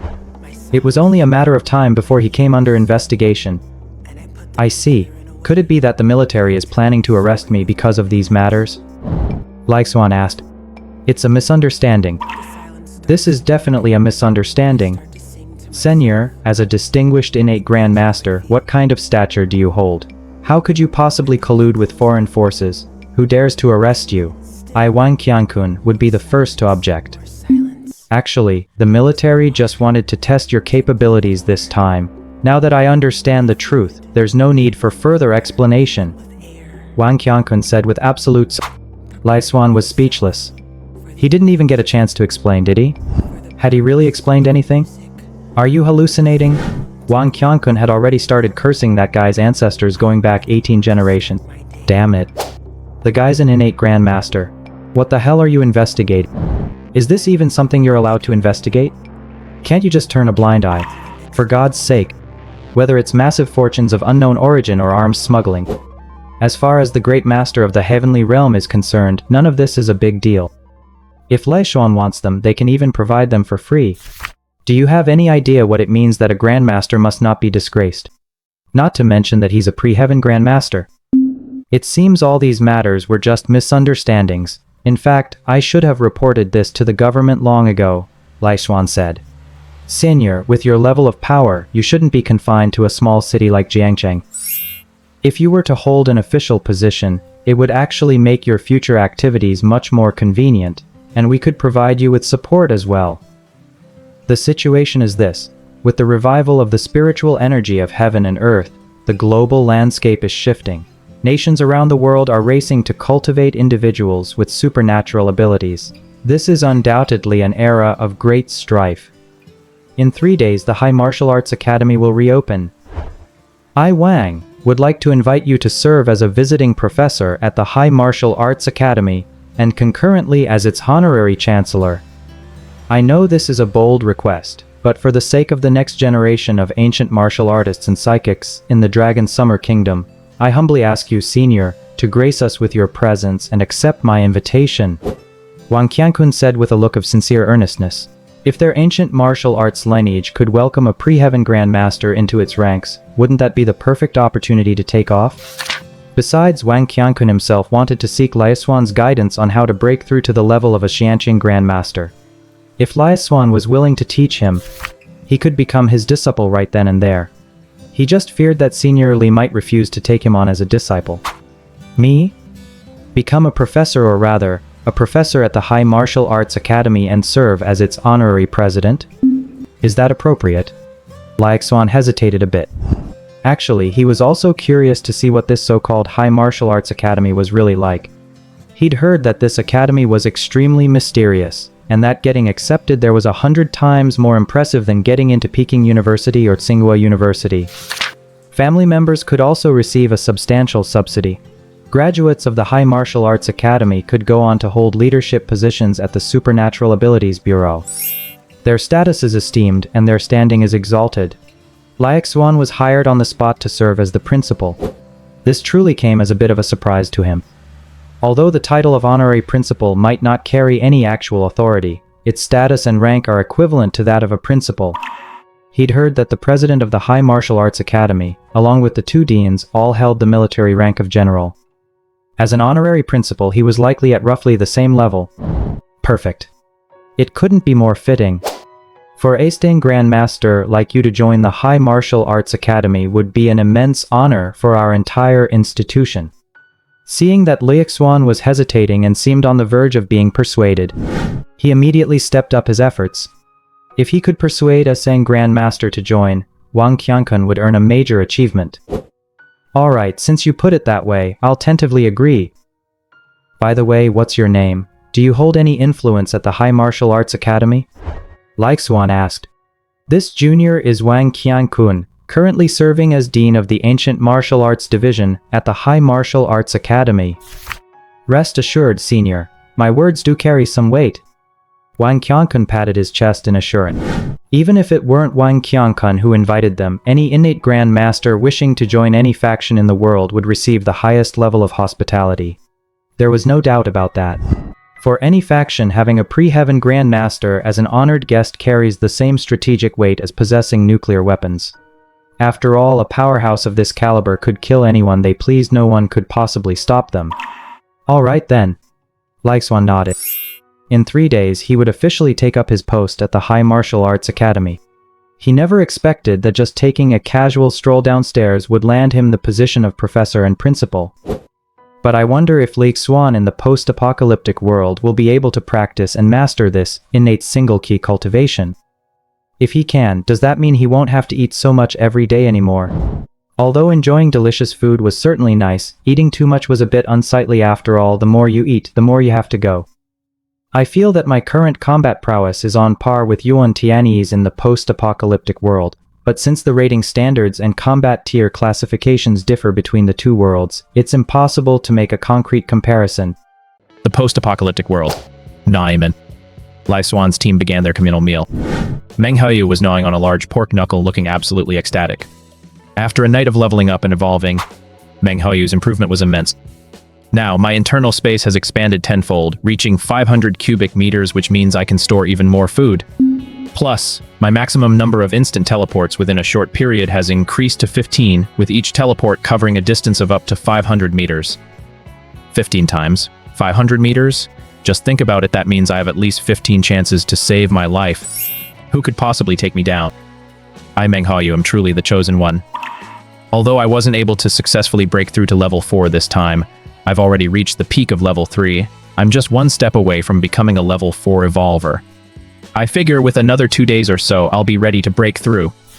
Thinking back to yesterday's trade for a level 5 crystal core, Meng Haoyu still felt it was a very good deal. He also felt a hint of gratitude toward Chief Xuan. At the very least, Xuan had taken the entire burden upon himself for his sake, choosing to go head-to-head with the Longhai base. This undoubtedly showed that he was a leader who valued loyalty. He didn't kick him when he was down at the critical moment. Although taking the level 5 crystal core might seem like he'd gained a slight advantage over him. But in the midst of the apocalypse, a leader like that is truly a rare gem. Xuan's abilities and character have, for the time being, earned Meng Haoyu's approval.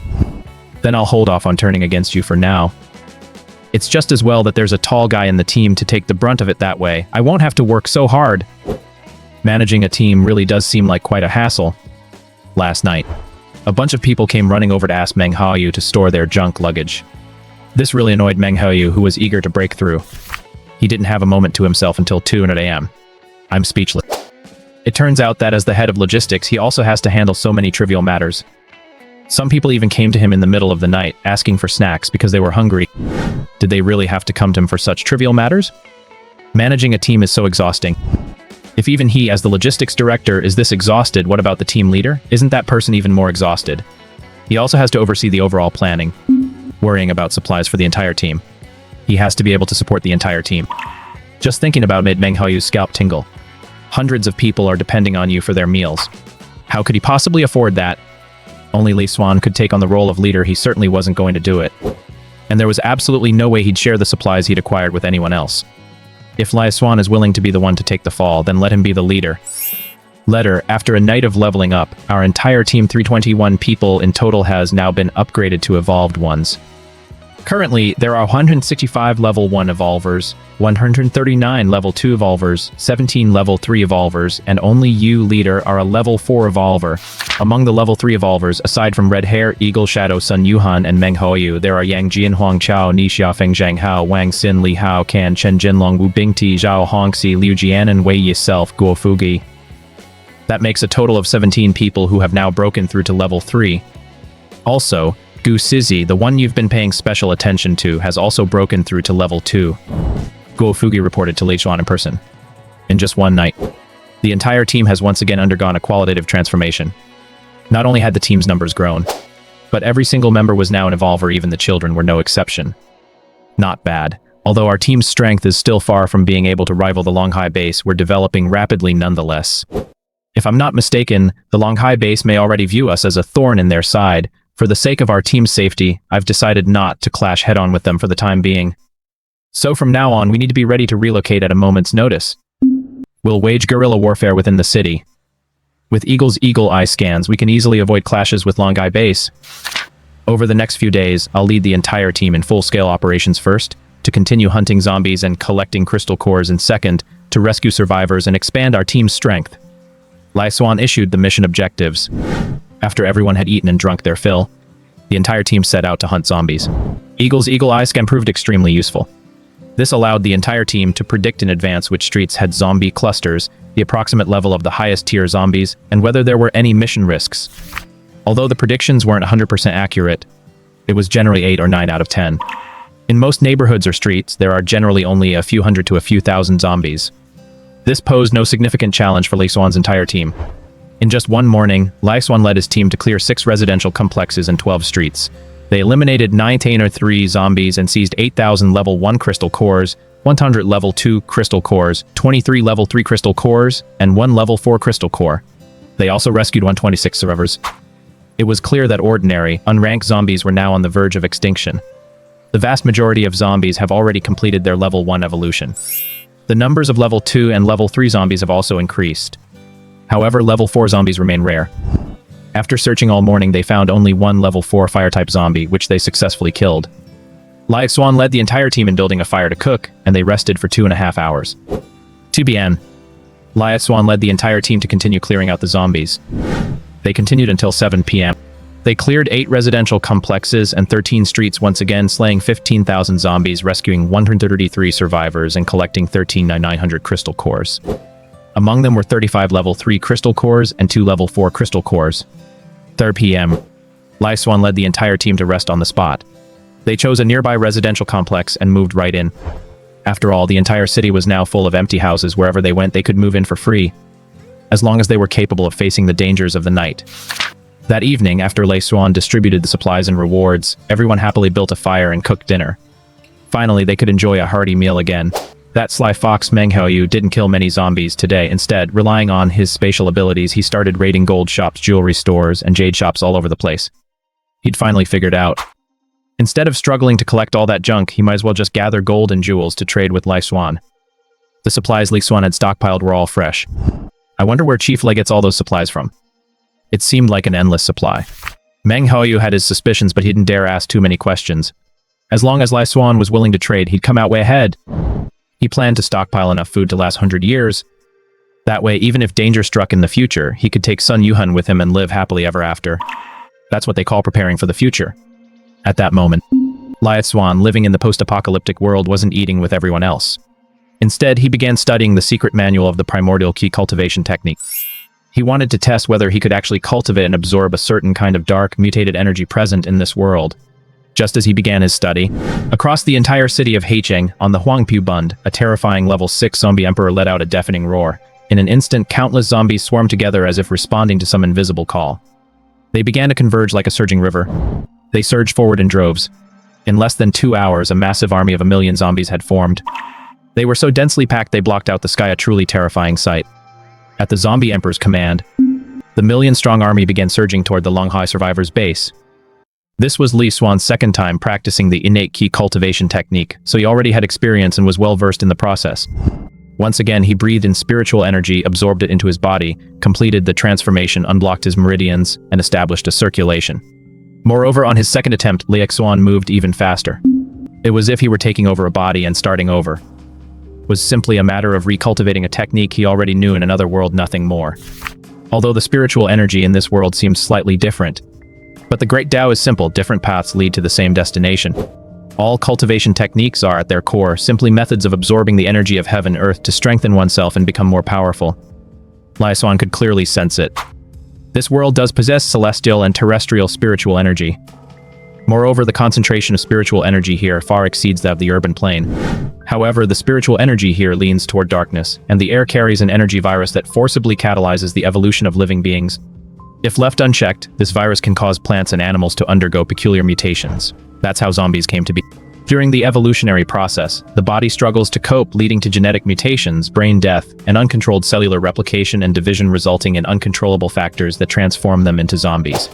Xuan quickly broke through the first, second, and third levels. It took him just 1 hour. Through the innate key cultivation technique, he consecutively broke through 3 levels, unblocking multiple meridians as vast amounts of mutated energy surged into his body. While strengthening Xuan's body, it also inflicted unimaginable damage on his tendons and meridians. The after effects of practicing both martial arts and cultivation simultaneously. They had manifested. As a spatial-type psionic, Xuan could easily force energy from space into his body, eliminating the need to slowly guyakan and absorb the mutated energy bit by bit. That method was far too inefficient. However, the consequence of forcibly forcing the mutated energy into his body was, naturally, that it inflicted endless damage on his physique.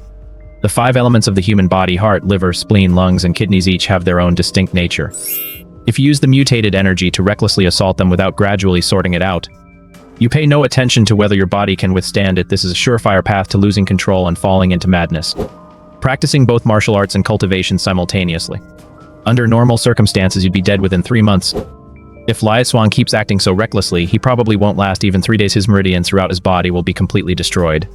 Under normal circumstances, he would quickly lose control and die. Just then, Xuan pulled a burlap sack out of his storage space. A huge pile of zombie crystal nuclei lay before. Level 1, Level 2, Level 3, Level 4, and Level 5 all packed inside the bag. Xuan grabbed a handful. He shoved them straight into his mouth and swallowed them. The crystals entered his stomach. They quickly transformed into a surge of energy for his evolutionary gene cells. Every cell in his body began to upgrade automatically. They actively absorbed the mutated. The meridians and internal organs that had previously been damaged were, surprisingly, forcibly repaired during this upgrade and evolution process. This created a perfect balance. By ingesting the crystal core to promote the regeneration and division of genetic cells as the genes devoured the mutated energy to repair injuries, Xuan continued to forcibly absorb cosmic energy, sustaining injuries, then repairing them, in an endless cycle. As long as there were enough crystal nuclei, he had absolutely no fear of losing control. Moreover, when he lost control, he absorbed energy even faster. He couldn't ask for more. Xuan swallowed crystal cores by the handful, devouring them in vast quantities. Soon, his supply of over 10,000 crystal cores was depleted. He didn't need to eat at all. He didn't feel the slightest bit of hunger. Directly devouring the energy of the universe was far better than eating. After all, eating takes time to digest. Even though an evolver's stomach has extremely powerful digestive capabilities and digests food very quickly, you still can't possibly eat an entire cow in one go. But absorbing cosmic energy is a different story. You can absorb it almost endlessly. And you don't have to use it up slowly. And there's no need to excrete it. This makes the utilization efficiency of the crystal core virtually perfect. Even the energy from a level 1 zombie crystal core is not wasted in the slightest. Under normal circumstances, the absorption efficiency of a single level 4 crystal core is equivalent to that of 20 level 3 crystal cores, 4 level 2 crystal cores, or 8,000 level 1 crystal cores. But in this case, Xuan only needed to swallow 1,000 level 1 crystal cores to achieve an effect nearly equivalent to that of a single level 4 crystal core. This represented a savings of nearly 8 times. Energy utilization had increased dramatically. Perhaps this is actually the normal state of affairs. The reason why high-level evolvers experience such poor results when consuming lower-level crystal core, it's simply because their utilization rate is too low. An hour and a half. It took Xuan just an hour and a half to successfully open the Ren and Du meridians and break through to the innate realm. He then spent another 2 hours. He opened up every meridian in his body, not even overlooking the tiniest capillaries. He once again broke through to the 7th level of the Xianchen Yikugong. The Qigong technique automatically circulated through the Great Celestial Circuit. Endless and ceaseless, it circulated without limit, generating Gang Qi within his body. In a total of 3.5 hours, he went from being a complete novice to breaking through to the rank of Xianchen Grandmaster in one fell swoop. And just then, Xuan felt a deafening roar echo through his mind. Every cell in his body seemed to have undergone some kind of extreme metamorphosis, finally achieving successful evolution. Is this the 5th level of an evolver? I actually broke through so smoothly, I didn't even have time to consume the level 5 crystal core. I never expected that this time, both the innate Grandmaster and the level 5 evolver would break through at the same time. A level 5 evolver. This granted Xuan immense physical strength combined with his ice and spatial abilities, a convergence of all three. Xuan's physical body is now capable of delivering a single punch with 1,000 metric tons of force. His ice ability allows him to control the temperature within a 10-kilometer radius, lowering it to as low as -100 degrees. His spatial ability allows him to unleash 150 spatial blades simultaneously with a maximum striking range of 3,000 meters. Within 299 meters, he can kill his targets without them even realizing it. Internal cerebral space, 1515 cubic meters. The spatial capacity has now surpassed 50,000 cubic meters, a near qualitative leap. Martial artist cultivation level, innate Grand Master, a protective aura has formed within his body, making him impervious to blades and spears, immune to water and fire, capable of flying by manipulating Kai, and able to sever a river with a single finger. Grass, trees, flowers, and stones can all be used to kill.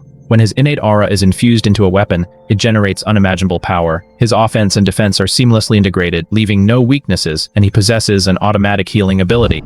Chief, there's a situation. It was the middle of the night, 1 a.m. Old Eagle suddenly ran over to report. At this time of night, late Xuan would normally already be asleep. Moreover, he had stipulated that unless there was an emergency within the team, no one was allowed to disturb him at night.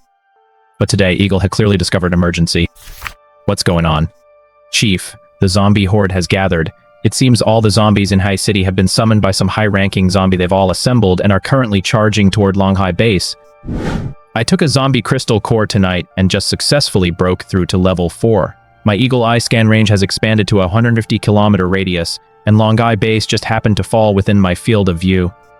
I was originally just trying to scout the situation, but I didn't expect to discover a massive zombie army encircling the city. It's highly likely that a level 6 zombie has emerged from this horde. Let's go. Call Gusisi over and have her switch your feed to me. Xuan said immediately. Reporting in. Commander, it's bad, the zombie horde has surrounded the city. 1. Yuan Tianyi was in his 5,000 square meter luxury villa, relaxing and having a romantic dip in the pool with 2 beautiful actresses. Suddenly a bodyguard rushed in to report. In a post-apocalyptic world, most people let their primal instincts run wild. Before the apocalypse began, these 2 beautiful actresses were top-tier, first-tier superstars, new generation idols with tens of millions of fans. After the apocalypse began, they were rescued by Yuan Tianyi and became 2 of Marshal Yuan's many women. After all, with so many survivors in the base, these 2 weren't the only ones eager to climb into Marshal Yuan's. The fact that they stood out among so many competitors, it's clear they've got what it takes.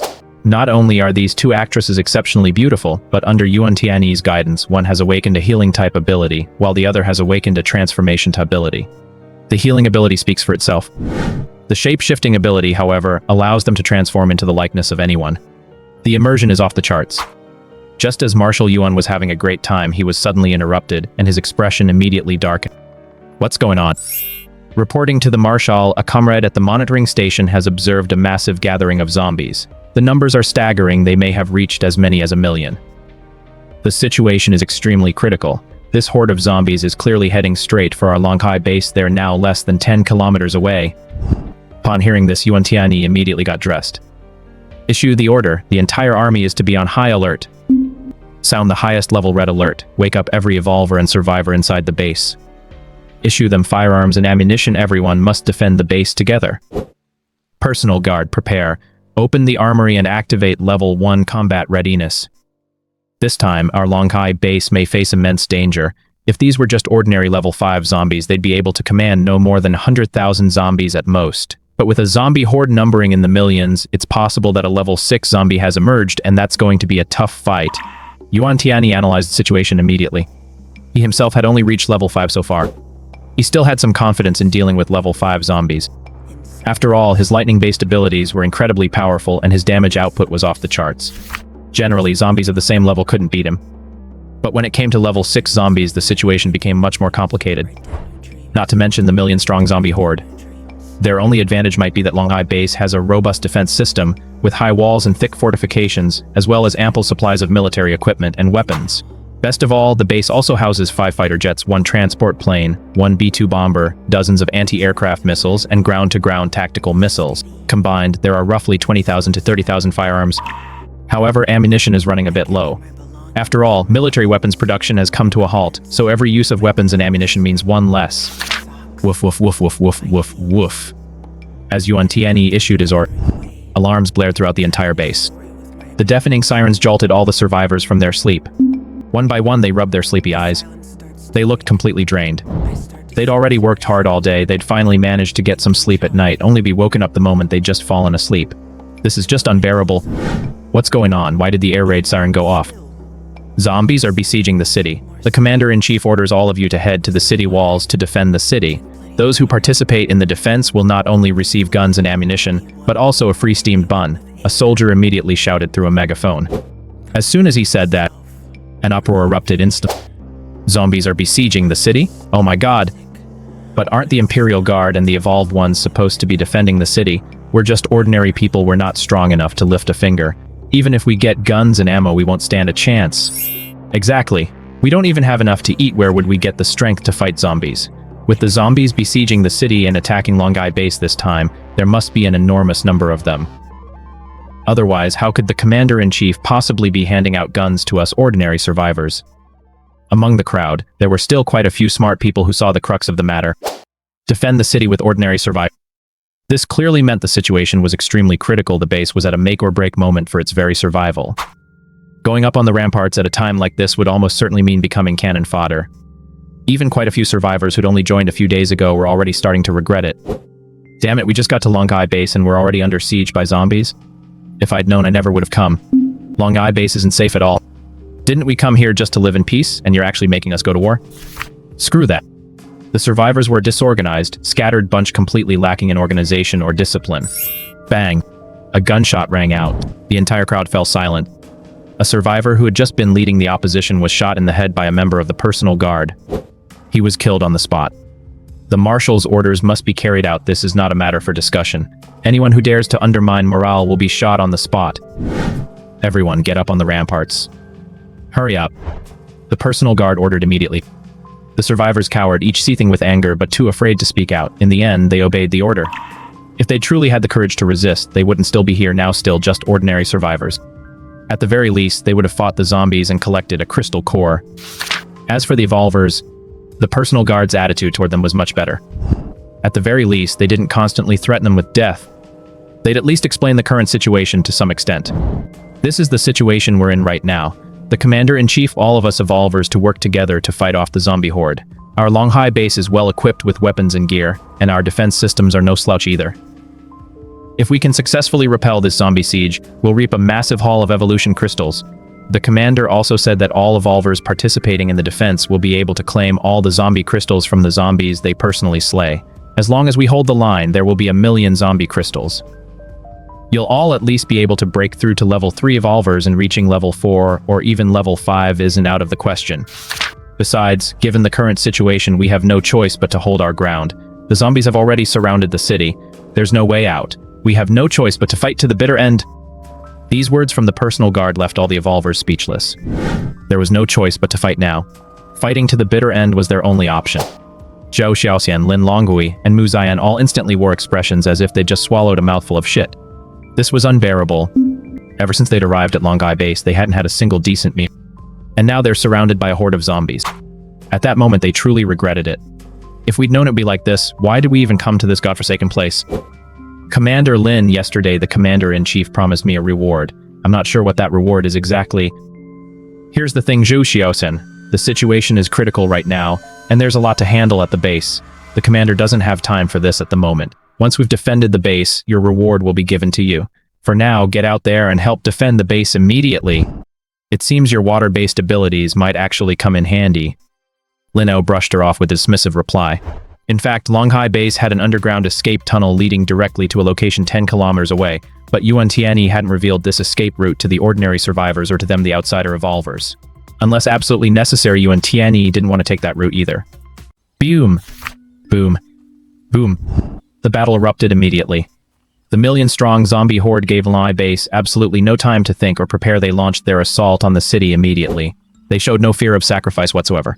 From atop the city walls, hundreds of machine guns along with tens of thousands of rifles, submachine guns, handguns, shotguns, and rocket launchers began firing furiously. Wave after wave of zombies was instantly reduced to a pile of severed limbs and shattered remains. The scene was at one point incredibly bloody and brutal. But soon flying zombies soared up to the battlements and began attacking the machine gunners.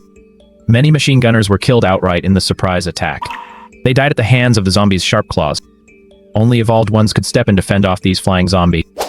Before long, amid the zombie horde, level 5 storm zombies, level 5 fire zombies, level 5 strength zombies, level 5 speed zombies, level 5 plant zombies, and level 5 earth zombies suddenly appeared. A total of 6 level 5 zombies. This brought immense disaster upon the Longhai Base. In particular, that level 5 earth-type zombie used its earth-based ability to cause the ground to shake violently, actually cracking the base ramparts. This exposed a massive gaping hole. Hordes of zombies surged in. The survivors grabbed their guns and opened fire, but they were completely overwhelmed by the onslaught of the zombie horde. Especially at the front lines where level 3 zombies were leading the charge. Ordinary firearms were simply incapable of inflicting lethal damage on level 3 zombies. As a result, the breach kept getting wider and wider. At the critical moment, Yuan Tianyi, the leader of the Longhai base, made a stunning move. Standing alone, he was a bulwark against 1,000 enemies. He stood guard at the breach in the city wall. His fists unleashed massive bolts of lightning. With a single punch, hundreds upon hundreds of zombies were instantly struck dead by the thunderstorm. It was as if a god had descended from the heavens. Don't panic. Convey my orders. Deploy the fighter jets. Everyone, fight to the bitter end. You have nowhere to run. If the base falls, we're all as good as dead. Yuan Tianyi roared. As soon as those words were spoken, inside the base, every evolver, member of the personal guard, and survivor, a total of 20,000 people, was instantly filled with a fierce fighting spirit. Commander, Yuan is right. We're all going to die anyway, so we might as well go down fighting against these zombie scum. I've been ready to die for a long time. Damn it, killing one breaks even, killing two is a profit. Kill, kill, kill. With their fighting spirit ignited, the survivors instantly unleashed a surge of combat power. At the very least, armed with firearms, they were capable of taking down level 1 zombies. And with enough people, taking down level 2 zombies wasn't a problem either. Although the fierce battle was accompanied by heavy casualties, but they successfully held off the first wave of the zombie onslaught. Soon, the fighter jets stationed at the base took off. They began a carpet bombing campaign against the zombie hordes outside the city. In an instant, flesh and blood were scattered everywhere. The roar of battle filled the air. A large swath of the zombie horde was wiped out. This allowed the survivors on the city walls to breathe a slight sigh of relief. The evolvers also began to play their part. Metal, wood, earth, fire, water, ice, wind, lightning, speed, strength, light, invisibility, werewolf, telekinesis, a wide variety of abilities blossomed in full force. They were responsible for clearing out the various zombies attacking the city walls. The situation stabilized for the time being. But just then, an anomaly occurred. Amid the horde of zombies, a child very short in stature, looking like an elementary school student, and wearing the uniform of Longhai First Elementary School. Suddenly, the child's crimson eyes snapped open. As his gaze sharpened, all the fighter jets thousands of meters high in the sky suddenly self-destructed, destroyed in an instant. It was as if they had been crushed by an invisible force. The next second, an utterly terrifying psychic force instantly swept across the entire scene. Under the control of the child zombie, within a 10-kilometer radius, one towering building after another actually rose from the ground as if by magic. Hundreds of skyscrapers controlled by the child zombies crashed down onto the Longhai base. Boom! The earth shook violently, and dust swirled through the air. Countless pieces of reinforced concrete smashed the entire Longhai base to smithereens. In an instant, countless people at the base were killed or injured. The city gate was reduced to rubble. This scene left the surviving evolvers one by one completely stunned. What the hell is that? Is this the level 6 zombie emperor? Or is it a psychic level 6 zombie capable of controlling objects with its mind on that can literally uproot 100 skyscrapers? We're done for. It's all over now. This is a force we simply can't stop. A level 6 zombie, it's terrifying. Boom! Boom! Boom! Boom! Boom! Boom! The moment they spotted the level 6 zombie, the 6 special evolutionary snipers at Longhai base opened fire instantly, using alloy armor-piercing rounds. These specialized rounds can instantly penetrate 20 centimeters of steel plate. However, even these armor-piercing rounds were forcibly halted the moment they came within 10 meters of the level 6 zombie. The bullets were completely unable to penetrate its psychic force. This, a level 6 zombie with psychic abilities, is too terrifying. We can't even get close. Sniper rifles are completely useless against it. Not only can it control objects with its mind, but it can also command an army of zombies. Commander, let's retreat. We really can't beat it. Lin Ao, the captain of his personal guard, suggested. That's right, Commander. We'll need you alive to lead us to victory. But how can I abandon so many survivors from the base? I just can't do it. Yuan Tianyi feigned wrath. In truth, after witnessing the horror of the level 6 zombie, the thought of fleeing had already crossed his mind.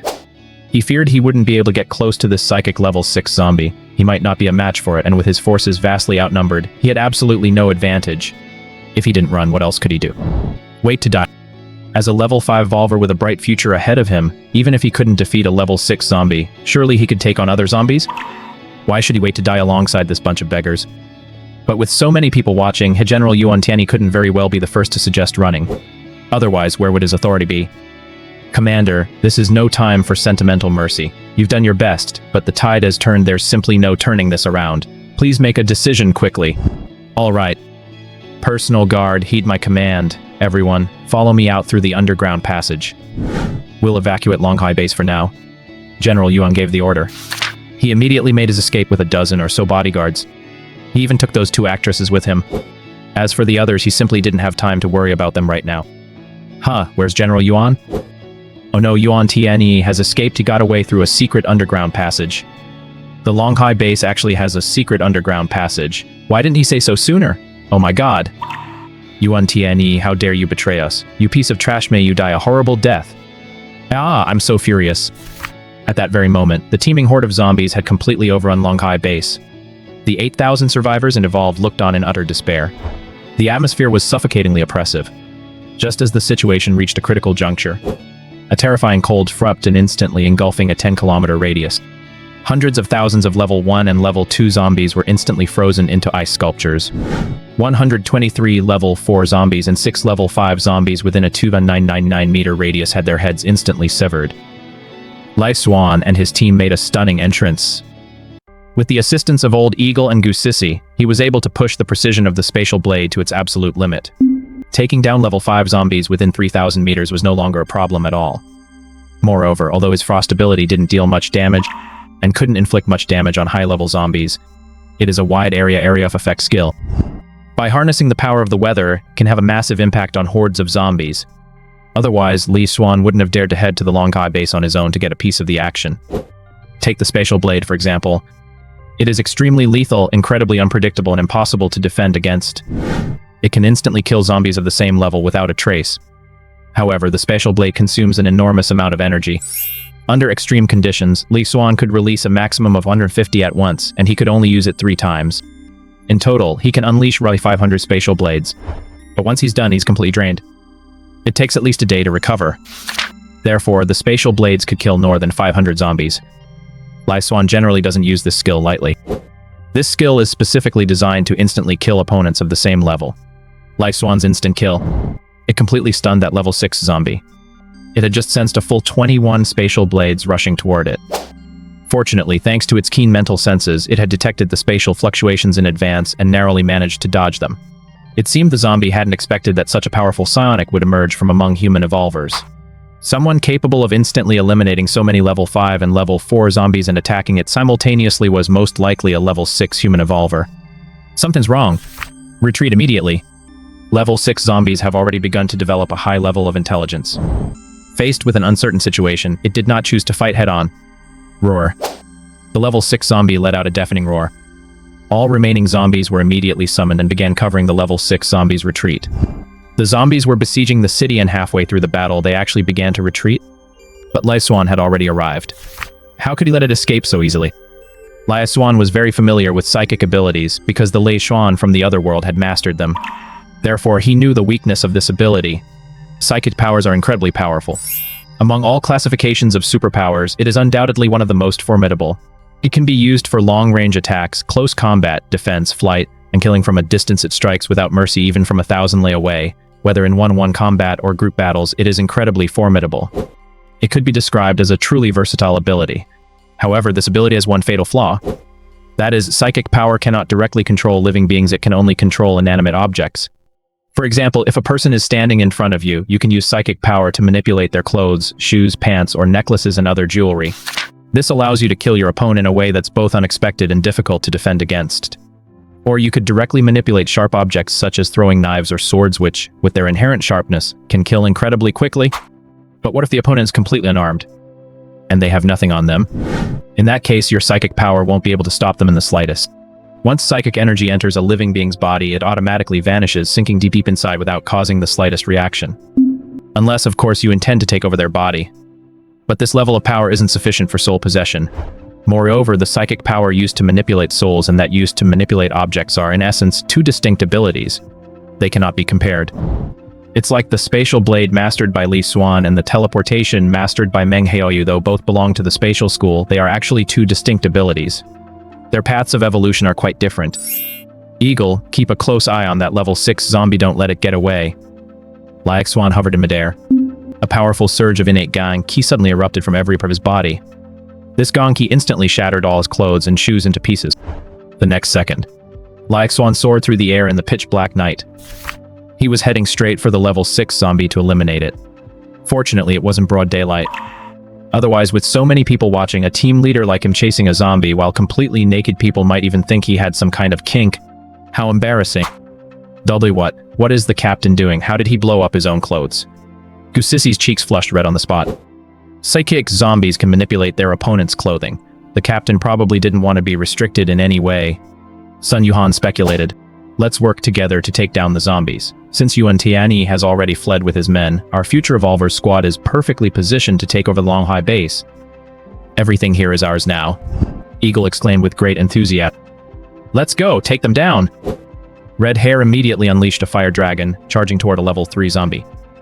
My god, there are so many zombie corpses here, we're gonna hit the jackpot with this one. Meng Huoyu's eyes lit. A battlefield this chaotic was perfect for a space-type expert like him to scavenge for zombie corpses. Meng Huoyu, don't even think about taking the zombies the leader has killed, Sun Yuhan warned immediately. Don't worry, Yuhan, I've got enough sense of honor. I'll just pick up the corpses of the zombies Yuan Tianyi killed, is that not okay? Suit yourself. Meng Huoyu teleported straight to the city ramparts to collect the corpses. He also shouted out a couple of times, Friends of Longhai base, this is Meng Huoyu from the Future Evolvers base. Now that your commander Yuan Tianyi has fled, why not surrender to us at the Future Evolvers base? Our leader, Xuan, is a powerful level 6 spatial type evolver. Just now, with a single move, he instantly wiped out 6 level 5 zombies and over 100 level 4 zombies. Even level 6 zombies are being chased all over the place by our leader. As long as you submit to our team, Leader Xuan will ensure your safety. Meng Huoyu began bragging wildly about their prowess. In reality, Xuan hadn't actually reached level 6. But after he blew his own trumpet like that, quite a few people actually believed him. Xuan's stunning display of power just now. That incredibly dramatic scene had stunned everyone. So Leader Li is actually a level 6 evolver. I'm willing to pledge my allegiance. That bastard Yuan Tianyi sold us out at the critical moment. I've been fed up with him for a long time. We're all willing to pledge our allegiance to Leader Li. Long live Leader Li. Leader Li is amazing. Is this what it feels like to survive a catastrophe? Thank goodness Leader Li came to our rescue, otherwise we would have certainly met our end. I am Fang Tianhua, a level 4 wood-type evolver, and I pledge my allegiance to Leader Li. Haha, since everyone is willing to pledge allegiance to Leader Li, you're all our brothers now. Please pick up your weapons, fend off the zombies, and let's fight to the bitter end together. Meng Huoyu gave a rousing speech. All the evolvers and survivors at Longhai base began to fight back once more. Finally, the situation was stabilized once more. Without attacks from those level 5 and level 6 high-level zombies, the combat power unleashed by the Longhai base team of evolvers was still not to be underestimated. At that moment, the level 6 zombie had originally intended to stop Xuan's charge, but it found it was completely powerless to stop him. Its powerful psychic abilities were utterly ineffective against the naked Xuan. It could only manipulate massive boulders, hurling them violently at Xuan. But Xuan was enveloped in a protective aura. He was unfazed by any flying stones. With a single finger pointed into the air, he could shatter the boulders into pieces. He quickly closed the distance to within 100 meters of the level 6 zombie. Upon seeing this, the level 6 child zombie, it decisively made a run for it, seemingly unwilling to engage Xuan in close combat. Psychic-type zombies aren't naturally adept at close combat to begin with. This was its weakness. The level of its physical evolution was likely equivalent to that of a level 3 zombie. If its safety zone were breached, it would feel extremely threatened. After all, for a high-level evolver, a distance of 100 meters might take only a second or two to cover. It would not allow itself to be exposed to such a lethal threat. Therefore, the level 6 zombie retreated decisively. Using its psychic power, it manipulated the stone slab beneath its feet, causing it to soar into the air and shoot toward the sky at an incredible speed. Its speed was in no way inferior to Xuan's high-powered flight. In fact, it was even slightly faster than him. At the same time, the level 6 zombie also manipulated tens of thousands of metal fragments, which swept toward Xuan an overwhelming, sky-filling barrage. Among these metal fragments were fruit knives, kitchen knives, boning knives, pocket knives, scissors, axes, rebar, throwing needles, car rims, and a whole host of other random items. All of them were hard and sharp objects. When manipulated by psychic power to strike a person, these objects pack even greater destructive force. Each one could generate at least 10,000 jin of penetrating force. Although Xuan possessed innate protective aura, he could block these attacks. However, having to block such attacks while simultaneously chasing after the fleeing level 6 zombie was clearly a daunting task. His pace was immediately slowed. He simply couldn't keep up. He could only watch helplessly as the level 6 zombie flew farther and farther away. At that moment, the child zombie realized that Xuan didn't seem to pose much of a threat anymore. After all, it could play a game of kite. It ran, tugged on the string, and used its psychic powers to manipulate the metal sheet to attack Xuan. As long as it maintained a relatively safe distance, Xuan was completely helpless against it. Sure enough, under the relentless barrage of its kite-flying attacks, this powerful human seemed on the verge of collapse. I had managed to tear a hole right through the energy shield surrounding him. Now's the time. Damn human, I'll finish you off while you're down. Die! Roar. The child zombie let out a ferocious, savage roar. A terrifying psychic force erupted once more. It not only manipulated tens of thousands of metal shards, but also simultaneously controlled dozens of skyscrapers, hurling them madly at Xuan. Innate Gankui. Xuan used his hand as a blade and slashed out. A terrifying surge of Kai erupted instantly. It actually cleaved a blade of energy 1,000 meters long across the night sky. It sliced through countless metal shards. It seemed as if he intended to cut the zombies across from him in two with a single stroke. The terrifying force even tore a gash in the horizon. It was a dazzling spectacle. Even the level 6 zombie was drawn in by this powerful attack. Unfortunately, the attack's range wasn't sufficient. It was still able to dodge it with ease. A last-ditch struggle, human, you're finished. The child zombie actually spoke in human language. But the very next second, it froze in shock. Instantly, its body was sliced into over 100 pieces. It met its end right then and there. Level 6 zombie down. You thought the innate Genki was just my last-ditch effort. Little did you know that attack was merely to distract you. My real killing move was unleashing the spatial blade's skill at the same time. 150 spatial blades. If you'd been standing on the ground, you might have found a gap to dodge them, but flying in the air, facing 150 spatial blades, how could you possibly escape? There was absolutely nowhere to dodge. You actually dared to kite me, trying to wear me down. Don't you know that long-range combat is my specialty? Xuan's move was purely a psychological ploy. He deliberately left an opening, letting the child zombie kite him. In reality, he had already prepared his finishing move. Even though level 6 zombies possess some intelligence, they're still no match for human cunning. It never imagined Xuan's tactics would be this deep. Haha. A level 6 crystal core mine. It was a translucent crystal nearly the size of an egg. It seemed to emit flecks of starlight from within. It clearly looked different from ordinary, low-grade crystal nuclei. With this crystal core, he would become a level 6 evolutionary in the psychic power system. As for Xuan from the city, he already possessed psychic abilities and could enhance them by consuming other crystal cores, so there was no need to waste this level 6 crystal core. It would be better to give Xuan from the city that level 5 speed crystal core instead. In addition, there were 6 more level 6 crystal cores obtained today. It was truly a huge haul. Xuan was in a good mood and was just about to head back. Suddenly, from the previously calm harbor shoreline, a massive tentacle suddenly lunged toward Xuan. This tentacle was 200 meters long and 5 meters thick. On a pitch-black, stormy night, it looked incredibly menacing and terrifying. Xuan recoiled violently and narrowly avoided the attack. A huge deep crater was smashed right into the ground. What the hell is that? Oh my god! Xuan was utterly terrified. Soon, a hideous, grotesque giant octopus with no fewer than 8 tentacles, a body over 500 meters long and covered head to toe in scales crawled up from the harbor along the coastline. Its massive body resembled a small mount. It made Xuan's scalp tingle. Myad. Innate Gankui. Xuan used his finger as a blade and slashed out.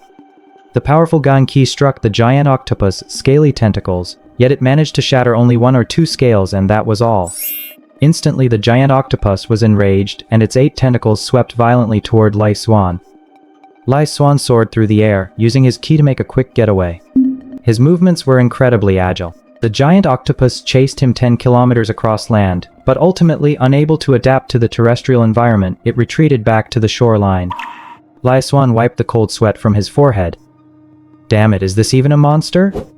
What the hell is going on with this world? Even terrifying sea monsters like this are showing up? That giant octopus was at least level 7, maybe even level 8, so the ocean is even more terrifying than I thought. Actually, it makes sense.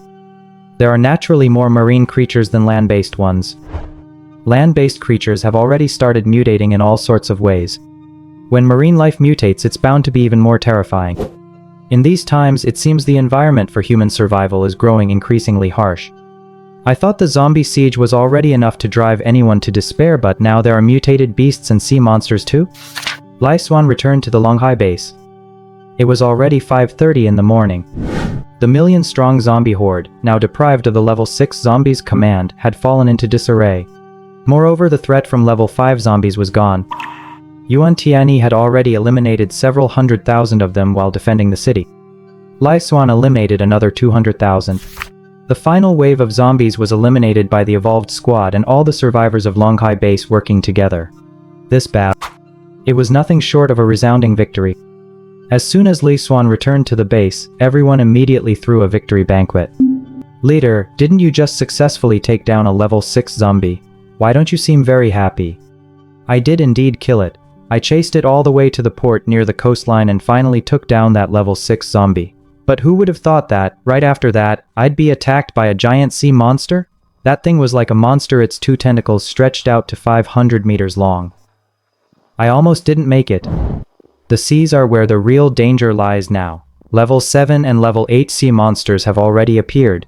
If one day these mutated sea monsters attack the mainland, that's when true despair will set in." As soon as Xuan said this, everyone fell silent.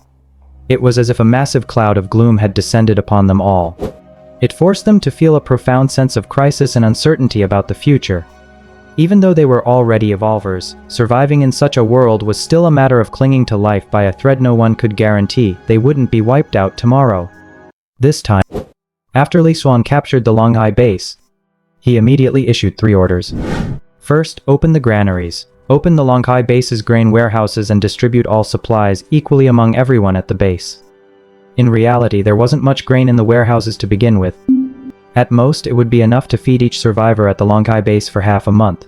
As for the pig feed, rotten vegetable scraps, rotten rice, rotten sweet potatoes, and food infested with maggots and mold, there was plenty of that, but such disgusting stuff. Not even a dog would eat. It's honestly a bit disgusting to serve that to people. Xuan didn't consider this junk food to be loot. Second, distributing crystal nuclei to train evolvers. Ordinary people's physical strength is, after all, too poor. In this round, Xuan would distribute at least 1 level 1 crystal core to every survivor. Those who demonstrated military merit, who fought bravely and killed enemies on the battlefield yesterday, will receive a few extra crystals based on their outstanding performance. Third, he would assign all level 2 and above evolvers from the Longhai base to his own squad. He appointed 10 squad leaders. Redhair, captain of the first squad. Eagle, captain of the second squad. Shadow, captain of the third squad. Yangjian, captain of the fourth squad.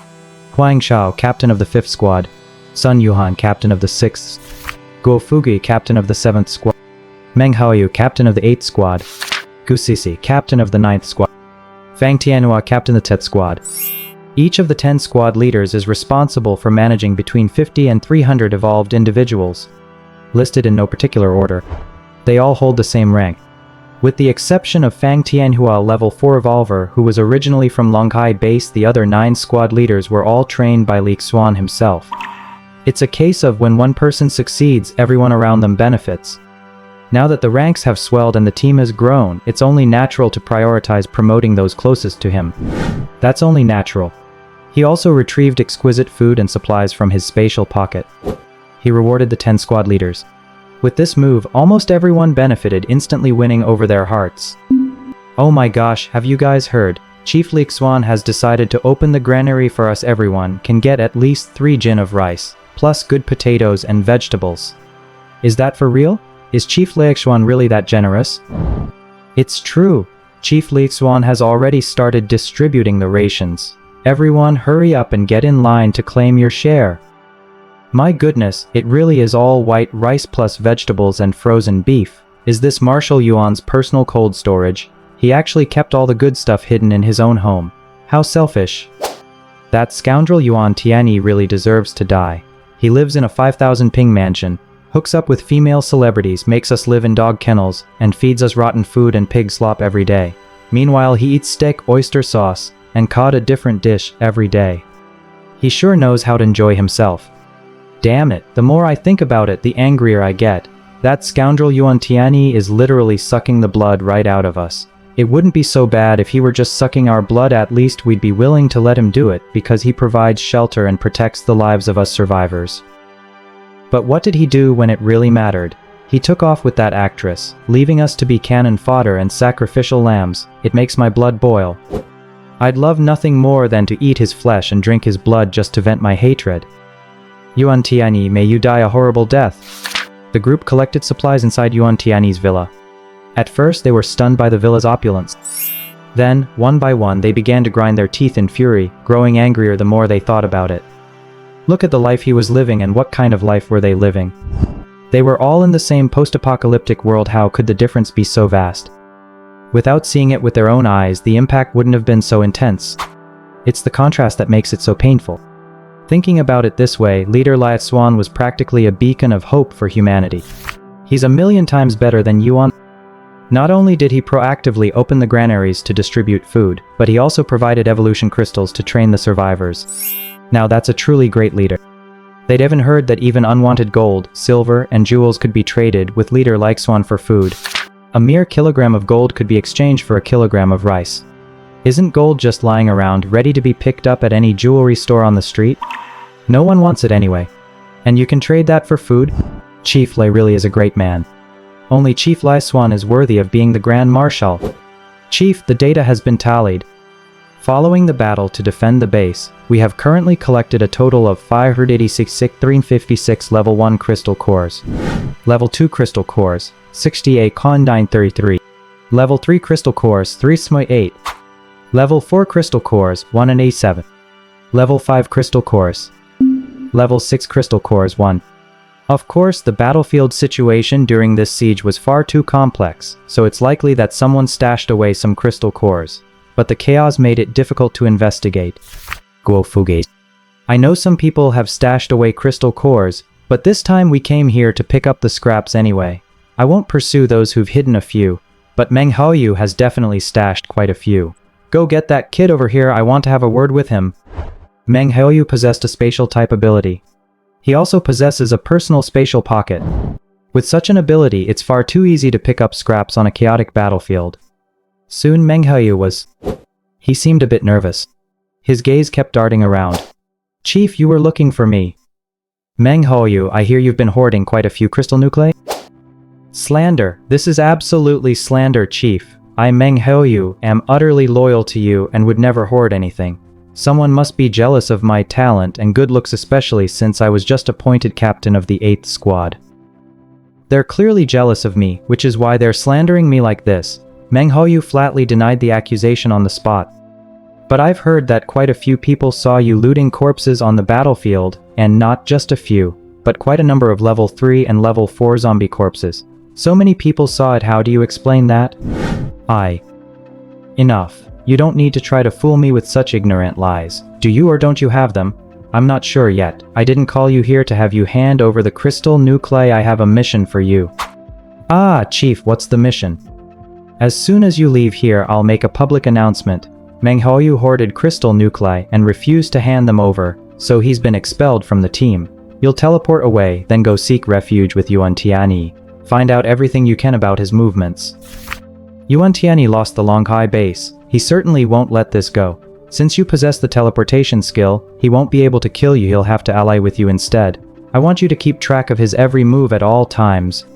Once you've completed this undercover mission, I'll give you enough food to last you 10 years. Meng Haoyu had recently taken a great interest in stockpiling supplies, and as soon as he heard this, his eyes lit up.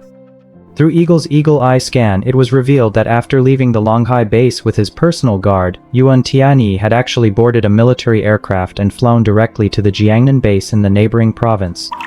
According to an insider at Longhai base, Jiangnan base is the largest survivor base within a 500-kilometer radius. This base currently houses 100,000 survivors. It's much larger than Longhai base. The marshal in charge of Jiangnan base is reportedly related to Yuan Tianyi. It seems Yuan Tianyi really does have some impressive connections. Losing the Longhai base, who would have thought there was an even more powerful backer behind it? Upon learning this, Xuan decided to send Meng Haoyu to Jiangnan base to go undercover. Although Meng Haoyu is a bit of a troublemaker, but it's precisely this kind of seemingly unreliable person who, when sent to Yuan Tianyi's side, will find it easier to gain his trust. Besides, with Sun Yuhan here, Meng Haoyu away. What? That kid Meng Haoyu actually defected. I knew he had a traitorous streak. That kid is clearly an ungrateful wretch. Back then, I suspected he had ulterior motives and was deliberately hiding his spatial abilities. Now it turns out I was right. Meng Haoyu really is a wolf in sheep's clothing, worse than a pig or a dog. He's become a traitor. Red Hair said indignant. Now that Meng Haoyu has defected, does that mean there's no one left to compete with him for Sun Yuhan? With that Icer gone, it's like a double blessing. I heard Meng Haoyu was hoarding crystal nuclei. The leader ordered him to hand them over for equal distribution, but who knew this guy was so greedy he wanted to keep a massive haul all to himself. He just teleported away. It just goes to show that greed knows no bounds. What did the chief ever do to him? He was almost trained up to level 4, yet he turned on us for a few crystal cores. A person like that has no conscience at all. Red Hair brother, I just saw Fang Tianhua. To thank Sun Yuhan for healing his wounds, he actually gave her the level 4 crystal core he'd been allocated by the leader. How generous of him. That Fang Tianhua is actually pretty handsome. Could he be trying to woo Sun Yuhan? A henchman reported to Red Hair. What? That scoundrel Fang Tianhua, I've never trusted him. He used to be a traitor who followed Yuan Tianyi around. He might very well be a mole planted by Yuan Tianyi. I'm definitely going to investigate him thoroughly. Red Hair was instantly annoyed. Damn it, first Meng Haoyu left and now here comes Fang Tianhua. You all fucking want to steal my woman. This is absolutely outrageous. May they all die a miserable death. Do you think I Red Hair am that easy to push around? But Red Hair, you're only at the peak of level 3 right now, while Fang Tianhua is already at level 4 plus. He's pretty handsome. Sun Yuhan isn't really falling for him, is she? Level 4. That's nothing. I'll break through to level 4 tomorrow. Fang Tianhua, once I reach level 4, my fire type ability naturally counters your wood type ability. I'll crush you completely. What do you have to compete with me? Red Hair seemed to sense a sense of crisis as well. He decided to take the crystal core immediately and prepare to break through to level 4. After all, the reward distribution had already been finalized. His promotion to level 4 was a done deal. But just then, 3 old acquaintances suddenly came looking for him. The visitors were none other than Zhou Xiaoxian, Lin Longui, and Mu Ziyan. All 3 of them were still stuck at the peak of level 2. After all that hustle and bustle, they'd come up empty-handed. In fact, things had only gotten worse. Luckily, they hadn't been killed in last night's battle and had managed to survive by the skin of their teeth. Redhead, it's been a few days, but you're still as dashing as ever. Zhou Xiaoqian greeted him with a smile.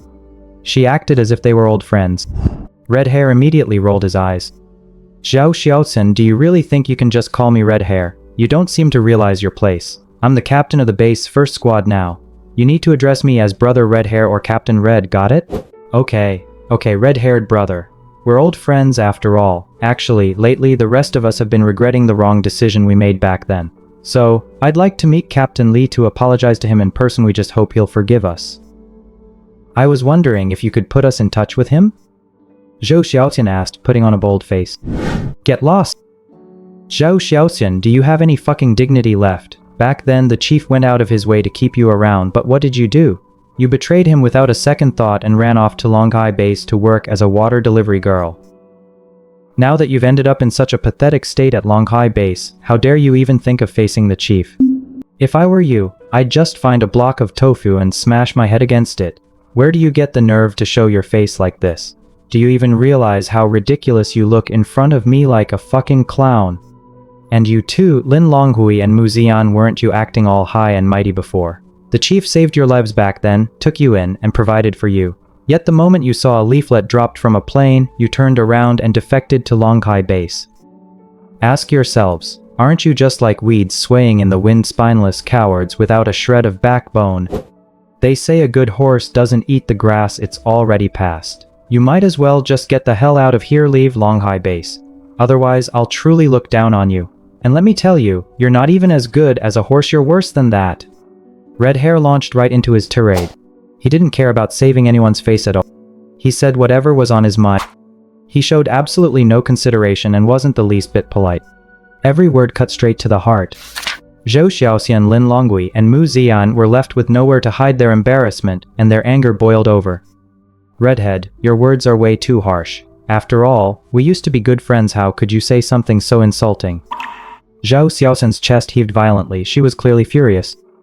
So what if I'm insulting you? You're nothing but a piece of shit. 3 level 2 evolvers in front of this squad leader. You're nothing but 3 noobs. I've got dozens of level 2 evolvers under my command right now. Who the hell do you think you are? You... Redhead, you've gone too far. Lin Longhui was so furious he felt like his lungs were about to explode. This was nothing short of a blatant slap in the face. They never expected Li Xuan to be this formidable. To have grown to this level in such a short time, it was simply unbelievable. And on top of that, he'd taken control of the Longhai base. This was something they could never have anticipated. If they hadn't left back then, they might be level 3 or even level 4 by now, serving directly as core management at the base. Instead of being mere foot soldiers as they are now. At the Longhai base, they didn't receive any special treatment or resources. On the contrary, it actually slowed down their leveling progress. They deeply regret their decision. They admit they made the wrong choice, but that's no reason for you, red hair, to insult them so viciously. Haven't you ever made a wrong choice in your own life? Why not give them a chance to make things right? Longhui, let's go find the leader ourselves. Hold on. I'm warning you, no unauthorized persons are allowed near the chief's villa right now. Anyone who does will be shot on sight. Zhou Xiaoxian, you know how I am. If you dare trespass on the chief's villa, I'll really kill you.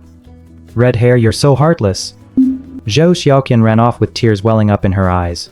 Mu Ziyan and Lin Longhui also felt deeply humiliated. How could anyone treat people this way?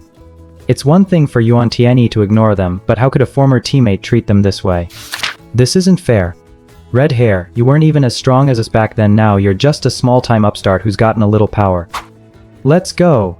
We're heading to the Jiangnan base. If this place won't have us, there's plenty of other places that will. Lin Longhui led Zhou Xiaotian and Mu Ziyan out of the base. The 3 of them set off alone for the Jiangnan base, hundreds of kilometers away. After Li Xuan distributed the rewards, the entire base began reconstruction and renovation. With the help of the evolvers, the work proceeded at an exceptionally high pace, especially since there are earth elemental psychics among them. Construction projects like this are a piece of cake. The vast majority of people began taking crystal cores to evolve and level up. The entire base, with just over 8,000 people remaining, was swept up in a collective wave of evolution.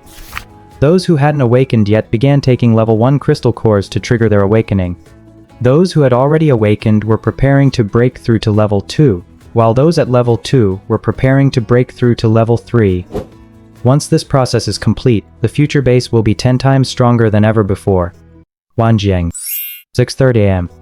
Lai Xuan climbed out of bed. I actually slept for 2 whole days? Lai Xuan was a bit speechless. Mainly because in the post-apocalyptic world, Lai Xuan had been through quite a lot these past 2 days. He had just captured the Longhai base and was busy organizing post-war reconstruction efforts, which had kept him awake for 2 days and 2 nights. This meant that the Lai Xuan from the other world had slept for 2 days. Tomorrow's the day I'm supposed to take up my post at the High Martial Arts Academy, right? Looks like I'll have to head over early. Lai Xuan opened his phone. He found a string of missed calls. There were also various missed WeChat video calls. Among them were calls from Fu Xiaoxiao, Liu Chuan's, and Wang Qiankun's. Lai Xuan called Wang Qiankun back. Hello, Senior, I called you yesterday. Why didn't you answer? We've already sent a private jet to pick you up, but we just couldn't get in touch with you. I was in seclusion practicing. Lai Xuan replied.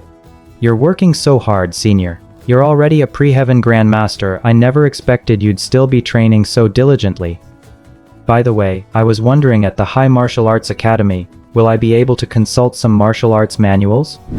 Lai Xuan asked. Although he had already mastered the Xianchen Yikugong up to the 7th level, this cultivation technique focused primarily on internal energy, and did not include any offensive techniques.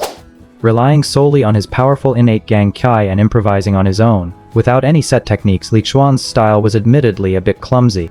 If he could find some techniques for applying Xianqian Gang Qi, it might greatly enhance his combat effectiveness. Lai Xuan had already discovered this weakness while fighting a level 6 zombie. Of course that's possible. As the honorary chancellor of the High Martial Arts Academy, all 7 floors of our Martial Arts Academy's library are open to you. Moreover, the High Martial Arts Academy was founded jointly by ancient martial artists, inheritors of various schools and sects and psychics. As a result, the Academy has amassed a vast collection of martial arts manuals and secret texts. After all, during the previous age of decline, The lineage of ancient martial artists was on the verge of extinction, so everyone has long since set aside their sectarian differences. The manuals and techniques themselves aren't the main point. What matters is that you possess sufficient cultivation, talent, and unwavering perseverance to usher in a new golden age of martial arts. That is the shared goal of all ancient martial artists. And now, with global upheavals occurring, it's not just the revival of spiritual energy in our Dragon Summer Kingdom. Other nations are also seeing a surge of psychics. If we continue to cling to our old ways and fail to cultivate a new generation of psychics and ancient martial artists, sooner or later we'll be defeated by powerful foreign forces. That is not what we want to see. Therefore, the mission of the High Martial Arts Academy is to cultivate top-tier talent who will, in the future, defend Longxia and prevent invasions by powerful adversaries from enemy nations. Wang Qiankun delivered his impassioned speech. All right then, I'll set out today. You don't need to send anyone to pick me up, I'll make my own way there. Just send me the address. Got it, senior. Before long, Wang Qiankun sent Li Xuan the location. It was actually on Mount Kunlun. Li Xuan still had some matters to attend to. It wasn't convenient for him to go there right away. First, he called Sun Xiaobiao. Hello, boss, what do you need? I need you to do something for me.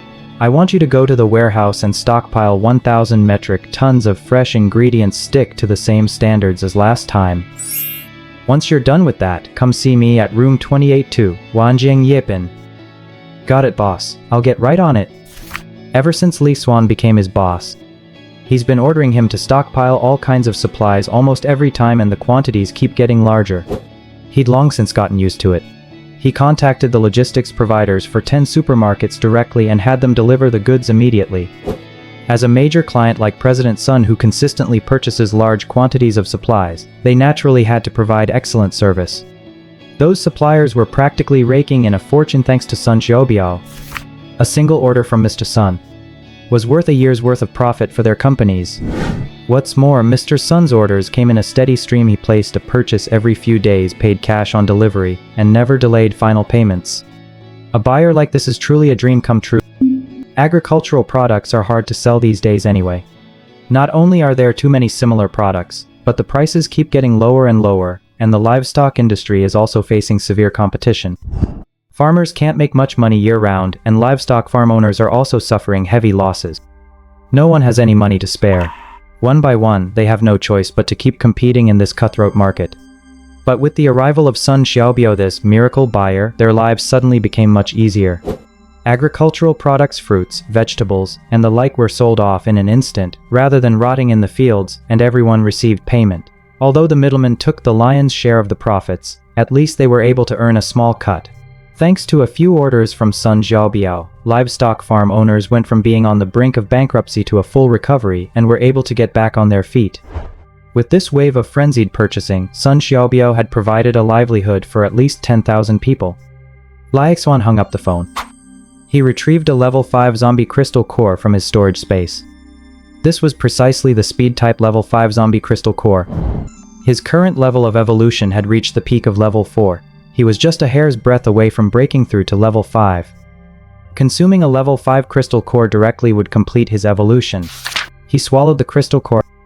An explosive surge of evolutionary energy instantly swept through his entire body. Li Xuan immediately activated the innate ki cultivation technique, and the celestial and earthly spiritual energy floating in the air began to be violently drawn into his body. Boom!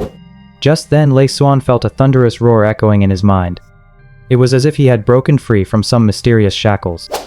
He had completed a special evolution at the genetic level.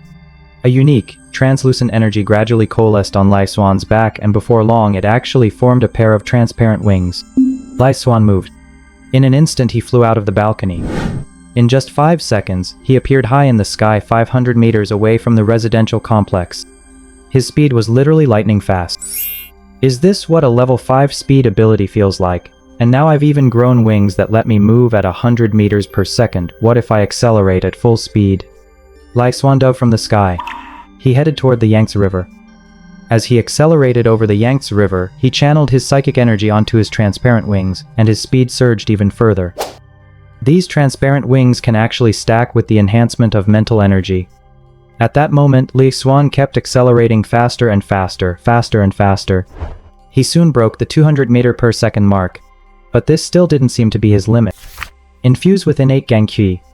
Charge. Xuan darted back and forth between the two bridges spanning the Yangtze River. By counting the seconds and calculating the distance between the two bridges, one can easily determine his flight speed, 233 meters per second. Top speed. Absolutely terrifying, less than 5 seconds per kilometer. Less than 50 seconds for 10 kilometers. Less than 500 seconds for 100 kilometers. 100 kilometers in 8 minutes. Of course, this is just a theoretical flight speed, but in reality, Xuan couldn't possibly maintain maximum acceleration the entire time. Still, it's incredibly terrifying. In the world of martial arts, nothing can overcome speed. A pre-heaven grandmaster, combined with this speed, who could possibly withstand that? Hey, boss, I've already arrived at Wanjiang Yaipin. Around 5 p.m. Sun Xiaobiao, dragging his weary body, arrived at the Wanjiang Yaipin residential complex. He had clearly been busy all day. Come on up, Building 6, Unit 2802. I have something I need to tell you.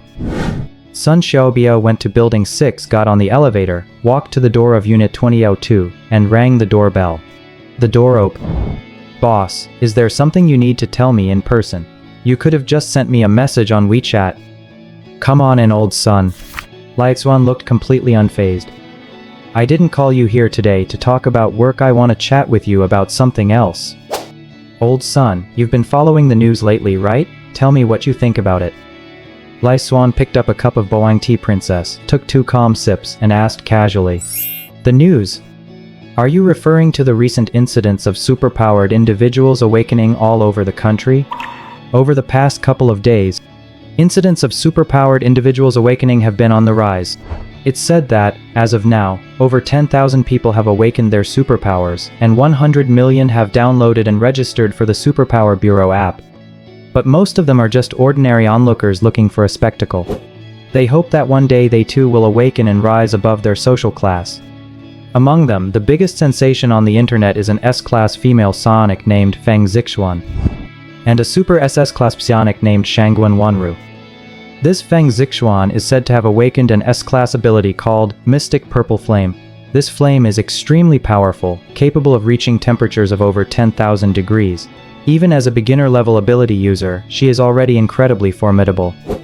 In just 3 days, Feng Zixuan gained 10 million followers across the internet. She posts 10 short videos a day. Each short video received over 1 million likes and comments. In just 3 days, she posted 30 videos demonstrating her ability, instantly attracting countless followers and achieving extremely high engagement. Netizens reverently dubbed her the Purple Flame Goddess. Meanwhile, Shangguan Wanru posted just 1 video of herself cooking at home, and that was an old clip she'd uploaded previously.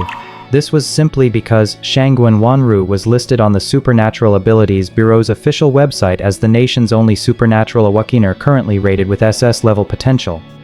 Despite having just awakened her powers, she has already demonstrated strength on par with high-level super ability users. Her future growth potential is truly astonishing. She has been specially recruited by the High Martial Arts Academy and is under military protection. She doesn't need to take any exams and will be admitted directly. This official announcement instantly made Shangguan Wanru the center of national attention, and she gained 50 million followers in just 2 days. She broke the record for the fastest rise to fame among all female celebrities. It also broke the record for the fastest follower growth among all social media influencers. Her follower count skyrocketed from 100 to 50 million. Top influencers across the internet rushed to cover the story. Yet she herself remains remarkably low-key, having posted only 1 video of her daily life in the past.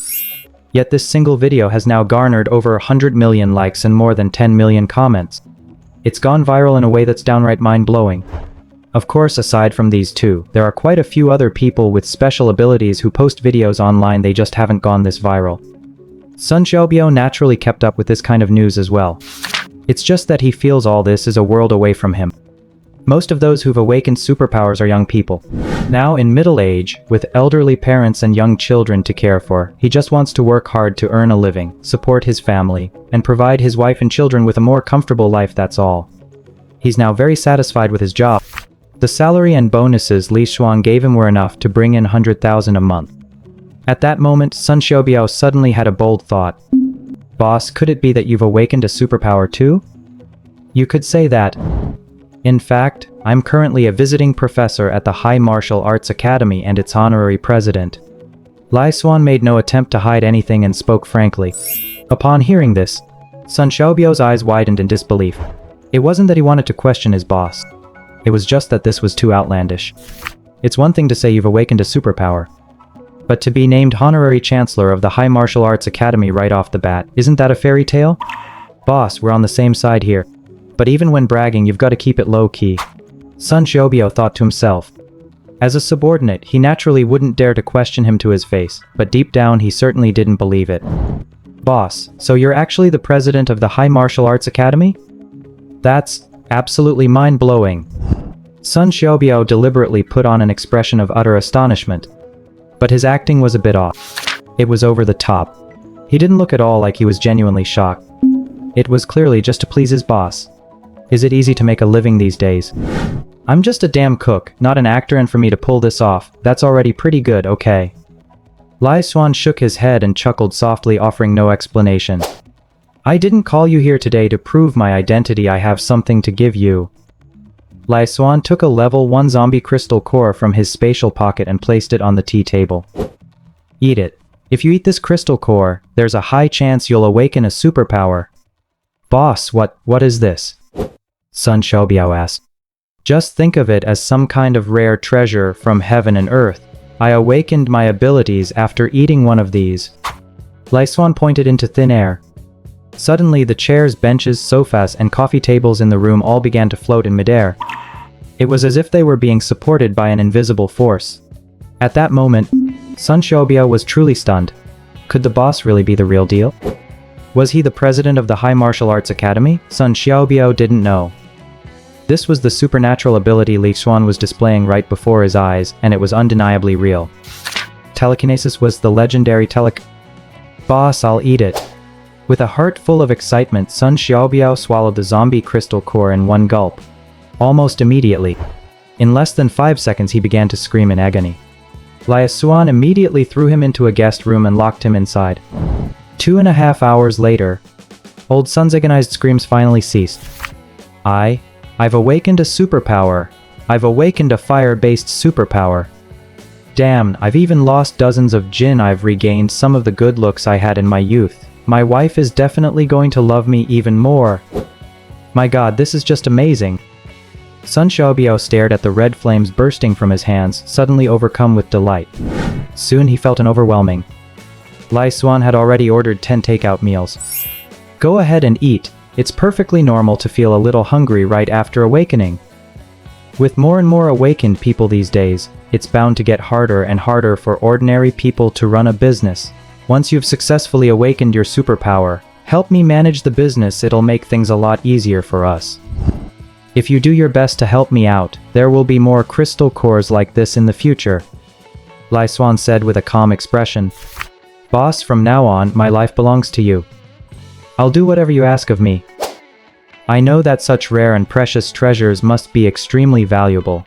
I've never heard of anyone at the Supernatural Abilities Bureau who can help ordinary people awaken their abilities. Besides, I'm already middle-aged, I probably have no hope of awakening my own. With a miracle elixir like this, even the wealthiest tycoons probably couldn't buy it for 100 million. I, Sun Xiaobiao, pledge my loyalty to you, boss. As Old Sun pledged his loyalty, he began wolfing down his food. I'm so hungry. Old Sun's appetite was insatiable. He polished off 10 takeout meals in one go. Finally, he let out a satisfied belch. That was great. Boss, I'm sorry I was just so hungry earlier that I didn't even think about my image. No problem. Starting today, I'll be giving you even more business to handle. Just make sure you handle things well for me. You'll need to keep handling the procurement. Since the warehouse isn't big enough, just buy 2 more. I've already had Zhao Dahai transfer 500 million to the company's account. You can access it anytime. You handle things very reliably. You've already earned my trust, and I hope you'll keep it up. I'm heading to Gaowu Academy shortly to attend the freshman recruitment ceremony. I'll be leaving the work in Jiangcheng in your hands for now. You need to move forward with the acquisition project as quickly as possible. Xuan instructed him methodically. Got it, boss. I guarantee I'll get the job done. Sun Xiaobiao nodded solemnly. Well, I'm off then. As soon as Xuan finished speaking, he pulled a long sword directly out of his storage space. This long sword was a long-swapped item Xuan had purchased for 199 yuan during a Douyin live stream. It wasn't sharpened, came with free shipping, and was delivered within 3 days. It did look quite nice though. However, since it was factory-made, it obviously couldn't be a genuine treasure sword. It was simply made of ordinary steel. Under the control of his mental power, this long sword with its simple yet striking design actually soared into the air. Xuan took a light step and stepped onto the flying sword. So now I'm finally flying on a sword. Flying on shoes was just a bit of a fluke. But an ordinary long sword isn't cool enough. How about adding some special effects? Xuan thought to himself. He released his innate gang ki from within. It flowed directly from the soles of his feet into the Longquan sword. The next second, this artisanal long sword, which cost 199 with free shipping, suddenly erupted with a burst of white sword kai. Sword energy surged in all directions. It shone brilliantly against the pitch-black night sky. Xuan leaped off the balcony and immediately soared away on the sword. My god, flying on a sword? At that moment, Sun Xiaobiao was utterly shaken to the core. A storm of emotions surged through him. Even his worldview was shattered to pieces. Boss, is he actually a sword immortal? Oh my god, you've got to be kidding me! He can't really be the president of the High Martial Arts Academy, can he? Sun Xiaobiao was completely thrown off balance by the revelation. At that very moment, he finally realized what a once-in-a-lifetime opportunity he'd been given. And just how formidable his boss actually was, it was probably beyond imagination. Wasn't this figure a million times more formidable than the internet sensations Shangguan Wanru, Feng Zixuan, Chu Tianyi, Lan Tianling, and Wan Guojun? Xuan rose into the air on his sword but didn't leave Jiangsheng right away. Instead, he made a detour to the warehouse. He stored every last item in an entire warehouse full of supplies into his spatial pocket, then set off on his sword toward the Kunlun Mountains. In fact, Xuan could have taken a plane which would undoubtedly have been a bit less taxing. But flying on a sword is every man's ultimate dream. He wanted to fully experience it. And while he was at it, hone his abilities a bit. Flying solo on a sword at high altitudes, he'd never experienced anything like this before. Xuan flew confidently on his sword, soaring over Jiangsheng. Quite a few citizens witnessed this utterly astonishing scene right then and there. Holy crap, a sword immortal. Flying on a sword, what level of master is this? Holy crap. Ancient martial artists and psychics have been popping up all over the place lately. That's bad enough, but now even a damn sword immortal has emerged. This is totally mind-blowing. Immortal in the heavens, please take me as your disciple. I want to cultivate immortality too. Quick, take a picture. I'm posting this on my social media. I saw a sword immortal with my own eyes. Shocking news. Around 8:50 p.m., a peerless sword immortal suddenly appeared in the skies above Jiangsheng. Numerous citizens witnessed it firsthand and took photos. With the spiritual energy of heaven and earth now reviving and a sword immortal emerging, a brand new era is likely about to dawn. Everyone, brace yourselves, your worldview is about to be shattered. An official media outlet immediately reported on the incident. They also captured a 2-second video. From this 2-second clip, it's clear that a man dressed in white, standing on a peerless flying sword, soared past at an incredible speed. Although the video captured only 2 seconds of the scene, it is still clearly visible that the man is surrounded by surging sword energy and the sword's glow is blindingly bright. He exuded an air of nobility and dignity, standing tall and resolute with an otherworldly, transcendent aura, and even just his silhouette was enough to make 900 million young women swoon. This video quickly shot to the top of the trending list across the entire internet. The Jiangsheng sword immortal was instantly elevated to godlike status. Even Shangguan Wanru's popularity was overshadowed. After flying about 200 kilometers, Xuan began to feel a bit tired. Although flying on a sword is incredibly cool, it's actually very taxing. Maintaining the flickering sword glow with his innate gang ki was actually extremely taxing on his internal energy. So he simply retracted the sword's glow. He focused solely on flying. He also took a zombie crystal core from his storage space and swallowed it. He discovered that consuming the crystal core could actually restore his condition quickly and alleviate fatigue. But this was only possible if he could replenish his own energy. Xuan withdrew his innate gang ki and began practicing the innate one ki cultivation technique, cultivating his energy while flying on his sword. The meridians throughout his body were completely unobstructed. The energy cycle within his body slowly. The more he practiced, the more proficient and refined his technique became. With the assistance of the crystal core, his progress was astonishingly rapid. When others cultivate internal energy, they generally must sit in meditation with a calm mind, avoiding disturbances. Otherwise, they are prone to losing control and falling into madness. They risk falling into a state of no return. Xuan, on the other hand, practiced his internal energy while flying on his sword, and the more he practiced, the more enthusiastic he became. He simply couldn't stop. Moreover, consuming the crystal core caused Li Xuan's mental energy to surge dramatically, leaving him completely free from any sense of fatigue. The journey from Jiancheng to Mount Kunlun's 3,000 kilometers. Li Xuan flew at breakneck speed, covering 100 kilometers in 8 minutes. He had originally thought he wouldn't be able to sustain such extreme speeds for very long, but after flying for just a short while, he quickly adapted. Moreover, he grew increasingly adept at coordinating his three abilities: innate gang ki, mental power, and transparent wings with ever greater skill and finesse. Most importantly, he inadvertently broke through to mid-level 5 stage. His strength had received a significant boost. His mental power had reached a level capable of manipulating 1,600 metric ton objects, and his cerebral space had expanded to 101,135 cubic meters. After breaking through to level 5, the intensity of his mental power had undergone a qualitative leap. When Li Xuan's mental power first broke through level 2, he could initially only manipulate objects weighing between 100 and 1,000 kilograms. After breaking through to level 3, he reached 2,000 kilograms. Level 40 metric tons. After breaking through level 5, 800 metric tons. Mid-level 5, around 1,600 metric tons. Basically, with each level increase in psychic power, the weight of objects he can manipulate increases 20-fold. Upon breaking through to level 6, one can control objects weighing roughly 16,000 metric tons to 160,000 metric tons. This is far more terrifying than the capabilities of physical strength evolvers. It gets more terrifying the further you progress. If psychic power were used to manipulate the hardest metal in the world, that force would be virtually unstoppable. The main reason level 6 zombies in the post-apocalyptic world were slain by Li Xuan was that they lacked suitable weapons, relying only on scrap metal, bricks, and cement to attack. Their attacks were too scattered and lacked focus. Their weapons were actually roadside buildings, rebar and concrete, and kitchen knives. With too many objects to control and of such poor quality, their attacks may have a wide range, but they lack significant lethality against a powerful opponent. Li Xuan took this as a lesson. This was practically a cautionary tale. He couldn't afford to make such a rookie mistake. Focusing on a single point, concentrating the strongest attack into a single point is the only way to inflict maximum damage on an opponent. As Li Xuan flew on, he seemed to have gained a slight insight into his own mastery of psychic power. 3.5 hours later, he successfully arrived near the Kunlun Mountains. This was 20 minutes faster than expected. At the foot of the mountain, the snow-capped mountains, which should have been silent, were now brightly lit. Not only were there hotels and guest houses, but the entrance to the Kunlun Mountains was also packed with camping tents. A vast, dense expanse of them. Hundreds of thousands of cars were parked all along the road.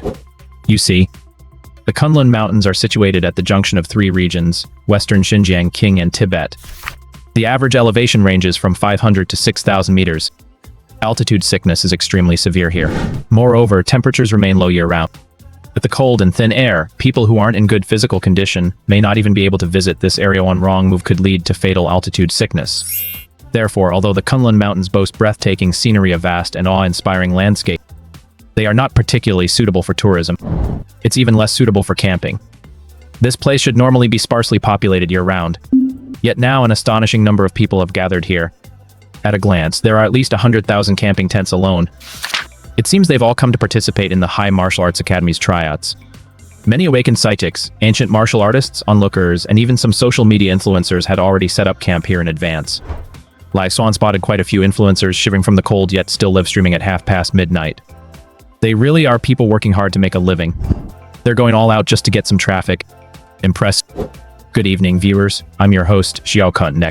Next, we're going to interview the Purple Flame Goddess, who gained 10 million followers in just 3 days, is all the rage online, and has awakened an S-level ability.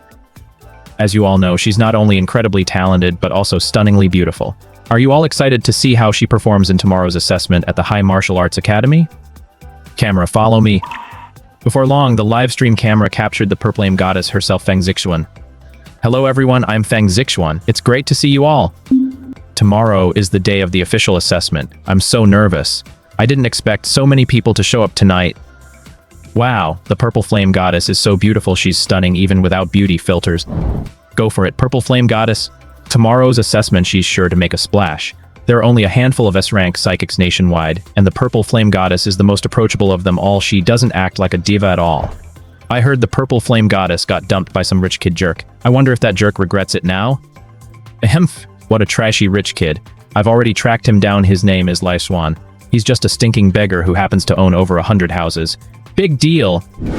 Oh my god. Does that mean anyone with over 100 properties is a beggar now? Well, I don't own a single one. Does that make me less than human? What do you know? An S-class bionics potential means they can one day rise to a strategic level that's absolutely nothing mere trashy rich kid could ever compare to. I heard that scumbag has a violent streak and even hit the purple flame goddess. Just thinking about it makes my blood boil. At that moment, the comment stream exploded. Not only did the other influencers interviewing Feng Zixuan gain massive traffic, even Feng Zixuan herself went live. With 100,000 viewers in her live stream, they were frantically showering her with virtual gifts. In just a few short days, she'd already made several million. Now, not only has she awakened an S-class ability, but she's also become a major internet celebrity. She has both money and fame. How could Xuan possibly compare to her? As for Chu Chen, she's already dumped him. Chu Chen simply wasn't good enough for her. Her sights were set on the stars in the vast ocean. She intends to make a clean break from the past. Everyone, please stop talking about my ex-boyfriend. Let the past blow away with the wind. No matter how I was treated in the past, all I want now is for us to be at peace with each other and leave one another alone. I hope my followers won't harbor any hostility toward him either. After all, I truly loved him once we just weren't right for each other. The more Feng Zixuan said this, the more hostile netizens became.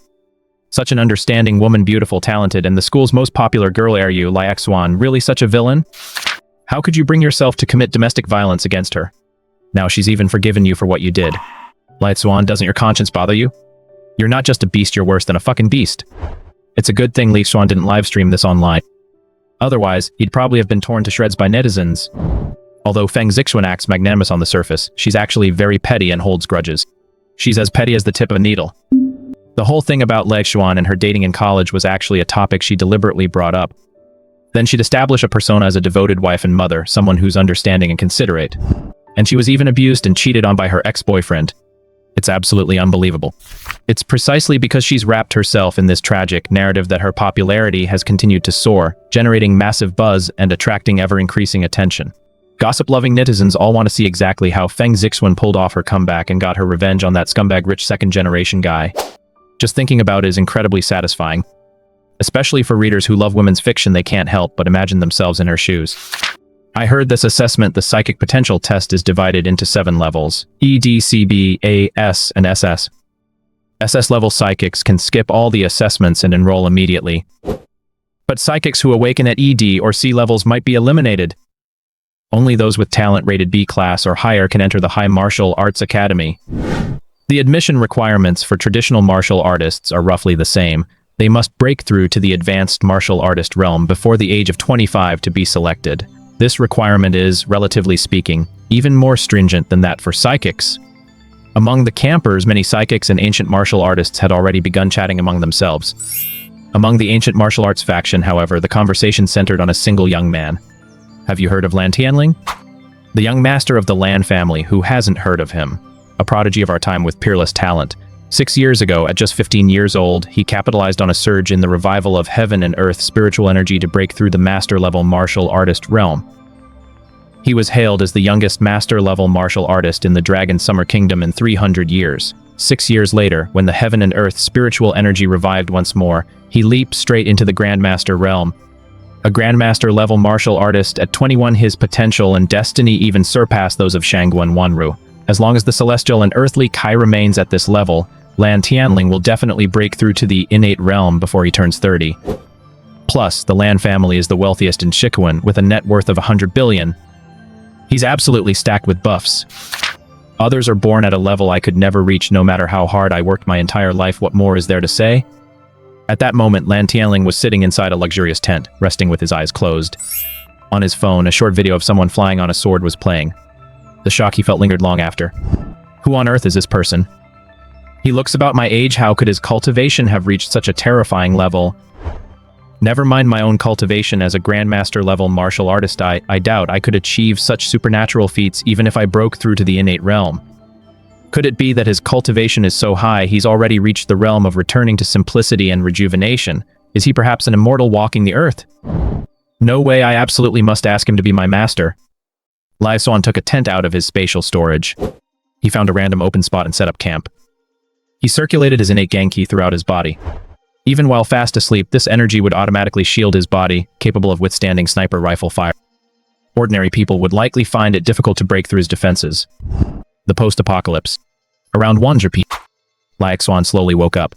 He had actually consumed quite a few crystal cores yesterday, but after breaking through to level 5, his rate of progress had slowed significantly. It wasn't as fast as it had been at the beginning.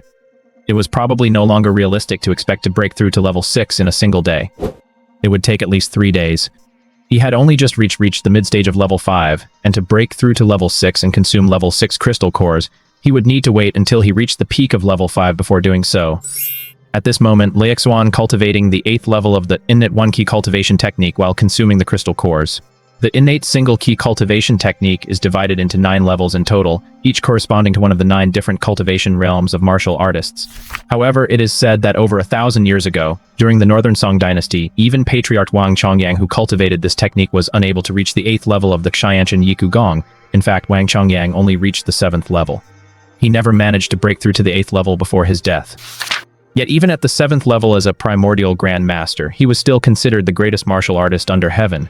This is because, as the legend goes, the spiritual energy of heaven-earth had already begun to wane during that era, making cultivation increasingly difficult for martial artists. Xiantian-level masters were becoming increasingly rare. A Jiantian Grand Master was more than enough to stand head and shoulders above an entire era. Yet while a pre-heaven Grand Master typically has a lifespan of up to 300 years, Wang Chongyang passed away before reaching the age of 100. There might be more to the story. Xuan activated the 8th level of the innate single-key cultivation technique, causing the energy in his meridians to flow in reverse, and he immediately coughed up a mouthful of old blood. My god, could this technique be a fake? Why am I coughing up blood the moment I start practicing? If the first 7 levels of primordial single-key cultivation were all proper, balanced, disciplined, and majestic true orthodox Daoist practices and the later levels grew increasingly powerful, with the 7th level enabling the key to automatically circulate through the microcosmic orbit, ceaselessly strengthening one's internal energy, then the 8th level of the practice is a bit eerie. It actually requires one to reverse the flow of energy through all the meridians, voluntarily abandon one's cultivation, and destroy one's very foundations in an incredibly violent manner. Through this extreme cultivation method, one compresses the innate internal energy within the body, transforming it into a higher-tier energy using martial arts to shatter the Tao, destroying to create anew, and stepping into the realm of an earthly immortal. This is downright insane. This cultivation method. No martial arts master with even a shred of common sense would ever practice it. They'd even scoff at it. This isn't cultivation at all, it's a suicide mission. If one were to actually practice this method at best, they'd destroy their own foundation, become a cripple, and end up completely paralyzed. At worst, you'd die instantly. It's possible that Wang Chongyang practiced this way, which is why he died so young. Xuan had absolutely no knowledge of martial arts. He had met many practitioners of ancient martial arts, and he certainly had no renowned master to guide him. He was just practicing haphazardly, going through the motions without any real focus, yet he still broke through to the Xiantian Grand Master realm. He reached the 7th level of the cultivation technique in one go, so he had absolutely no idea about these basic principles. He even thought that with normal cultivation techniques, once you reached a relatively high level, this was simply how it was done. Besides, the internal energy of a mere innate Grand Master, if it's lost, so be it. At worst, it would just take a few hours to rebuild it. After all, with his evolutionary crystal core, he wasn't worried about damage to his meridians at all. Xuan simply went all out. PF'd. As Xuan coughed up blood, he grabbed a handful of crystal nuclei and swallowed them. He forcibly reversed the flow of his internal energy throughout his entire body. His innate internal energy circulated in reverse within his body. It immediately collided with the innate internal energy circulating normally. The two streams of inner energy collided violently within his body. He was wounding himself. Xuan's head was buzzing. He kept swallowing zombie crystal nuclei. Handful after handful, he simply couldn't stop. In just a few short hours, he had devoured 20,000 crystal nuclei. He finally managed to unblock the first of the 8 extraordinary meridians, the Yang Qiao meridian, through reverse cultivation. My god, why does it feel more and more off the more I practice? Can I really reach the 8th level of the Xiantian Yiku Gong this way? For a normal martial arts master, without crystal nuclei, wouldn't that render them completely useless? I reversed the flow of my meridians and forcibly opened the Yang Qiao meridian, yet it feels like my cultivation has actually regressed. If I keep this up until all 8 meridians are open, won't my cultivation be completely ruined? Xuan was at a loss for words. But since he'd already started, he had no choice but to see it through to the end. He continued taking the crystal nuclei and began opening the Yin Qiao meridian, followed by the Yinwei meridian. It took a full 6 hours, but he finally succeeded in opening all 3 meridians. As a result, half of his cultivation was instantly wiped out. His innate Gang Qi was on the verge of degenerating. Fortunately, his psionic level had successfully evolved to the late 5th level. That was at least some small consolation. Afterward, Xuan inspected the renovation and construction work at the base. He retrieved another batch of supplies and stored them in base warehouse. He also appointed Red Hair Shadow and Guofugi to oversee the exchange of base supplies. Effective immediately, all evolvers at the Longhai base could hunt zombies, mutated beasts, and mutated sea creatures, and use their crystal cores to exchange for daily supplies at the base. Moreover, not only were Xuan's supplies fresher and more comprehensive, but his exchange rates were a full 5 times cheaper than during Yuan Tianyi's tenure. In fact, even gold and jewelry could be exchanged for a large amount of supplies with Chief Xuan. Overnight, the base 8,000-plus residents were swept up in an unprecedented surge of fighting spirit. Chief Li is truly a leader. With so many high-quality food and supplies available at such low exchange rates, if we just put in a little effort, won't everyone be able to afford to eat? And to think that participating in the base's team hunting expeditions only requires handing over 20% of the spoils, that's incredibly fair. That's right. Without having gone through the dark days under Yuan the Skinflint, we'd never have known that a normal base leader is supposed to be like this. That's right, we must support Leader Li. Only by following him will we have a better life. Yuan Tianyi, go to hell. I did the math carefully. Based on the exchange rate Leader Li set, not only can we eat rice with meat and vegetables every day, but we'll also have extra crystal cores left over for upgrades in evolution. All you have to do is participate in 8 hours of zombie cleanup or wilderness hunting operations each day and complete the team's mission objectives. Not even the Jiangnan base offers conditions this good. In just 2 short days. Through a series of generous measures, Xuan had quickly gained prestige and the support of the people. All he had to do was provide a small amount of inexpensive fruits, vegetables, grain, rice, pork, and beef, and he could have over 8,000 evolved individuals hunting zombies for him every day, seizing crystal nuclei, collecting gold and jewels, and gathering all kinds of rare ores. Most of these crystal nuclei would automatically flow into his hands in a never-ending stream. He didn't even have to go out and hunt them himself. That's the advantage of controlling a large base. There's absolutely no need to do the work yourself. Your subordinates have already taken care of everything for you. To Xuan, a single level 1 crystal core is worth no more than 5 jin of rice, yet they still consider it a great deal. But for Xuan, a single grade 1 crystal core could fetch at least 100 million from a wealthy individual. Maybe even more. How much rice can you buy with 100 million? That's an absolutely outrageous profit margin. Metropole. 8:30 am. Xuan woke up in his tent. Although he was wearing only a light shirt, he didn't feel the slightest bit of cold, even on Kunlun Mountain where the temperature was below freezing. On the contrary, having practiced the innate ki cultivation technique all night, he felt nothing but a warm glow throughout his body. He hadn't eaten breakfast, yet he wasn't hungry. Xuan did not rush into cultivating the 8th level of the primordial ki cultivation technique. He planned to let the post-apocalyptic Xuan test it out first, to see if this path was viable.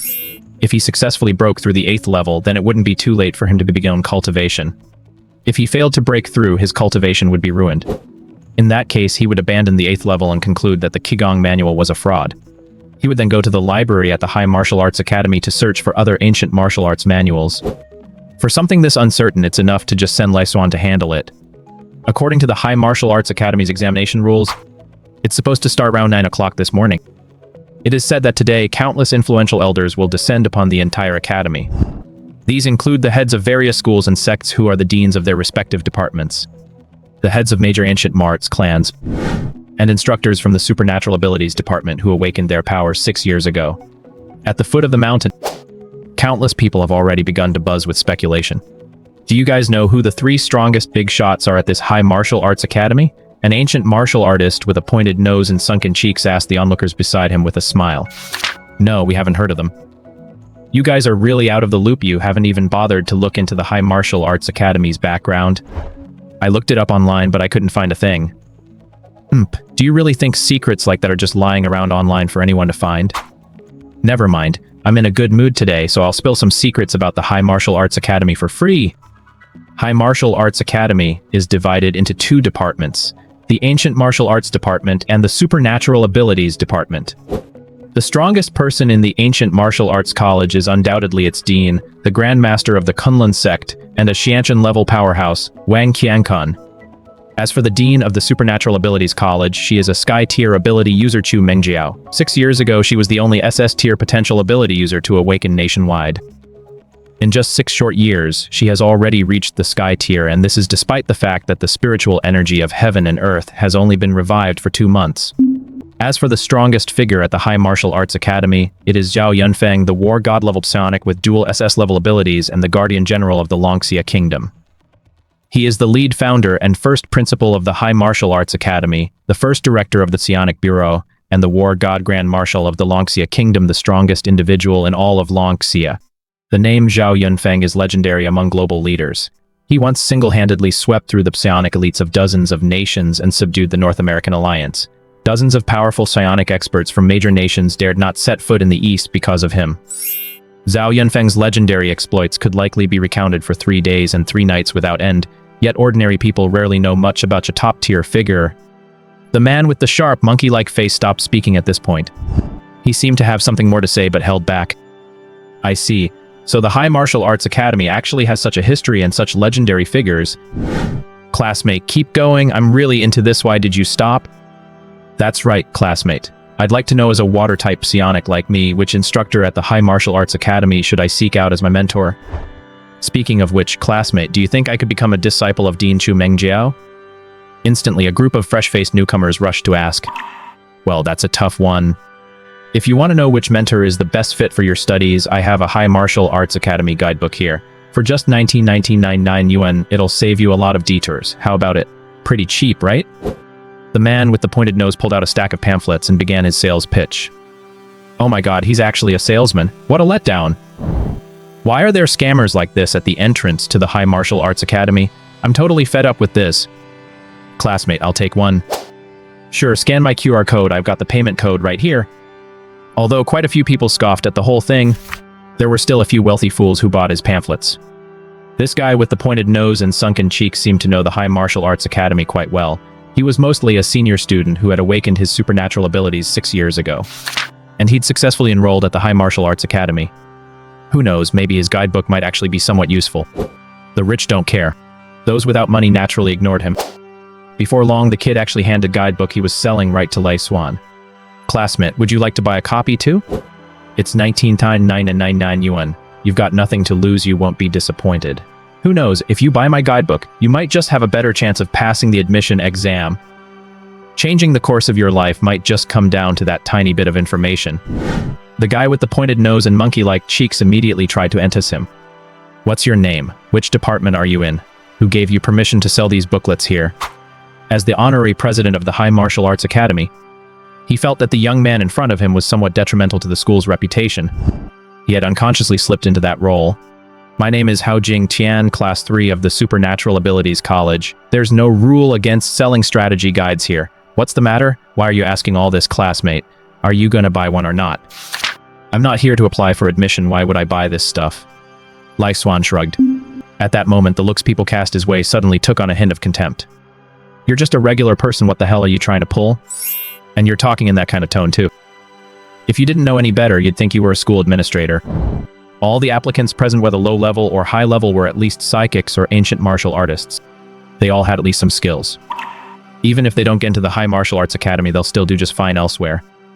You're just a fucking ordinary person, maybe even an internet beggar trying to ride on others' coattails, so what are you trying to show off for? Xuan? I didn't expect you to be here at Mount Kunlun too. Are you planning to apply to the High Martial Arts Academy as well? Just then, a surprised female voice suddenly rang out from the crowd. Feng Zixuan, dressed in a white tracksuit, walked over, surrounded by a crowd of psychics and major media anchors who were fawning over her. At least 100 or 2 people followed behind her. Perhaps it was the influence of her internet celebrity status. There were certainly no shortage of sycophants. Dawn. Ah, is that Xuan, the ex-boyfriend of the purple flame goddess? Oh my god, could he be that abusive guy? He looks like a decent guy on the outside, but who would have thought he's a wolf in sheep's clothing? A loser, a freeloader, a scumbag. Feng Zixuan must have been fooled by his polite and handsome appearance. Just goes to show you can't judge a book by its cover. Has Xuan awakened a superpower too? Otherwise, why would he come to the High Martial Arts Academy? So what if he did? The Purple Flame Goddess is an S-rank potential ability user. There are only a handful of those in the whole country. Xuan is just asking to be humiliated. I'd love to see him weeping bitterly, looking utterly remorseful, and kneeling before Feng Zixuan to apologize, then have the Purple Flame Goddess kick him away. That's the only way to really vent my frustration. A group of sycophants chattered animatedly, pointing and whispering about Xuan.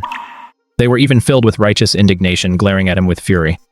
It was as if Xuan had desecrated their ancestors' graves. Zixuan, do you want me to step in and teach him a lesson? This kid probably won't learn his lesson unless he gets a good beating. The young master of an ancient martial arts clan immediately rolled up his sleeves, revealing the powerful muscles on his arms. Forget it, Xuan. Getting into a fight right at the entrance to the High Martial Arts Academy would look a bit bad. It might leave a negative impression on the academy's administrators and professors. Besides, I've said it before, Xuan and I have broken up. What happened in the past is history, there's no need to dwell on it. Whatever happens to him from now on has nothing to do with me, and I won't go out of my way to cause him trouble. Let's part ways amicably and go our separate ways. Feng Zixuan shook her head impassively. It was as if a superior were looking down on inferior with indifference. She simply wouldn't deign to argue with him. Zixuan, you're still too kind, Xuan said with a fawning tone. Feng Zixuan walked calmly and confidently, step by step, toward Xuan. She scrutinized Xuan with a piercing gaze. Xuan, I gave you a chance once. You had the opportunity to get back together with me, but you didn't cherish it. From that day on, I've been a woman you could never hope to be with. You'll never know what you've really missed out on. I, Feng Zixuan, have never had to grovel like this before. There's absolutely no chance of us getting back together. I don't want to see you anymore. I hope you never show your face in front of me again. Otherwise, while I won't lay a hand on you myself, I can't guarantee that others won't. Do you understand? Feng Zixuan warned coldly. With that, she strode through the gates of Gaowu Academy without looking back, striding off with a group of henchmen in tow. She must have thought she looked incredibly cool just now. Xuan curled his lips into a cold smile. What the hell? Feng Zixuan, you're something else. You actually dare to mock even the principal?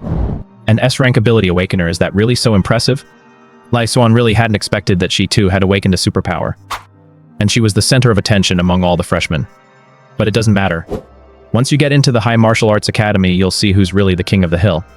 At that moment, the High Martial Arts Academy's entrance exams had officially begun. The assessment consisted of two parts. The first is the psychic potential test.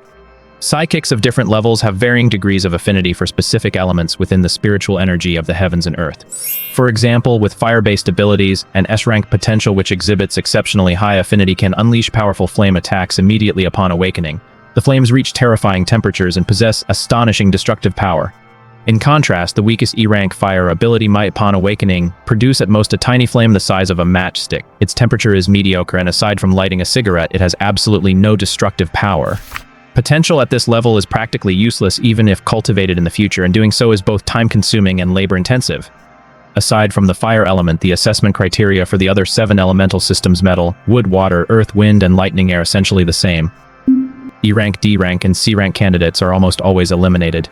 Only those with B-rank or higher potential are admitted. These 7 major elemental categories account for the largest number of elemental ability users.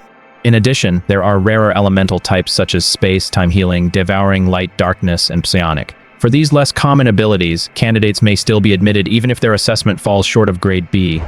This is especially true for the spatial and temporal elements. As long as you've awakened them, you'll be admitted even with an E-level talent. Second part, combat evaluation. Only students who pass the first stage of this assessment are eligible to proceed to the second stage. In the second round, a total of 9 ability mentor instructors will evaluate and score your performance. The maximum score is 100 and the minimum is... The highest and lowest scores are discarded. The average score is calculated based on the total scores from the remaining 7 instructors. As long as your composite score is 60 or higher, you pass. If you meet this requirement, you will be successfully admitted to the High Martial Arts Academy. On the surface, this test may seem quite rigorous, but in reality, as long as you pass the first stage, over 90% of candidates will pass the second stage. This is because the vast majority of those who advance to the second stage possess talent rated B class or higher, so the difficulty of passing is actually not very high. The rating assessment for martial arts trainees, however, follows a completely different system. It's very straightforward and no nonsense. Scores are determined directly through combat. Anyone under 25 years of age who has reached the advanced martial artist combat proficiency level is admitted immediately, otherwise they are eliminated on the spot. Simple and straightforward. Trainees from both categories undergo their assessments in the same training arena. The testing area is exceptionally large. A platform as large as an international airport has been constructed right in the Kunlun Mountains. It can accommodate 100,000 spectators to watch the assessment process. Under the watchful eyes of the crowd whose judgment is as sharp as a knife, the difficulty of cheating skyrockets. Look, is that the legendary testing crystal? I've heard this crystal is a special energy gem discovered 10,000 meters below the ocean's surface. It can determine the talent level of any psychic. It's a rare treasure of the heavens and earth in its own right. Look, Chu Tian has started testing her psychic potential level. I heard that Chu Tianyi's aunt, Chu Mengjiao, is related to the dean of the Supernatural Abilities Academy. The Chu family is a distinguished and influential clan in its own right, and she's also one of the 5 most beautiful women at Jiangda University, ranked alongside Feng Zixuan as the twin beauties of awakening. Oh my god, why didn't you mention this? Chu Tianyi actually has that kind of background. If I'd known, I would have gone to suck up to Chu Tianyi instead of Feng Zixuan. Boom. Just as everyone was buzzing with discussion, a cold, icy beam of light suddenly flared up within the testing crystal. The beam shot over 5 meters high, shining brilliantly. Chu Tianyi, an awakened user of the ice element test beam, 523 cms, affinity with the ice element, 523 rated, S-class. The testing instructor announced over the microphone on the spot. This instantly sent a wave of excitement through the entire hall. Oh my god, Chu Tianyi's elemental affinity is as high as 523. When I took the test just now, mine was only 20. Doesn't that mean her talent is more than 20 times stronger than mine? Don't even mention it. My aptitude test score was only 5 rated E. Is there anyone even worse than me? Basically, as long as your elemental affinity exceeds 100 points, you're considered to have achieved a B-level talent and can move on to the next stage of the assessment. But looking at the people taking this test, 9 out of 10 don't even reach 100 points. Before long, over an hour had passed since the test began. Indeed, only 1 in 10 met the passing requirements. Most people were eliminated the moment they placed their hands on the sensor. The High Martial Arts Academy only accepts geniuses. It does not admit psychics with average talent. Over at the Martial Arts Academy, the competition was just as fierce. Barely 1 out of every 20 candidates managed to advance. The number of candidates was even smaller than here at the Psionic Academy. Look, Feng Zixuan is about to start her test. I wonder how high her elemental affinity is. Under the watchful eyes of the crowd, Feng Zixuan finally placed her hand on the testing crystal. Boom. A fiery red beam shot skyward, rising rapidly until it soon exceeded 500 salmon. Feng Zixuan, a fire elemental ability awakener. Flame element affinity test, 556 points. Potential rating, S-class. Congratulations, you've passed the first stage. 556 points? Her potential is actually higher than Chu Tianyi's?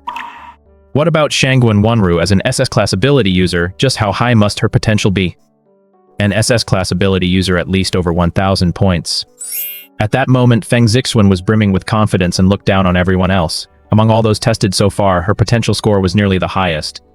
As for Shangguan Wanru, she had already been specially recruited and would not be participating in this assessment and selection process. Therefore, Feng Zixuan had a good chance of becoming this year's Rookie of the Year at the Supernatural Abilities Academy. At that moment, Feng Zixuan's gaze swept toward the distance, and to her surprise, she spotted Lei Xuan again among the crowd several hundred meters away. He really is like a shadow that won't go away. Wherever I go, you follow, right? It was no wonder she spotted Lei Xuan at a glance. Even though he was just an ordinary person, his looks and demeanor truly made him stand out from the crowd. His strikingly handsome features stood out instantly in the crowd. There's nothing to be done about it. He's just too strikingly handsome. He simply couldn't hide his radiance. Even though he was being very low-key, a quick glance through the crowd revealed that he was the one who left the deepest impression. Feng Zixuan glanced sideways with a cold smile.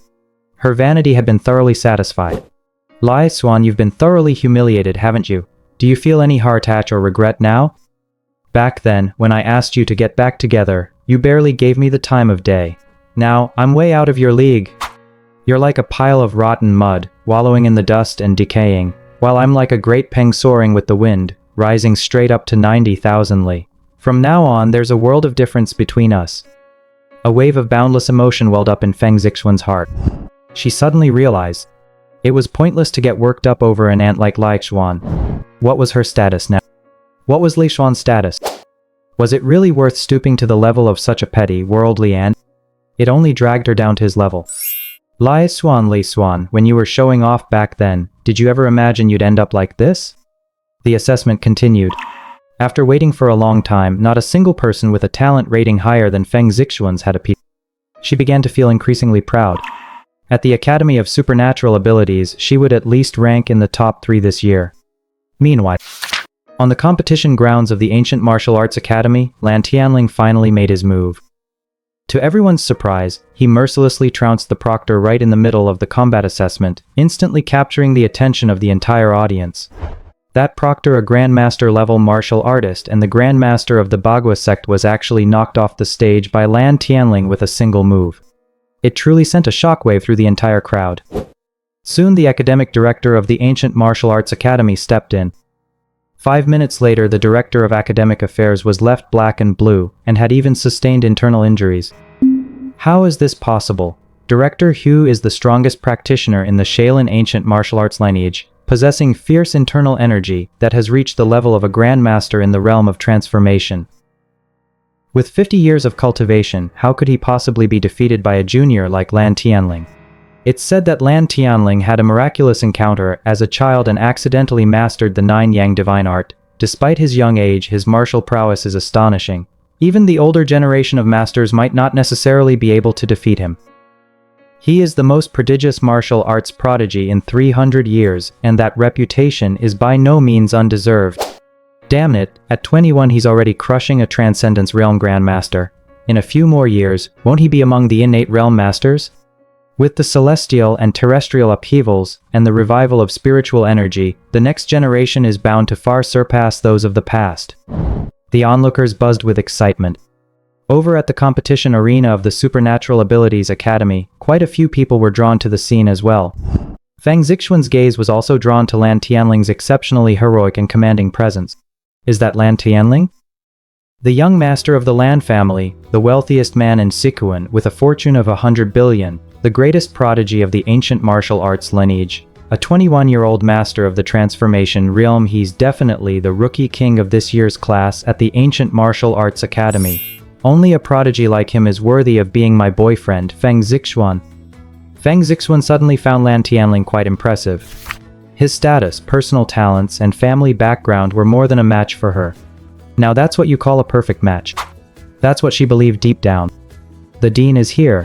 Just then, over at the Ancient Martial Arts Academy, an extremely powerful aura suddenly swept over the area in an instant. There stood Wang Qiankun, the dean of the High Martial Arts Academy. With one hand clasped behind his back, he stood suspended in midair. He glided gracefully down from the summit of the snow-capped mountain. Clad in an ancient-style robe that fluttered in the wind, he exuded an otherworldly, ethereal aura as he tread upon the snowflakes. With every gesture, he exuded a powerful, commanding aura. After all, he is the dean. As an innate-level powerhouse, his entrance must be something out of the ordinary. Otherwise, how could he intimidate these younger generations? Wang Qiankun's entrance was practically indistinguishable from flying in. Is this what an innate-level master is like? To be able to soar through the air from a snow-capped mountain 1,000 meters away? What kind of extraordinary lightness skills are these? Innate masters possess an endless supply of inner energy and profound cultivation. It has long since transcended the realm of ordinary lightness skills. No wonder everyone says that once one reaches the innate realm, they become extraordinary. Indeed, innate-level masters can no longer be described as ordinary, mundane people. The group of ancient martial arts students were instantly filled with boundless awe. They wondered if they would ever have the chance to reach the innate realm in their lifetimes. Wang Qiankun's immediately fell upon Lan Tianling. His eyes sparkled with admiration. Excellent, you're truly exceptional. At such a young age, you already possess such cultivation. Your future achievements may far surpass my own. Lan Tianling, would you be willing to become my disciple? I am willing to take you on as my direct disciple. Wang Qiankun immediately extended an offer. He admired Lan Tianling, this martial arts prodigy, so much that he couldn't resist offering to take him on as a disciple ahead of schedule. Wow, the dean is personally taking on a disciple. Lan Tianling is about to skyrocket. A Sepin-level master is taking on a disciple. You'd better accept right away. Lan Tianling hesitated for a moment but ultimately shook his head firmly. I'm sorry, Dean Wang, but I don't want to become your disciple just yet. I already have someone in mind as my master, the peerless sword immortal, who soared through the skies over Jiangcheng with his sword yesterday. I, Lan, wish only to become his disciple, Lan Tianling said bluntly. As soon as those words were spoken, the crowd instantly gasped in astonishment. The young master of the Lan family sure is straightforward to actually refuse a sitting-level powerhouse to his face. Aren't you afraid of offending Dean Wang? Oh, so the person you want to apprentice under is actually him? Wang Qiankun suddenly realized. He had watched yesterday's video as well, and the shock it had left him with had yet to subside. However, he recognized who this person was at a glance. Does Dean Wang know this person? Lan Tianling asked curiously. Of course. He is a distinguished senior master from my Gao Wu Academy, and he also serves as a visiting professor and honorary president at our academy. Principal Li's martial arts cultivation is indeed far superior to mine. I'm not even a tenth as good as he is. It's understandable that you look down on me and want to ask Principal Li to be your master. However, whether President Li is willing to take you on as a disciple, that I cannot say. Wang Qiankun didn't hold Lan Tianling's forthright nature against him. On the contrary, he held him in high regard. He didn't treat him coldly at all just because he hadn't chosen to become his disciple. But the mention of Principal Li left everyone deeply puzzled. When did Gaowu Academy get another Principal Li? I don't know, but since Wang Qiankun considers himself not even 1/10 as good as this person, Principal Li's cultivation must be incredibly formidable. He might even be a hidden level innate Grandmaster. He's undoubtedly at least a Xiantian Grandmaster, otherwise, given Wang Qiankun's pride, he wouldn't speak so highly of him. Lan Tianling certainly has a keen eye. He turns his nose up at Xiantian level experts, yet he actually wants to apprentice under a Xiantian Grandmaster? Listening to the onlookers' speculation, Feng Zixuan was also extremely curious. Who exactly is this Principal Li? Who could he be that Lan Tianling would willingly turn down the offer to become a disciple of an innate level powerhouse, just for the chance to become Principal Li's disciple? Boom! Just then another powerful aura roared toward them. A woman of otherworldly beauty, clad in an academy instructor's robe and with fiery red wings sprouting from her back, descended from the heavens. She was about 27 or 28 years old. Mature and intelligent, poised and graceful, she could exude both a seductive and a youthful charm. She looked like a succubus. Elemental wings. This is a sky-tier powerhouse. It is said that once an elemental ability user masters their affinity for a specific element to a level where it becomes as natural as an extension of their own body, they can condense the elemental energy into a pair of wings and gain the power of flight. Reaching this realm is what the world refers to as a sky-tier ability user. Elemental wings. She's the sky-tier powerhouse Chu Mengjiao Dean Chu. I never expected Dean Chu to be so young and so beautiful. It's said that Dean Chu has awakened an SS-class fire-type ability, the true fire of the sun. This flame reaches extremely high temperatures, peaking at 100,000 degrees, and can instantly burn through alloy steel plates. It takes only 5 seconds to melt an armored tank. It's truly terrifying. Chu Mengjiao's arrival instantly captured the attention of the entire audience. Standing high above the crowd, she spoke calmly. Chu Tianyi, Feng Zixuan, are you two willing to become my direct disciples? Auntie, I'd love to, Chu Tianyi said with a sweet smile. She was like the sunshine of spring, warming the heart and making people feel as though they were bathed in a gentle spring breeze. She smiled radiantly like a bud about to bloom. I've told you many times before, within the academy you must address me as Dean, not Auntie. Oh, I know, Auntie. Chu Tianyi showed no sign of correcting mistake. Chu Mengjiao rolled her eyes on the spot. Dean Chu, I'm willing. Feng Zixuan nodded solemnly and immediately knelt to pay her respects. This was the ritual for becoming a disciple. Tradition must not be neglected. After all, Chu Mengjiao wasn't her aunt, she had no such family tie. She knew very well how to seize an opportunity. Once she had completed the initiation ceremony, she would become Dean Chu Mengjiao's direct disciple. This status alone was enough to take her to the next level. Lan Tianling had turned down Dean Wang's offer to take him on as a disciple, choosing instead to study under a little-known Principal Li, and that was only because his family's heritage was strong enough. He had the capital to be willful. Out of respect for the Lan family, Dean Wang wouldn't make things difficult for him. Chu Tianyi also has a powerful aunt. But Feng Zixuan was the only one who had caught Dean Chu's eyes solely on the strength of her own talent. Naturally, she wouldn't let this golden opportunity slip away. She wouldn't cut off her own chance to join the elite rank. Very well. Today I've taken on 2 outstanding disciples at once. Old Wang, you seem to be falling short a bit. You finally mustered the courage to take on a disciple, only to be rejected by that kid from the Lan family. I have to say, your ancient martial arts academy really doesn't have much prestige. Chu Mengjiao said with a brazenly mocking expression. This was clearly meant to mock the ancient martial arts academy. After all, the Supernatural Abilities Academy was indeed much more popular these days, and there were more new generation awakened supernaturals. As for the ancient martial arts tradition, even with the revival of Heaven and Earth Qi, which makes cultivation 10 times faster than before, it still takes a great deal of time to reach mastery. There's no shortcut. They'd finally produced some like Lan Tianling, and yet he wasn't even willing to take on a master. This was quite an awkward situation. It's a real loss of face. Dean Chu. Although Lan Tianling hasn't taken me as his master, He's about to become a disciple of Principal Lai, who is also a member of our ancient martial arts academy and a second Grand Master. This is essentially no different from him taking me as his master. What era are we living in? We should have long since set aside our sectarian biases. We old-timers at the Ancient Martial Arts Academy all understand this principle, don't you people at the Supernatural Abilities Academy get it? Wang Qiankun retorted sharply, refusing to back down in the slightest. Humph. Principal Lai. How come I've never heard of this Principal Li being part of your Ancient Martial Arts Academy? Don't bring up the Jiangcheng Sword Immortal. It's not even certain whether he's actually from your Ancient Martial Arts Academy. Don't try to take credit for something that isn't yours. In my opinion, that Sword Immortal clearly uses mental-type psychic abilities, manipulating flying swords with telekinesis and riding them through the air. It has absolutely nothing to do with your ancient martial arts lineage. Principal Li is from our Psychic Abilities Academy. Chu Mengjiao analyzed the situation on the spot. You know what? Her analysis was actually spot on. She'd managed to see right through the way Xuan was flying on his sword. It was indeed telekinesis. Utter nonsense.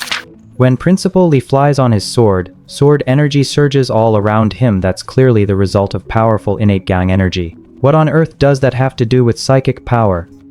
Then why don't you go find Principal Li and confront him directly? Ask him if he actually used mental power? Fine, I'll ask him. Wang Qiankun was just about to pull out his cell phone to make a call. Suddenly he spotted a familiar figure in the crowd. Wasn't that Principal Li Xuan? Was he actually hiding in the crowd, munching on sunflower seeds? Senior Lai, you're finally here? I've been waiting for you for quite some time. Since you're already at the academy, why didn't you text or call me in advance? That way, I could have sent someone to pick you up. Wang Qiankun approached Xuan and immediately bowed respectfully. That bow left everyone completely dumbfounded. Their eyes instantly filled with disbelief. Feng Zixuan was completely dumbfounded. Her mind went completely blank. This, is he Principal Li Xuan? Impossible, that's absolutely impossible. Feng Zixuan shook her head frantically. She simply couldn't believe it. Holy crap, Principal Li is this guy right here? Isn't he just an ordinary person? It must be a mistake. A sitting Grandmaster must be at least 70 or 80 years old. How could he be this young? Dean Wang must be joking, right? Exactly. That scumbag Li Xuan, isn't he Feng Zixuan's ex-boyfriend? How did he suddenly become a pre-heaven Grandmaster, let alone the principal of the High Martial Arts Academy? I just don't buy it. In an instant, the entire crowd of onlookers erupted in an uproar. Many internet celebrities were streaming the event live. This sparked a flurry of online discussion. One after another, they said they didn't believe a single word of it. This must be Dean Wang's way of being overly humorous, just a little joke he was playing on them. But just then, a sudden unexpected turn of events occurred. In the sky ahead, three incredibly terrifying auras roared toward them. Humph! The Longxia High Martial Arts Academy has reopened. Why didn't you invite us from the North American Alliance to be your guests? Could it be that you look down on me, Eric? This is bad. It's Eric, the North American war god. He's an SS rank psychic with telekinetic abilities who wields 12 specialized alloy throwing knives. His combat prowess is staggering. He once single-handedly slew 12 sky rank psychics and has a fearsome reputation. He's a powerhouse on par with Zhao Yunfeng, the war god of Longxia. Principal Zhao hasn't returned to the academy yet. What are we going to do? I'm afraid no one can hold this North American war god in check. Commander Eric, let me be the first to test the combat prowess of the principal of Longxia High Martial Arts Academy. Rao. Yes. Furious thunder. A pair of thunderous wings materialized behind the bearded man. As he pointed his fingers toward the sky, a terrifying bolt of lightning actually struck down from the heavens, heading straight for the High Martial Arts Academy's training ground. If that bolt of lightning struck, it would likely kill quite a few students. Chu Mengjiao immediately stepped forward. She countered it with her powerful flame energy. But she was instantly knocked back dozens of body lengths. She was surprisingly somewhat outmatched. Dean Wang, let's attack together. Alright. Wang Qiankun instantly soared forward, drawing his long sword from its sheath. Kunlun sword technique. A surge of innate gang ki instantly unleashed 36 streaks of sword light, sweeping toward rain. Damn Longxia people, how dare you tear my precious robes. 2 against 1, that's all you've got. Storm, you're next. Yes.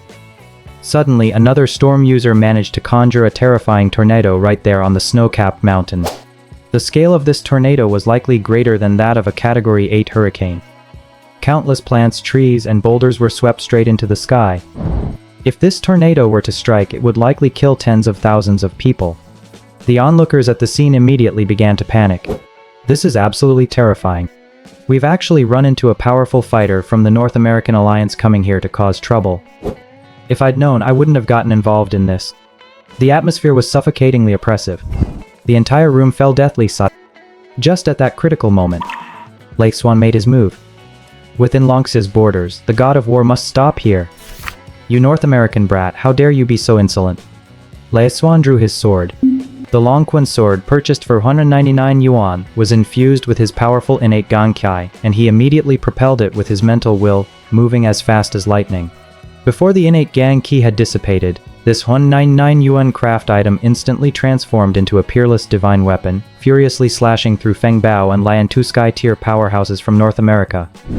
Instant kill. The speed was so great that the opponents couldn't even react. Finally, the longsword transformed into a bolt of lightning and charged toward the war god Eric. Eric instantly summoned 12 alloy, throwing knives 6 to block Li Xuan's flying sword, and the remaining 6 to strike at Lei Xuan Wang Qiankun, Chu Mengjiao Feng Zixuan, Chu Tiani, and Lan Tianling. He actually intended to kill all the geniuses and powerhouses of the High Martial Arts Academy. Trying to wipe them all out at once? That's like showing off your skills in front of a master. Lai Xuan's gaze sharpened, his powerful mental force instantly immobilized all 12 of his throwing knives. Is this what they call God of War level? You only have 300 metric tons of mental force at your disposal. That's 300 metric tons less than I do. Speed ability. Lai Xuan erupted with speed, covering 200 meters in a second and turning into a white afterimage. The next second, he had already snapped Eric's neck, and a powerful burst of innate Gong energy instantly shattered his skull to pieces. The North American God of War is dead. The entire arena fell silent. Stunned silence by terror. Everyone's eyes were wide with shock. One by one they stood frozen in place. Even their souls couldn't help but tremble wildly. Is this Principal Li's true power? To instantly defeat 2 sky-level powerhouses and slay the Northern American war god as easily as slaughtering pigs and dogs. Was that sword control? It must be the legendary sword control. No wonder Lan Tianling wanted to apprentice under him. A sword immortal has emerged, and no one can stand in his way. How could this be? How could Xuan be this powerful? It's impossible. Is he really the principal of the High Martial Arts Academy? Feng Zixuan froze in place. Her mind was reeling. She couldn't believe it, but why did she feel a tinge of nostalgia for the past? Lai Xuan was just as he had been 3 years ago. The moment he appeared, she found herself hopelessly drawn to him. Not even Lan Tianling could compare to him. Why? Why didn't you tell me sooner? You're clearly so powerful, yet you insisted on pretending to be an ordinary person in front of me. Were you just testing me? Even 3 years ago, did you give up your status as a sitting Grandmaster just to be with me, all for the sake of sharing an ordinary yet precious love with me? Is that true? Is that really the case? So I'm the one who's been the fool all along. Feng Zixuan's heart felt as if it were being torn apart. Tears streamed down her face, and she was in such agony she felt she could not go on living. If that's really the case, Xuan has sacrificed far too much for her. Eric is a god of war level powerhouse, ranked as one of the 9 great gods of war among the 13 nations of the North American Alliance. Although he's ranked near the bottom, with Eric having fallen at our High Martial Arts Academy, I'm afraid the other 8 war gods of the North American Alliance won't let this slide. Screw that. If they dare to provoke us or even deliberately slaughter the new generation of geniuses from our Longxia kingdom, they've already crossed the line. Killing them would be justice served. Those foreign bastards deserve to die. But I've heard that with this revival of celestial and earthly spiritual energy, Diana, hailed as the king of war gods in North America, has already broken through the war god realm. Her terrifying power is on par with that of a land immortal from the ancient martial arts lineage. Such power exerts immense pressure on Marshal Zhao Yunfeng, which is why Principal Zhao has chosen to go into seclusion to prepare for a breakthrough beyond the war god realm. If Principal Zhao fails to break through, the suppression from the North American Alliance will likely grow increasingly severe. A teacher from the High Martial Arts Academy expressed this concern. The strength Principal Li has demonstrated is already on par with, if not superior to, Principal Zhao's. Our Longxia Kingdom has produced its share of peerless masters as well. We'll simply meet force with force and water with earth. That's right. They've already come to bully us, shouldn't we strike back with thunderous force? With Principal Li stepping in this time, it's the perfect opportunity to intimidate these petty troublemakers. Wang Qiangkun waved his hand dramatically. He reassured everyone in public. The shock he felt inside lingered for a long time. The strength Xuan had displayed likely surpassed that of an ordinary innate Grand Master. It seemed he possessed more than just the abilities of a Xianqing Grand Master. Did he possess supernatural abilities as well? A combination of supernatural abilities and ancient martial arts? Could it be that he practices both supernatural abilities and ancient martial arts simultaneously? How is that possible? Don't those who practice both martial arts and supernatural abilities die very quickly? This has long been proven by countless predecessors. So why is Principal Li still alive and well? And he's so powerful too. Whether it's his psychic abilities or his ancient martial arts cultivation, he's reached an extremely advanced level. If cultivating both supernatural abilities and ancient martial arts were truly sustainable, the rate of improvement for the ancient martial arts lineage would definitely be 10 or even 100 times faster than it is now.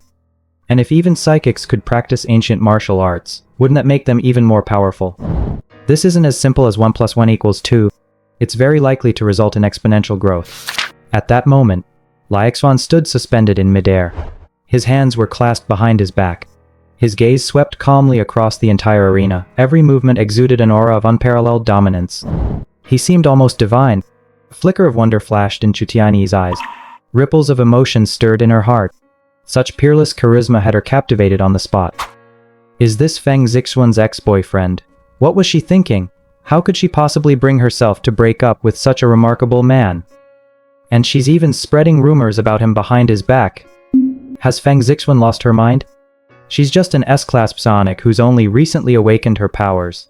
Even if she continues to grow, she might not reach Principal Li's current level, let alone now, when she hasn't even fully developed yet. How dare she slander a war god-level powerhouse? As a Deng Grand Master? Principal Li of the Academy? That's equivalent to the rank of a field marshal, and you? Chutiani was speechless inside. She could only vent her frustration silently. You Feng Zixuan are truly something else. To take the role of a clown to this level, you're truly one of a kind, with no one before or after you. You've gone and humiliated the Academy's princess. That bunch of idiotic netizens were cheering her on too. Aren't they afraid Principal Li will hold them accountable later?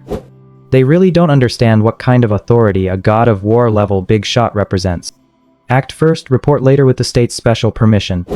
No trial required, execute immediately. Looks like I'll have to stay away from that airhead Feng Zixuan from now on, so she doesn't rub off her stupidity on me. In her heart, Chutiani had already labeled Feng Zixuan as a brainless woman. This student, Lan Tianling, pays her respects to Principal Li. I beg Principal Li to take me as your disciple. I am willing to serve at your side and humbly request your guidance. In full view of everyone, Lan Tianling knelt on both knees and bowed toward Xuan. That scene had left him deeply awed by Xuan's immense power. He had slain a war god-level powerhouse from the Northern Rice Alliance with effortless ease. A carefree sword strike. The long sword cut through the air. Unrivaled in this age, only such a peerless master was worthy of being his, Lan Tianling's, mentor. And only under the guidance of such a peerless master could he learn true skills. He, Lan Tiang, refuses to be mediocre.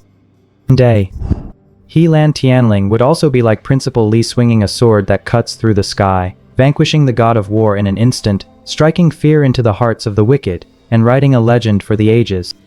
Lan Tianling, why should I take you as my disciple? Xuan asked in a flat tone.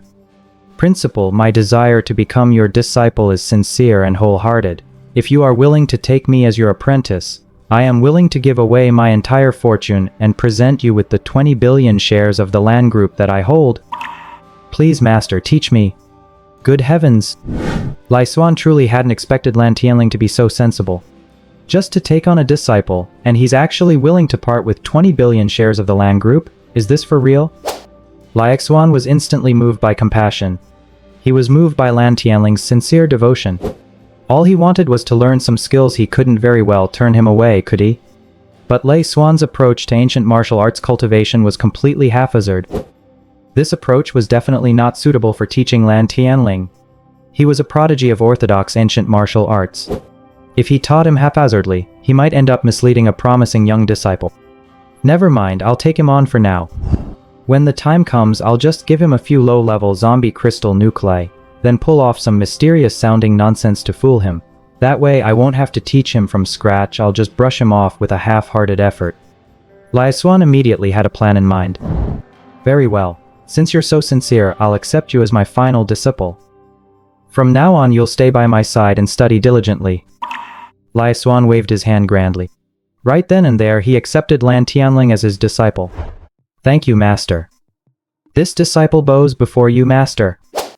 As a successor to the orthodox lineage of ancient martial arts, Lan Tianling observed proper etiquette. He performed 3 kneels and 9 bows, with sincere devotion. With this grand initiation ceremony, the apprenticeship was officially sealed. So Lan Tianling has successfully become a disciple? I get the feeling that Principal Li didn't want to take him on at first, but only agreed after hearing that Lan Tianling was willing to offer 20 billion in corporate shares. Could it be that Principal Li was swayed by money? Nonsense. Principal Li is a true masteress and grand master. Do you think he's short on money? Something as mundane as money could never sway as a grand master. Principal Li was moved purely by Lan Tianling's sincerity. He took pity on him. Lan Tianling is actually quite clever. On the surface, offering 20 billion shares of the Lan Group is almost a massive bloodletting, but in reality, the Lan Group has now secured the backing of a pre-heaven Grand Master and one who can instantly defeat a war god at that. The Lan Group's stock price is bound to skyrocket. The Lan family is likely about to truly take off. That kid from the Lan family, not only does he possess extraordinary martial arts talent, but he's also incredibly sharp-witted. Hello, Miss Feng Zixuan. We are investigators from the Supernatural Abilities Bureau. We currently suspect you of spreading rumors and defaming a war god-level powerhouse, as well as insulting and slandering Principal Li Xuan of the High Martial Arts Academy. These are extremely serious offenses. Please come with us and cooperate with our investigation. Just then, suddenly, 2 uniformed staff members produced their Supernatural Abilities Bureau ID badges. They were about to take Feng Zixuan away for questioning. Feng Zixuan was completely dumbfounded. The onlookers in the livestream were also collectively baffled. What's going on? The Purple Fire Goddess is actually suspected of spreading rumors and defamation, and is going to be taken away for questioning. Since the authorities have stepped in to arrest her, it's probably true that she spread rumors.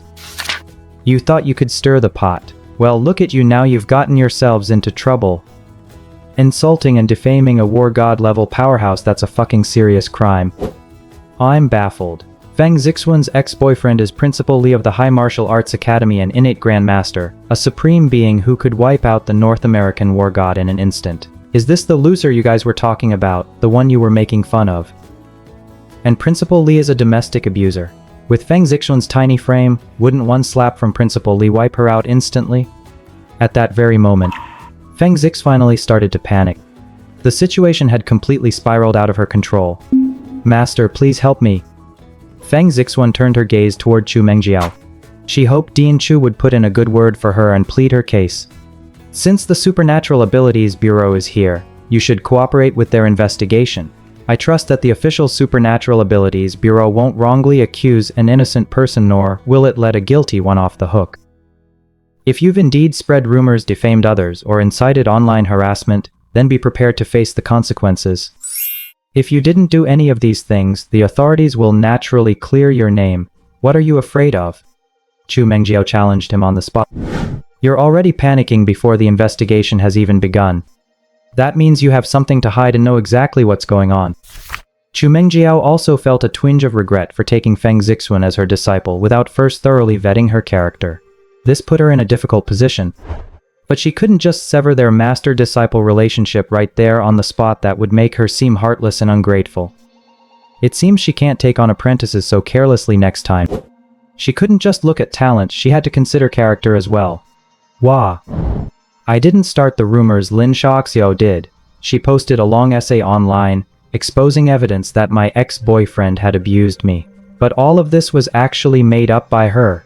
She said she wanted to be my agent, creating viral online scandals to maintain a tragic persona for Miwon that would soon make a dramatic comeback. That way, she could attract a massive online following, quickly build a fan base, and then collect tips and gifts while selling products through live streams. I was just following her lead. I really never intended to spread rumors or stir up trouble. I actually like Li Xuan. I've always loved him. If it weren't for Lin Zhaoxiao constantly badmouthing Li Xuan behind my back saying he's unambitious and broke, how could I have possibly broken up with him? It's all her fault. Lin Zhaoxiao is the one who ruined me. Feng Zixuan burst into tears right then there. Her tears streamed down her face, making her look pitiful. And she pinned the blame for the whole thing squarely on Lin Zhaoxiao. As it happened, Lin Zhaoxiao was watching her livestream at that very moment. When Lin Zhaoxiao realized that Feng Zixuan was pinning all the blame on her, she was absolutely livid. Fine. Great. Feng Zixuan, you really are a fake friend. Since you dare to pin this on me, don't blame me for spilling the beans. Bring it on. Let's hurt each other. Who's afraid of whom? If you won't let me have a good time, I'll ruin your reputation. Lin Zhaoxiao sat at her computer, quickly drafting a post and attaching various screenshots. She gave a wicked smile. Bring it on. Bring it on.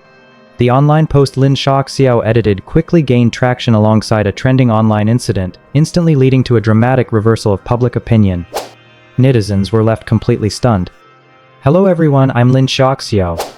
Regarding Feng Zixuan's malicious slander, I have evidence proving she's lying.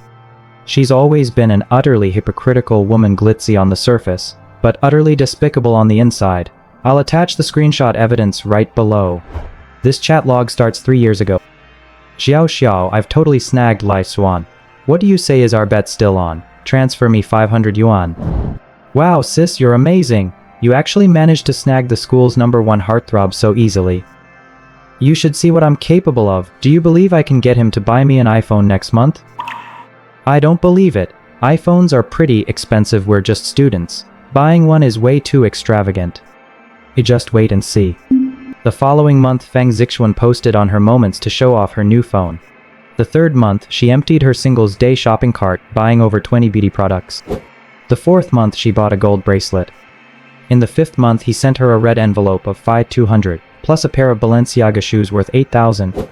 In the sixth month, for her Valentine's Day gift, Li Xuan transferred 500 yuan. Unsatisfied with that, Feng Zixuan asked for more, so he gave her a watch as well.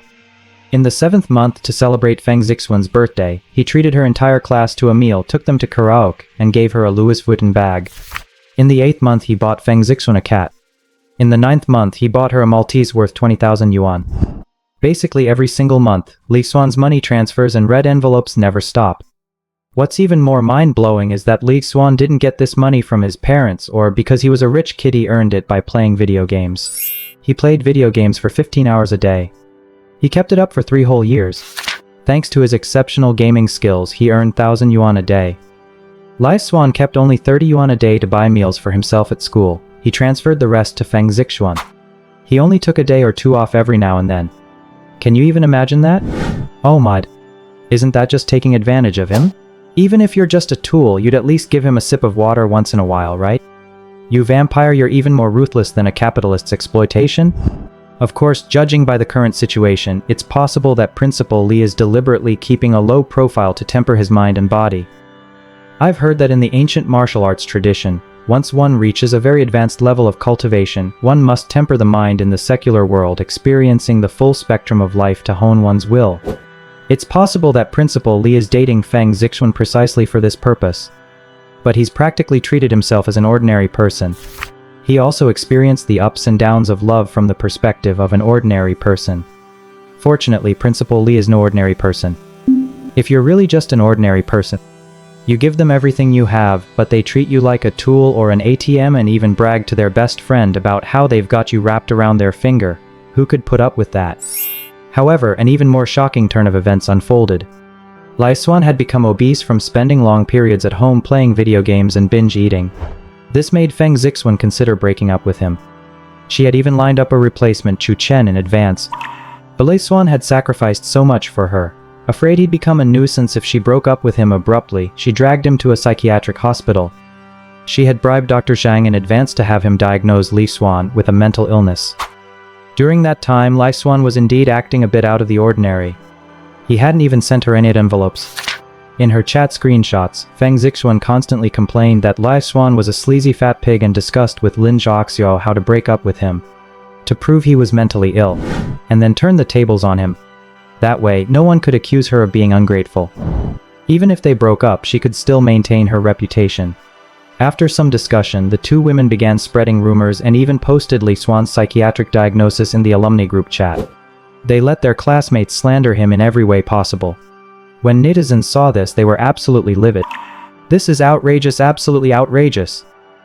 Feng Zixuan, Lin Xiaoxiao, you two are so fucking vicious.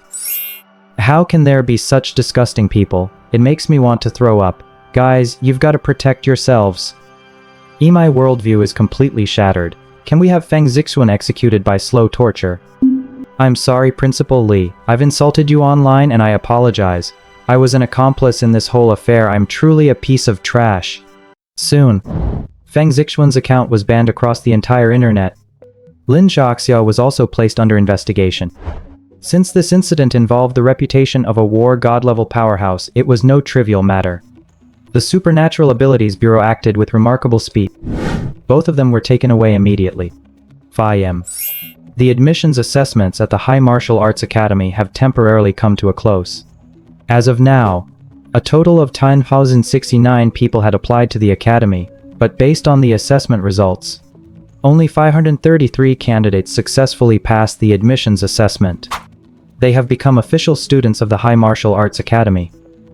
Of these, the Supernatural Abilities Academy admitted 398 new students. Meanwhile, the Ancient Martial Arts Academy admitted only 35 new students. The number of students at the Ancient Martial Arts Academy is indeed much lower. But this is unavoidable. With the spiritual energy of heaven earth having only just begun to revive, the ancient martial arts lineage has not yet fully awakened. However, the National Supernatural Abilities Bureau has published the Beginner's Guide to Internal Energy on its official website, making it accessible to everyone. With such widespread dissemination, the number of practitioners is likely to grow over time. As for the awakening of psychics, it depends primarily on natural talent. There will be a massive surge of awakenings at first. This is because, in the past, the absence of spiritual energy prevented awakening. Now that it is present, those destined to awaken will naturally do so all at once. However, as time goes on, the number of people awakening to supernatural abilities may actually decrease. We can only wait for children and newborns to be born and gradually awaken their abilities.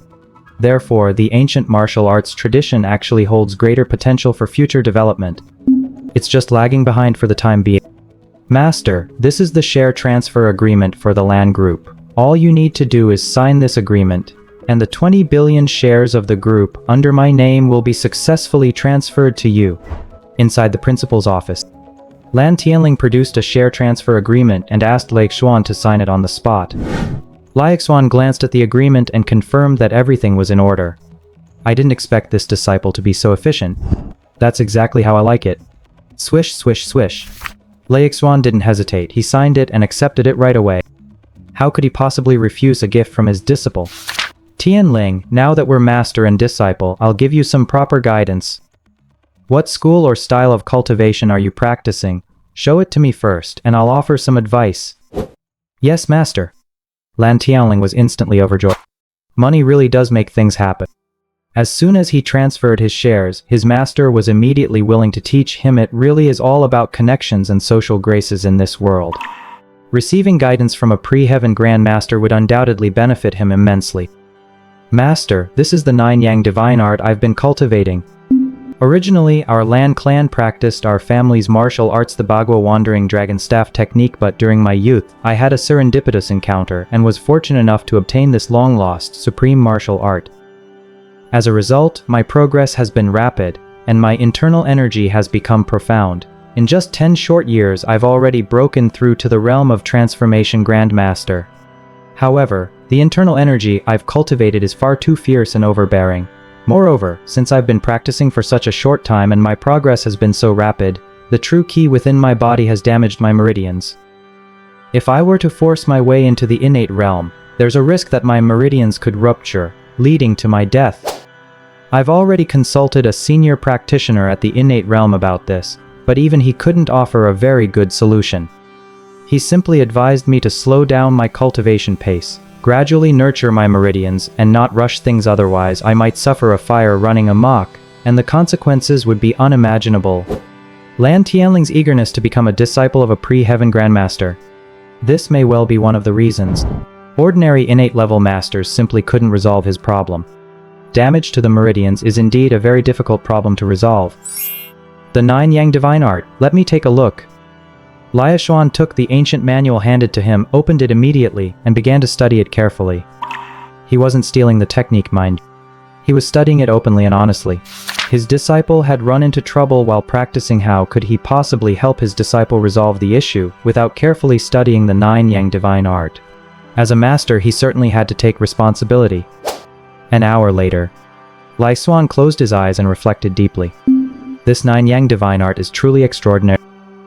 In terms of sophistication, it is every bit as good as, if not better than, the innate primordial key technique. Moreover, it is incredibly powerful. It can forcibly devour the primordial energy of heaven and earth, transforming it into a searing force. While it allows for extremely rapid cultivation, it is prone to damaging one's meridians. It requires the circulation of cold ice true ki within the body to cool the flames. Only then can one progress rapidly. Otherwise, one could easily burn oneself to death with a single misstep. This is why, although the 9 Yang Divine Art is a peerless technique, very few people are able to master it. It's simply too overbearing. It is far too fierce. What is too rigid is prone to breaking. It must be practiced either in a frozen, snow-covered landscape or in conjunction with icy true kai. It requires a special environment and a unique set of circumstances to master it fully. Otherwise, forcing oneself to practice it is no different from courting death. But Xuan doesn't need any of that. He possesses a zombie crystal core which can directly repair his meridians at the genetic level and further strengthen his physique. This perfectly resolves any after effects. Therefore, the problem Lan Tianling raised was no problem at all for him. Utter nonsense, you're misleading young disciples. Which innate level powerhouse told you not to cultivate rapidly? You possess the 9 Yang Divine Art. You should be forging ahead, overcoming all obstacles. Yet you're timid and hesitant. You've already lost your spiritual resolve. A true master who loses the courage and resolve to face all difficulties has already forfeited any chance of becoming a peerless master. I do not teach you those most basic martial arts theories because you are already a grand master of the transformation realm and do not need to start from scratch. I will only teach you the most profound martial arts will. In the end, martial arts boils down to a contest of will. Only by awakening your martial will can you reach the pinnacle. Do you understand? Xuan, with one hand clasped behind his back, immediately began to persuade him. After all, this concept of martial will was far too esoteric. No one really understands it at all. You don't get it, I don't get it, nobody gets it. Anyway, I'll teach it this way and you'll learn it this way. If you can't master it, it's just because you're too dumb. Martial spirit? Master, I don't really get it. Lan Tianling asked, completely baffled. It's only natural that you don't understand. Your cultivation level is too low. Wait until you break through to the innate realm, then you can gradually sense it. I have a heaven and earth spiritual treasure here. This is the inner core I obtained after slaying a strange beast in the depths of the Pacific Ocean, 10,000 meters below the surface. Take it, and it should repair the damage to your meridians. Xuan retrieved a first-level crystal core from his spatial pocket. He casually made up a story about its origin and bestowed it upon Lan Tianling. Lan Tianling accepted it with great care. A tidal wave of emotion surged through his... Is this the legendary inner core? He didn't know if Xuan was telling the truth or lying. But this object must be extraordinary. Xuan wouldn't go so far as to endanger his life. Lan Tianling didn't hesitate, he swallowed it in one...